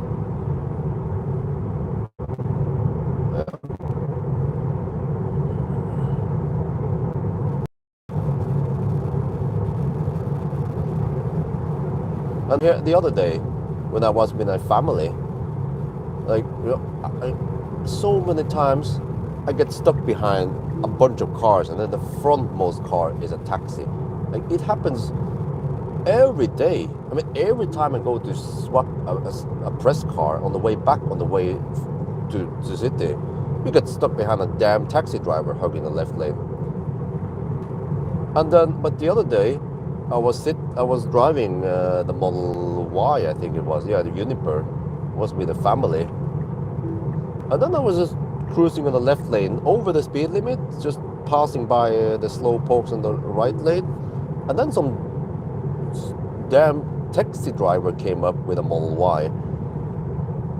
I was like, okay. And then he drove really close. I think it was just 1 meter behind me.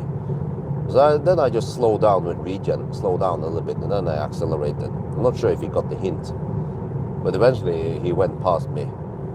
But I'm like, dude, you people are so bad at lane discipline, and then you also tailgate people. I'm like, oh man, unbelievable how bad taxi drivers are. Okay, here. Well, this is not too bad. Maybe but eventually it's gonna be worse. But I've been stuck here in standstill traffic around 7 in the morning.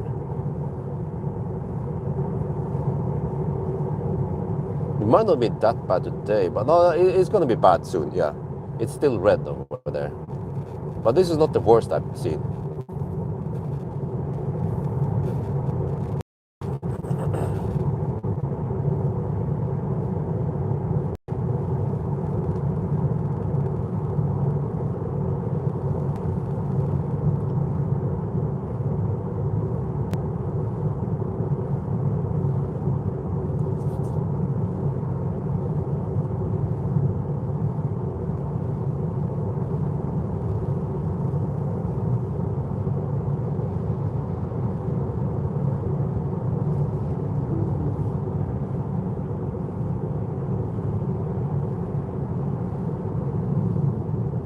Yeah, the truck, that's good.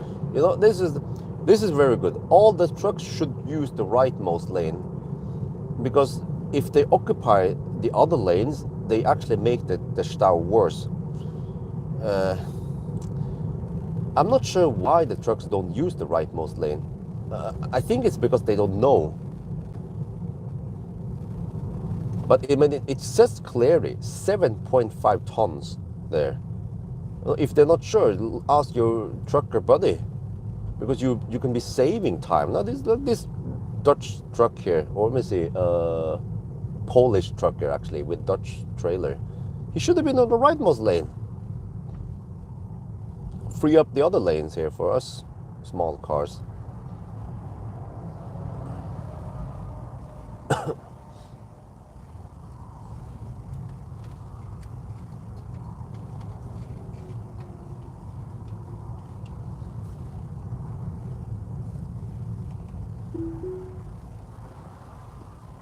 UK, nah, I'm not sure.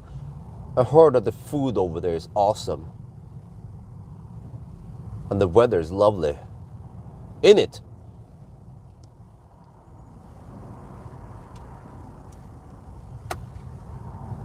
And the road surface and condition is top notch. Where it slows down? Well, not really. This is where it slows down every morning. It always slows down around here.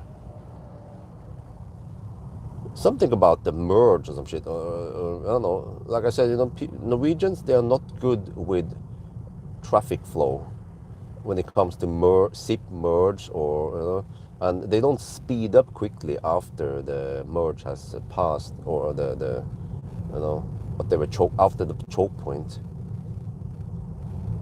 So they don't understand physics and how things work. That you should just incorporate, zip merge quickly, left, right, left, right, left, right, and then once it clears up, you have to just go fast.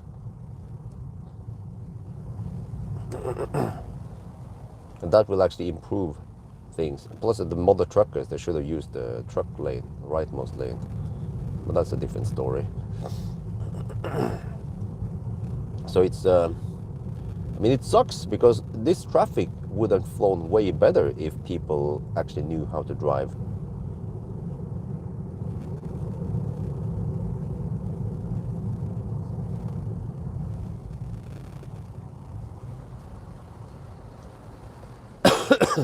And also, you know, south of Kløfta, there is a bridge called Arteid Bro or bridge. I think before they didn't give it a name, but there's been so many accidents there. It's like that place is haunted. Just a couple of days ago, I was heading north, fortunately. I was heading home. And then southbound route was completely closed. Yeah, it was right before I was gonna get the commander installed on the Uniper. I remember, and right at that bridge, two cars crashed into each other, and then the police had to block both lanes, and there were no traffic allowed to pass. There was police cars and ambulance and fire truck. And the stau was freaking long, like 10 kilometers long. From that bridge all the way to Yesholm was stau. People couldn't move at all. So like, wow, what's up with Arteid Bru? And it's not something I've made up. I talked to Jostein from Pawel. You know, he also mentioned it. Something weird about that. Accidents always happens right south of Kløfta. The cleavage.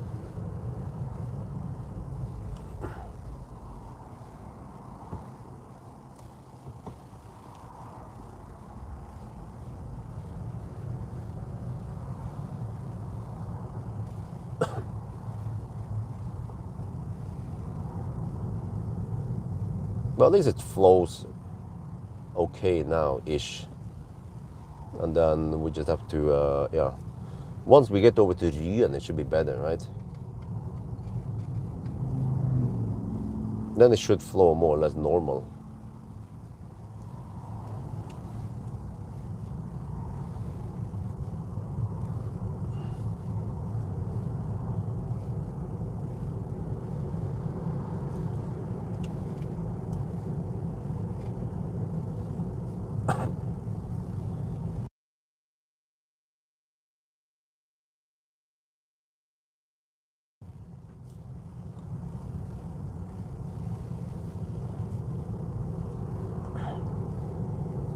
Well, the only downside for me living in Jessheim is that from time to time I have to go to the city, or the timing is that I normally enter the city in. No, I don't enter the city too early, so I normally don't get the stau into the city in the morning, but I tend to do stuff in the city, and then when I want to get home, then many times I get stuck in stau, and it was fine as long as I live in Alnabru, because it was just okay, a little bit of stau, and then I exited at Alnabru, and then I was home. But now I tend to get stuck longer time. It depends, especially if I go all the way to Vallemar, and then wow, then I have a long drive back home. And what would have been a half an hour drive ends up being 1 hour drive, or half an hour delay, which is just lost time. I mean, eventually in the future, when we have full self-driving cars, I can actually make that time. I can do something useful.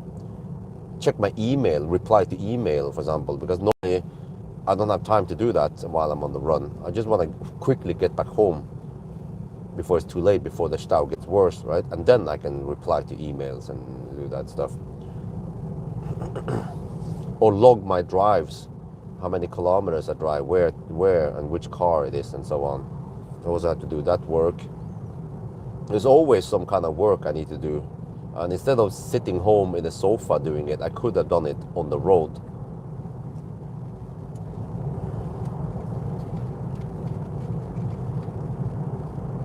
I could even sit with my laptop, right, in the car and get some of the work done.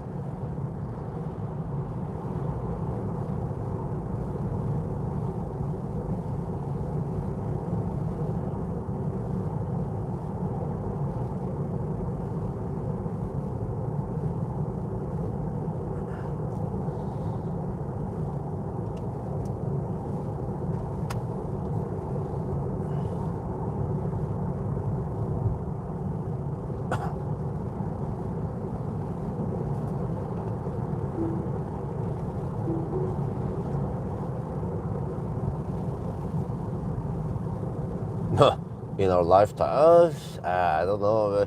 I haven't watched too much of the FSD going on in America, but I mean, there's probably something going on there. If Elon is confident that they can start the robotaxi business soon, then must be good enough. Okay, I mean, okay, the cars, they can actually drive in the factory area, and I guess they haven't crashed yet, right? If they had crashed, we would have heard about it. Like, oh, some driverless Tesla crashed in one of the factories, right? Austin or somewhere, or so. And also the FSD, the full FSD people have been using. I guess you take over before it crashes, right?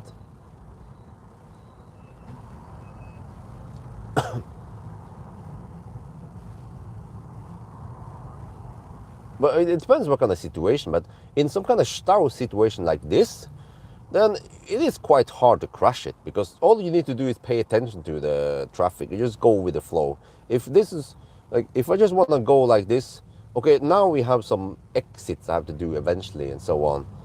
But if there is a situation where you just have to get stuck in a long stretch, 10-20 kilometers, and no exits or no whatever, no negotiation with merging or something, then FSD should be just fine. There's not much you can screw up here. Even today's level 3 should be fine, but there's just some regulation about that. You have to hold the steering wheel. Well, just put a banana there, a big fat banana there, right? Or a dildo there, a heavy enough dildo. Well, actually, a vibrator is better because vibrator has a battery which weighs more. Yeah, you just squeeze it in there, a big black vibrator, and then it won't nag you.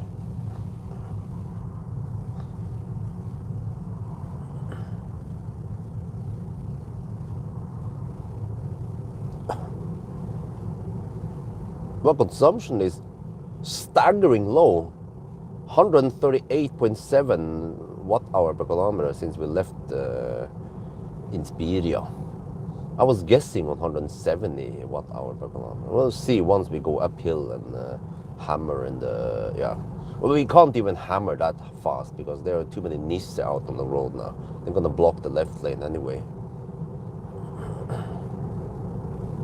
So actually when I talk about, yeah, we can apply correction once we pass by Yes Home. Well, I might need to apply more correction because I still need to drive the extra 15 kilometers or whatever, right?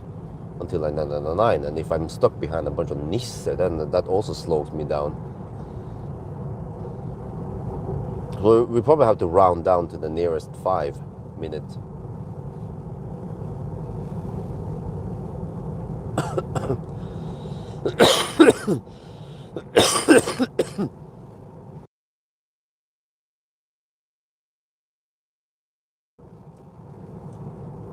So this is the problem because earlier you saw that the traffic via Gyen was flowing smooth, but that was earlier, half an hour ago. But now it's getting worse and worse. This is why I wanted to get here ASAP.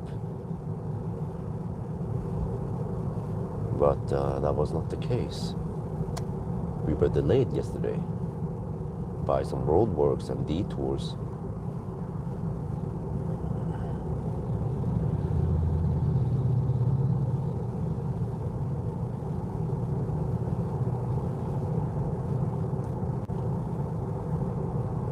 Hey, why is this car driving so damn slow now? Come on, follow the traffic. Shit, man. So I was like, okay, let the car drive for me. But then I realized it was a slow poking, leaving a big gap here. You don't want that to happen.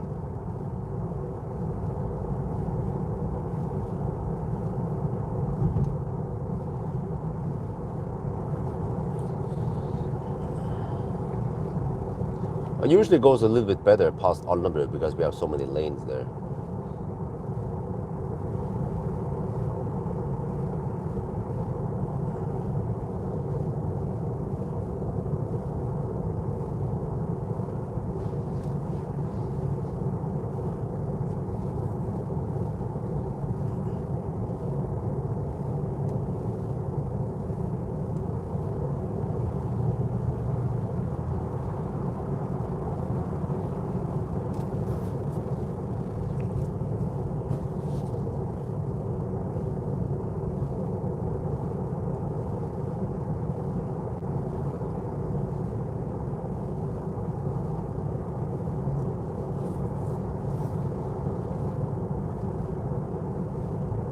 Right, status 950 kilometers and 181.7 watt hour per kilometer. Wow, this car is super efficient.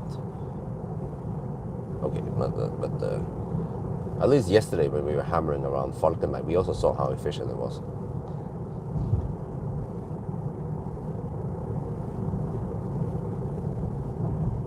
And the same thing here, the portion of slow poking here is not that great versus the total distance anyway.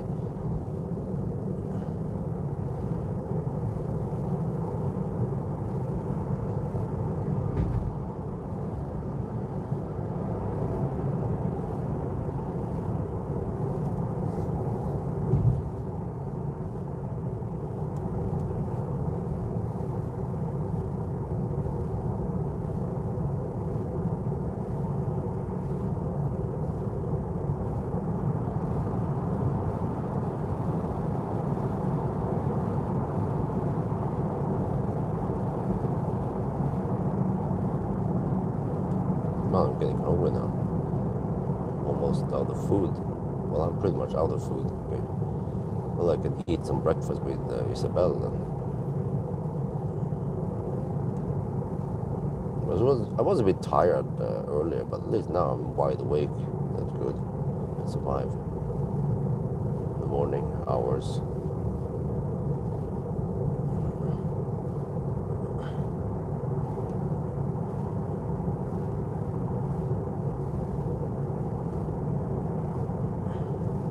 Right, so we should have passed the Yes Home exit by 7:15, which is in 7 minutes. Well, you guys know that's not gonna happen.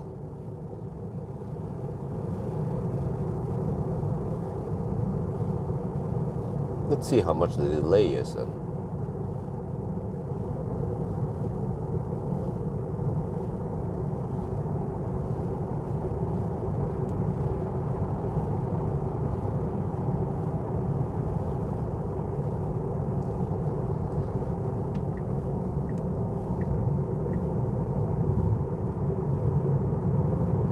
The trick here is to not change lane that early. Get past some of the slow Nisse and then we go in here. It's still fully legal. There was actually a MAN van there. EB something. Wow.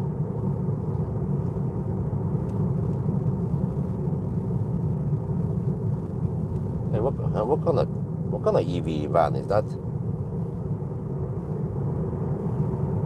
MAN is Volkswagen, right? Is it MEB platform?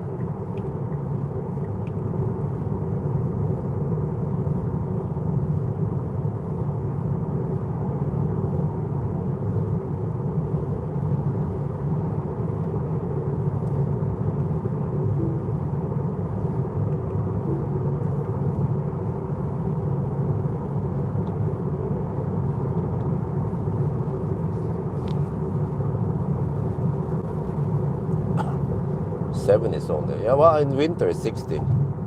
Oh, why slow? Ah, shit! The car always slows down here. Changes speed by itself.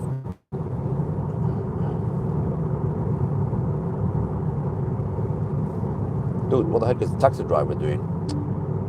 Holy shit balls. Okay, you have to treat them like kids. Unpredictable kids. Come on, where are you going? Oh, and then this Nisse wants to go.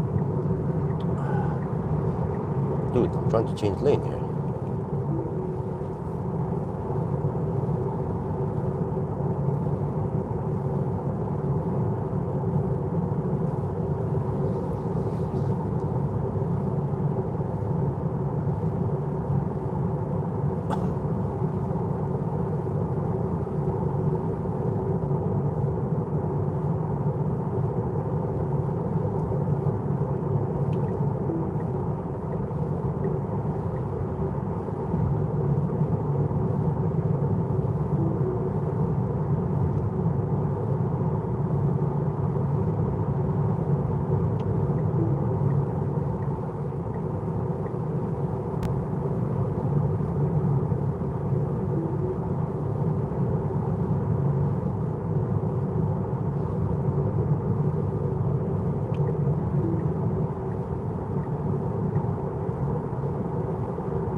Oh man, these guys, yeah, they have uneven speed. And now it looks like I'm left lane hugging, but I'm actually driving at quite even speed.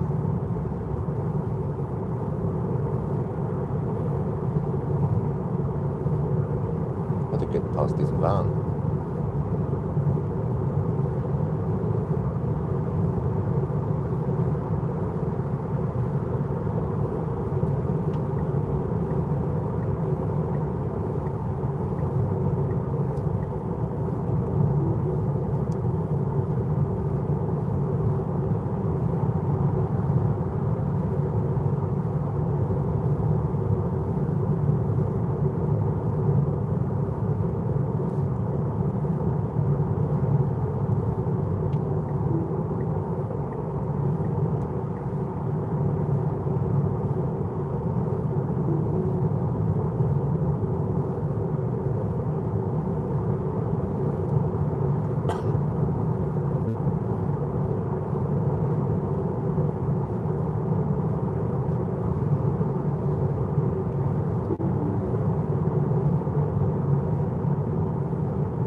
right, 960 kilometers, 50 more kilometers. Now the car says 13% at arrival. I don't know what the heck happened there. I'm just gonna navigate to home instead. Then I get an idea of where to turn around.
Oh, there's still some significant traffic going out of the city now. Normally it'll be quite empty. Just lots of people want to go in.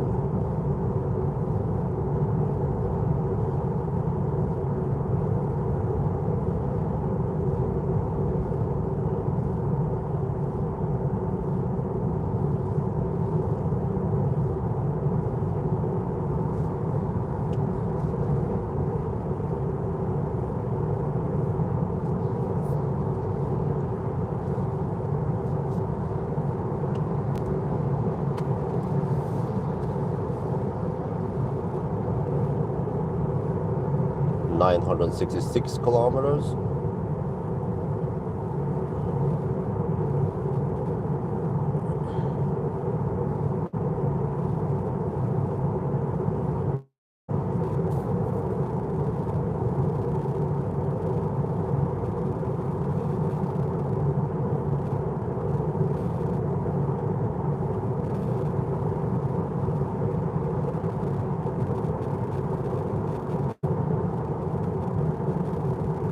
Yeah, we should have been at Jessheim by now. Actually, 2 minutes ago. We're not there yet.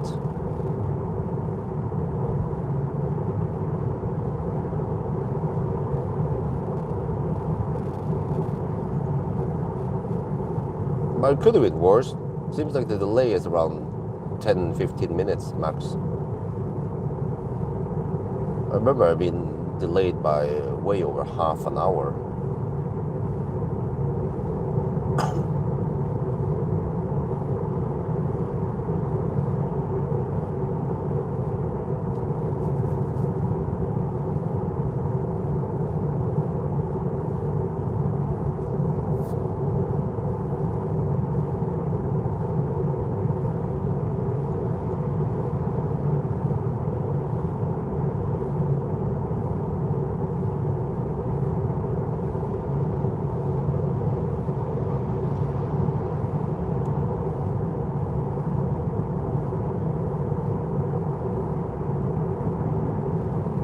Well, guess what? There's another Tesla hugging the left lane now.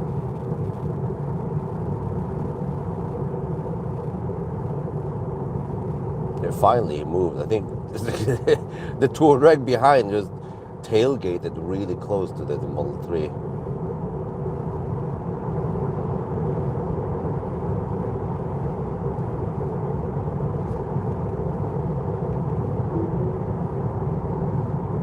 Now I have to hurry and block the Tesla so it doesn't slow poke again. Why is it a woman?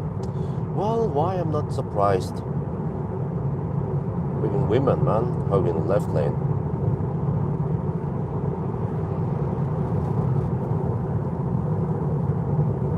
What should the time be for? Well, we don't know yet. That's why we are doing this test.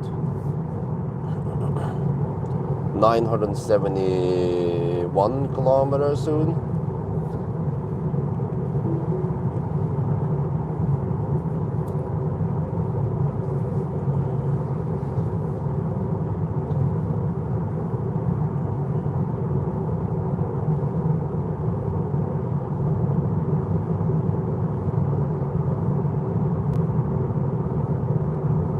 But we had to add 1 hour and 47 minutes, which means that by the time we passed Yes Home, it would have been 9 hours and 2 minutes. So we just have to count from there how it is. So that means more deductions once we had Yes Home now. How many minutes, we don't know yet, and then I have to update my numbers.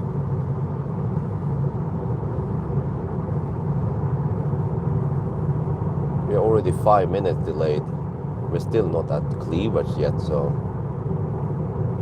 according to navigation, we will be 16 kilometers away. We'll be in Yes Home in 10 minutes, so that means around 15 to 16 minute delay here, traffic.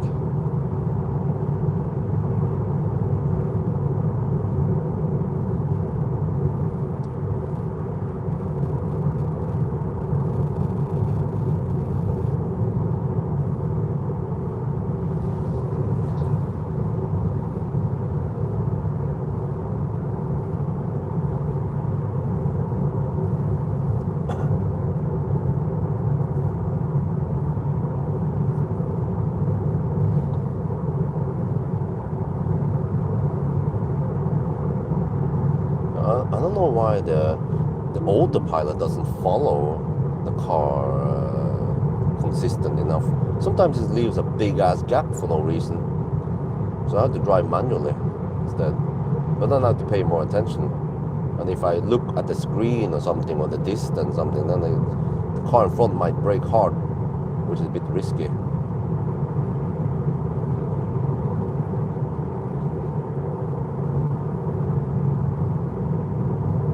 But it seems like Tesla Vision is a bit sloppy versus when they had radar. Because I remember Optimus would follow the traffic super consistent. Or any car I had with radar in the past. Yeah, also MC Hammer had radar.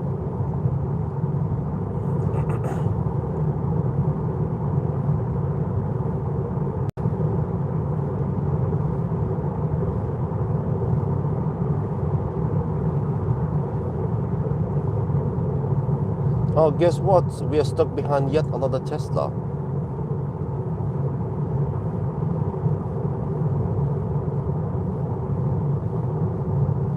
I just noticed it now.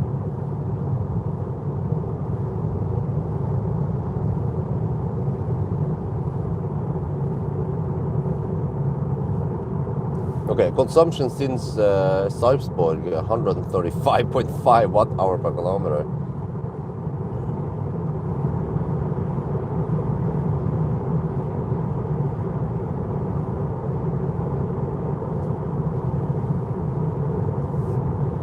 $978 kilometers.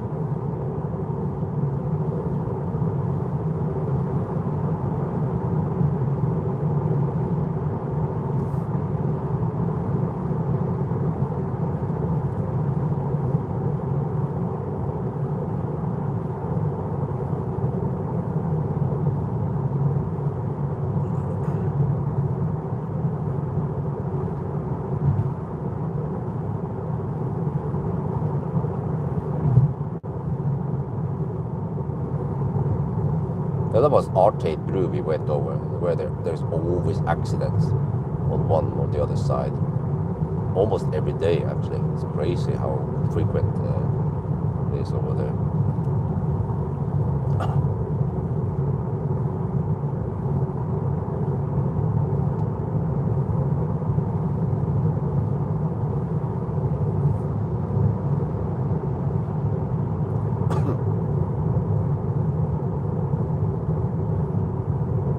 They actually, right now, I charged for that we could hammer it, but we just end up with too much juice. And then we just correct for the time. But it just means that the consumption that we end up with is actually lower than what it should be.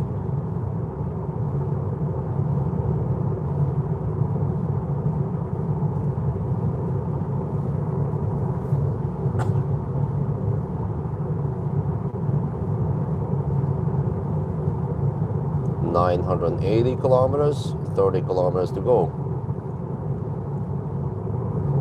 We're 8.6 kilometers away from there. Okay, I might, since I have plenty of juice, then I might just go to Dal and turn around there. We'll see. I could go at Hauset. I'll see once I get closer where to turn around. But yeah, 1010 is the mark.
$984 kilometers. Wow. Wait, we're already 12 minutes delayed now.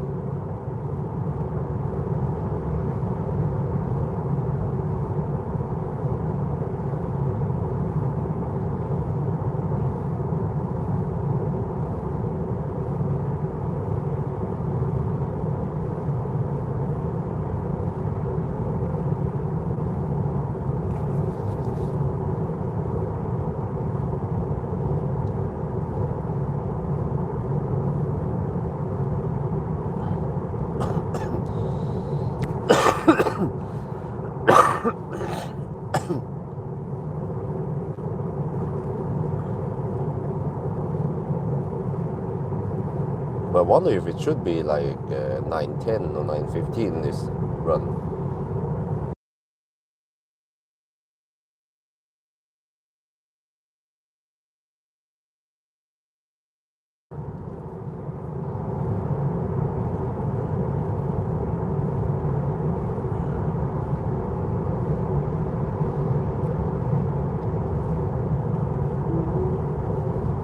Okay, I have to get the mic ready here and document by the time we pass by the US home exit what the time is.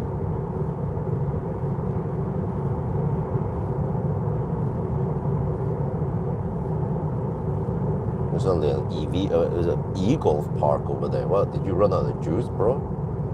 Can't save it right now. Don't have vehicle to load. Well, I have the the adapter, the vehicle to load adapter. But I have other more important things to do right now. Okay, 7:29. Holy shit balls.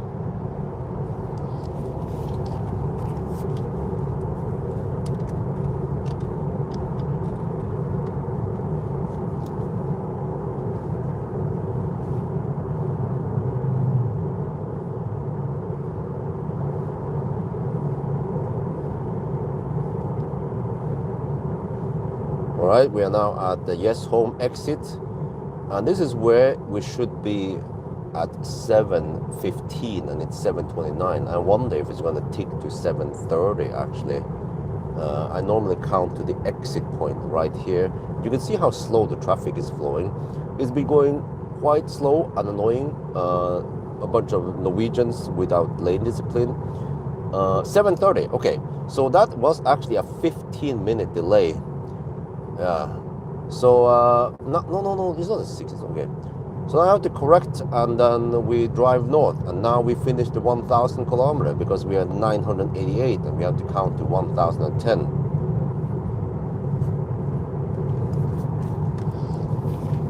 Wait, but there's still delays here because these guys are still hugging the left lane.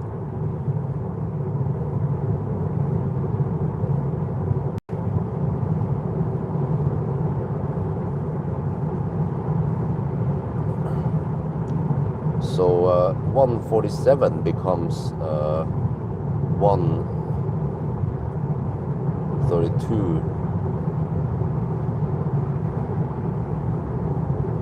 Okay, so this is 132. So I have to take, we take the current time and 130 and add 1 hour and 32 minutes. Yes, so we are at 9 hours and 3 minutes right now. Yeah, so that's how it is. 9 hours and 3 minutes.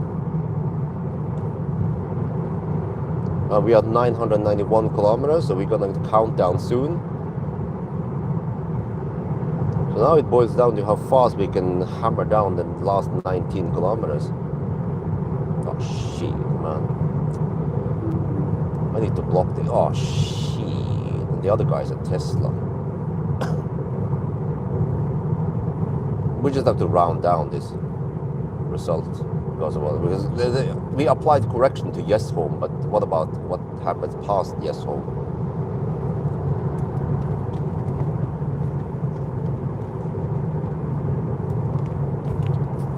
Man, I mean, we applied the correction for slow pokes to Yes Home up to that point, but what about past Yes Home? Because there's still slow pokes on this road.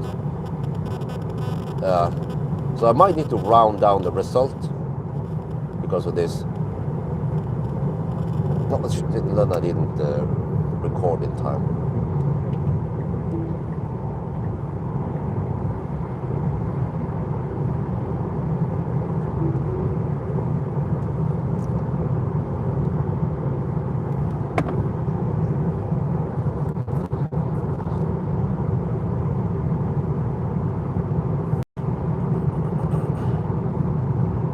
Okay, I still need to keep going further.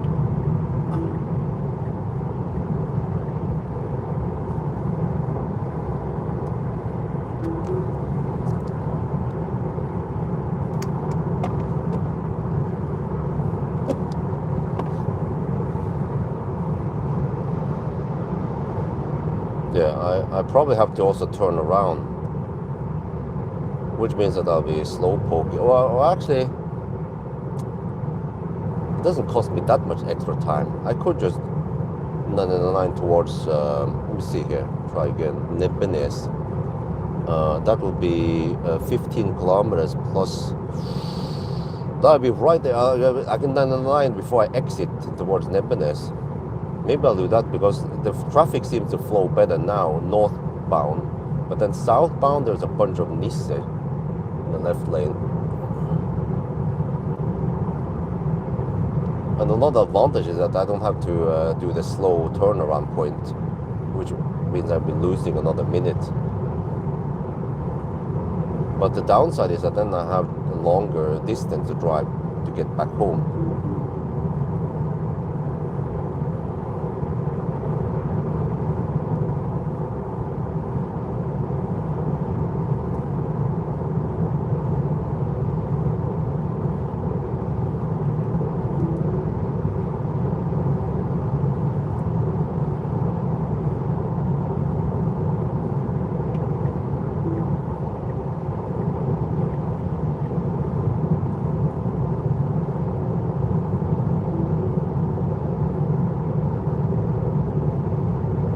But whatever. I think I'll just turn around anyway.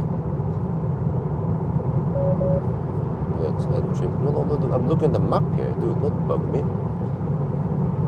Okay, let me see. That's 15. Okay, if I turn around at Mogreina, then I will 999. A little bit before Yes Home exit. Okay, let's do that.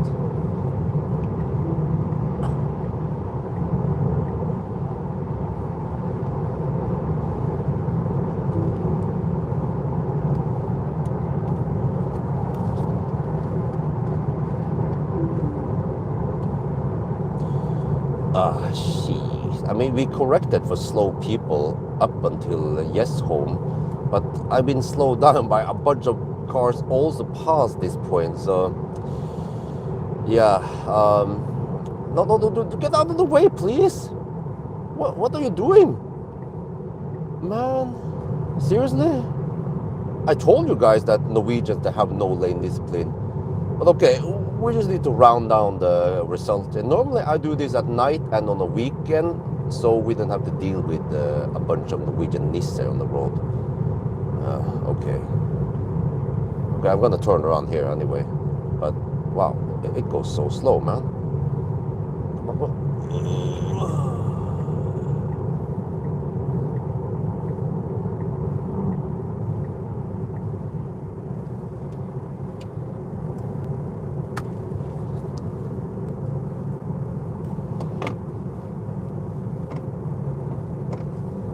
Okay, 1000 was hit there. Wait, do we see decimals there? Oh shit! Suddenly we don't see decimals anymore in the trick meter. Uh-oh.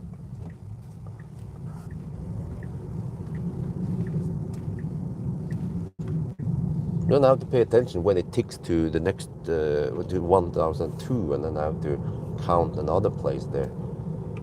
Oh, okay.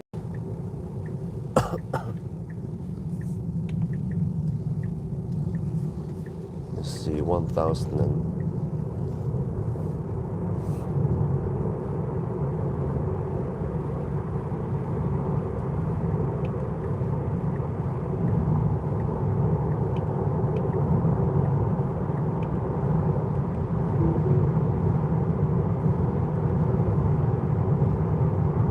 There, at 5, okay.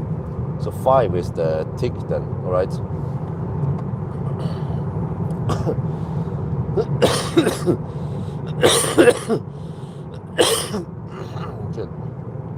Let me get ready.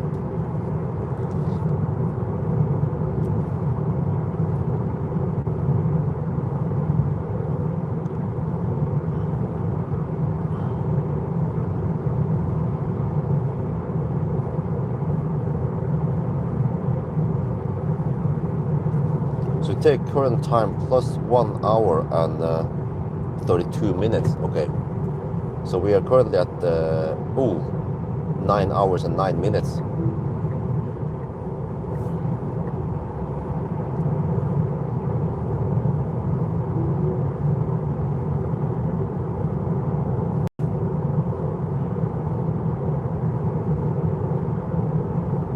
There, 9 hours and 10 minutes. We're at 1004. So do we round it down to 910 then? Or do we round it up to 915?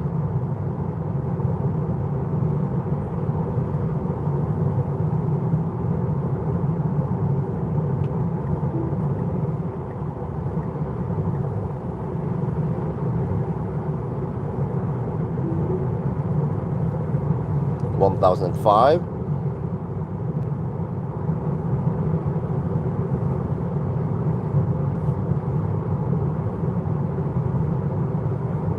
I'm gonna check the tick that it's correct here. It should change at 3, 9, 4, and then at 5 it goes to 6. Yeah, okay. You can look at it's supposed to be, once it hits 0.5, then that's 1000. Okay, 1006. So we're at 911 right now.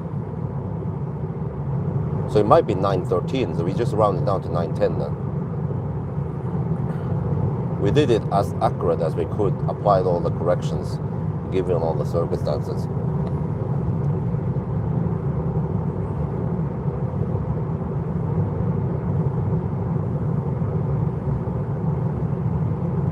1007.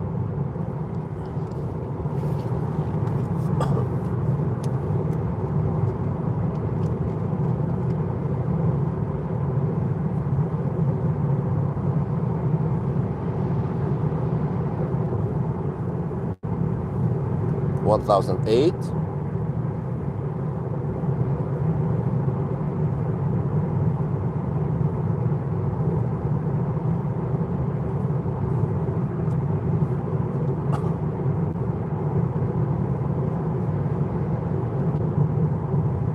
Okay, we're gonna do the countdown soon, but I have to tell you guys that this doesn't show decimal past 1000, but when one of these hits 0.5, then that is 1000. There we go. Okay, so 991, 992, 993. No, it skips one. Yeah, that's how it does now. 994. Okay, fine. I'm looking. 995, 997, 999. There, 1000. Okay, time 7:41. So the way you count is that you add 1 hour and 32 minutes. So it becomes 9 hours and 13 minutes, which needs to be rounded up to 9:15. But because of the freaking slow left lane huggers, then actually the live stream agrees that we round it to 9:10.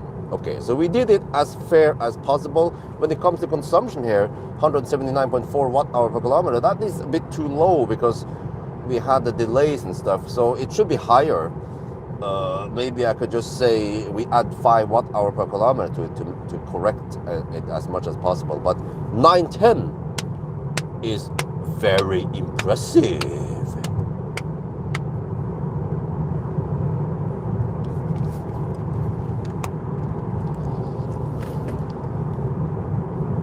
Wow, we consume 140 watt hour per kilometer this leg, and I expected it to be 170, but we were just so delayed. We had to drive so slow.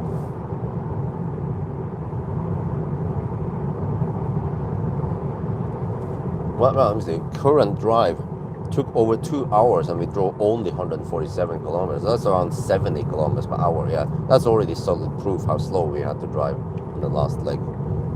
So it wasn't like I was making it up.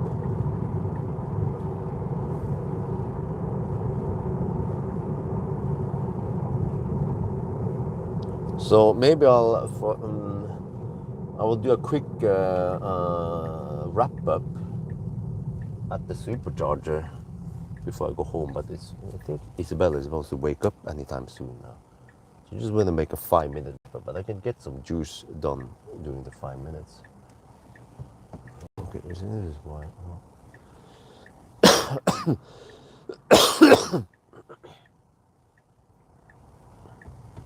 Can we just get going, man? Go. Don't want to stay forever. Or I could. No, I just want to finish everything here. Otherwise, I will have to wrap up after the thing and have equipment there. I want to take down some of the equipment. But actually, yeah. I will move a little bit.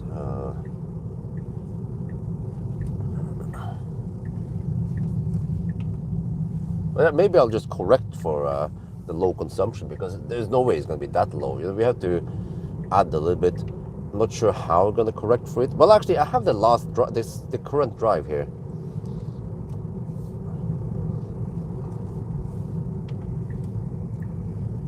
What it was, and maybe I can calculate what it should be, and then also add a little bit for that slowdown last night. But that was not that long.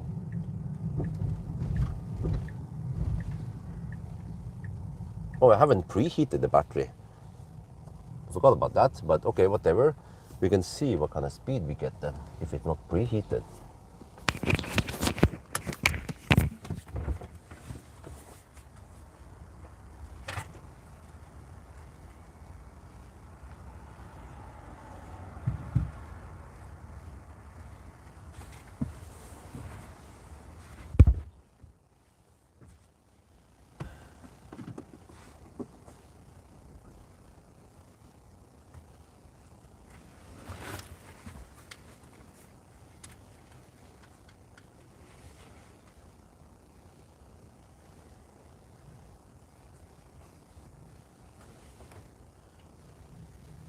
Oh yeah, by the way, we are at the Rema 1000 Supercharger V4 and I didn't preheat.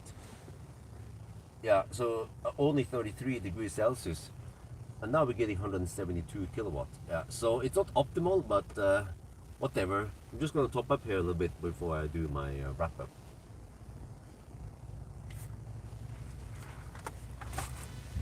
So, current drive, interesting. Let me see. So it was 137.5 watt hour per kilometer, and then 100. Okay, so 148.7 kilometers times. Let's say if we actually consume 170, that would be 25 kilowatt hour. Yeah, so we have to add 5 kilowatt hour to the whole thing. Yeah, okay, 5 kilowatt hour. That means 5 watt hour per kilometer extra. Yeah, quick math. So the end consumption, well, were we offline?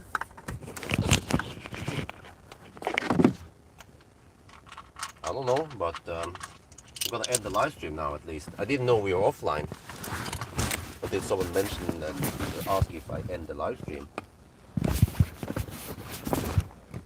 Well, I have to get back home now and do my daddy duties.